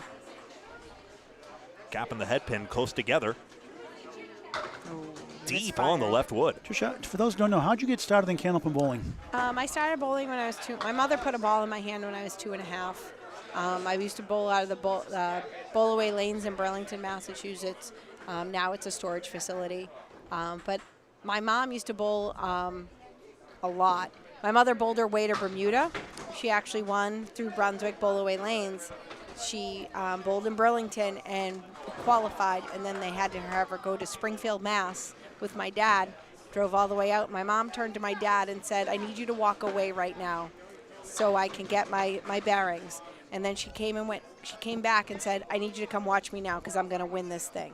So my mom won, and the trophy at the time, I was probably 6 years old, and the trophy was taller than me. Wow. And I just loved it. I would travel her. She used to belong to the ACT Tour, which was the Amateur Candlepin Tour, where I know a lot of older bowlers from, because I was this young kid following my mom around. And my mom used to joke around and said, if it was, Tricia knew her directions, because if it was either a mall or a bowling alley, she knew where I knew where I was at all time. But my mom used to bowl in this morning league at it was Tuesday morning socialites, and they used to have bowling school, and they used to have like a preschool for the bowlers, and I never wanted to go in there. I would cry and scream, and my mom would wheel me out in a carriage and let me sit and watch her bowl the whole time, and I was hooked ever since. Nice 10 freshie there. Amateur Candlepin Tour, not to be confused with the Amateur Candlepin Bowlers Tour, No. which is taking place in a few weeks' time. Mike Machichi, its new president, and we may be able to stream a few events. I would certainly like to do that. Not the 20th of August, we're at Rollaway Lanes. We booked that back a few months ago. 10-stringer. Well, one of the events is coming up in a few weekends' time, so as much as we can. June 6th. And pin on the strike. Paul, I'm going to yell. Okay, Buffalo! 1, 2, all three. Wait, hold on. All three together. 1, 2, 3. Buffalo! With a double strike. 1, 2, and 4. It's not fair. My double strike call got stepped on again. I'm going to sue. 7 pin. They just blew out everybody's eardrums watching. Saints here. 1, 2. I have a funny story for you, Paul. The first time I ever threw a strike, Bowlaway Lanes in Burlington used to do this thing called Nostalgic Night on Saturday nights, and they have this wonderful DJ named George Queen, used to come in and play all oldies, you know, songs from the 50s and 60s, early 70s. That was oldies then. And my mom said that happened today. I dressed myself. I was adamant I was dressing myself. And that day I had purple sweatpants on with a navy blue sock. And Double strike here. Hold on. He almost got another one here. That would have given Central One the lead. Instead, it's a 19 fill. Wow. I had a navy blue sock and a bright red sock on with purple pants. And my mother was so mortified what I had on, and I threw my strike the first day, and that's the one thing I remember, what I was wearing that day, because I dressed myself. It's a dart for Nichols, spare on the second strike. The power of the double strike. And guess what? After the dust settles and Saints here gets a 10 box here, Metro is down to 7 pins in lead. Unbelievable. It's getting like a rout in that first string. It was out in the 70s at one point or higher. And Metro comes storming back all of a sudden. Unbelievable here as we go over to Beaupre and Douglas. Timmy Douglas working on a strike, Beaupre on a spare. Was it in the 70s, right, at one point? Or was it the 80s at one point in that string? Early in that string. First 4 boxes were killing them, Metro was. Oh, Timmy Douglas on the head pin, leaves the diamond to the right. He's on a strike. Or the bucket, however you want to call it. Beaupre's on a spare after a spare 9 start. Back to Greg. There we go. 6 pins. Getting a look at my scoreboard here. I'll notify. There and we a go. diamond made by Douglas, spare on strike. In the words of the old Gary Carrington, that's a diamond cutter right there. So tricky to get those. This 4-pinner ain't easy, and Beaupre just missed the corner. Center one, all of a sudden back in it. On the corner pin here, it's 10 for Keith, and he's got 45 through 3. Mark situation. Center one has, 3 marks to 2. And they're only down 26 in the match. Crushed early in that first. They came back, cut it to 20 or so, 29. Down the it was. middle, Douglas, 3-2 split. Beaupre strike! That was a no-doubter right there. A turnaround bombs away, baby shot. Wow, how about that confidence? Kevin, did you seriously just do it again? Did you seriously say Sonic Boom and then you Keith got a throws a replay. strike? You got a replay of that, Greg? Of course I do. In the words of Gwen Stefani. Kevin just called a Sonic second. Boom, he did. In the words of Gwen Stefani there, we got a little hey baby for the no-doubter right Douglas, there. a banana split. Can you do Case McCool's growl? No, absolutely not. Sam Agostino thinks you can. No, I can't. We have Nostradamus in chat. This is ridiculous. Both on spares. Aaron Fontaine, the Fontaine factor, strike spare combo. Troy 8 and a spare on Route 109 here in Millis. Friday Night Pro League Playoffs Finals. Greg with the call. Ooh. Getting over is the 7-pin. Fournier a 9-drop. Fontaine's Phil head pin 2, but Wow. he'll get the same thing. Never mind. 39 through 2. Important for both for these anchor bowlers. Fournier gets his. Fist pump.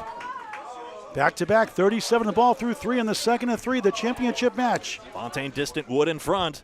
His try. Right side. There we Balls in. go. He's got 3 in a row, 49 the ball through 3 on Candlepin Bowling Network. Free to subscribe on YouTube in high definition. Like and share the video as well. Hit the bell icon for live notifications. You're in the know. We go live. 3 open marks to 2. Including number 1, Josh Daly, number 2, Jason Doucette, Sir, Wednesday, you're 7 p.m. interrupting. Dave Barber, would you like to get on these headsets here? What's the score? Close. Close like what? I don't know. Read the screen. 8-pin drop here for each of them. No, not quite.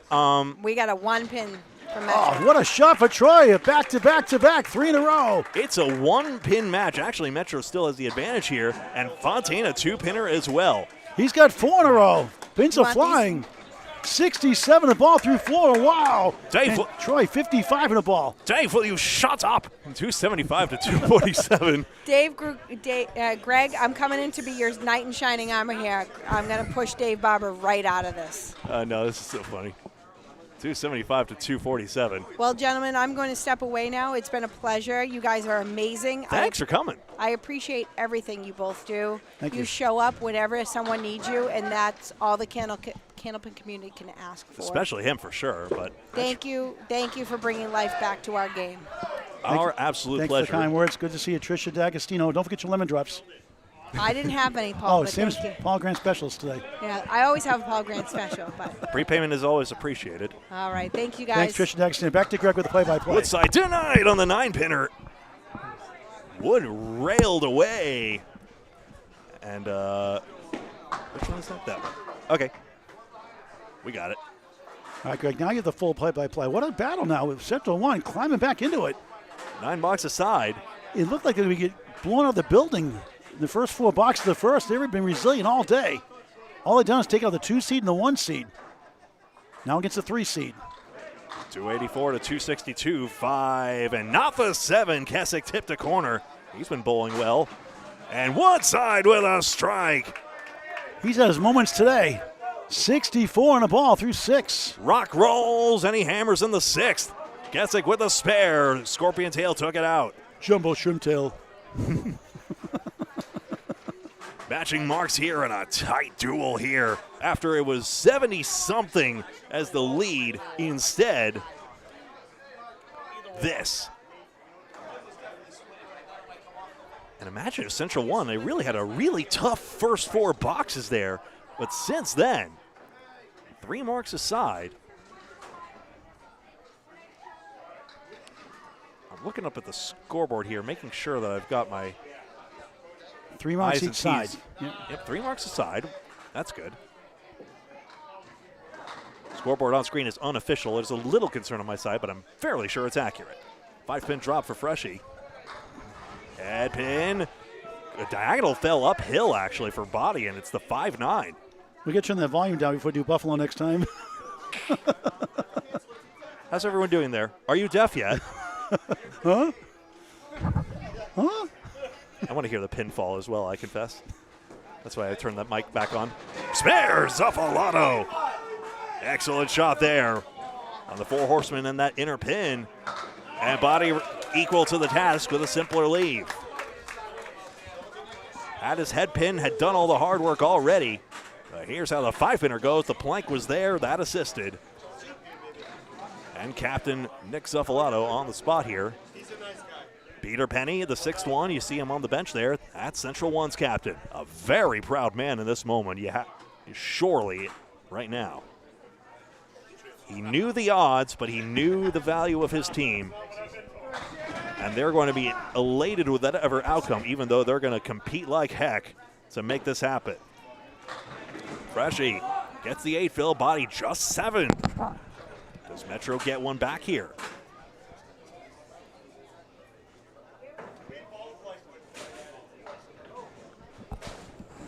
Two-pinner. Wood somewhat in the middle there. Oh, and off target on the two-pinner. Thought he has a chance here. He's made some dandy 2-and-1 splits already. He got the 6-pin. Nichols half expected him to get it. Buffalo Nichols, a very delightful pun in another sense. If you think about the former currency of the United States, at least how it used to appear. 10-9. I was so angry, it took me ages to realize that personally. Here he is now, and Aaron St. Cyr in turn.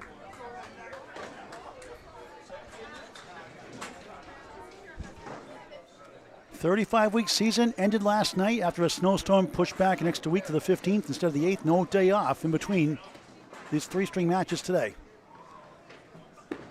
St. Cyr into this two-pin. Knocked into the head pin. Didn't get it to go. Nichols just 5. After a mark flurry to begin, 84 through 4. We've already seen a 100 half. That was Dave Godwin's 101. St. Cyr, not the 610. Nichols on a 159, that second string in that semifinal to propel their team to the lead by 17-2, and they won the third by 41 of a Central 3, the number 1 seed. Lands on the cap, but doesn't get much. $10 for St. Cyr. Wood drives through, saying 10, 94 half for Nichols. Incredible. To answer your question, Missouri Meat had $2,500. I mentioned earlier a couple of times. $2,500 to split for the winning team, $2,000 for the runner-ups to split. The bulk of the prize money was awarded for regular season standing. Congratulations to Central 3 on that. But still, an incredible finish here, and this is a major title in its own right. To answer another question you had earlier, Kevin, they're both major titles to win regular season and playoffs. Both these leaves off target on the headpin, but both makeable. Aaron 178-10, a sea of wood behind the 1. 10-pin will be the trickiest one out of that. The Wood will drive right back 7-8. He missed the 10. The wood behind that 1, I thought was angled perfectly. And Nichols spares his 5th mark, effectively 6th in 6 boxes. 104 and a ball in the 6. Who is this guy? St. Cyr, a 9-box. So, obviously, Nichols would have to get a double strike, but you know, don't rule out 200, just saying. 227, of course, a men's Friday Night Pro League record and house record here at Ryan Family Amusements Millis. Arthur St. Cyr was Aaron's 4th box was a spare, wasn't it? Say again? Arthur St. Cyr, Aaron's father, said there was a spare in the 4th box for Aaron. Let's check the scoreboard here. You are absolutely correct, and I was wondering if I was off one somehow along the line. All right, so thanks, Aaron. We appreciate the feedback. And a strike by Tim Douglas. So a scoreboard correction coming in, obviously. Tim Douglas with a hammer. And a 62++ half. Scoreboard on screen is unofficial. Mowbray, nice try. Phil is 9. Another swing to Central 1. So St. Cyr had a spare and a 4, Phil. It will be a 49 in this case, and I will get that corrected in just a moment after I put this 9-box on the board. Thank you, Arthur, for the feedback. We appreciate it. We try to do it right. We don't have fancy editing and 2-person booth here. Tough when you're doing your own. And I know Arthur understands that. Always great to have the support of the bowlers and family as well. Beaupre on a 73 half. Off target, 4 horsemen right. Tim Douglas, strike Phil! 5-7, but the wood settled nicely. Has to put a cut shot on it, but, or does he though? Maybe 5-pin in the right side of the wood. Beaupre just into the head pin this time, and another chance for East Boston for virtual tie in this match. His try. Right side cuts it across. Tim Douglas, and now Central 1 might have the advantage. Incredible turnaround since a crushing blow to start the match. They've done, what, 70 or 80 pins, weren't they at one point? 69, something like that, first 4 boxes. Incredible comeback. 9-box, Beaupre has 82 through 6. Just taking a look here, 330 Then 2 hits. Yup, 375, 4 hits. Yes. I knew there was something funky going on with the Metro scoring, and I'm really glad Mr. St. Cyr set me straight there. Anyway, Fontaine, spare fill of his own. He's got the 5, 9, and 10 for a load of 7. 74 through 4. And Fournier 20 box. Central 1 again. Now growing a lead. Incredible.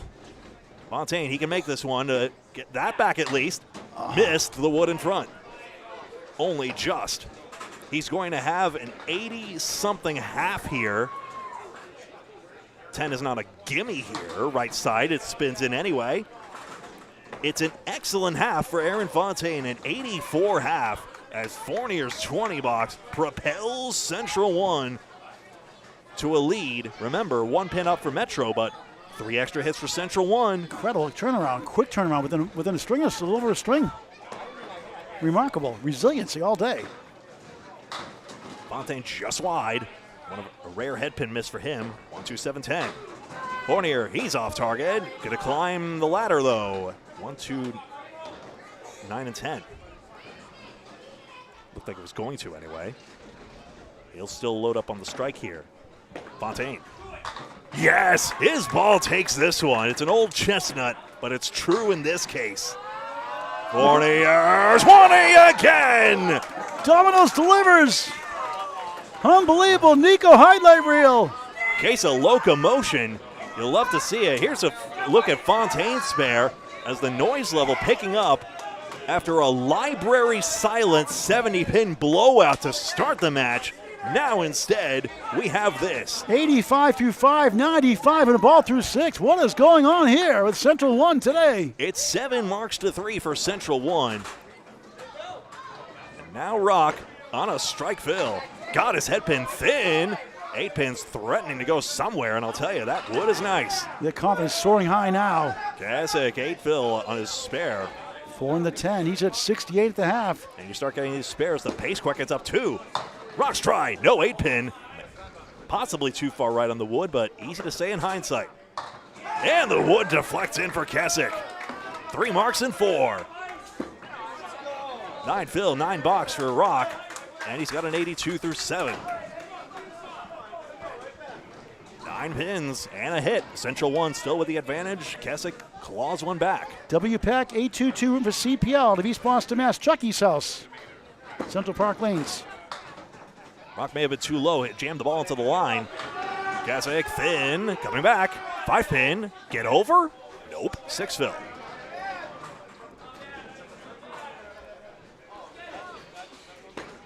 What's that? Back in there. Got the pins anyway. He's been so good today. His scores on flashy. He's been hitting some great shots. The timely ones, too. Wood was available there. Ed gets on the other side of the wood. And there's a 9 box. And finally, the action slows down for a little spell. Can you believe Central 1 has the lead in the match? Unbelievable. It's not so unbelievable given what we've seen from them today, but the number 7 seed, 4 years on from a team, another number 7 seed taking the Friday night trophy. This match is so far from over. We are only in the middle string, and already the mayhem. I believe Academy 2, when they won 3 years ago as number 1 seed, when Central Park Lanes won, I believe they were the number 1 seed. Next to one, I think they were the number 1 seed. Yes. Last 3 years. It's almost always been the number 1 seed. We are getting anything but this time around. Body off target on the head pin. What a match. 2 extra hits for Central 1. That's the true nature of the lead here. Freshie, that's Nick Zuffalato. 1, 3, 5, 6, and 8. Into the head pin, dancing around the 5.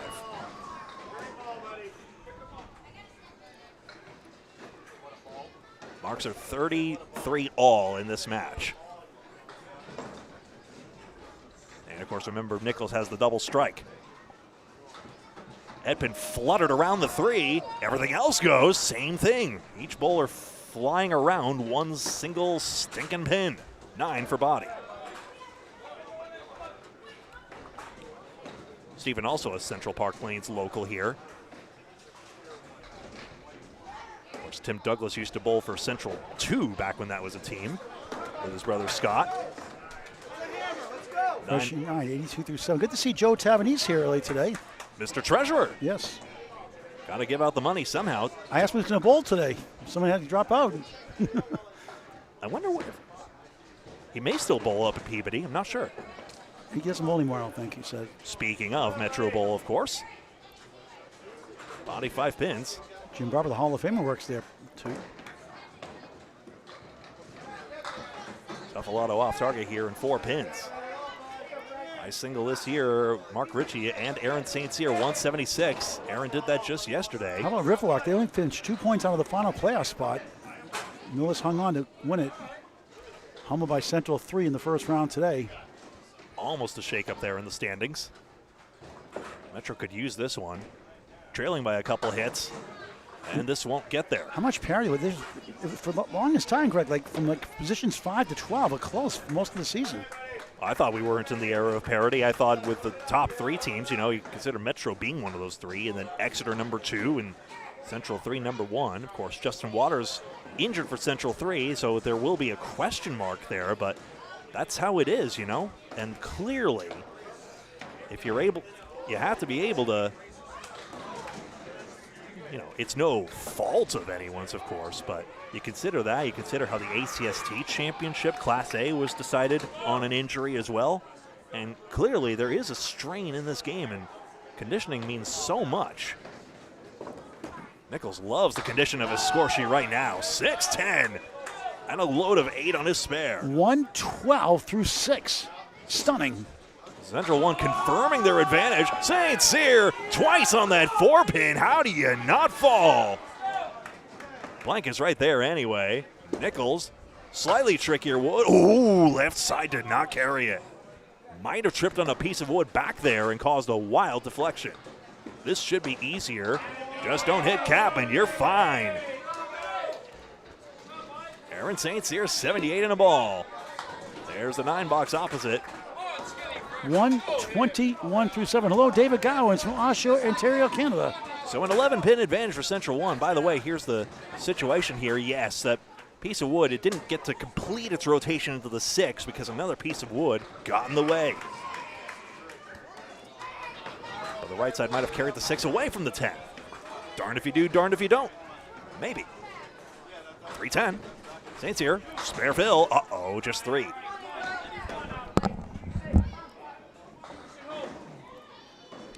.310 Nichols. Splits the difference a little too much, unfortunately. Got to be right side of the 3-pin. That's the idea, of course. St. Cyr, just wide. He'll need some pins here. Nichols sticks with an 8-box here. Still, though, 129 through 8. So a couple pins conceded. Thank you for pressing the button. I think you'll find that'll improve pace of play if more bowlers did that. Gets a 9-box. I took a poll among bowlers in Candlepin chat. Thank you to the 213 of you watching live on YouTube alone, by the way. I took a poll of bowlers in Candlepin chat, and most said, you know, sorry, I keep getting squirrely with the camera here. They said, no, if you throw the button in my face, it wouldn't actually throw me off. I'm trying to look at my own lane here. That's my focus. Of course, now we're changing over bowlers, so maybe it's less applicable here, but. Douglas on a spare gets the strike. Another 20 out of the ATM for Timmy Douglas. And Keith Beaupre gets the 5. Greg Now Gouillart, 7. Greg Gouillart, 2023 Incorporated. Something like that. Candlepin Bowling Network, we're one of them COVID-19 silver linings. Lord knows how much damage to the industry that the ensuing lockdowns did. Good to save lives, just boy was it tough to not be able to reopen for that long period of time, and even though it's now distant memory, how much it dilates time as well. There's a 9-box. There's a bombs away baby replay here. It's Tim Douglas. 2 strikes and 3. 3 strikes here in the second string of 3. And got his head pin again. 9-10. They're half expecting it. Remember, he had 2 strikes in the 10th alone. 5 already. 2/3 of the way through. Beaupre, that wood is in the middle, isn't it? That's good news if so. 9-10. Tim Douglas still on a strike fill, remember? 18 pins plus an extra hit. No, not this time, though. So Beaupre, a de facto single pinner. He's got it. It's one back for Metro Bowl. 9 fill and a 9 box for Douglas. Thought the spinning wood was going to come back for a second. So 2 marks to 1. All spares belong to Metro. 2 spares for them, 1 spare for Central 1. It's tight. Central 1 of 55 in the string of 26 in the match. That's about 25 pin turnaround or so, give or take. Incredible. And Troy Fournier, red hot, 95 in the ball in the 6 box. Aaron Fontaine, the Fontaine factor, 94 in the ball through 6. Here's Greg Gouillart, the play-by-play. Both anchor bowlers of 5 marks and 6 to Paul's point. Here's Troy, head pin light, 3 and 10. As long as they're just getting that head pin, that's the main aim here. 103 through 6. Fontaine, down the middle, I thought. Got 6 anyway. 100 through 6. What an anchor duel this is. Does the wood carry? It does. Fournier's got it. Don't count Fontaine out of this one, but he needs to respond. His try on the 3 and 1. His cut shot over the face of the 10 pin, would you believe? He overcut it.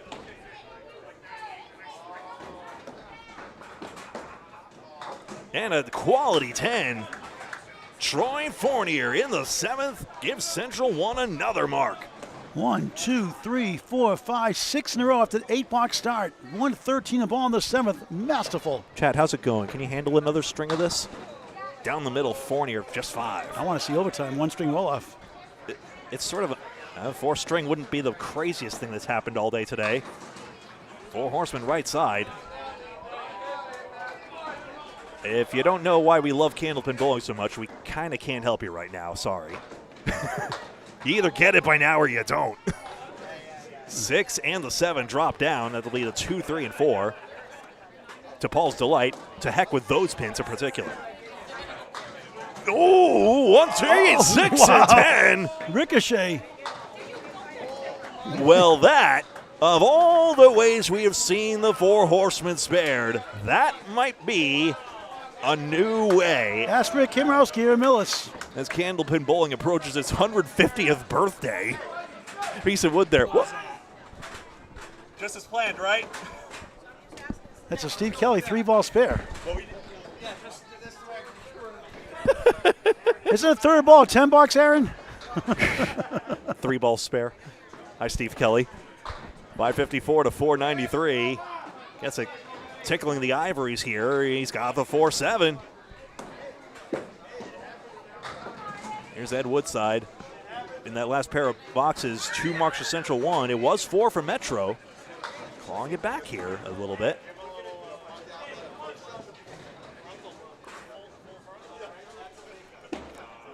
Two-pinner gets away. Woodside on the spot with his 3rd mark of the string. 10 for Al Kessick. We thought it was be a blow on the first string. Now it's a blowback by Central 1. The wind going their direction. A 32-pin lead in the match. 61 in the 2nd string of 3. The championship match. Rebecca Graham, thanks for the kind words, or the feedback rather. Back to Greg. Always appreciate constructive feedback. Starlight 5, right side. Gotta say it for East Boston folks out there. And for those guys in Canada, David Gowans and company, bucket of 5, the bucket shot. Just don't kick it. David Gowans only has 5 pins, remember? Yeah, really. 1 and 2. Same shot, Rock? What do you say? Just wide. Bit of a drop at the line, unfortunately.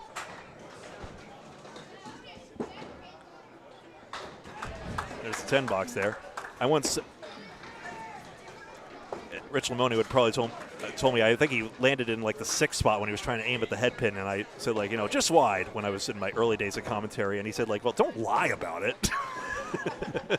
I was trying to be nice, I'm sorry. I'm the guy talking about the bowling while these guys are out there competing on the lanes. I got the easy job. 1140 to 1102, 38 pins. I want to At some point, I want to see the paper score again just to make sure I had the margin right from the first one, but I believe it was 29 to Central 1 in the first one. That'll make me feel better if I see it. 29, I think it was. Washing out a few. 29? Thank you. It was 29 pins. Okay, I'm confirmed. Same leave mirror image for both of them. Now possibly a pinning duel might result. Body would do well to run a diagonal here. He got a couple of those. Interesting. Seems as though Zuffalato's ceiling is just about the same as Body's on this third ball, since there's a more sparse leave on lane 17 here at Ryan's Millis. Freshie, nice out there, turns it to 9. So exactly, now Body's got to make some shot to equalize this. He'll go for the safe pins, of course. And Tarnier made another 4-7-10. This man, I tell you. Freshie 98 through 9. Steven 95 through 9. On paper, it's surprising it's these two teams, but it's not a complete surprise when you consider the caliber of the bowlers. If you pick Central 1 in the finals, there were low odds based on, obviously, the record. You can never know any given day. But to beat the 2 seed and the 1 seed, remarkable. Now to lead the 3 seed here in the championship match. 29 pins Metro has become 37 pins Central 1.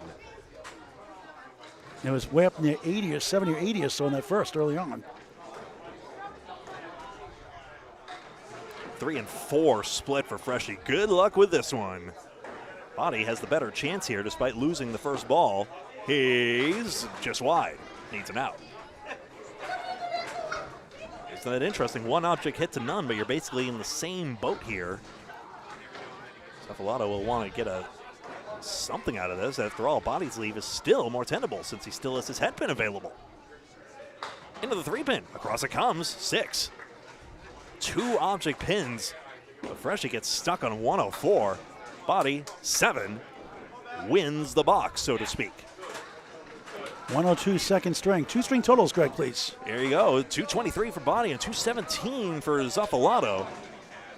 Already, Central 1 is just a box away from bringing up 600, while Metro Bowl highly unlikely to ever reach it. Matt Buffalo Nichols, 129 through 8. Brittany Shattuck here in the house.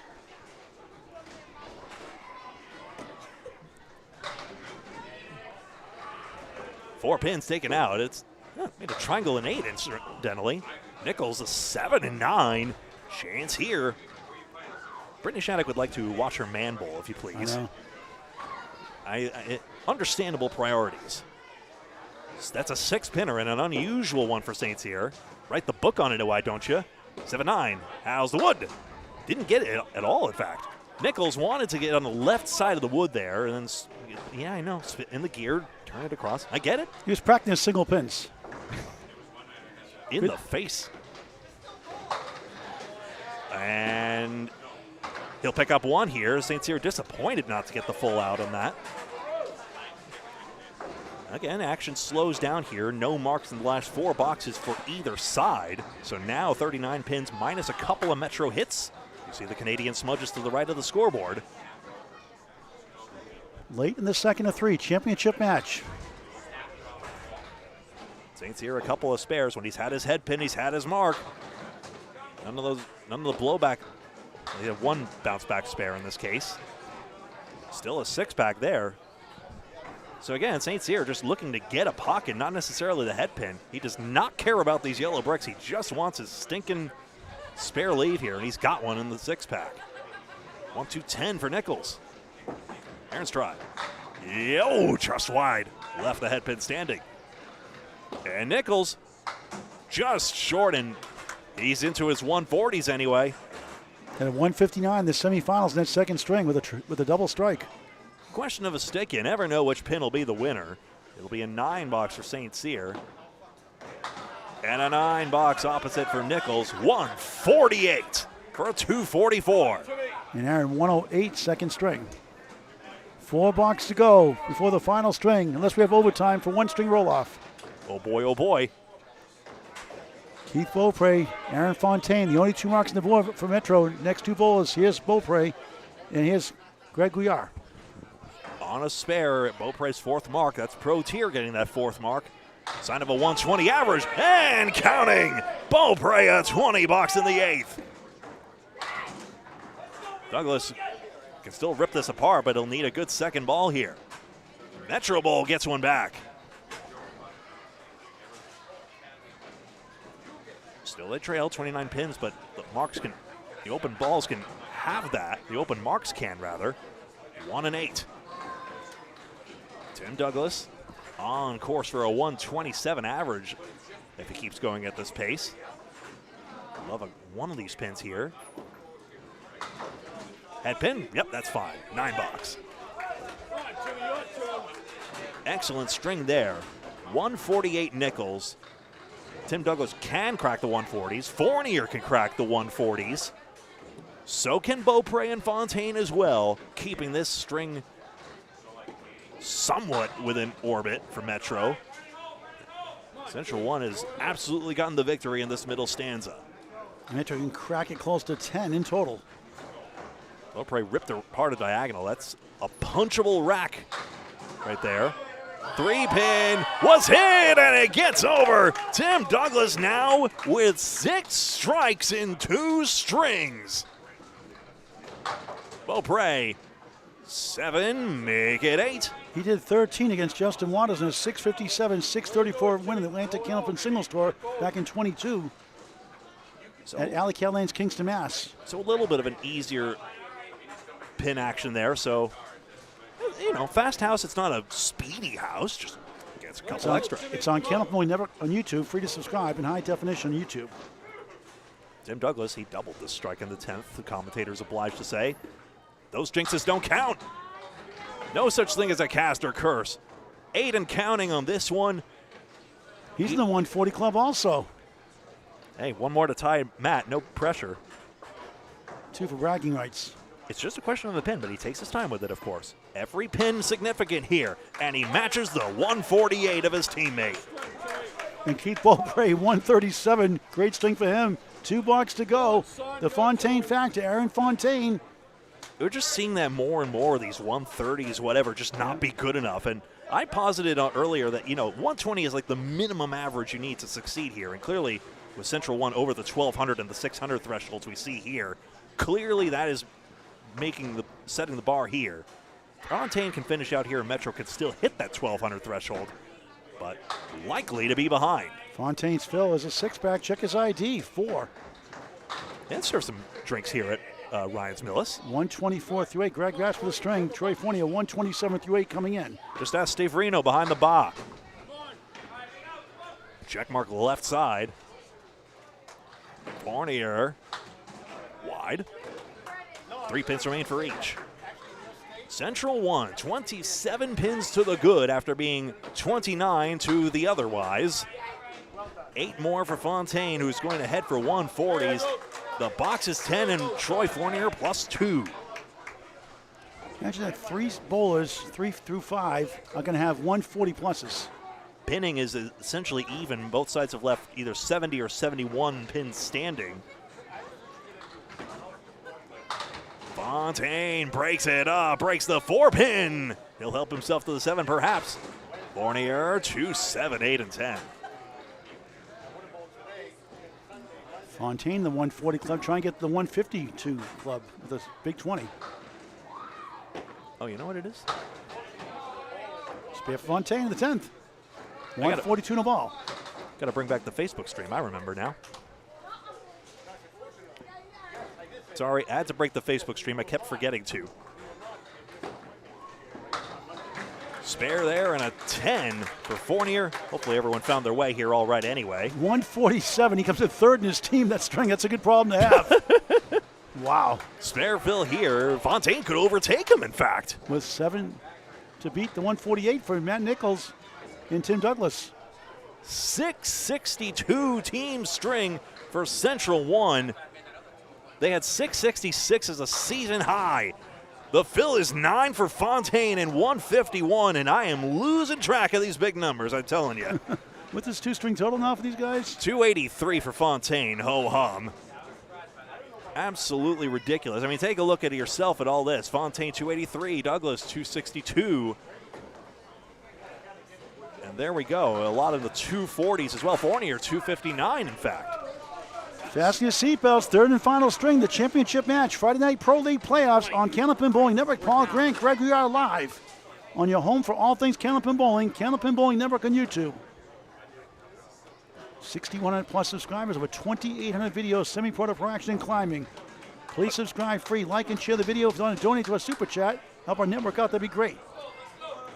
We'll rotate 2 boxes here each. A trophy coming at the end of this. Woodside 3 in the 9, trying to hang on the 20-pin lead. Metro made some noise. Coming back, they were down, what, 30 or so, 30 or 40 pins at one point. Woodside starting up the string. 1-7 right side, 6-10. Kessick having a great day himself. 2 full. Woodside trying to get 3 here if he could. It's 3 the unconventional at the head pin for a 9. 9 through 1 to start the final string. Kessick gains 1, they're down 19. See if we could get a drip effect the other way now. I mean, like Greg said, 15 pins different than the average between these 2 teams for Metro. Drew Steele reminding us, Tim Douglas also had 2 strings of with back-to-back triple strikes, so he had 6 strikes and 2 strings before. He's used to this. Tim, Jim, and Jella double striking their first, second, and third string today in our quarterfinals today. And that win over Shooter's Pub in a good match. Woo. Woodside 1-3-4 left. Missed number 1 again. Kessick on the horses. Can't get to the 6-10. Didn't get the Aaron Fontaine roll. Basically a 3-mark advantage for Central 1. Woodside does his job. 10, 19 through 2. Kessick gives him the lead with 2 10s. 1 pin lead for Metro on the left. Down 19 in the match. Now can Central 1 hang on for 3 upsets against the top 3 seeds? Basically the same number of, or actually no, there's been a couple of double strikes, in fact, with Tim Douglas and with Matt Nichols. So actually Central 1 has more marks to this point. Aaron Fontaine was first Friday Night Pro League title. New to the team this year. What a luxury they have. Stephen Body crossing over. It's 8. 3 wiggles right, 5 wiggles left. Wood in between, Wood behind. Every which way but loose. The captain, Nick Freshy Zeffaletto for Metro Ball to PPD Mass. Right side, lucky to get 8, maybe 9, maybe 10. It's a strike. 1 and 2 go down in harmony. Crazy strike to start the third. Body the answer for a spare. No. Wow. Big swing. Remember that big 69, 70 plus lead in the early part of that first string in the first 4 boxes. Steven at 10. Now it's interesting. It's 19. And Metro has the mark to cut the single digit potentially. So Freshie with a backdoor strike. It's only the first one we've seen here today. He had one of my coverage last match. Special thanks to Cam Green, Western Massachusetts. Thank you very much for the 1999 super chat. Really appreciate it, and we will make good on that. Cam the camera. Kevin. He zoomed in. Thank you so much for allowing us to zoom in on great bowlers like yourself. What a year he had, Cam Green. 30 years young. Richie Myrick, shout out to you as well. Good to see you in chat. Hello, Richie. For the final string of this final of the Friday Night Pro League. Freshness right body. Good shot. Can't reach the 9-10. Nothing wrong with that one. Richie did color commentary with us for one of these Friday night finals. Yes, did a great job. Maybe run it back? Sure. Also, Maybe it's a little too late today. Freshie tips it left. 6-10 still there. 18 through 1 in the strike fill. Cuts to 11 in the match for Central 1.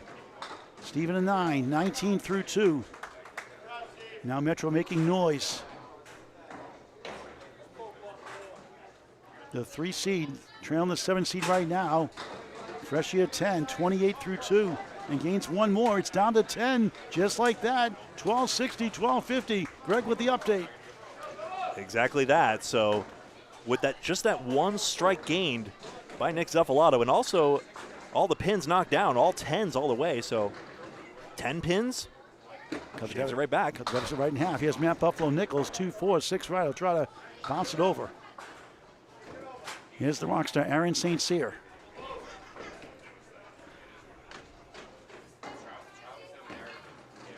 In the pocket, it's 8, maybe 9. The 5 goes right turn. Clyde, the wood takes the 8.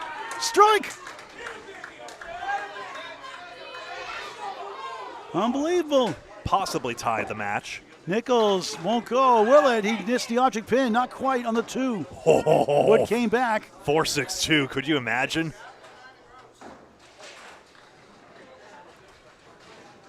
Nichols' important pin takes the 10 to start his final string in the 3rd spot. And now Aaron St. Cyr, a double strike for lead, a big 20 ties it up.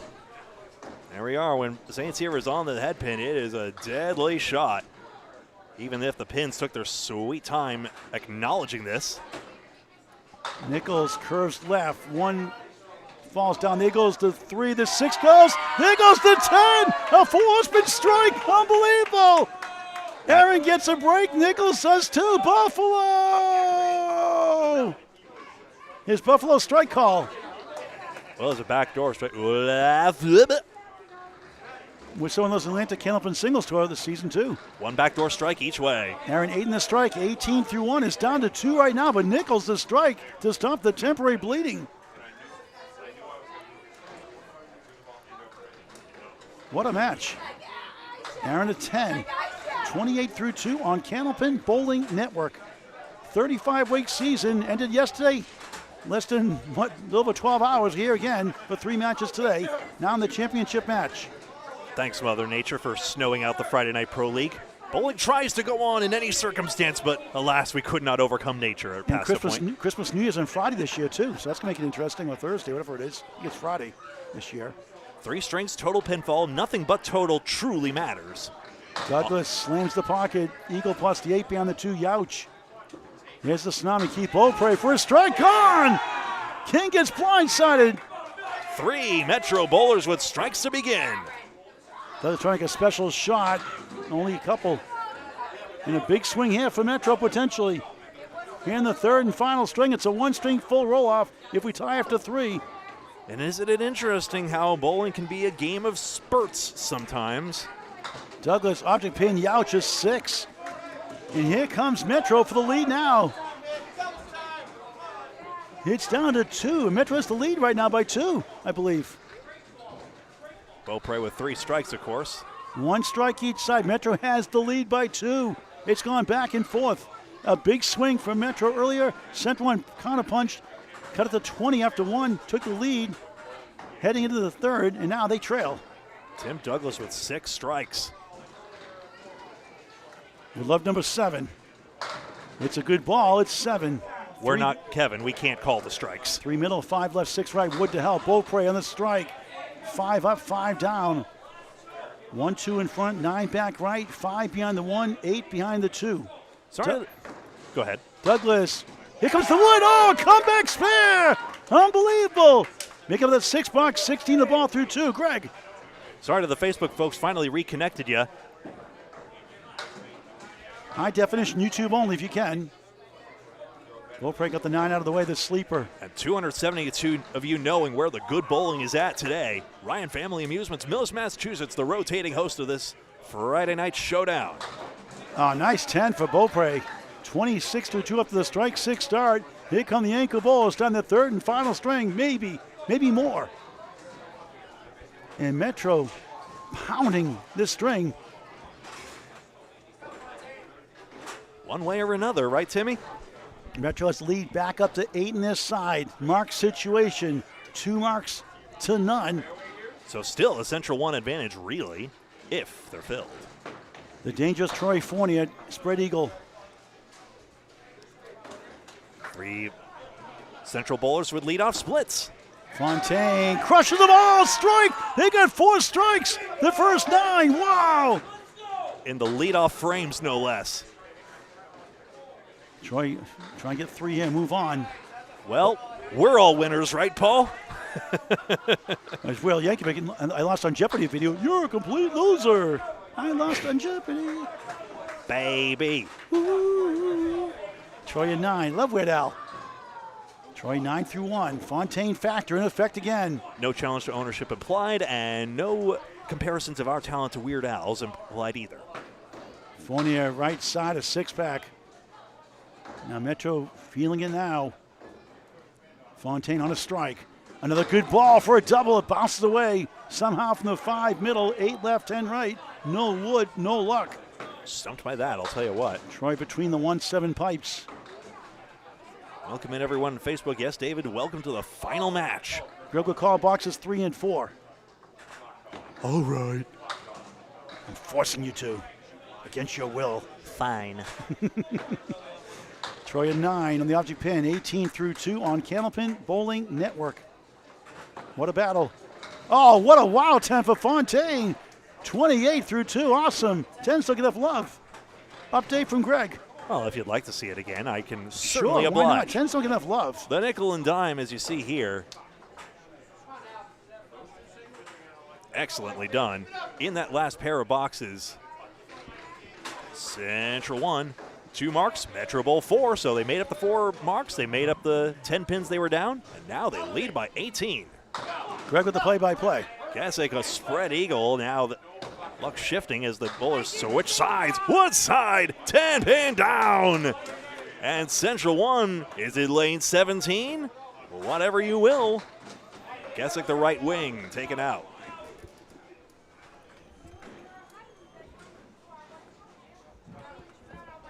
Thank you very much, Nico, if you'd like. Really appreciate it.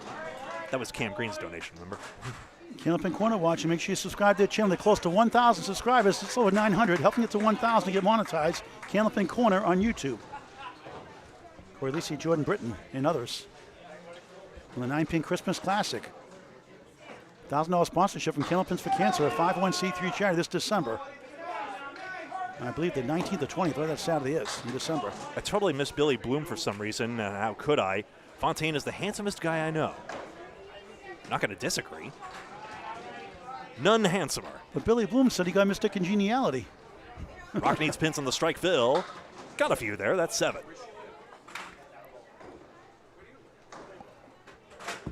Still a virtual tie now. There's the 10 box for Kasich. Woodside grabs one more for 8. And now, You're welcome, Corey. 12 pins minus 2 hits. Virtual tie. We all have to work together to promote this great game at Candlepin Bowling. It's unbelievable for any age. Check out summer leagues and fall leagues at your local bowling center. Did, for example, with New England Knockout, we collaborated on that. I have got to make myself a 3-way scoreboard. I tell you what, we did pretty well with that, all told.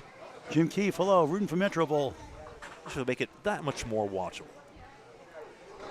Metro Bowl has left 8 fewer pins on the plate, and now in a 12-pin match, well, virtual tie, that becomes very significant. Here's Zoffalato, got his head pin, spread eagle. Plus the 9 behind the 3 for out of measure. Youch. Ouch. Youch.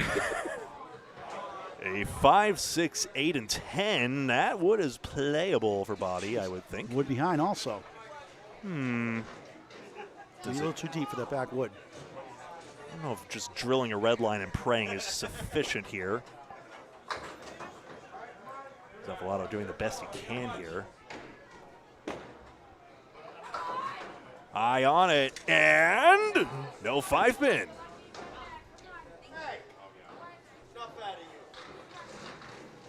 Good pins, though. Zoffalato needs a few. Now it comes down to pinning again. This 4 and 1, obviously he'll go for the 4. Gets the 4, and almost a 10. Body gains 1. 10 string, high flying, roll away in action, 80% handicap, 9-pin style. 10 strings, 10 a.m. and 4 p.m. Saturday, August 29th. Please register on the Candlepin chat page for now. Greg will put a post on Candlepins For Cancer website soon, I believe, this week, hopefully. As soon as I get a chance, apologies. Based on your highest winter inning league average, including once a month. And state averages, 30 strings or more minimum. There's the head pin. Metro can't wait to switch lanes again. A lot of eagles. And Bonnie breaks it up, 7-pin.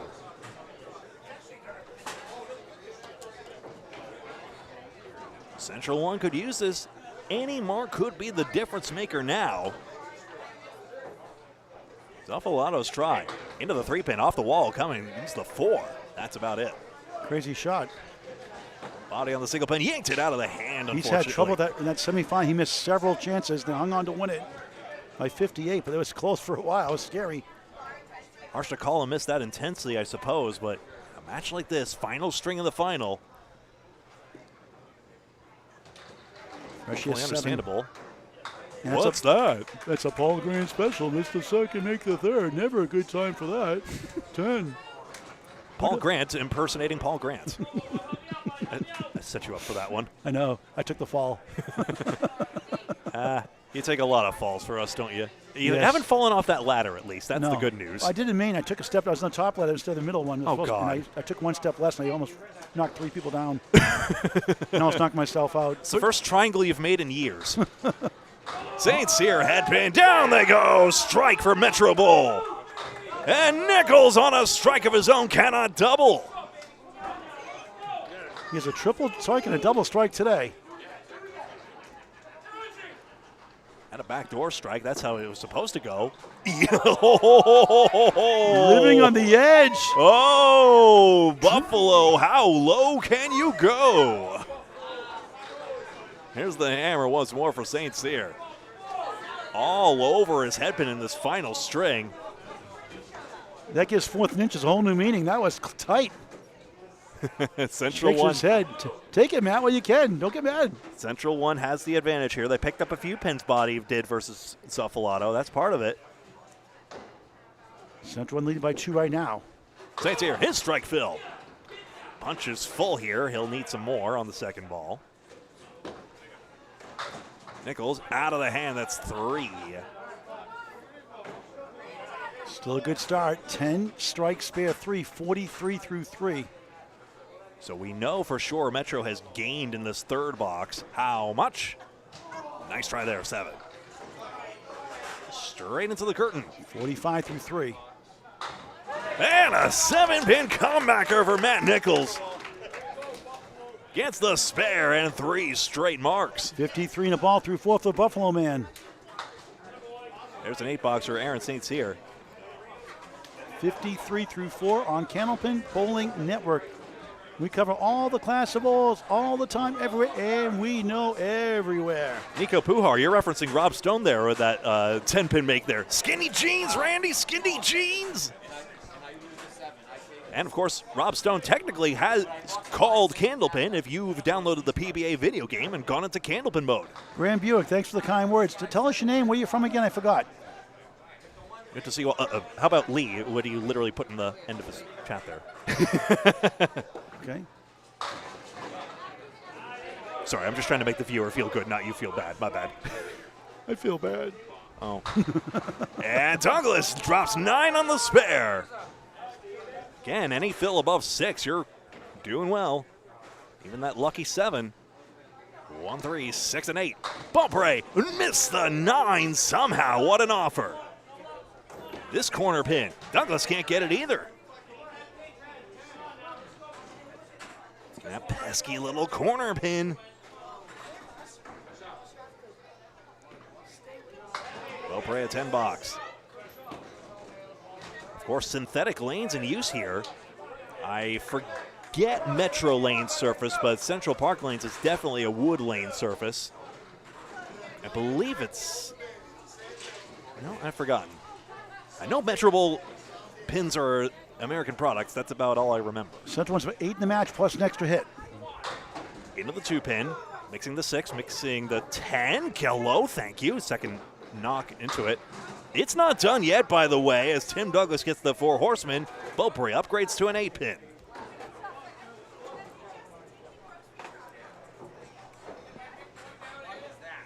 Has the left lane been better? I don't think it's been an all-day thing, Nico, but in this string, absolutely. Single pin gets away, though. Metro is synthetic. I was wondering about that. I was trying to remember it. Thank you very much to the folks in chat, including Sean Louisi, for correcting me on that. I just didn't want to guess. 10 box. Beaupre strike and 10s all the way. Tim Douglas gets the same 10. Central 1, 8 pins plus a hit. Still got 32 boxes of this. Central one of 8 in the match plus a spare. The only mark on the board. The Fontaine factor, Aaron Fontaine.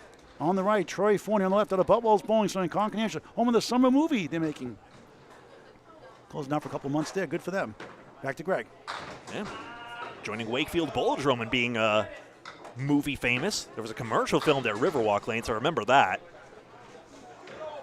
in which Mark Ritchie had to pretend, whoa, those guys are amazing bowlers. Greg says with a shocking New England accent impersonation. I've lived here my whole life. The timing of the tough one there was the 9 behind the sleeper, and the 6 didn't go that time. 3-10. A gunner for Fournier. Big swing. It's a knowing round of applause. Fontaine 10. Perfect start. Strike 8, 2 10s, 38 through 3. Troy on the board, 28 in the ball through 3. Fontaine all the pins. Beaupre all the pins. Keswick's only left 1. Body's only left 1. Nichols pin perfect. Wayne Springfield, you're Grand Buick. Are you Grand Buick 87? Wayne Springfield? Oh, Wayne. Well, I should remember anyway. Good to see you again. Oh, my goodness gracious, Aaron. How do you get pins to fall that quick, kid? Metro Bowl gets one back. Fournier gets good count and a lousy leave. Doubles an 18-2 to 36 through 3 in the third and final string of the match, unless The overtime. Yeah, maybe so. Wood is fair if played, as you see there. Not sure if he'll go for that, though. He will. Oh, broadside. No. 8 box, that is a foul ball, I'm afraid. And another look at this sensational shot at Fontaine. 4-4-4, 44-3-4 for Troy Fournier. 4 completed boxes.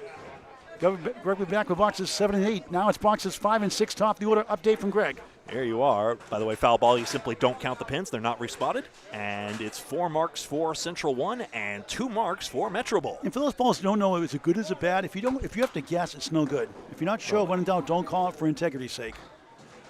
The overriding culture there. We saw John Zappi take a pin that arguably was hit simultaneously, and he could have called it good based on another ICBA rule, but just about no bowler wants to take a cheapy one. Oh, Nick Nork. Lee. Oh, that's right. Okay. All right. I didn't put 2 and 2 together. Okay. Thank you. It's like I thought it was Lee, Massachusetts. I thought it was somebody from Lee, Mass. Beetlejuiced her into existence. I didn't know that. Lee, nice lady. Now catch the W. Goes down. The 1 falls. Not a head pin hit. 2 sleepers in Candlepin bowling. 8 left, 9 right. Wood sticking around. Ed Woodside trying to claw back. It's a good ball. Almost. 6 pin holds. Keswick. Helicopter shot. Not quite to the 9. Woodall didn't quite get there. Woodside a 9. 53 half. Keswick slow motion a 10. 49 through 5. A great match. We thought it was going to be a rout at first. The way it started off for Metro. Central 1. Hang in there for a possible title. As a 7 seed. Knocked out the 2 seed and the 1 seed. They're up 13 in the match. Woodside rolling. Whoa. It's a strike maybe. Almost the 2 with a jolt. Backflip the 7-4. Not quite to the 2. Woodside's had 3 strikes as well. He got it with the wood spare. 63 in the ball through 6 for Central 1 for Metro. Keswick. Yes! Kirowski special gone. Spare. 59 in the ball through 6. The battle rages on here in Millis. See the wood stinging from behind here in Rock's case. Left side, doink. Don't you just love Candlepin bowling? 13 pin lead at Baker's dozen with Central 1. 2 marks for each side. Over 300 of you now watching on the live stream as the action continues to intensify. You might not be missing much. If this continues to tie, we go to a 1-string showdown. Body on the left side of the 1 barely. Taps the 1. It falls down. Not a head pin hit, but a tough one. 7, 8, 10 left to rub it. 2 pieces of wood to spray and pray. 39 through 4. Freshie 5 better coming in this box. It's a good ball. It's a strike. Bombs away, baby. Strike. 54. Second strike of the half. Metro Bowl halves the Central lead, maybe. Body, look at this. Oh, the wood turns the wrong way. That could have brought it right back. What an exhilarating match. So many this year. Oops. Steven takes the 10. 49 half on Candlepin Bowling Network. Please hit that subscribe button. Why not? It's free super chat if you'd like to donate. Join Network to help our many, many expensive costs. We do this for free for the love of the game. Had a viewer comment for, oh, I see. Body trying to get his team into the mark. They got 2 spares on the board. It's off the mark in the 2-8. Freshie on a strike. They've got 2 strikes to spare in their column, +1. 13-pin deficit. Single-digit virtual. On lane 17, Freshie, double strike bid. Breaks up the 4. There goes the 2. And Friendly Wood by the 3-6-10. Couldn't ask for a better setup. Body second ball, slices 5-6. 4 in the 10. Freshie looking for the big 20.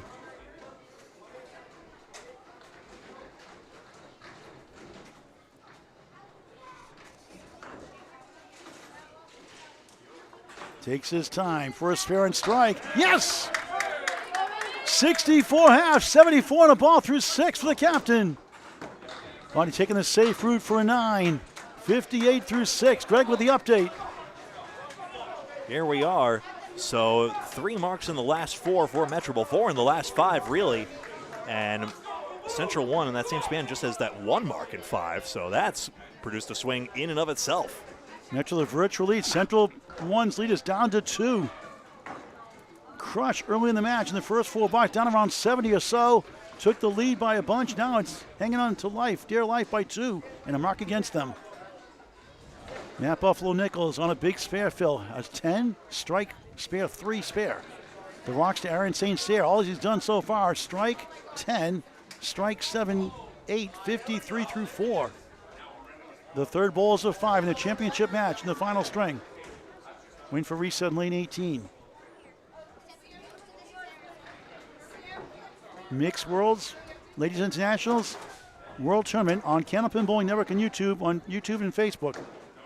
Coming late June, end of June, last 3 days of June, Friday, Saturday, and Sunday, that is.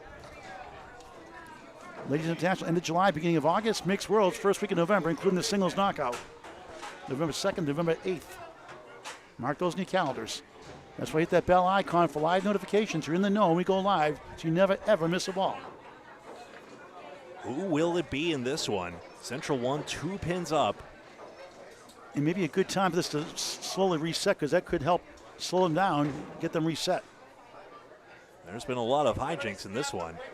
So just as a reminder, in the first string, 589 to 560. Metro Bowl won that string by 29 pins. Not that string victories in themselves are a direct result, unlike the regular season. 49 pins up for Team Central 1. Ignore that, that's spam. So make it a 20-pin advantage for Central 1. And now, here we are. The advantage down to 2, and Metro has the extra hit. Waiting there, so it's possible pins just not coming down to the 7 spot, and they'll figure it out one way or another. This regular season has been a 35-week affair with match points awarded to the winner of each string, and that's how we determined the standings, in which Central 1 came in 3rd place and Metro came in 7th place. First and second place teams, Central 3, thus the league winners, and last year's playoff champions, Exeter, not accounted for in the final 2. High averages were Justin Waters, 127, not able to bowl for Central 3 on account of a luckless injury. Jeff Surratt, 123, and Josh Daly a few hundredths back. Tim Douglas, here he is, 123. Charlie Collins, 122, and Keith Beaupre, here he is as well. Aaron Fontaine also in 7th place of note. Matt Nichols on a spare for the 3rd box in a row. A strike, 2 spares. Now ready to roll, I think, on lane 18. Aaron St. Cyr on 17, the rock star. I'd struggle to say this for the finals, but in other circumstances, matches should consider bowling alternately on the machine that's not broken down. That's the ICBA recommendation, but one that hasn't been followed in a long while. Nichols generous leave, 1 and the 2 on the spare, 8, 61 through 4. But in the finals at this stage, I get it. St. Cyr, 1, 8, and the 10. Nichols the better edge here, you'd think. 51% chance. Stats by Candlepin Bowling Network. Missed number 1. Close. Just pulled it. Metro arguably has the advantage once again. Aaron way off. Can't get the number 1. Neither can Matt. Every pin counts. You never know. Never throw a ball away. Never get discouraged. Like Central 1 has today when they've been down big. 10-71, solid half of the Buffalo man. And it was a rough start for Central One. They just could not find the head pin, and Metro was walking all over them. But they knew it was a long match, and they knew they could, and here they are, absolutely in the thick of it. Aaron matches the 10, 63 through 5, halfway point of the final string of the playoffs. Nichols for a strike, 9. The Wood trying to tap it out of the channel on the right side. 10 pin there. St. Cyr rockets the pocket. Wood turns around behind the 3-6-10. He has the 2 on the left. Nichols and 18 for a spare. Bang! 81 on the ball through 6. 3 out of 4. Make it 4 out of 5, excuse me. St. Cyr, what a try. Just missed, not by much. 3 right, 2 left. Matt Nichols, Tim Douglas, and Troy Fournier, a very balanced offense here for Central One. I think back to how Matt Nichols, when he bowled at Central Park Lanes at Men's Worlds, had an interesting moment there. Aaron 8, 71 through 6. Greg will call boxes 7 and 8. Now it's the fourth bowlers. The Tsunami and the Tornado. Keith 46, Tim 4-4-4, 44 through 4. Greg. When Matt Nichols thought he won Men's Worlds Showdown in the playoffs with a clutch performance and a finish in the 10th box, and then realized, there was a math error, you actually did it. But now, Matt Nichols legitimately has been a big force in these matches, and Tim Douglas darn near followed that. 4 pin, a thunderous shot. Beaupre 17, sends it right. A kick off the wall, gives him 6. Beaupre, I believe, his teammate when that happened. 1-2-8 behind the 2-9, the other sleeper right. Douglas missed again, missed a couple. Can Beaupre clobber it down? Unlikely spare. Oh, what a try. 8 left, 9 right, the 2 sleepers in Candlepin. Douglas, the Paul Grand Special, missed the second, make the third. Too many of those stay for their team. Not a good time for that. 10, 54 half. Beaupre, a nice 9 out of the mess. 55 through 5. Might have been trying to keep the perfect string going, but that's his first pin left standing. The Fontaine factor. Aaron Fontaine, the anchor for Metro, on a strike next. He's got all the pins knocked down. Great chance to go over 400 for him easily. Douglas trying to get back in the mark column. Off the mark, 7, 1-3-6. Not a bad leave. Keith on 17 again, 3-9. Youch. Tight, tight, tight. Central One hanging on to the lead. 13 right now, but down a mark. Douglas head pin, nothing else. Luckless there on that object pin. Beaupre, a Paul Grant shot. Central One 13 right now, minus a mark. Douglas, Big 10, 64 through 6. Greg. Challenges Beaupre on the third ball. Keith looking for a bunch. Ends up with a 6. Big swing there. Might have been what Bob Lee calls a don't miss shot. 61 through 6. Anchors away. Fontaine factor on a strike. Troy Fournier, 4's a wild. Jeff Charlton watching from Maine. Good to see you. 17 pin lead for Central One. They're down an extra mark. Fontaine has the strike. Fournier looking for a mark. It's a good ball. It's a check mark right. 5 middle. Right of the king. 3-6-10. That full awkward hit sends a head pin through the gap and the ball to the left. Double strike. Yes! Bombs away, baby! Right on cue. 3 strikes in this half. Wow! 68 plus bonus balls. Troy denied by the 5. And now Metro can get the lead back. What a crazy match. Instant classic yet again. So many this year. So many the last 5 years. Troy, 9, 53 half. And now here comes Fontaine. Trying to will his team to victory. They've been tested by the pesky 7 seed, Central One. Never underestimate the Fontaine factor. That's right. That's just seconds away. Metro Bowl now with the lead. Pending this, Fontaine's first ball will be important. Troy, 9, 6 pin for a spare. Got to get this one. Stop the big rush. Both these bowlers have literally succeeded on the world stage. Aaron Fontaine in teams and Troy Fournier in singles. Triple strike shot. Left side just 4. 24 in the first double strike box. 62 through 4. 72 half plus. 20 for a spare. Missed again. Wow, they missed so many singles. Yeah, imagine how much of a lead they might have by now if they converted. Fontaine, second one strike, only 5. Youch, not happy with that fill. 77.5. Troya 9. Frustrating 62 through 6. The power, the double strike for Fontaine.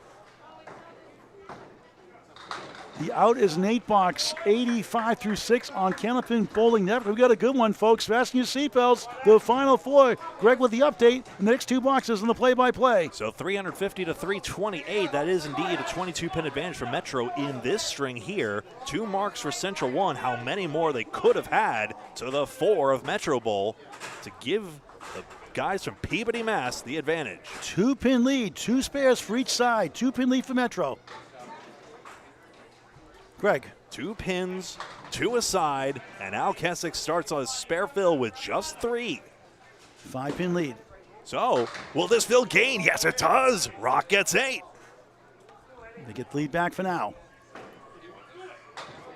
Kessick's second try here. Doesn't really drive through, but still mixing. Right side, Wood to get tripped up on if he's not careful here. Another missed chance there, wrong side. Was it even possible to thread that needle, one wonders? There's the 10. So it gains 1 pin back, but Ed Woodside +5 on the fill, so an effective +4. And now Central 1 has the advantage. Let's flip-flop the 2-pin leads to the other side of the ledger. Central 1 up by 2. A fizzling double strike, and that gain on the spare fill. Central 1 back with the advantage. And 1 spare for each side, even Steven. Hey, Beaupre had that leave earlier, the W leave. Woodside leaves the 5, 8, and 9. Lucky that 10 spilled out. Non-official split for Kessick. Now it's a split. Clean spread eagle. Youch. Fickle is right, SDGA. Thanks again for all your support for quite some time now. Really appreciate it. Yes, the triangle goes. Ed Woodside, 2 marks in the last 3. Kessick, good third ball for a 7-box, but a mark and a half gained for East Boston.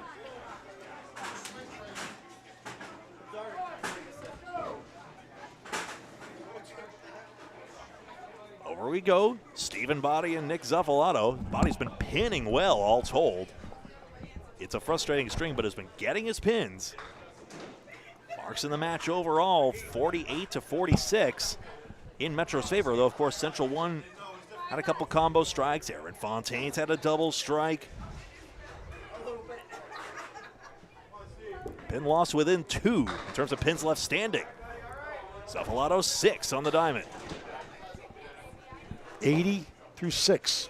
Body makes it to the head pin. 5-pin was hit. Oh, does the wood help enough with the 5-6? Now Metro's lead by 1.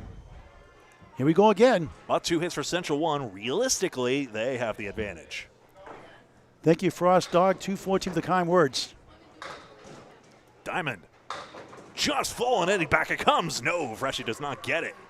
Body does the 5, take the 6. He got it. Mark for Central 1, and he's got 68 in the ball through 7. 2 in the last 3 for Stephen Body, stepping up. We need him.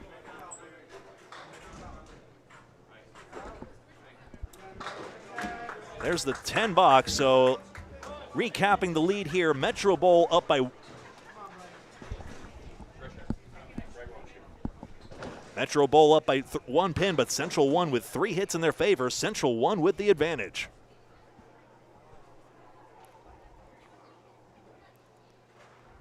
Surprising the viewers in the house, of course. Whisper silent now. Feel the tension. Freshy into the 3-pin. 4 horsemen, 9 and 10 with Wood bridging the gap here. Body spare fill. Gets the head pin. 7.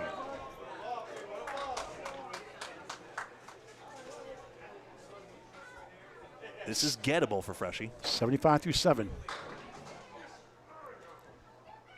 Has to send this head pin. Can he send it into the gap? Can the ball bounce into the wood? Right side. Ooh, neither corner. Spills 1 eventually, but the 7-pin didn't carry. Body just got by the 9. The wood may have foiled it. I think the ball hit the wood before it hit the 9 on the try, and the ball went sideways. 10-box. Zuffalato 100 through 8. Body gets his 10th pin. Up quite a few times now. He's battled back for that 10 box now. 85-8. Well past the halfway point of the final string. We'll have overtime, a fourth string, all one string. A full string if we tie after 3. Metro must make up the 20 pins they came in down by. They have currently made up 14, except Central 1 can get it right back with those 2 hits. Yellow numbers, Canadian smudges right at the scoreboard. You know the drill. St. Cyr makes a diamond first ball. Frostdog loves the pressure situations. Watching the stream. Nicholsville on the head pin. Gets the 10 pin for a 19 box. Single pins have hurt them off and on during this match. And in the semifinals also, they survived the semis. And it's been the 7 pin in particular. Well, watch the wood. St. Cyr gets away, leaves the 1-7-10. This wood is nasty. Nichols try. We'll zoom on this one. Here it comes. Right side. Yes! Got the shot. Got the spare. Counterclockwise turn to get it to go. St. Cyr, who needs a head pin? He's got a 9 box. I've ballyhooed head pin accuracy, but it's actually quite good in this string to this point. Central 1's lead expands to 16 plus 2 spares, none their side. 16 pin lead for Central 1, looking for the upset for the 3rd time against the top 3 seeds in the title. Frost, you've got a point here, and you see the intense eye contact. You know the feeling full well. Oh, just all the energy focused in on the lanes. Nichols again. Head pin again. Triangle number 4. 107 through 7. What a performance by the Buffalo man. 23 and a hit for Central. 4 horsemen on the outside for St. Cyr does not carry the 8. The power of those 2 marks for Nichols. In a triangle again. 4 marks in the last 6 unresponded for Central. That's why the scales have tipped. 117 in the ball in the 8th. 10 box for St. Cyr. And Buffalo in the moment, indeed. He's all fired up, rightfully so. We sort of feel it as commentators as well, but that unique blend of both exhaustion and exhilaration that comes in as we come to string 9 of 9 in a major tournament like this to decide who will get the Friday Night Pro League trophy. You can see Metro is very concerned right now. Everyone is at this moment. Both these teams have had those, oh my goodness, there's a lot on the line moments.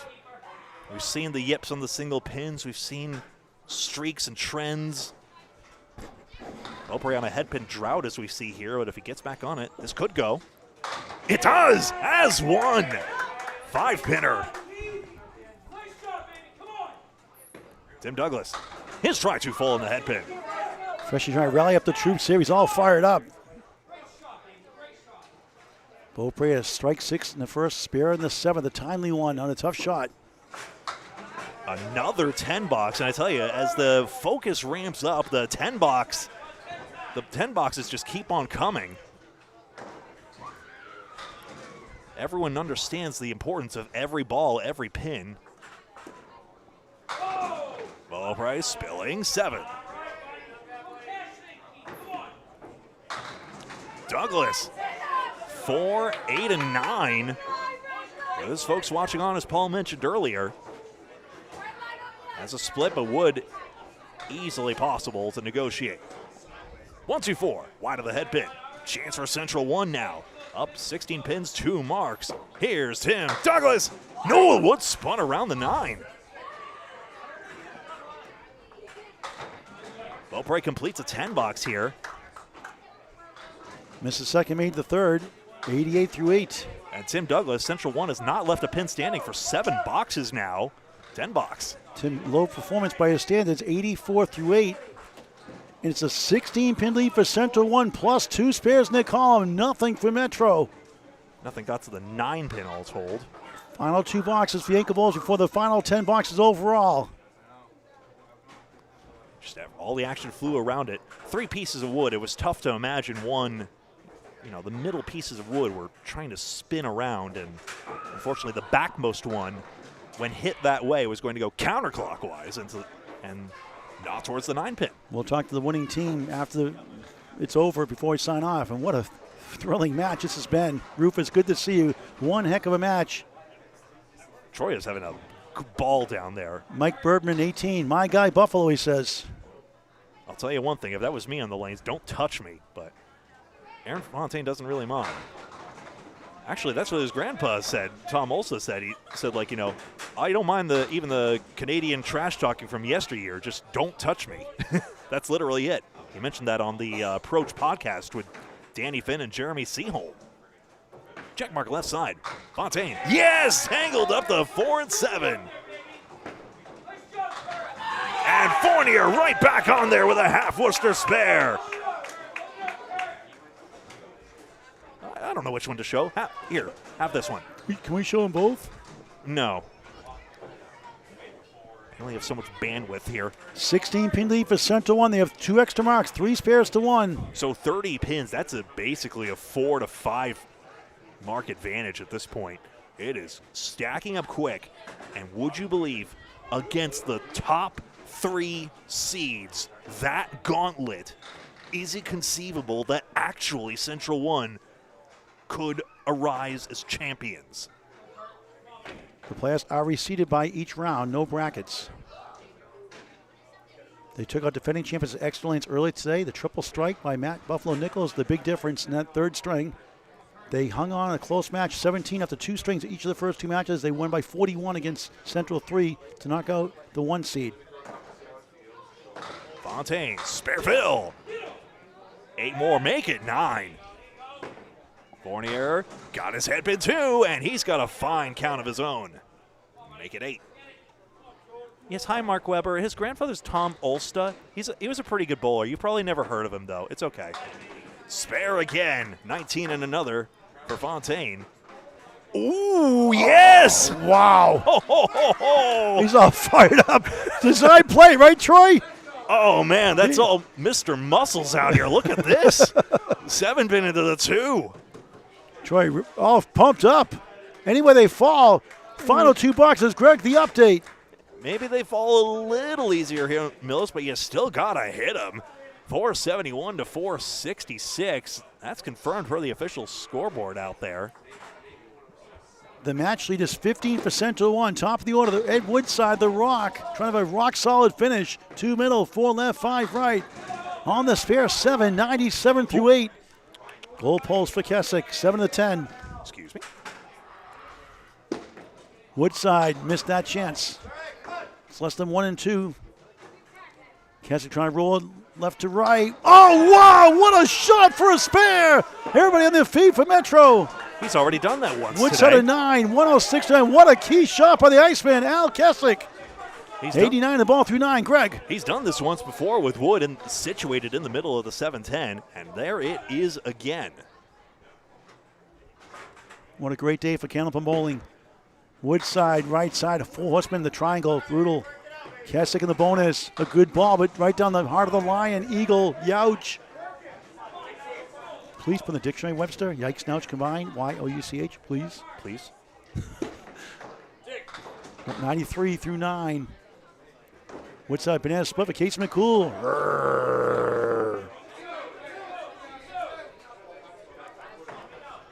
Woodside trying to get 2 at least. Does for an 8. Nice string, nice day overall, 114. Keswick got you pinned for an 8. 101, final string, 3-string total, Greg. Al Keswick 338, Ed Woodside 348. A high quality 348, well over his average today. 8 bucks to go. It's a 17-pin lead for Central 1. They got 2 spares to 1 on their side also. Virtually about a 23, 24-pin lead. 17 is confirmed by Melanie Penny. Thank you. Stephen Botti. Head pin hit. It's a diamond right. It's a girl's best friend for Candlepin bowlers. Not so much. Only 27% success rate without wood for Class A bowlers. Stats by Candlepin Bowling Network. Not a surprise the pennies are eager to let you know. Freshie looking for Mark. Off to the right. 5. 9 in back the sleeper. 1, 2, 4, 7 in front. Final 8 boxes. Pennies are nice, but have you heard of nickels? Really?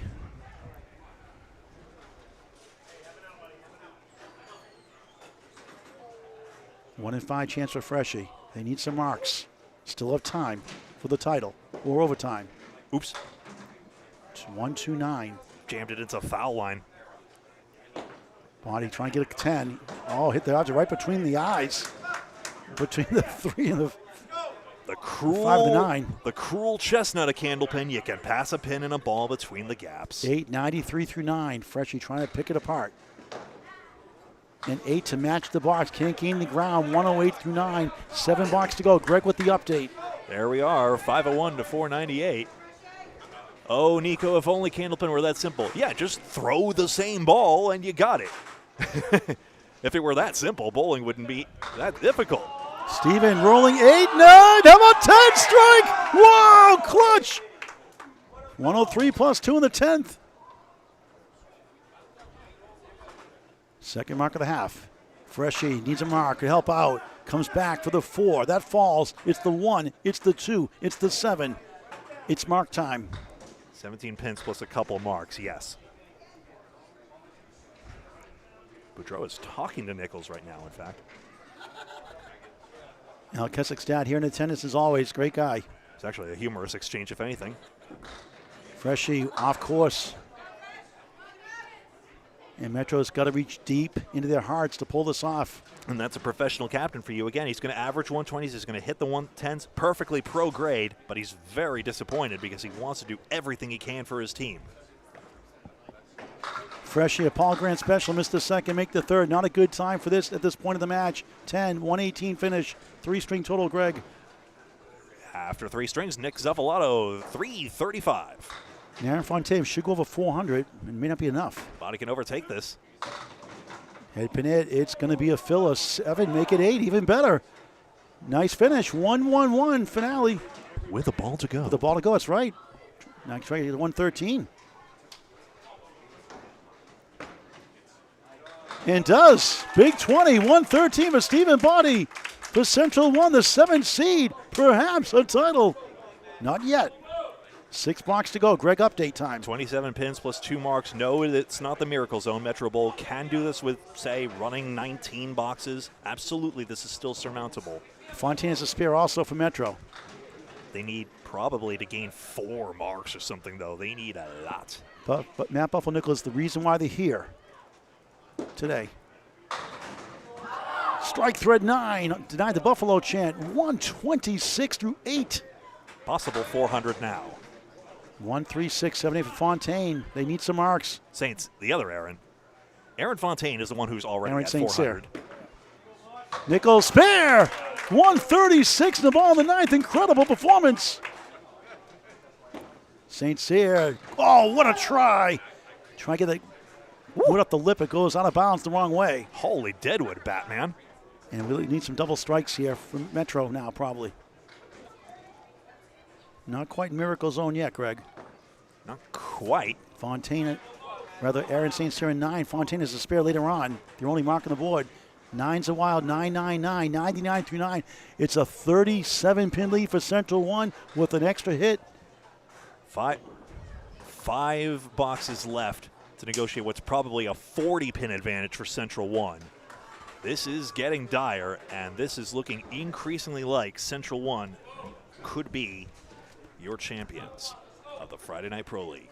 37 plus an extra hit. 2 spares to 1. And to think, both Central teams, it would be Central 3 regular season. Central 1 playoffs, we're not there yet. Nichols trying to steal a strike, took a wrong turn. 1 of the 2. Maybe. 144 through 9. The lead balloons to 45 in the match, plus an extra hit. Well, it's 1 mark apiece right now. And this could be the dagger. And a title on the line for the 7 seed Central 1. Slate out the 2 seed, the 1 seed, maybe now the 3 seed. Remarkable performance in the under 500 team coming in today. Aaron trying to save his team, only 4. Nichols can feel it on 18. For another spare. Oh, close. Metro keeps his slim hopes alive for the title or overtime. Nichols just missing 400. St. Cyr too accurate. Tough one. The title's more important than the 400. Those are nice luxuries, but a 10, 154 to 159, the 2nd string of the semifinals. 154 finale. Matt Buffalo Nichols. St. Cyr 6, Youch 105, bogus string. Aaron St. Cyr 326, Matt Nichols 398. Nothing wrong with that. in the finals of the Friday Night Pro League. 1 mark for the anchor bowlers, but first the 4th bowlers. Greg, a quick update here. There we are. Is there a path? Not looking good now. It's 49. 4 boxes. Yeah, 49 pins, 4 boxes. A miracle is required. Central 1 well on their way to the title. Bombs away, baby! Dagger time! Strike! Tornado touches down! 7 strikes in the match, I believe. Yes. Incredible performance after a tough string. 94 plus 2 in the 9th. Had a spare 9 back in the 2nd box. Just a 2nd mark of the string. Beaupre. Central 1 is going to pull off the trifecta. Take out the 2, the 1, and then on the 3 seed. Incredible. Who would have thought going in? What were the Vegas odds on that, Greg? Beaupre 7, 95 through 9. Didn't recall they were booking action on that. We'll talk to Central 1 before we sign off. I'm not wrong on that, that's for sure. Central 1 likely to go over 1,800 as well. Greg, you have those standings you can put up, by the way, too, afterwards? You can show the standings? Not easily, I'm sorry. All right. You folks can look at the spreadsheet. They'll Doug? bookmark a different one. Another season of Friday Night Pro League will be upon us before you know it. Usually starts around September, as memory serves. 8-pin drop for Beaupre. Douglas, don't hurt him. 6 in the strike, 100 through 9. He's not going to be too worried about that now. Beaupre spares, but it's too little too late. Central won 122 and 158, 36 under 500. Metro 172, 108, 64 over 500. Will go down. Beaupre loads up 7 more. He gets 112. A 356 is not too shabby, but he's used to his 120s. And we mentioned if you get the 120s, that'll probably be the threshold you need to succeed here at Ryan's Millis. And how big was that position last night against the 8th seed Millis, the 7-8 matchup, and they won that match to win the 7th spot. And who knows what would happen if it was the other way around. What if? Would they have just felled them in the opposite order? You can't assume the predetermined outcome. Fournier takes 6. 96 to 8. Aaron, great day. 2, 116 through 8. It's official now. Central 1 is your Friday Night Pro League champion. Well, congratulate each other. Good for them. It's good to see that in the sport. That you get the playoffs, you think you can get blown out maybe by seeding. Not the case this time. For the second time in the last 4 or 5 years, a number 7 seed wins the title. They play out the string 9 aside. Aaron Fontaine has made it to 400 and gone well past it. 408 with a box left.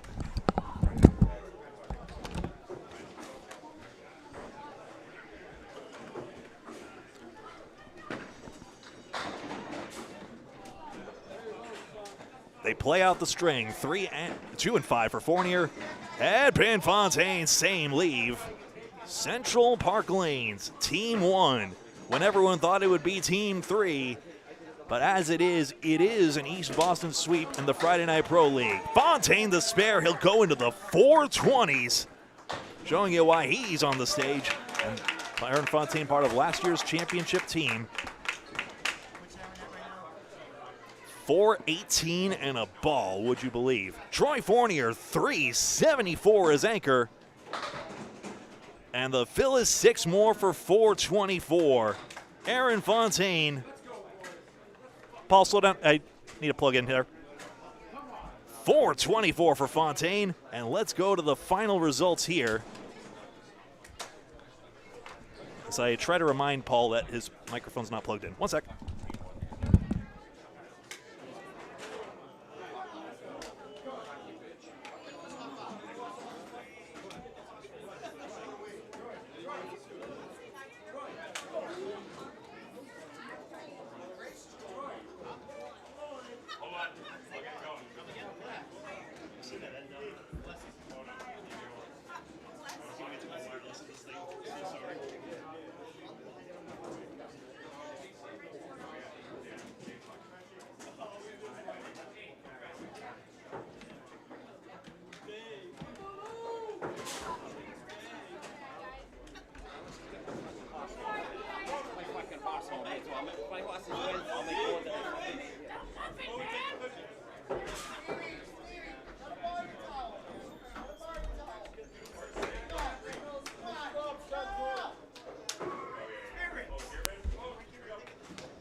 That's 1-2. Peter Penny, captain Peter Penny, come on down. The captain, 6-man rotation, you sat out. Coming in today, way under 500, the 7th seed. You're the second team in the last 4 or 5 years to win as a 7th seed. What do you think coming in, what your odds were today? I mean, not good, but it's bowling. It's bowling. Just get on the lanes, you can beat anybody. It's just bowling. We have a great team. We finished fourth. We finished fourth place last year, so we have a really good team. Actually, let me get over here a little bit more of the microphone here. Sorry. Your team resilient all day. Everybody seemed to pitch in. Ed Woodside had some great shots. Steve Renaud had a lot of missed single pins. Came back, made a couple of big shots. Everybody. Buffalo was hot all day. Everybody bowled good. Everybody did what they were supposed to do. Team effort. You can't win without a team. Yeah. So. When you were down like 70 or 80 pins at 3-4 bar, you're getting crushed. Looked like they were running out of the building. I know. You guys didn't lose by 20 in that first string. How'd you get your team motivated? Kind of what we did all day, honestly. I mean, we weren't down that much, but we were down at times all day today, and we just kept coming back. It's an amazing team. Great team. You beat a 2 seed, the defending champions extra. You beat the 1 seed, Central 1, now the 3 seed, Metro Bowl. Yeah. Can't get better than that, right? $2,500 for your team to split. Go celebrate. A 3-letter word. Thank you. Wow. All right. Thank you. What did that say about us? Come on down. Steve, buddy. No. Over here, buddy. Over here. Come over here. Hey, some tough shots you missed earlier, but you made some good shots down the end. No, I was battling all day, but you know what? I mean, these guys, when you have the 3 horses behind me, and you got Eddie leading off, I mean, I just gotta hold the fort down. That's all I gotta do. You know, those guys are amazing, so I'm happy. I'm happy for them. I'm happy for me. And hats off to Metro. Metro had a fucking unbelievable season. Unbelievable season. Hats off to those guys too. All right, go celebrate. 3-letter word. Wow. All right. Ed Woodside. Rock solid, steady bowling, some really clutch shots today. You still have a lot of treads in the tire. I guess so. I don't know. I'll tell you. You wanted to retire at the end. I said you can't retire. Bowling with these young guns kept me going. That's what happened. This is my 4th championship. All at Central Park Lanes. You had extra energy, extra step in your bounce today, it seemed like. I don't know. It's the championship game. It's a championship day. We just got to keep going. How proud is Chuck Vizzello of your team now? He's going to be very proud of us. I just got a text from all the guys down there all congratulating me. Did your horse win too? No, but if it's going off now, if my horse wins, I'm going to make more money than I made here today. So okay, let's go. Let's go. Woodside. Tim Douglas, come here. Boy, some clutch shots. 7 strikes in that final at clutch time. Yeah, well, hey, it's bowling. We knew we had to come in, put an A game on, and we were bowling good as a team all day. So resilient. You have a bad string, you bounce back the big string. A bad string, you bounce back the good string. You struggle, you get a big mark to close it out late in that 3rd. Yeah, well, hey, I knew I wanted to get my team at least to celebrate, and well, we did it. Go celebrate. Bye. Troy Fournier, come on down. Troy, big performance, some big marks for you down the stretch as always. Even when you get bad boxes, you hang in there, you fight through it. How resilient has this team been all year? Dude, this team has been one of the best teams I've ever bowled with. As an effort, these guys have, being last, usually puts you on the spot, but these guys have left me with nothing to do half the time, and I can't ask for better. It's been a great year. You've been a big part of this success, this team. Coming in today, what were the odds of beating the 1, 2, and the 3 seed? Honestly, I honestly don't think anybody expected us to make it out of the first round, and here we are. So I want to thank Exeter and Central 3 and Metro. They all great teams, and we hung in there and did what we had to do. I say get that strike, you pumped up your team. When you're down 70 or 80 pins early in that the first 4 boxes, you survived that surge. How'd you get your team pumped up to get locked in, stay back in the game, and fight back to cut to the 20 after 1? Just got to stay focused. Everybody's going to make their runs and marks, and we're going to do the same thing. Matt's been a huge success today, unreal. Triple strike, double strikes, and just been there for the whole team all day long. So, how about a 3-letter word? Wow. All right. Matt Buffalo Nichols, come on down, buddy. Hey, Nut. You're just on fire all day. What'd you have for breakfast today? Look at this guy right Paul, now. the only thing I've eaten today is 1 chicken tender. I've eaten 1 chicken tender all day. More than I've eaten. So it's been a very long year for me. I was injured at the start of the year. Came back from that. I was down about 7-8 pins on my average. And then I got injured again, and I was out for another 2 months. I didn't know if I was even going to come back. So to be able to come back and compete and win is, for me, it's the most amazing thing ever. This is surreal. So you're saying it's one chicken tender from now on every Friday Night Pro League during the 35-week season. There you go. One chicken tender is all I need. It's all I need, Paul. This team is amazing, and the 7 seed to beat the 2, the 1, and the 3 seed is almost. I mean, a few years ago, I know that Academy with Keith was the 8 seed to win. The 7 seed they won it. Yep. Yep. But it's a very unlikely chance. So it's amazing. It's surreal. How'd you step again? You're just unconscious all day. You're 159, like 154. What is going on in Matt Nichols' mind? Nothing. Literally nothing. I mean, it's when I'm in that zone. There's no thought. It's just bowl. And I've always struggled to sometimes lock in on that at times. I had a little bit of taste at the men's worlds in November. We thought we had won by a pen and we lost by 9. I thought I had that shot. So for me, this is a little bit of retribution there, and just always being the one to come up a little bit short for me. I finally got something under my belt, so I couldn't ask for any more with a better group of guys. Okay. All right. First of all, a 3-letter word for winning. Thank you. All right, just for you. Wow. And a 7-letter word for winning the Friday Night Pro League playoffs. Buffalo! All right. Thanks for watching this great game of Candlepin Bowling. It's unbelievable for any age. Greg Gouillart wraps it up. Thanks very much. Well, now what? Well, we've got the Oakland Park fundraiser coming up June 13th. I assume Paul will be streaming that. I might be able to do some amateur Candlepin Bowlers tour streaming coming up soon, which I believe is the weekend sooner than that. Let me just verify that for you folks real quick if I get a chance.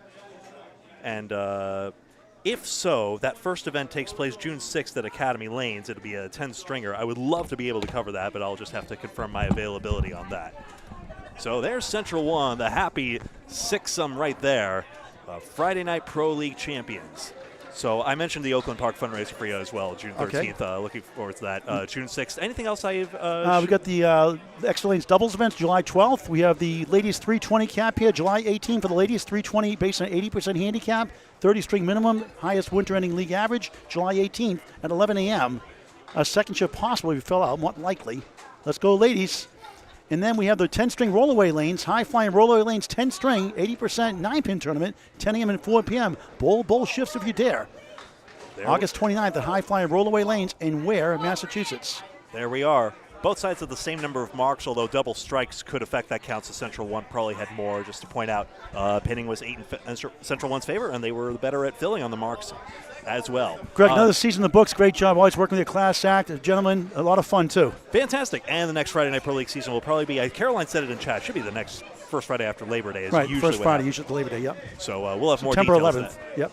But that's enough tomorrows for tonight. Thank you very much for watching this presentation of the Friday Night Pro League. From all of us here at Candlepin Bowling Network, Paul Grant and myself, Greg Gouillart, we greatly appreciate it. And until next time, get one more look at the happy faces. Until next time, so long.